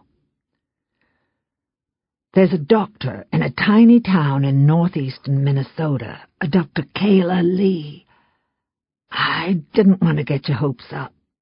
We received a call a week or so ago. She saw Mia's picture on the news and recognized her as a patient. It had been weeks, maybe a month since Mia was in, but she's sure it's her. Mia was using a pseudonym, Chloe Romaine." "A doctor?" "Dr. Lee said that she was with a man, Colin Thatcher. She said that Mia was sick." "Sick?" "Pneumonia." "Pneumonia?" Without treatment, pneumonia can lead to blood poisoning. It can lead to respiratory distress, the inability to breathe. Without treatment, a person can die. She was given a prescription and sent home. The doctor asked to see her back in a week. Mia never returned for the appointment." Gabe said he had a nagging feeling about this Grande Marais. Something in his gut told him she might be there. "What made you think of Grande Marais?" I asked, remembering the day he showed up at my home, asking if I'd ever heard of it. "A postcard I came across at the Thatcher home, sent by Colin to his mother. For a boy who rarely left home, it caught my eye. A good place to hide." "There's more," he says. "What?" I beg. She was given a prescription, but that doesn't mean it was ever filled. That doesn't mean the pills were ever taken. I've been talking to Catherine Thatcher and doing some research into the Thatcher family. Turns out there's a cabin up in Grand Marais that's been in the family for years. Catherine says she doesn't know much about it. She's never been there, but her ex brought Colin there when he was a boy. It's a summer home, so to speak, inhabited only for a few months of the year. I sent an officer to check on the home, and when he did, he found a red truck with Illinois plates parked outside. A red truck, I repeat. Gabe reminds me that Mrs. Thatcher's neighbours were sure Colin drove a truck. And? I ask anxiously. He stands to his feet. I'm on my way. Driving there. This morning. I was going to take a flight, but there's no good way. No direct routes, and between layovers and connections. I rise up to meet him. I'm coming. Let me pack a... I try to step past him. His hand seize me by the shoulders. You can't come, he says in a gentle voice. He says this is only a hunch. There's no proof. The home is under surveillance right now. He's not even certain that Mia is there. Colin Thatcher is a dangerous man, wanted for much more than this. I can, I cry. She's my daughter. Eve. My voice is uneven. My hands shake. I've waited for months for this moment, and now that it has arrived, I'm not certain I'm ready. There's so much that could go wrong. She needs me right now. I'm her mother, Gabe. It's my duty to protect her. He embraces me, a burly bear hug. It's my duty to protect you, he says. Trust me. If she's there, I will bring her home. I can't lose her now, I cry. My eyes stray to a family photograph we had done years ago. James, Grace, Mia, and me. Everyone else looks as if they were forced to be there, with artificial smiles plastered to furrowed brows and rolling eyes. Even me.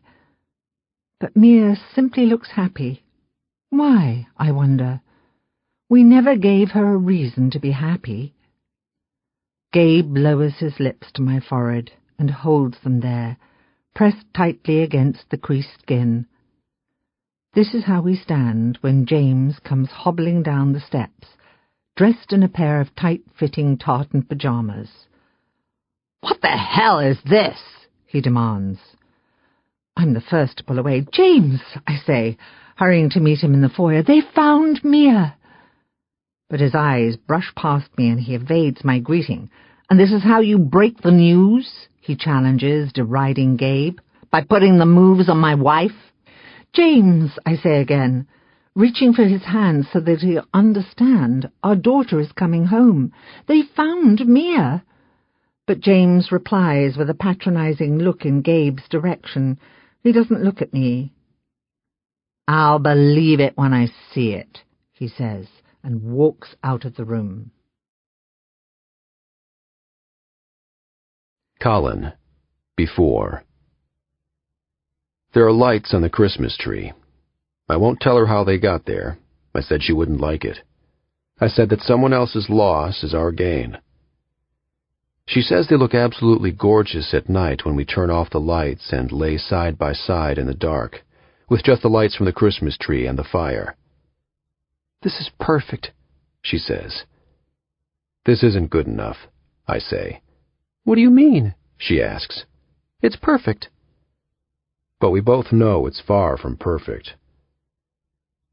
What is perfect is the way she looks at me, and the way she says my name, the way her hand strokes my hair, though I don't think she knows she's doing it, the way we lay together night after night, the way I feel complete. What is perfect is the way she sometimes smiles and she sometimes laughs, the way we can say anything that comes to mind, or sit together for hours in absolute silence. The cat lies by us during the day. He sleeps with us at night, on her pillow where there's an ounce of warmth. I tell her to shoo him away, but she won't. So she moves closer to me.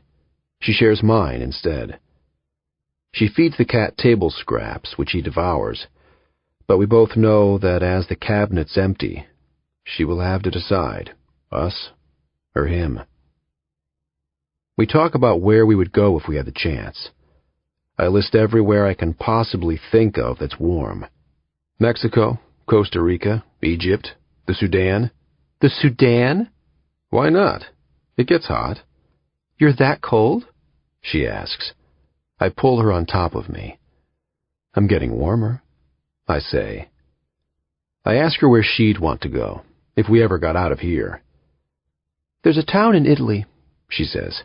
A ghost town. It's all but abandoned, lost in olive trees. A nearly non-existent town of only a couple hundred people, with a medieval castle and an old church. This is where you want to go? I'm surprised. I expected Machu Picchu or Hawaii, something along those lines. But I can tell she's been thinking about it. It's the kind of place we could slip in. It's a world apart from TVs and technology. It's in Liguria, this part of Italy that borders the south of France. We'd only be miles from the Italian Riviera. We could live off the land and grow our own food. We wouldn't have to rely on others. We wouldn't have to worry about being caught or found or... I'm giving her a look. You think it's stupid, she says. I think fresh vegetables would be a nice change from stewed tomatoes. I hate stewed tomatoes, she admits. I say that I hate them too. I only got them because I was in a rush. We could find a rustic old home, one of those granite monstrosities, one, I don't know, maybe 200 years old. We'd have breathtaking views of the mountains, maybe the coastline if we're lucky. We could raise animals, grow our own food. Grapes? We could have a vineyard and change our names, get a new start. I sit up on my elbows. Who would you be? What do you mean? Your new name. The answer seems obvious. Chloe. Chloe. Then that's who you'll be, I say. I consider the name, Chloe. I remember the day, months ago, when we were driving in the truck back to Grand Marais. I forced her to pick a name, and she came up with Chloe. Why Chloe? I ask. What do you mean? That day, when I told you couldn't be Mia anymore, and you said Chloe. Oh, she says, and she sits up straight. There are creases on her face from my shirt. Her hair is long. It goes halfway down her back, maybe more. I'm waiting for a simple answer. I just like it, something like that. But what I get is more. Just some girl I saw on TV. What do you mean? She closes her eyes. I know she doesn't want to tell me. But she does anyway. I was 6 or 7 years old. My mother was in the kitchen, but she left the TV on, the news. I was coloring. She didn't know I was paying attention. There was a story, a high school band trip from some school, Kansas or Oklahoma, something like that. There was a group of kids in a bus traveling to a competition or something. I don't know. I wasn't really paying attention to that. The bus skidded off the road and went down a ravine. Half a dozen kids were killed, the driver. Then this family appears. A mom, a dad, and 2 older boys, maybe 18 or 19. I can still see them. The dad gaunt with a receding hairline. The boys, both of them, tall and lanky like basketball players with burnt orange hair. The mother looked like she'd been run over by an 18-wheeler. They're crying, every single one of them, standing before this little white house. That's what made me pay attention. The crying. They were heartbroken, destroyed. I watched the father, mostly, but all of them, really, the way they openly wept for their dead daughter, their dead sister.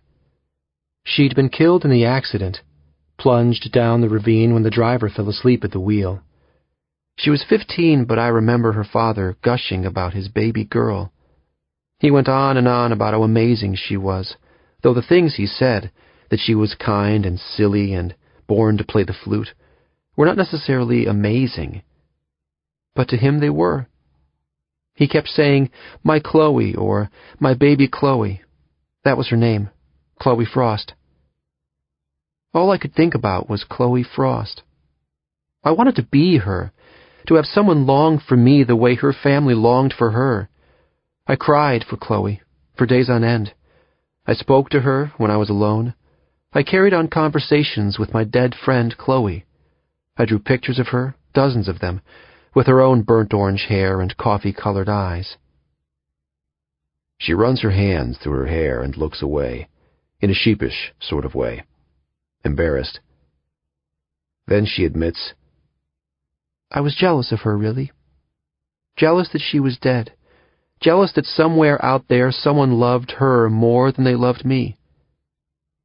She hesitates, then says, It's crazy, I know. But I shake my head and say, no, because I know it's what she wants to hear.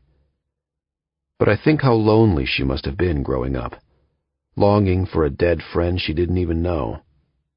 Things weren't so grand for Ma and me, but at least we weren't alone. She changes the subject. She doesn't want to talk about Chloe Frost anymore. Who will you be? She asks. John? I say. I couldn't be further from a John. No, she says, the answer almost as obvious as Chloe had been. You'll be Owen. Because it doesn't matter anyway, does it? That's not your real name. Do you want to know? I ask. I bet she's thought about it 1,000,000 times. I bet she's guessed to herself what my real name might be.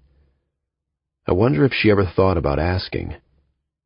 No, she says. Because this is who you are to me. You're Owen. She says that whoever I was before this doesn't matter. And you'll be Chloe. I'll be Chloe. And in that moment, Mia ceased to exist. Eve, after. I consult with Dr. Rhodes.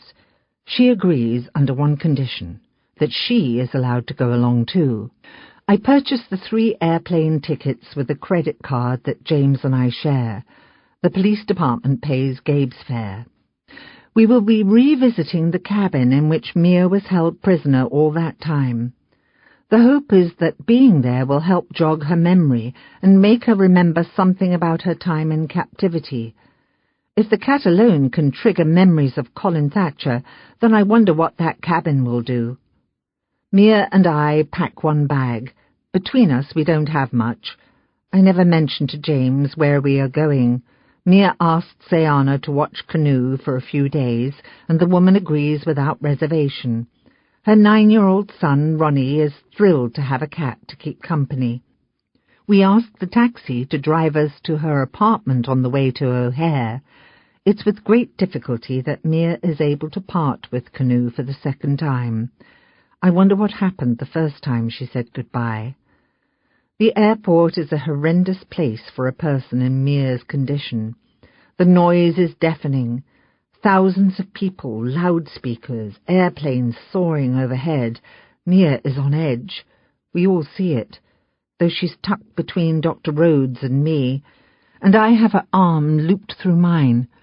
Dr. Rhodes suggests a dose of Valium, which she has brought along in her suitcase just in case. Gabe peers over. "What else have you got in there?" he asks. The 4 of us are sitting in a row at our terminal. "Other sedatives," she replies, "stronger sedatives." He sits back and reaches for a newspaper that someone has left behind. "Is it safe?" I ask. For the baby?" Mia finishes impassively. I can't bring myself to say the word.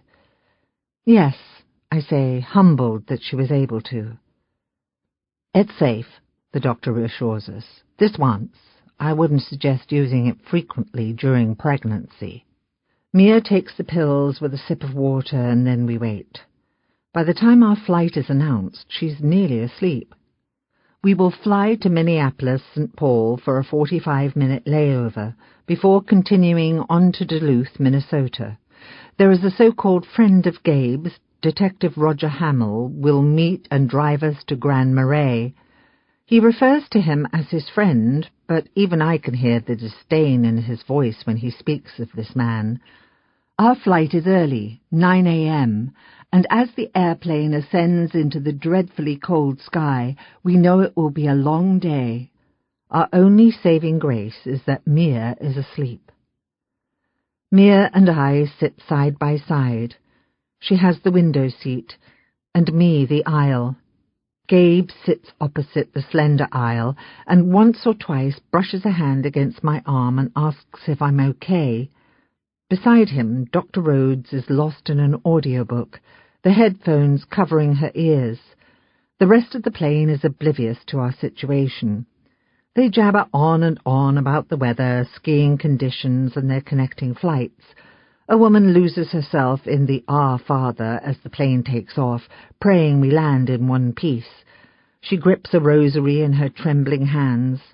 The pilot warns of a bumpy flight and asks that we remain in our seats. By the time we land in Minneapolis, Mia has come to and is upset once again by the commotion. I ask the doctor when she is due for more medicine, but Dr. Rhodes assures me that we must wait. We need Mia to be lucid for this afternoon. As we wait for our connection, Gabe offers up an iPod for Mia and finds the least offensive music he can possibly find to drown out the sound. I wonder what will happen when we arrive. The thought of it is enough to make me sick. I think of Mia's reaction to the cat. What will her reaction be when we see the place where she was held prisoner all this time? I think of the progress we've made since she returned home. Will it be lost? I excuse myself to use the bathroom, and Dr. Rhodes takes my seat beside Mia so that she won't be alone. When I come out of the bathroom, Gabe is waiting for me. I walk into him so that he collects me in his arms and says, "Soon this will all be through. Trust me." I do. In Duluth, we're escorted to a police department SUV by a man who introduces himself as Detective Hamill. Gabe calls him Roger. Mia says it's nice to meet him, though Gabe reminds me that it isn't the first time they've met. He's a big-bellied man, about my age, but to me he looks much older, and I'm made aware that I'm getting older by the day. There's a photograph of his wife taped to the inside of the SUV, an overweight blonde woman with a circle of children huddled around them. There are 6 children, each as burly and plump as the next. Mia, Dr. Rhodes, and I slide into the back seat while Gabe takes the front. He offered it to me, but I happily refused, not up to the burdensome task of small talk. The drive is over 2 hours. Gabe and Detective Hamill lose themselves in idle banter about police work. They try to one-up one another, and I can tell that Gabe does not like the man. Gabe's voice is not overly friendly, and at times he is short, though for the benefit of us women he remains civil. He tries to speak to Mia and me more than our chauffeur, and for much of the drive the rest of us sit in silence while Detective Hamill gives a soliloquy on 2 Timberwolves wins this season against the Chicago Bulls.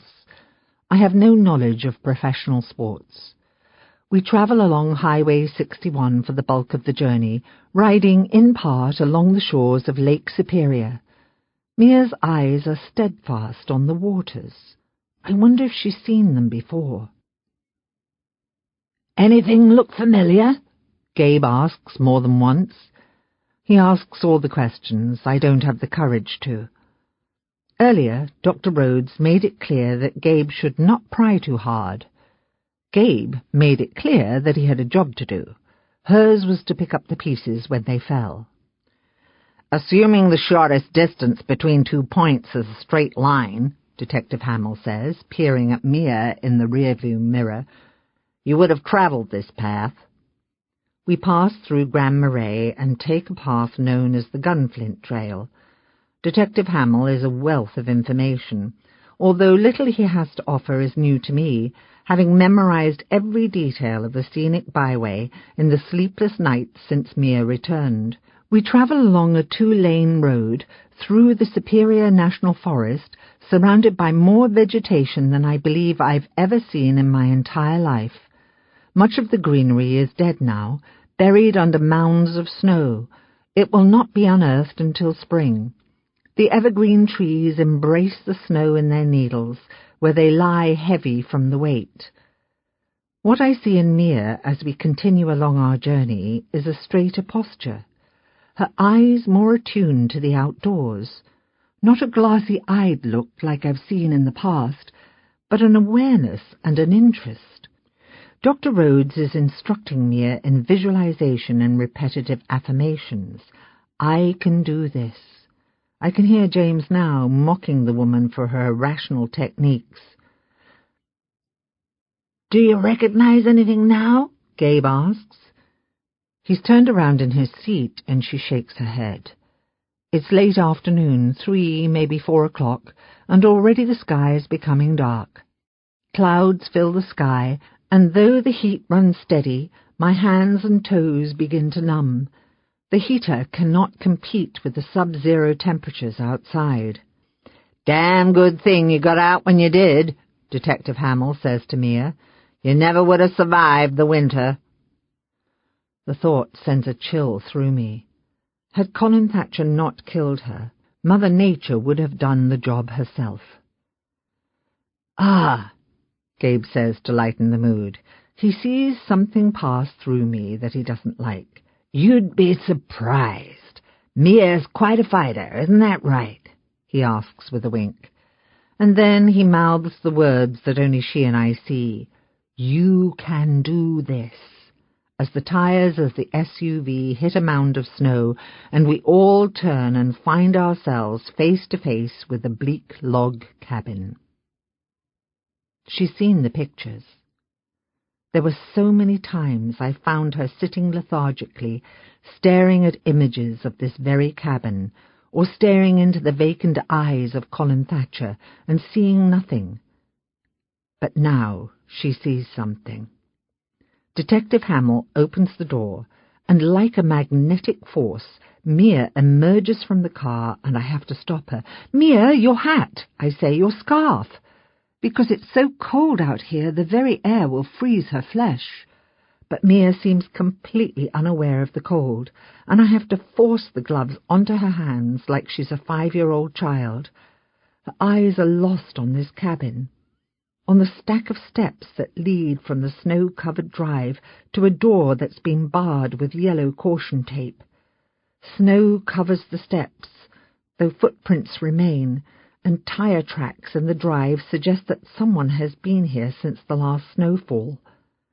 The snow is everywhere, on the roof, the porch, the uninhabited world around the home. I wonder how Mia felt arriving at this home, so remote one might believe they are the last inhabitants on earth. I shiver at the thought of it. There's the lake that I've seen in Mia's pictures, frozen over 1,000 times, unlikely to thaw before spring. I'm overwhelmed with such feelings of loneliness and despair that I don't see Mia making her way up the steps with comfort and familiarity. Gabe reaches her first and offers to help. The steps are slick, and more than once her feet slip. At the top, they wait for Detective Hamill to unlock the door. Dr. Rhodes and I follow close behind. The detective presses the door open and it creaks. The rest of us fight for a look inside, but it's Gabe, with his general decorum, who says to Mia, "Ladies first," though he follows close behind. Gabe, Christmas Eve. Somewhere in Minnesota it begins to snow. I drive as fast as I can, which isn't fast enough. It's hard to see through the windshield, though the wipers go as fast as they can. This is every 6-year-old's dream, snow on Christmas Eve. Tonight Santa will come, his sleigh loaded with gifts for every girl and boy. Detective Hamill calls. He's got a couple of guys keeping the cabin under surveillance. He told me about it. A little cabin lost out in the woods. But they haven't seen anyone come or go. They haven't gotten a visual of anyone on the inside. By the time I arrive, he plans to have a team assembled, 10 or so of his best guys. This is a big deal around here. It's not every day that this kind of thing happens. I think of Eve. I go over it 1,000 times in my mind. What I will say, the words I will use to convey the good news. And then I consider the possibility that there isn't good news, that Mia isn't in the cabin, or that she doesn't survive the rescue. There are a million things that could go wrong. By the time I make my way up the coast of Lake Superior, Roger's guys are getting antsy. He's got a half dozen of them headed out to the woods. They set up a perimeter. They're armed with the department's best firepower.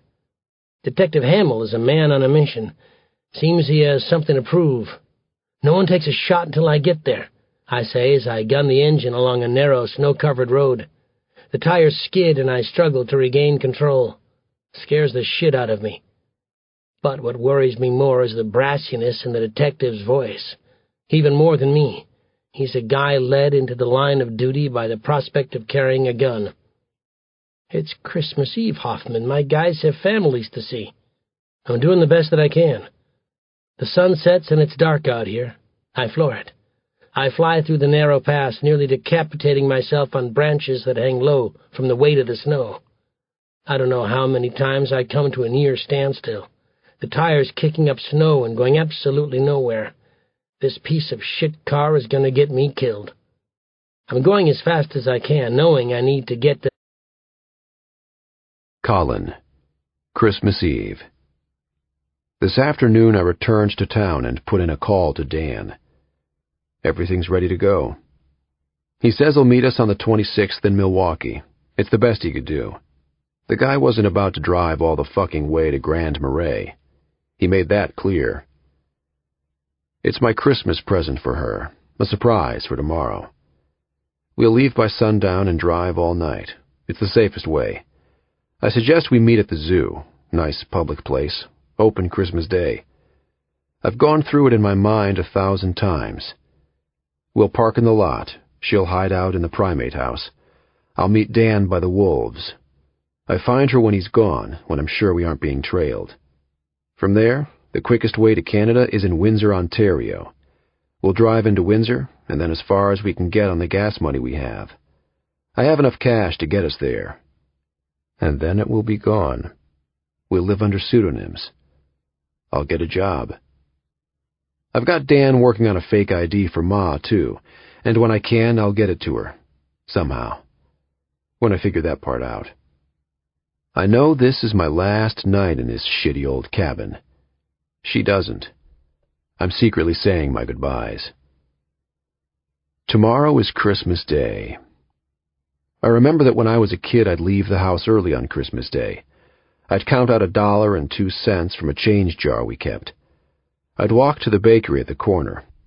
They were open until noon on Christmas.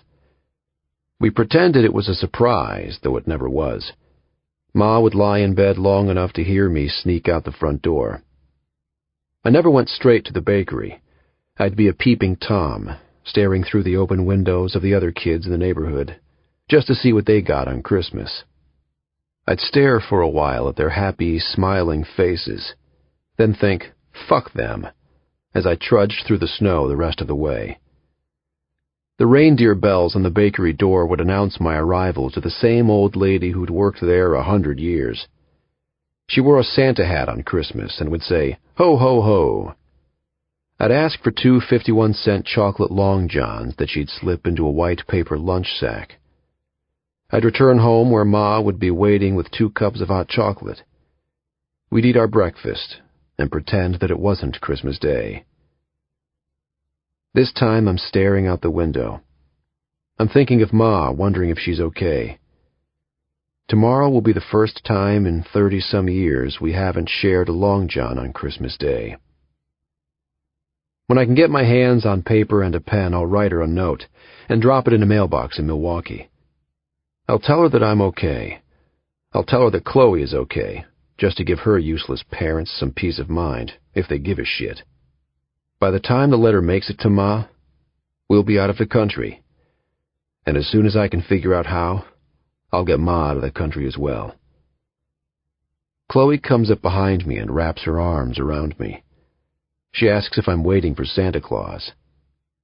I think of what I'd change if I could, but I wouldn't change a thing. The only regret is that Ma isn't here, but I can't fix that without ruining this. One day it'll all be right. That's how I satisfy the guilt. I don't know how or when. I don't know how I'll get the fake ID to Ma without being found, or how to send her enough money for a flight. But someday... I turn and gather her into me, all 100 and some pounds. She's lost weight. Her pants no longer rest on her hips. She's always yanking on them to keep them from falling. Her cheeks are hollow. Her eyes have begun to dull. This can't go on forever. You know what I want this year for Christmas? I ask. What? A razor, I say. I comb the mustache and beard with my fingers. I hate it. It feels disgusting. I think of all the things that will be better when we get out of the country. We won't be so fucking cold. We can shower with real soap. I can shave this woolly face. We can go out into the world together. We won't have to hide, though it will take until all eternity for us to feel safe. I like it, she mocks, smiling. When she smiles, I see all the pieces fall into place. Liar, I say. Then we'll ask for 2, she says. She lets me feel the soft hair on her legs. What would you ask Santa for? I ask. Nothing, she says without thought. I have everything I want. She rests her head against my chest. Liar, I repeat. She pulls back and looks at me. What she wants, she says, is to look pretty. For me. To take a shower, to wear perfume. You look beautiful, I say, and she does. But she reiterates in a whisper, Liar. She says she's never felt so revolting in her life. I settle my hands on the side of her face. She's embarrassed and tries to look away, but I force her to look at me. You look beautiful, I say again. She nods. Okay, she says. Then she fingers my beard and says, And I like the beard. We stare for a moment before calling a truce. One day, I promise, you'll wear perfume and all that. Okay. We list the things that we'll do one day. Go out to dinner. Watch a movie. Things that the rest of the world does every damn day. She says that she's tired and disappears to the bedroom. I know she's sad. We talk about a future, but in her mind she's convinced no such thing exists. I gather our things, trying to be sly. I set them aside on the counter. Her drawing pad and pencils, what's left of the cash. It takes all of 2 minutes to gather the things that are of importance. She is the only thing I need. Then, out of boredom, I carve the words, "We were here," into the countertop with a sharp knife. The words are serrated, not a masterpiece by any means. I drape my coat over the engraving so she won't see it until it's time to leave. I remember that first night in the cabin. I remember the fear in her eyes. We were here, I think. But it's someone else who leaves. I watch the sun set. The temperature in the cabin drops. I add wood to the fire. I watch the minutes on my watch tick by. When I think the boredom is certain to kill me, I start dinner. Chicken noodle soup. This, I tell myself, is the last time in my life I'll ever eat chicken noodle soup. And then I hear it. Eve, after. She's been here before. She gathers that immediately. Mia says that there used to be a Christmas tree, but now it's gone. There used to be a fire, constantly roaring in the stove, but now it's silent. There used to be a smell much different than this. Now all there is the piercing odour of bleach. She says that she sees excerpts of what may have happened. Cans of soup lying on the countertops, though they are no longer there. She hears the sound of water running from a faucet, and the ruckus of heavy shoes on the hardwood floors, though the rest of us remain still, watching Mia like a hawk, our backs pressed against the log wall. I hear rainfall on the cabin's roof, she says, and see a canoe scurry from room to room. Her eyes follow an imaginary path from the family room to the bedroom, as if in that moment she actually sees the cat, though we all know he is tucked safely away with Ayana and her son. And then she says that she hears the sound of her name. Mia? I ask, my voice barely audible, but she shakes her head. No. Chloe, she reminds me, her hand settling on an earlobe, her body pacified for the first time in a long time, and she smiles. But the smile doesn't last long. Colin. Christmas Eve. Ma always told me I have ears like a bat. I can hear anything. I don't know what the sound is, but it forces me from my seat. I flip off the light and the cabin goes black. Chloe starts to stir in the bedroom. Her eyes fight through the darkness. She calls my name. When I don't answer right away, she calls again. This time she's scared. I peel the curtains back from the window. The faint glow of the moon helps me see. There must be a half dozen of them. Police cars, with twice as many cops. Shit! I let the curtain drop. I run through the cabin. Chloe! Chloe! I snap. She jumps from the bed. The adrenaline rushes through her body as she fights off sleep. I pull her from the bedroom to a windowless section of the hall. She's coming to. She grips my hand, her nails digging into the skin. I can feel her hands shake. "What's wrong?" she asks. Her voice trembles. Tears fall from her eyes. She knows what's wrong. "They're here," I say. "Oh my God!" she wails. "We have to run!" She slides away from me and into the bathroom. She thinks we'll run out the window, somehow, and escape. She thinks we can run. "It won't work," I tell her. "The window is jammed shut. It'll never open." She tries anyway. I put my hands on her, lure her away from the window. My voice is calm. "There's nowhere to go. You can't run." "Then we'll fight," she says. She pushes past me. I try to avoid the windows, though I bet the blackness in the cabin makes us invisible. But I do it anyway. She's crying that she doesn't want to die. I try to tell her it's the cops. The damn cops, I want to say. But she can't hear a word I'm saying. She keeps saying over and over again that she doesn't want to die. The tears run from her eyes. She thinks it's Dalmar. I can't think straight. I peer out the window, and I tell her that there's nowhere to go. We can't fight. There's too many of them. It'll never work. It will only make things worse. But she finds the gun in the drawer. She knows how to shoot it. She grasps it in her shaking hands. She attaches the magazine. "Chloe," I say softly. My voice is a whisper. "It won't do any good." But she sets her finger on the trigger anyway. She puts her left hand and right hand together. She holds firmly, like I told her to. She leaves no space between her hands and the grip. "Chloe," I say. "It's through." "Please," she cries. "We have to fight. We can't let it end this way." She's crazed, wild and demented, hysterical. But for some strange reason, I'm calm.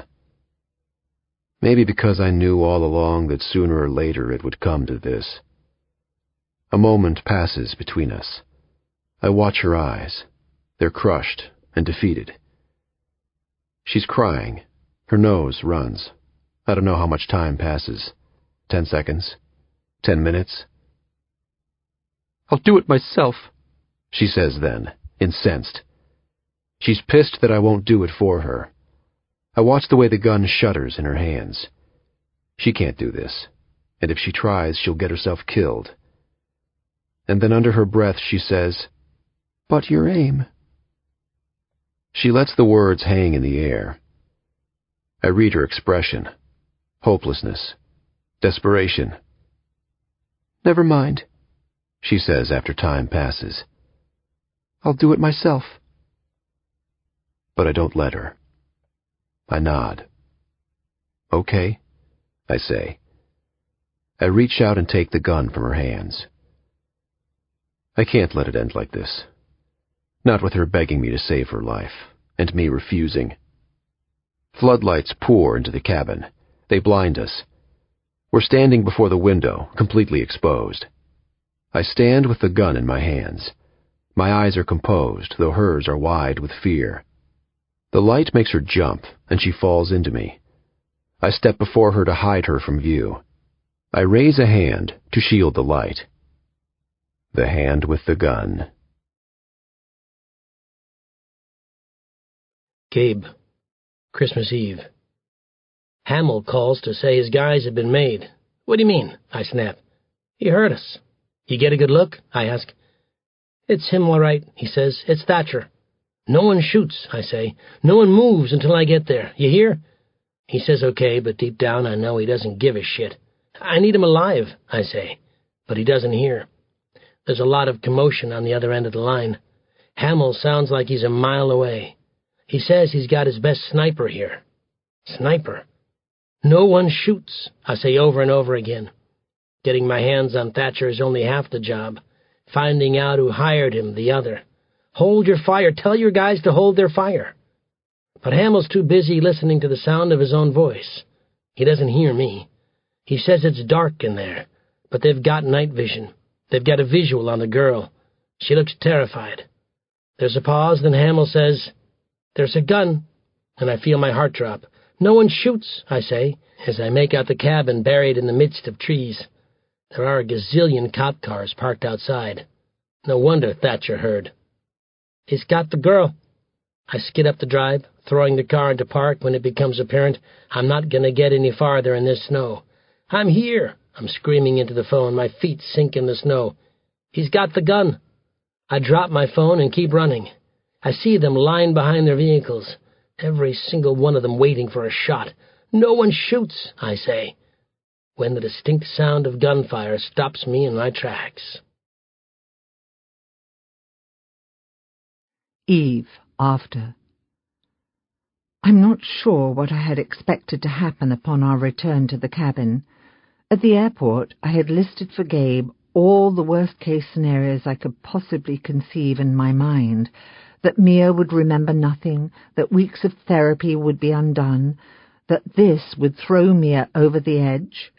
We're all watching Mia as she eyes the inside of the tiny cabin. A shanty in the middle of the Minnesota woods. Mia gives the place a once-over. It doesn't take long for her memories to come flooding back, and as Gabe asks for the umpteenth time, "Mia, do you remember anything?" we realize that we should be careful what we ask for.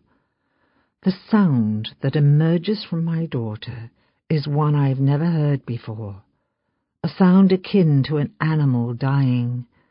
Mia falls to her knees in the middle of the room. She's screaming an incomprehensible language I've never heard before. She is sobbing, a wild outburst I never knew my Mia was capable of, and I too begin to cry. "Mia, honey," I murmur, wanting to gather her in my arms and hold her. But Dr. Rhodes warns me to be careful. She holds a hand out, refusing to let me console Mia. Gabe leans in close and whispers to the doctor and me that this spot on the floor where Mia has collapsed in hysteria is where less than a month ago a bloody corpse had been. Mia turns to Gabe with anguish in her pretty blue eyes, barking, "You killed him! You killed him!" over and over and over again. She's crying delirious, saying that she sees the blood pouring from his lifeless body, seeping into the cracks of the floors. She sees the cat running away, tracking bloody footprints across the room. She hears the shot, piercing through the silent room, and she jumps, reliving the moment right then and there, hearing the breaking glass as it shattered to the ground. She says that she sees him fall. She sees his limbs become flaccid and plummet to the ground. She remembers that his eyes failed. His body jerked in ways beyond his control. There was blood on her hands, her clothes. "There's blood everywhere," she sobs desperately, groping at the ground. Dr. Rhodes says that Mia is experiencing an episode of psychosis. I push the doctor's hands away from me, wanting nothing more than to soothe my daughter. I'm making my way to her, to Mia, when Gabe reaches for my arm and stops me. "Everywhere! Red blood! Everywhere! Wake up!" Mia smacks her hands against the ground and then pulls her knees into herself and begins to rock furiously. "Wake up! Oh, God, please wake up! Don't leave me!" Gabe, Christmas Eve. I'm not the first one into the cabin. I spot Hamill's fat face in the crowd. I grab him by the collar and ask what the fuck that was all about. On a normal day, he could kick my ass if he wanted to.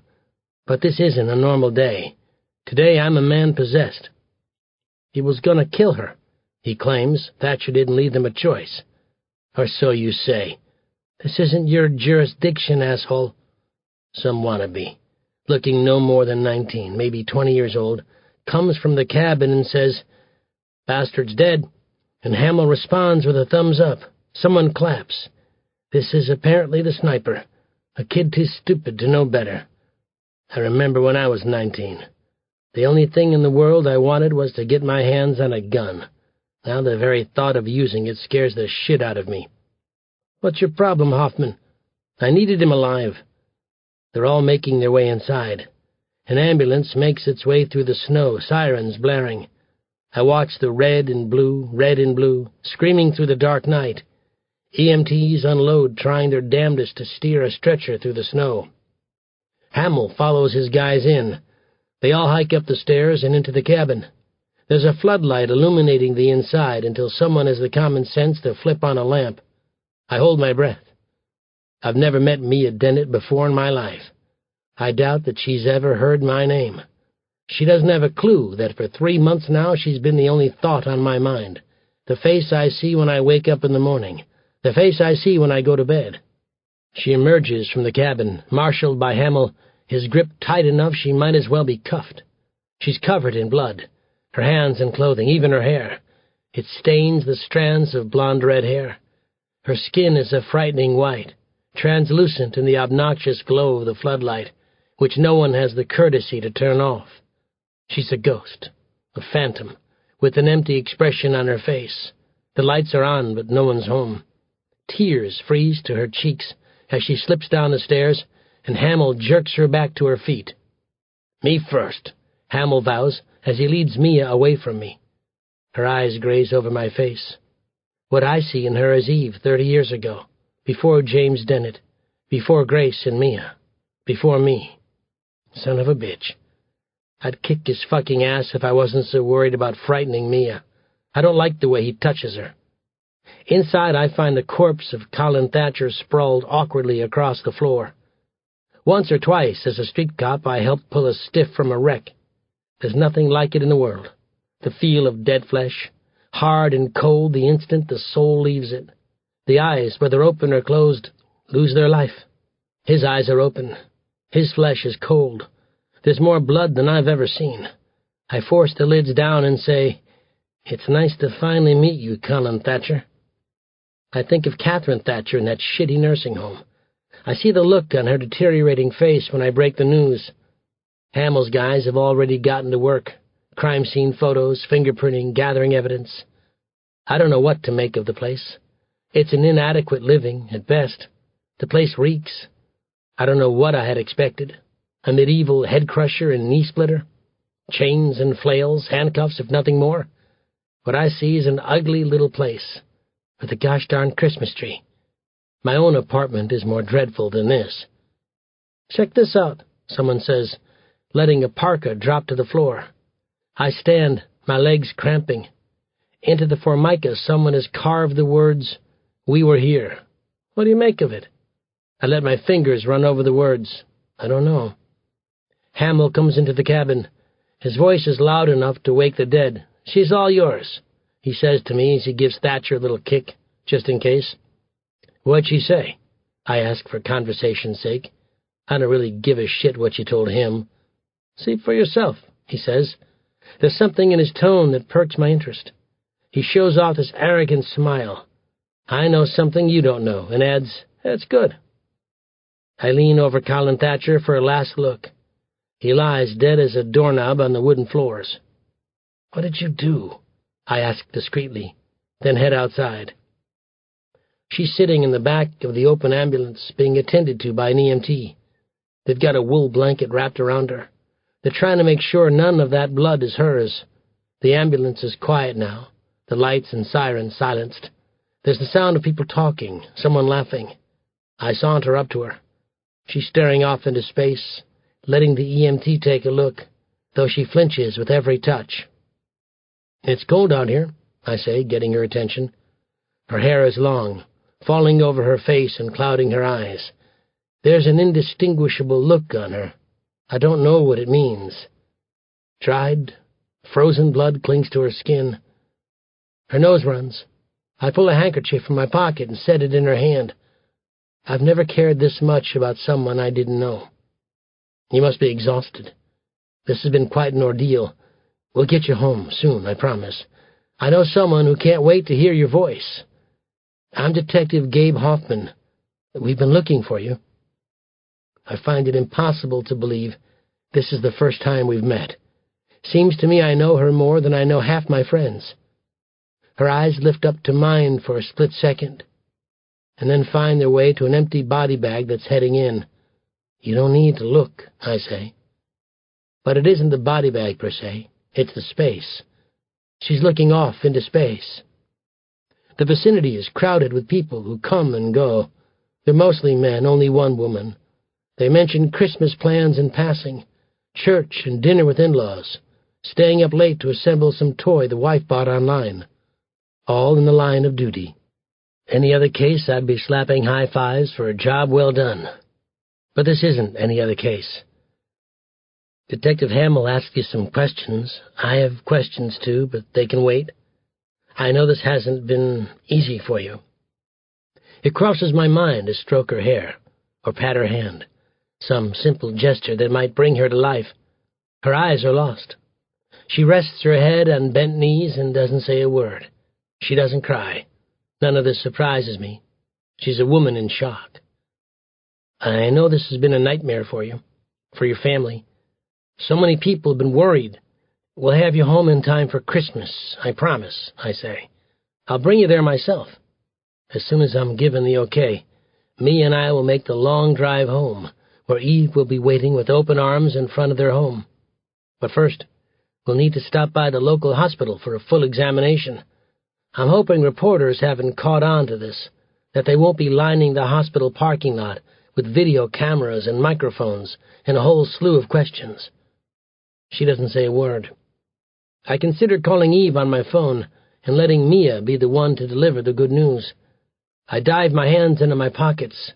Where the hell is my phone? Oh, well, probably too much too soon. She isn't ready. But Eve waits on pins and needles for my call. Soon. What happened? Her soft voice finally asks. Of course, I think it all happened so quickly. She's struggling to make sense of it all. They got him, I say. It's all over. All over. She lets the words slip from her tongue and fall to the snow. Her eyes do a 360. She takes in the view as if this is the first time she's seen it. Is it possible that this is the first time she's been let outdoors? Where am I? She whispers. I exchange a look with the EMT, who shrugs. Well, hell, I think this is more up your alley than mine. I get the bad guys, you take care of the good. Mia, I say. I hear a cell phone ring in the distance. Sounds a hell of a lot like mine. Mia, I begin again. She looks addled the second time I say her name. I say it a third time because I can't think of any words to come after it. What happened? Where am I? These are the questions I plan to ask her. That's not my name, she says in a low voice. The EMT is packing his things. He wants her checked out by a doctor, but for now she's okay. There are signs of malnutrition, wounds healing, but nothing of immediate concern. I swallow. Sure it is. You're Mia Dennett, don't you remember? No. She shakes her head. It's not that she doesn't remember. It's that she's certain I'm wrong. She leans in close as if divulging a secret and says to me, "My name is Chloe." Detective Hamill passes by and lets out an obnoxious sound. "Told you it was good," he sneers as he barks out to his guys. "Hurry up so we can call it a day." Gabe, after. In the town of Grand Marais, we check into a hotel, a traditional little inn on Lake Superior, with a sign boasting free continental breakfast that catches my eye. Our return flight is not until morning. Dr. Rhodes has given me a tranquilizer that knocked her out. I carried her to the double bed in the room she shares with Eve. The rest of us stand in the hallway and talk. Eve is a jumble of nerves. She knew this whole thing was a mistake. She goes almost as far as to blame me, but stops short. Sooner or later, it would have all come out, she decides. But I can't tell if she believes it, or if she's only trying to appease me.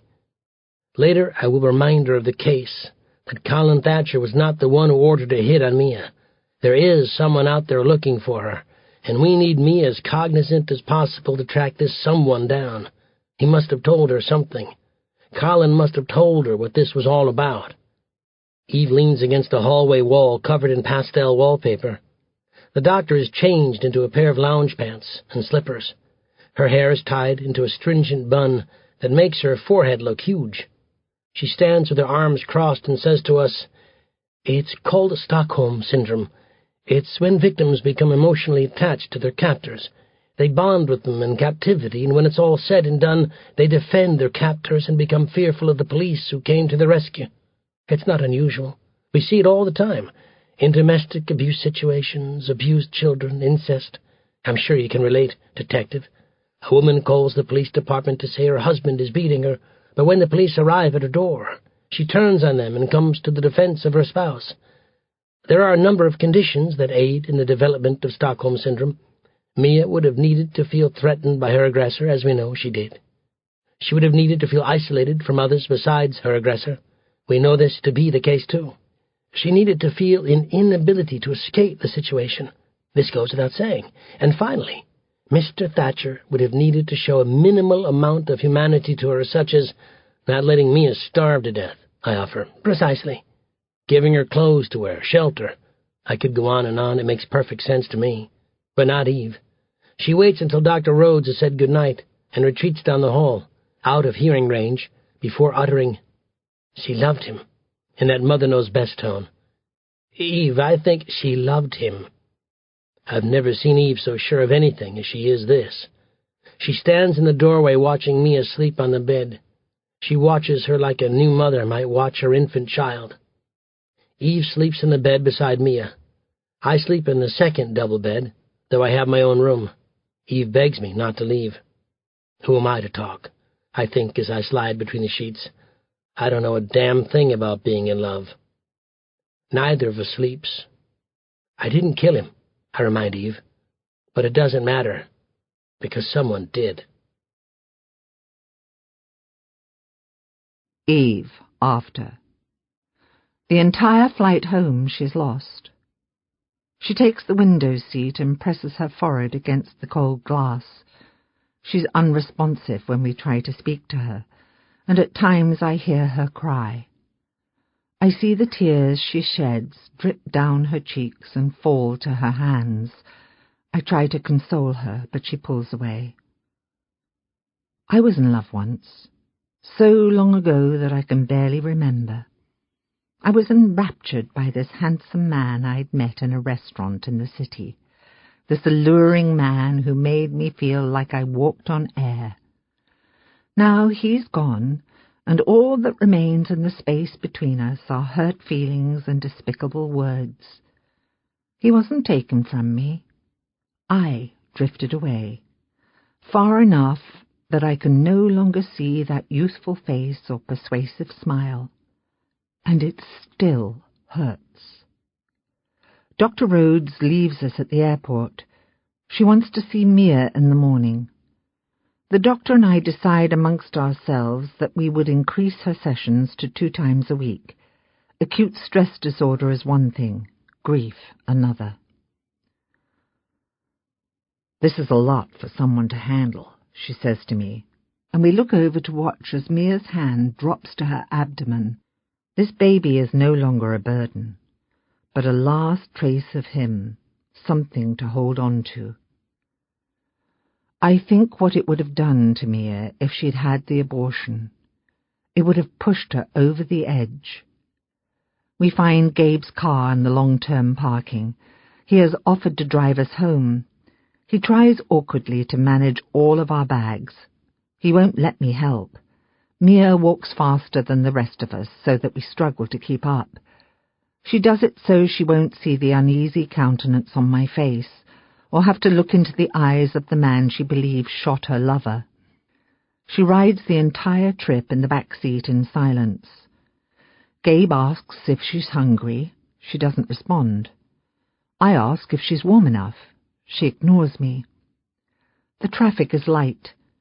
It's a frigid Sunday, the kind you long to spend in bed. The radio is turned on, the volume low. Mia lies down in the back seat, and in time she falls asleep.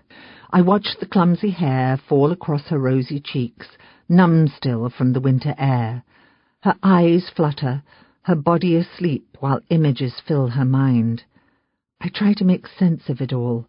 How someone like Mia could fall for someone like Colin Thatcher. And then my eyes wander to the man sitting beside me, a man so unlike James it's almost comical. "I'm leaving him," I disclose, my eyes never rising from the road ahead. Gabe says nothing, but when his hand closes over mine, he says everything he needs to say. Gabe drops us off at the door. He offers to help us up, but I decline, telling him we can manage. Mia is making her way inside the building without me. In silence we watch her go. Gabe says that he'll be back in the morning. He has something for her. And then, when the heavy door closes and she is no longer in view, he leans in to kiss me, altogether ignoring the commuters who walk home along the busy sidewalks, the cabs passing by on the boisterous street. I place my hands on his chest and stop him. "I can't," I say. This pains me more than it will Gabe, and I watch as he studies me for an explanation, his soft eyes wondering why, and then gradually he begins to nod. It has nothing to do with him, but it's time to get my priorities in order. They've been out of sync for so long. Mia tells me that there is the sound of breaking glass. She watches him struggle for breath. There's blood everywhere as he reaches out his hands, and she can do nothing but watch him fall. She wakes up in her own bed screaming. By the time I make my way in, she's fallen from the bed and to the floor, poised above someone who isn't there. She whispers his name. "Please don't leave me," she says, and then proceeds to tear apart the bedding looking for him. She tosses aside the blanket and rips sheets from the bed. "Owen!" she cries, and then she pushes past me where I'm standing in the doorway, watching the heartbreaking scene, barely making it to the toilet before she throws up. It's like this every day. Some days the morning sickness isn't so bad, but those days, Mia says, are the hardest. When she's not preoccupied with the constant sense of nausea, then she's constantly reminded that Owen is dead.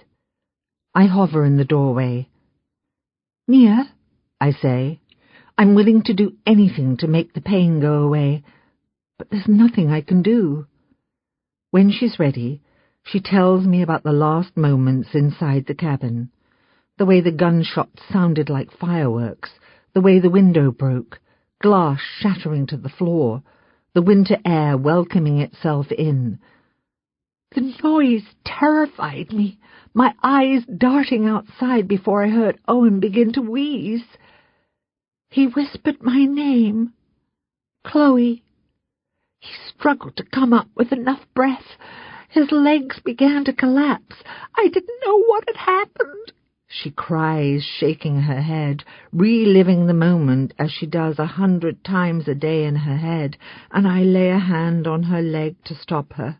There's no need to go on, but she does. She does because she has to, because her mind can no longer keep the flashbacks contained. They lay dormant in her mind like a volcano about to burst. "Owen!" she utters aloud, trapped in a moment that isn't the present time. The gun dropped from his hands. It dented the floor. He reached his hands out to me. There was blood everywhere. He'd been shot. His legs began to give. I tried to catch him, I did, but the weight was too much. He crumbled to the floor. I fell to him. "Owen, oh my God, Owen!" she sobs. She says that she envisioned the jagged coastline of the Italian Riviera. In that last moment, that's what she saw.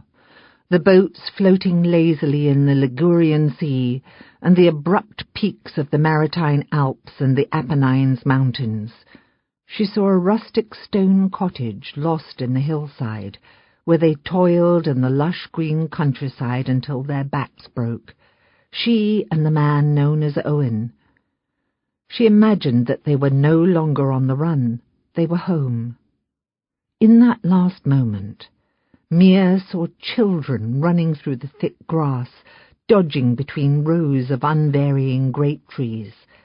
They had dark hair like his and dark eyes like his, and they inserted Italian words into their departing English, bambino and allegro and vero amore. She tells me how the blood spilled from his body, how it spread across the floor, how the cat ran through the room, his tiny paws spreading bloody prints across the floor, and again her eyes dart through the room as if it's happening here, in this moment, though the cat sits perched on the bedroom window-sill like a porcelain statue. She says that his breathing was slow, that he took shallow breaths with great effort. There was blood everywhere. His eyes became still, his chest still. Wake up! Wake up! I shook him. Oh, God, please wake up. Please don't leave me. She sobs into the sheets of her bed.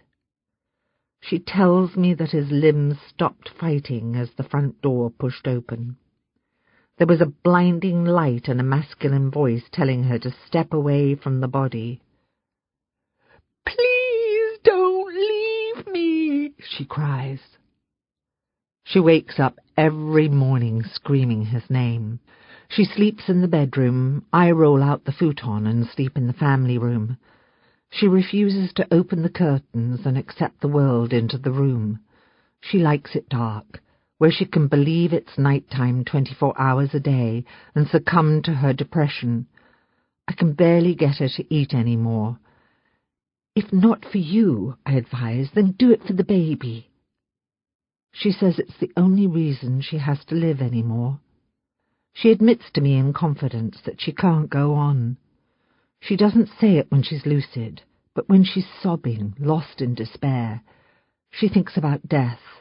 Of all the ways to kill herself, she lists them for me. I tell myself that I'll never leave her alone. Monday morning, Gabe showed up with a box of things he'd brought from the cabin. He'd been saving them as evidence. "I planned to return them to Colin's mother," he said, "but thought maybe you'd like to have a look." He was hoping for a ceasefire. What he got was a reproachful look as she muttered, "Owen," under her breath. When I drag her from her bedroom, she sits and stares mindlessly at the TV. I have to mind what she watches. The evening news tears her apart, words like death and murder and convict. I tell Mia that Gabe was not the one to shoot Owen, but she says it doesn't matter. It means nothing. He's dead. She doesn't hate Gabe for this. She feels nothing. There's a vast emptiness filling her soul. I justify what he did, what we all did. I try to make her understand that the police were there to protect her, that what they saw was an armed convict and his prey. More than anything, Mia blames herself. She says that she put the gun in his hand. She sobs at night that she's sorry. Dr. Rhodes talks to her about the stages of grief, denial and anger. One day, she promises, there will be an acceptance of the loss. Mia opened the box Gabe had brought for her and raised a grey hooded sweatshirt from the cardboard. She brought it to her face. She closed her eyes and smelled the cotton. It was clear that she planned to keep it. "Mia, honey," I said, "let me wash it." There was a horrible stench to it, but she refused to let me take it from her hands. "Don't," she insisted. She sleeps with it every night, pretending that it's his arms that hold her tight. She sees him everywhere, in her dreams, when she's awake. Yesterday I insisted on a walk. It was a bearable day for January. We needed fresh air. We'd been cooped up in this apartment for days. I cleaned the apartment, scouring a bathtub that hadn't been used in months.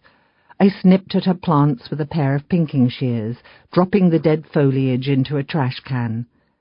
Ayana offered to pick up some items for us at the market, milk and orange juice, and, at my request, fresh flowers, something to remind Mia of all the things in the world that are alive.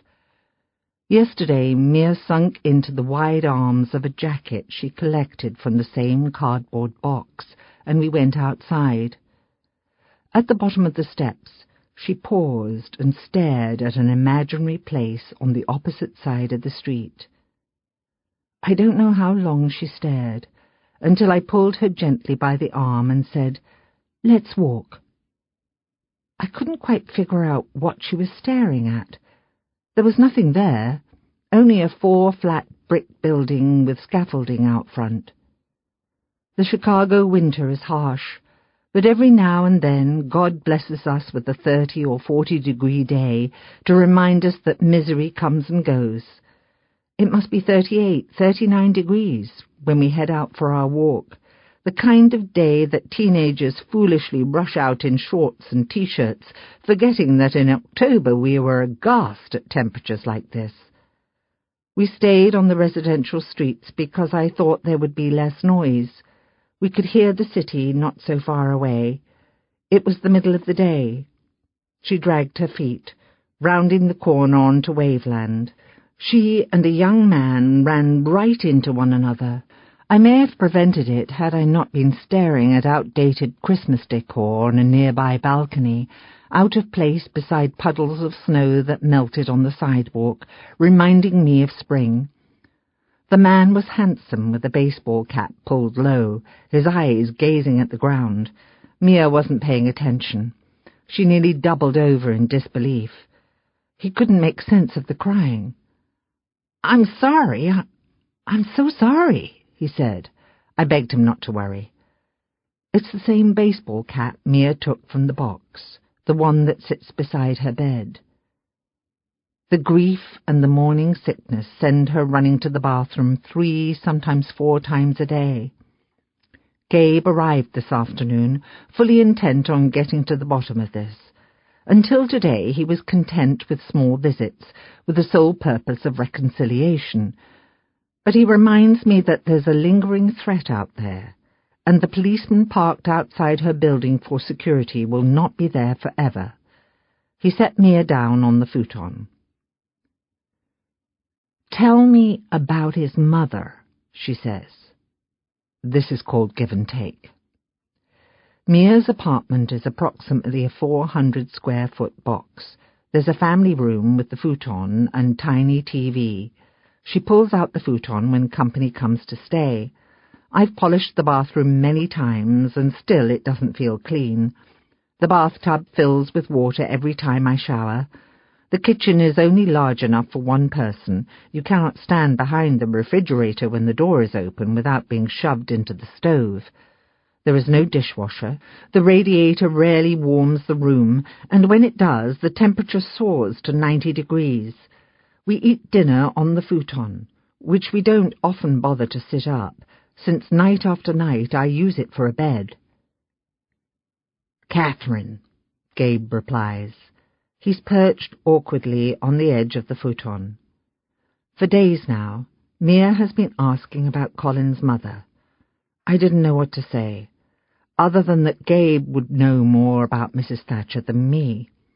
I've never met the woman, though in a matter of months we will be grandmothers to the same child. She's a sick woman, he says, with advanced stages of Parkinson's disease. I disappear into the kitchen and pretend to wash dishes. I know. She's as well as to be expected. Mrs. Thatcher had been living in a nursing home. She wasn't fit to care for herself. Mia asks how the woman came to be living in a nursing home. As far as Owen was concerned, the woman was living at home. I brought her there. You brought her there? She asks. I did, Gabe confesses. Miss Thatcher needed constant care. This earns Gabe brownie points in Mia's eyes. He was worried about her. He had good reason to be, but she's fine, Gabe reassures. I drove Miss Thatcher to the funeral. He pauses long enough to let it settle. Gabe told me about the funeral. It was only days after Mia returned home. We were absorbed in first appointments with Dr. Rhodes and discovering that the hum of the refrigerator scared the living daylights out of our child. Gabe clipped an obituary from a Gary paper and brought it to me. He brought me a program from the funeral, with this polished photograph on the front, a black and white, set amidst ivory paper. At the time I'd been incensed that Colin Thatcher had such a civil burial. I discarded the program in the fireplace, watching his face go up in flames. I prayed the same thing happened to the real man, that he burn in hell. I stop what I'm doing and wait for the sound of weeping. It doesn't come. Mia is still. You went to the funeral? I did. It was nice. As nice as to be expected. Gabe's image is growing by leaps and bounds. I hear a change in Mia's voice, no longer seeping with abhorrence. It softens and loses a bit of the defensiveness. I, on the other hand, stand in the kitchen, clutching a ceramic plate, imagining Colin burning in hell, and try desperately to recant. Was the casket closed? But there were pictures, and a lot of people. More people loved him than he'll ever know. I know, she whispers. There's silence. More silence than I can take. I dry my hands on the seat of my pants. When I peer into the family room, I see that Gabe is sitting close, right beside Mia, and that she has allowed her head to droop to his shoulder. His arm is draped around her back, and she cries. I want to intrude, to be the one whose shoulder she cries upon, but I don't dare. Mrs. Thatcher is living with her sister Valerie now. She's fully medicated and better able to manage the disease. I hide in the kitchen, pretending not to listen. The last time I saw her, Gabe says, there was hope. Tell me how you ended up in that cabin, Gabe asks. She says that these are the things that are easy to explain. I hold my breath. I don't know if I want to hear this. She tells Gabe what she knows, that he was hired to find her and turn her over to a man she'd never heard of, but he couldn't do it, and so he brought her to a place where he believed she would be safe. I take a deep breath. He brought her to a place where he believed she would be safe. Maybe he wasn't a madman after all. She says something about a ransom. She says that it has something to do with James. I've stepped into the family room where I can listen. At the mention of James's name, Gabe stands heatedly from the futon and begins to pace the room. "I knew it," he says over and over again. I watch my baby sitting on the futon and think that her father had the ability to protect her from this. I leave the apartment, finding solace in the freezing winter day. Gabe watches me leave, knowing he cannot console us all at once. When she goes to bed at night, I hear her toss and turn. I hear her cry and call his name. I stand outside her bedroom door, wanting to make it go away, but knowing I cannot. Gabe says that there isn't anything I can do. Just be there for her, he says. She says she could drown herself in the bathtub. She could slice an artery with a kitchen knife. She could stick her head into the stove. She could jump from the fire escape. She could walk onto the L platform at night. Gabe, after. I get a warrant and conduct a search of the judge's chambers. He's beside himself. The sergeant comes along and tries to smooth things over, but Judge Dennett doesn't give a crap. He says when we turn up empty-handed, we're both going to find ourselves out of a job. But we don't come up empty-handed. As it turns out, we find 3 threatening letters hidden among Judge Dennett's locked personal files, all ransom demands. The letters say that they have Mia. In return for her release, they demand a shitload of money, or they'll disclose the fact that Judge Dennett accepted $350,000 in bribes in 2001 for a lenient sentence in a racketeering case. Blackmail. It takes some time, interviews and my superior detective work, but we're able to identify key players in the failed ransom plot, including Dalmar Osoma, a Somali man who helped carry out the plan. We have a task force assigned to tracking Osoma down. I'd pat my own back if I could reach that far, but I can't. I let the sergeant do it for me. As for Judge Dennett, he's the one who finds himself out of a job. He's disbarred, but that's the least of his concerns. He has evidence tampering and obstruction of justice to think about while he awaits his own trial. An inquest is made into the bribery charges to see if there's any merit there. I'd bet my life there is. Why else would Judge Dennett sandwich the letters between file folders, never imagining someone would see? I question him before he's sent to prison. "You knew," I say with utter disbelief, "all along. You knew she'd been abducted." What kind of man would do that to his own child? His voice still brims with egotism, but for the first time ever there's an ounce of shame mixed in. "At first, no," he says. He's in a holding cell at the precinct. Judge Dennett behind bars, an image I've dreamed of since our paths first crossed.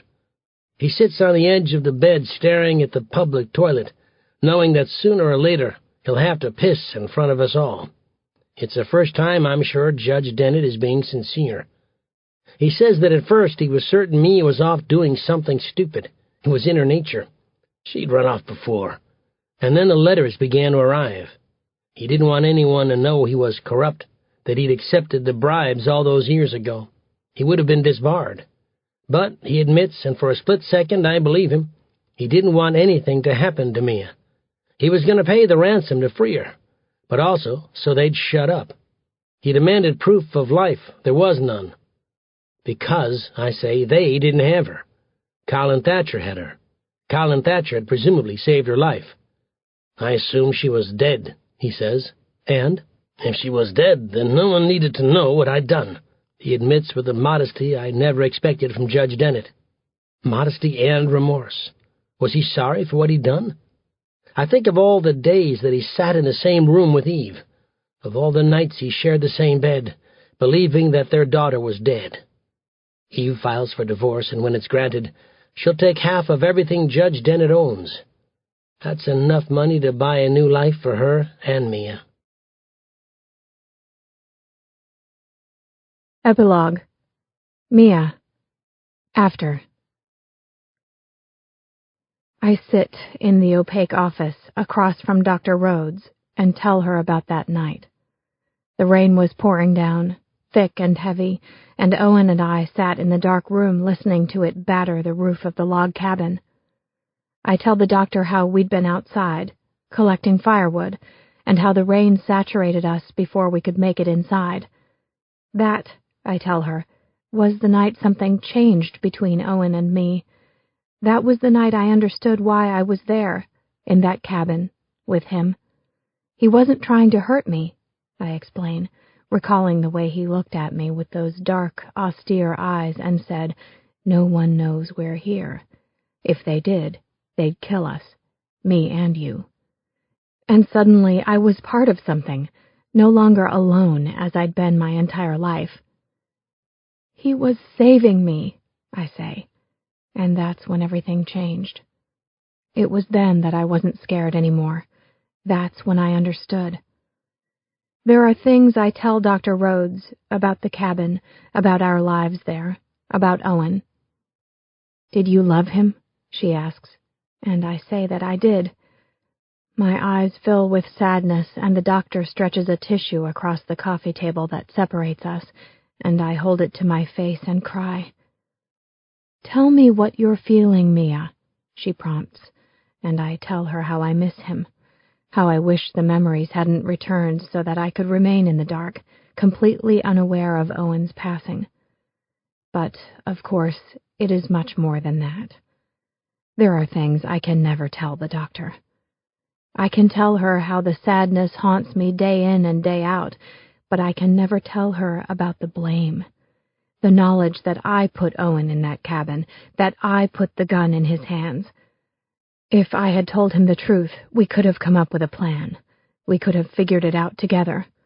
But in those first minutes, in those first days, I was too terrified to tell him the truth for fear of what he might do to me, and later I couldn't tell him the truth for fear of how it would change things.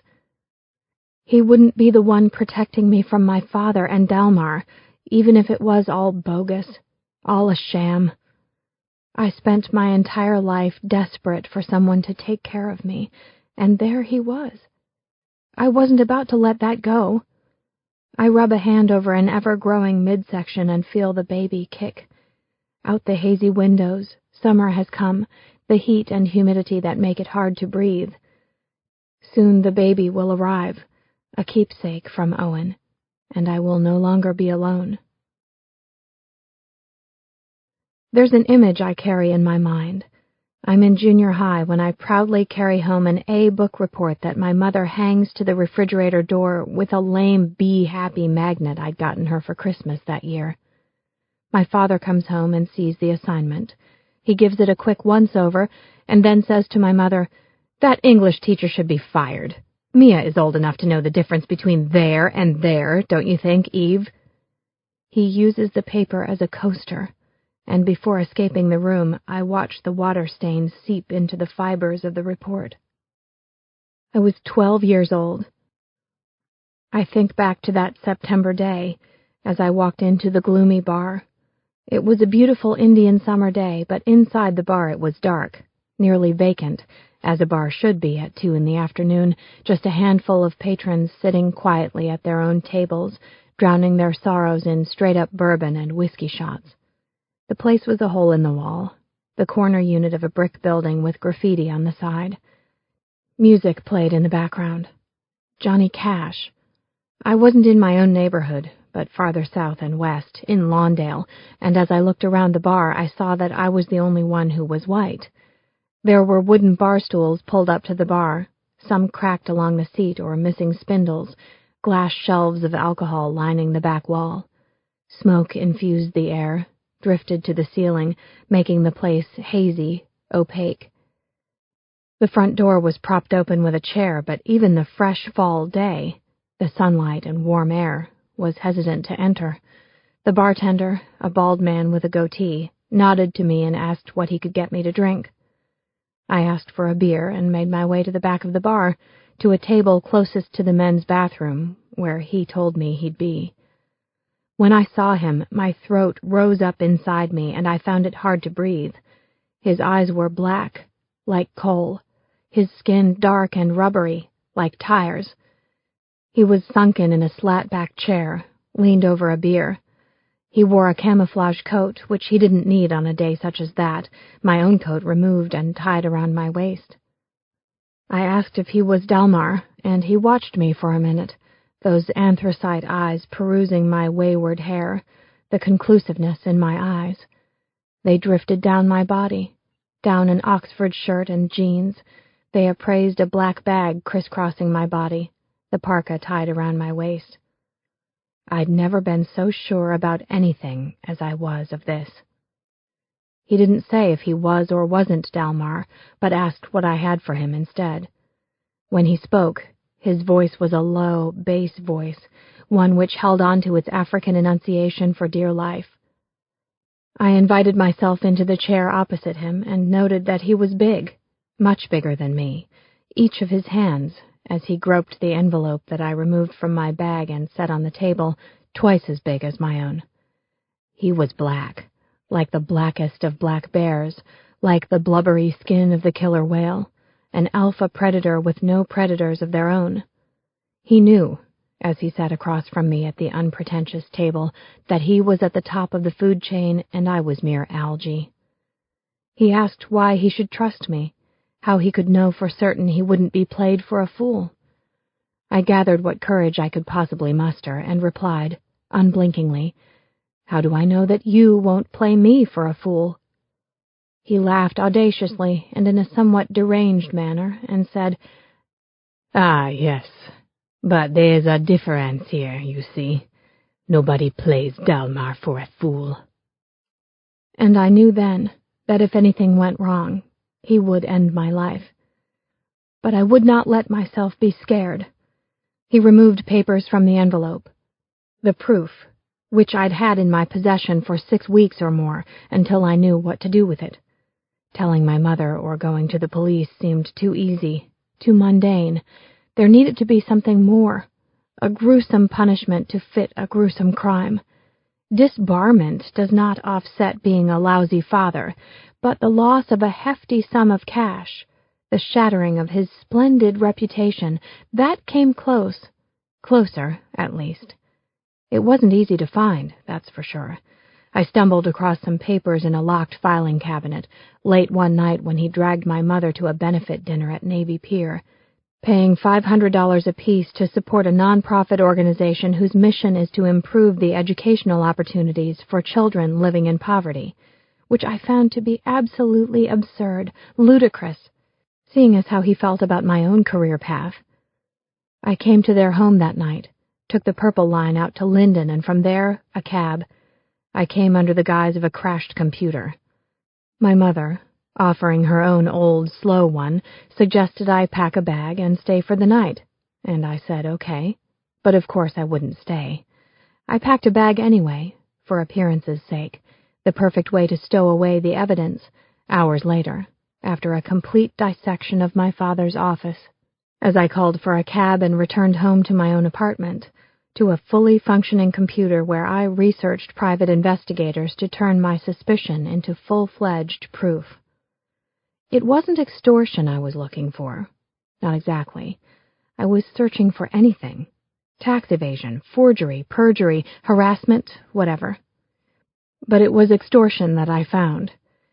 Evidence of a $350,000 transfer into an offshore account that my father kept in a sealed envelope in a locked file cabinet, and I, as luck would have it, found the key, tucked inside an antique tea tin given to my father by a Chinese businessman a dozen years ago, lost in the midst of loose tea leaves, small and silver and sublime. "How does this work?" I asked the man across from me. Delmar. I didn't know exactly what to call him. A hitman, a contract killer. That is, after all, what he does. I was given his name by a shady neighbor who's had more than one run-in with the law, police showing up at his apartment in the middle of the night. He's a braggart, the kind of man who just loves to ramble on about his faux pas while climbing the stairs to the 3rd floor. The first time Dalmar and I spoke on the phone, a brief call from the payphone on the corner to arrange this meeting, he asked how I wanted him to kill my father. I said no, we weren't going to kill him.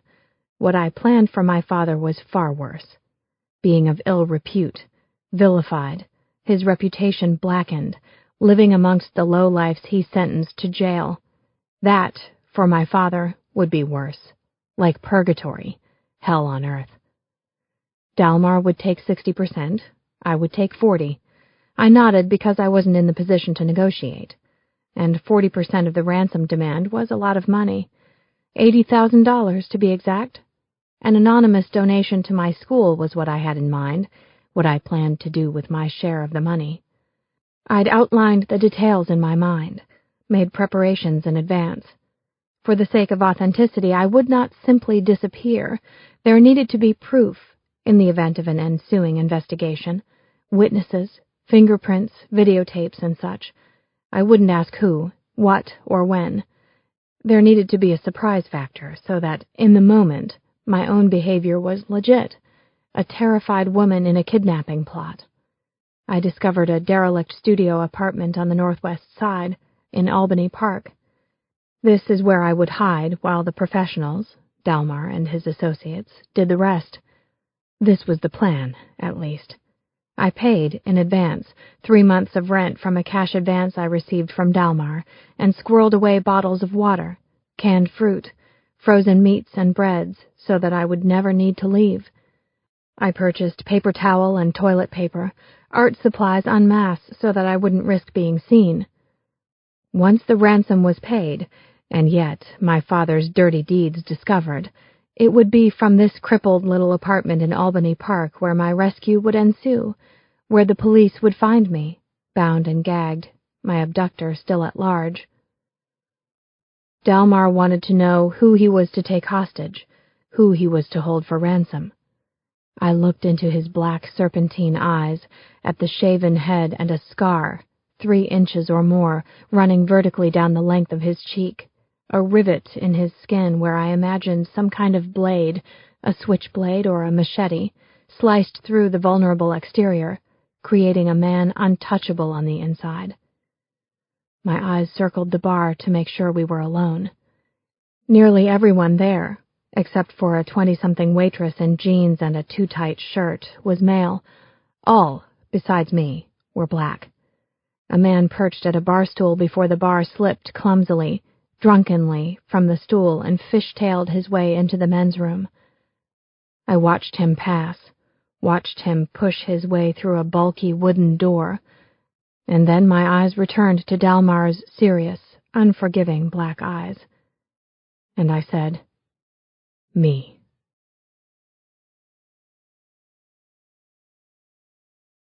This concludes the reading of The Good Girl by Mary Kubica. Copyright 2014 by Mary Kirichenko. This book was read by Lindy Nettleton, Johnny Heller, Tom Taylorson, and Andy Arndt.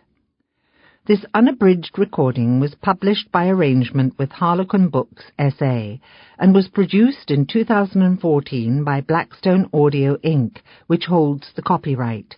Neither this recording nor any portion of it may be reproduced or used for any purpose without prior written authorization from Blackstone Audio, Inc. If you would like to obtain a monthly update telling you about new releases, call 1-800-SAY-BOOK. That's 1-800-729-2665. For a complete listing of our titles, visit our website at www.blackstone.com.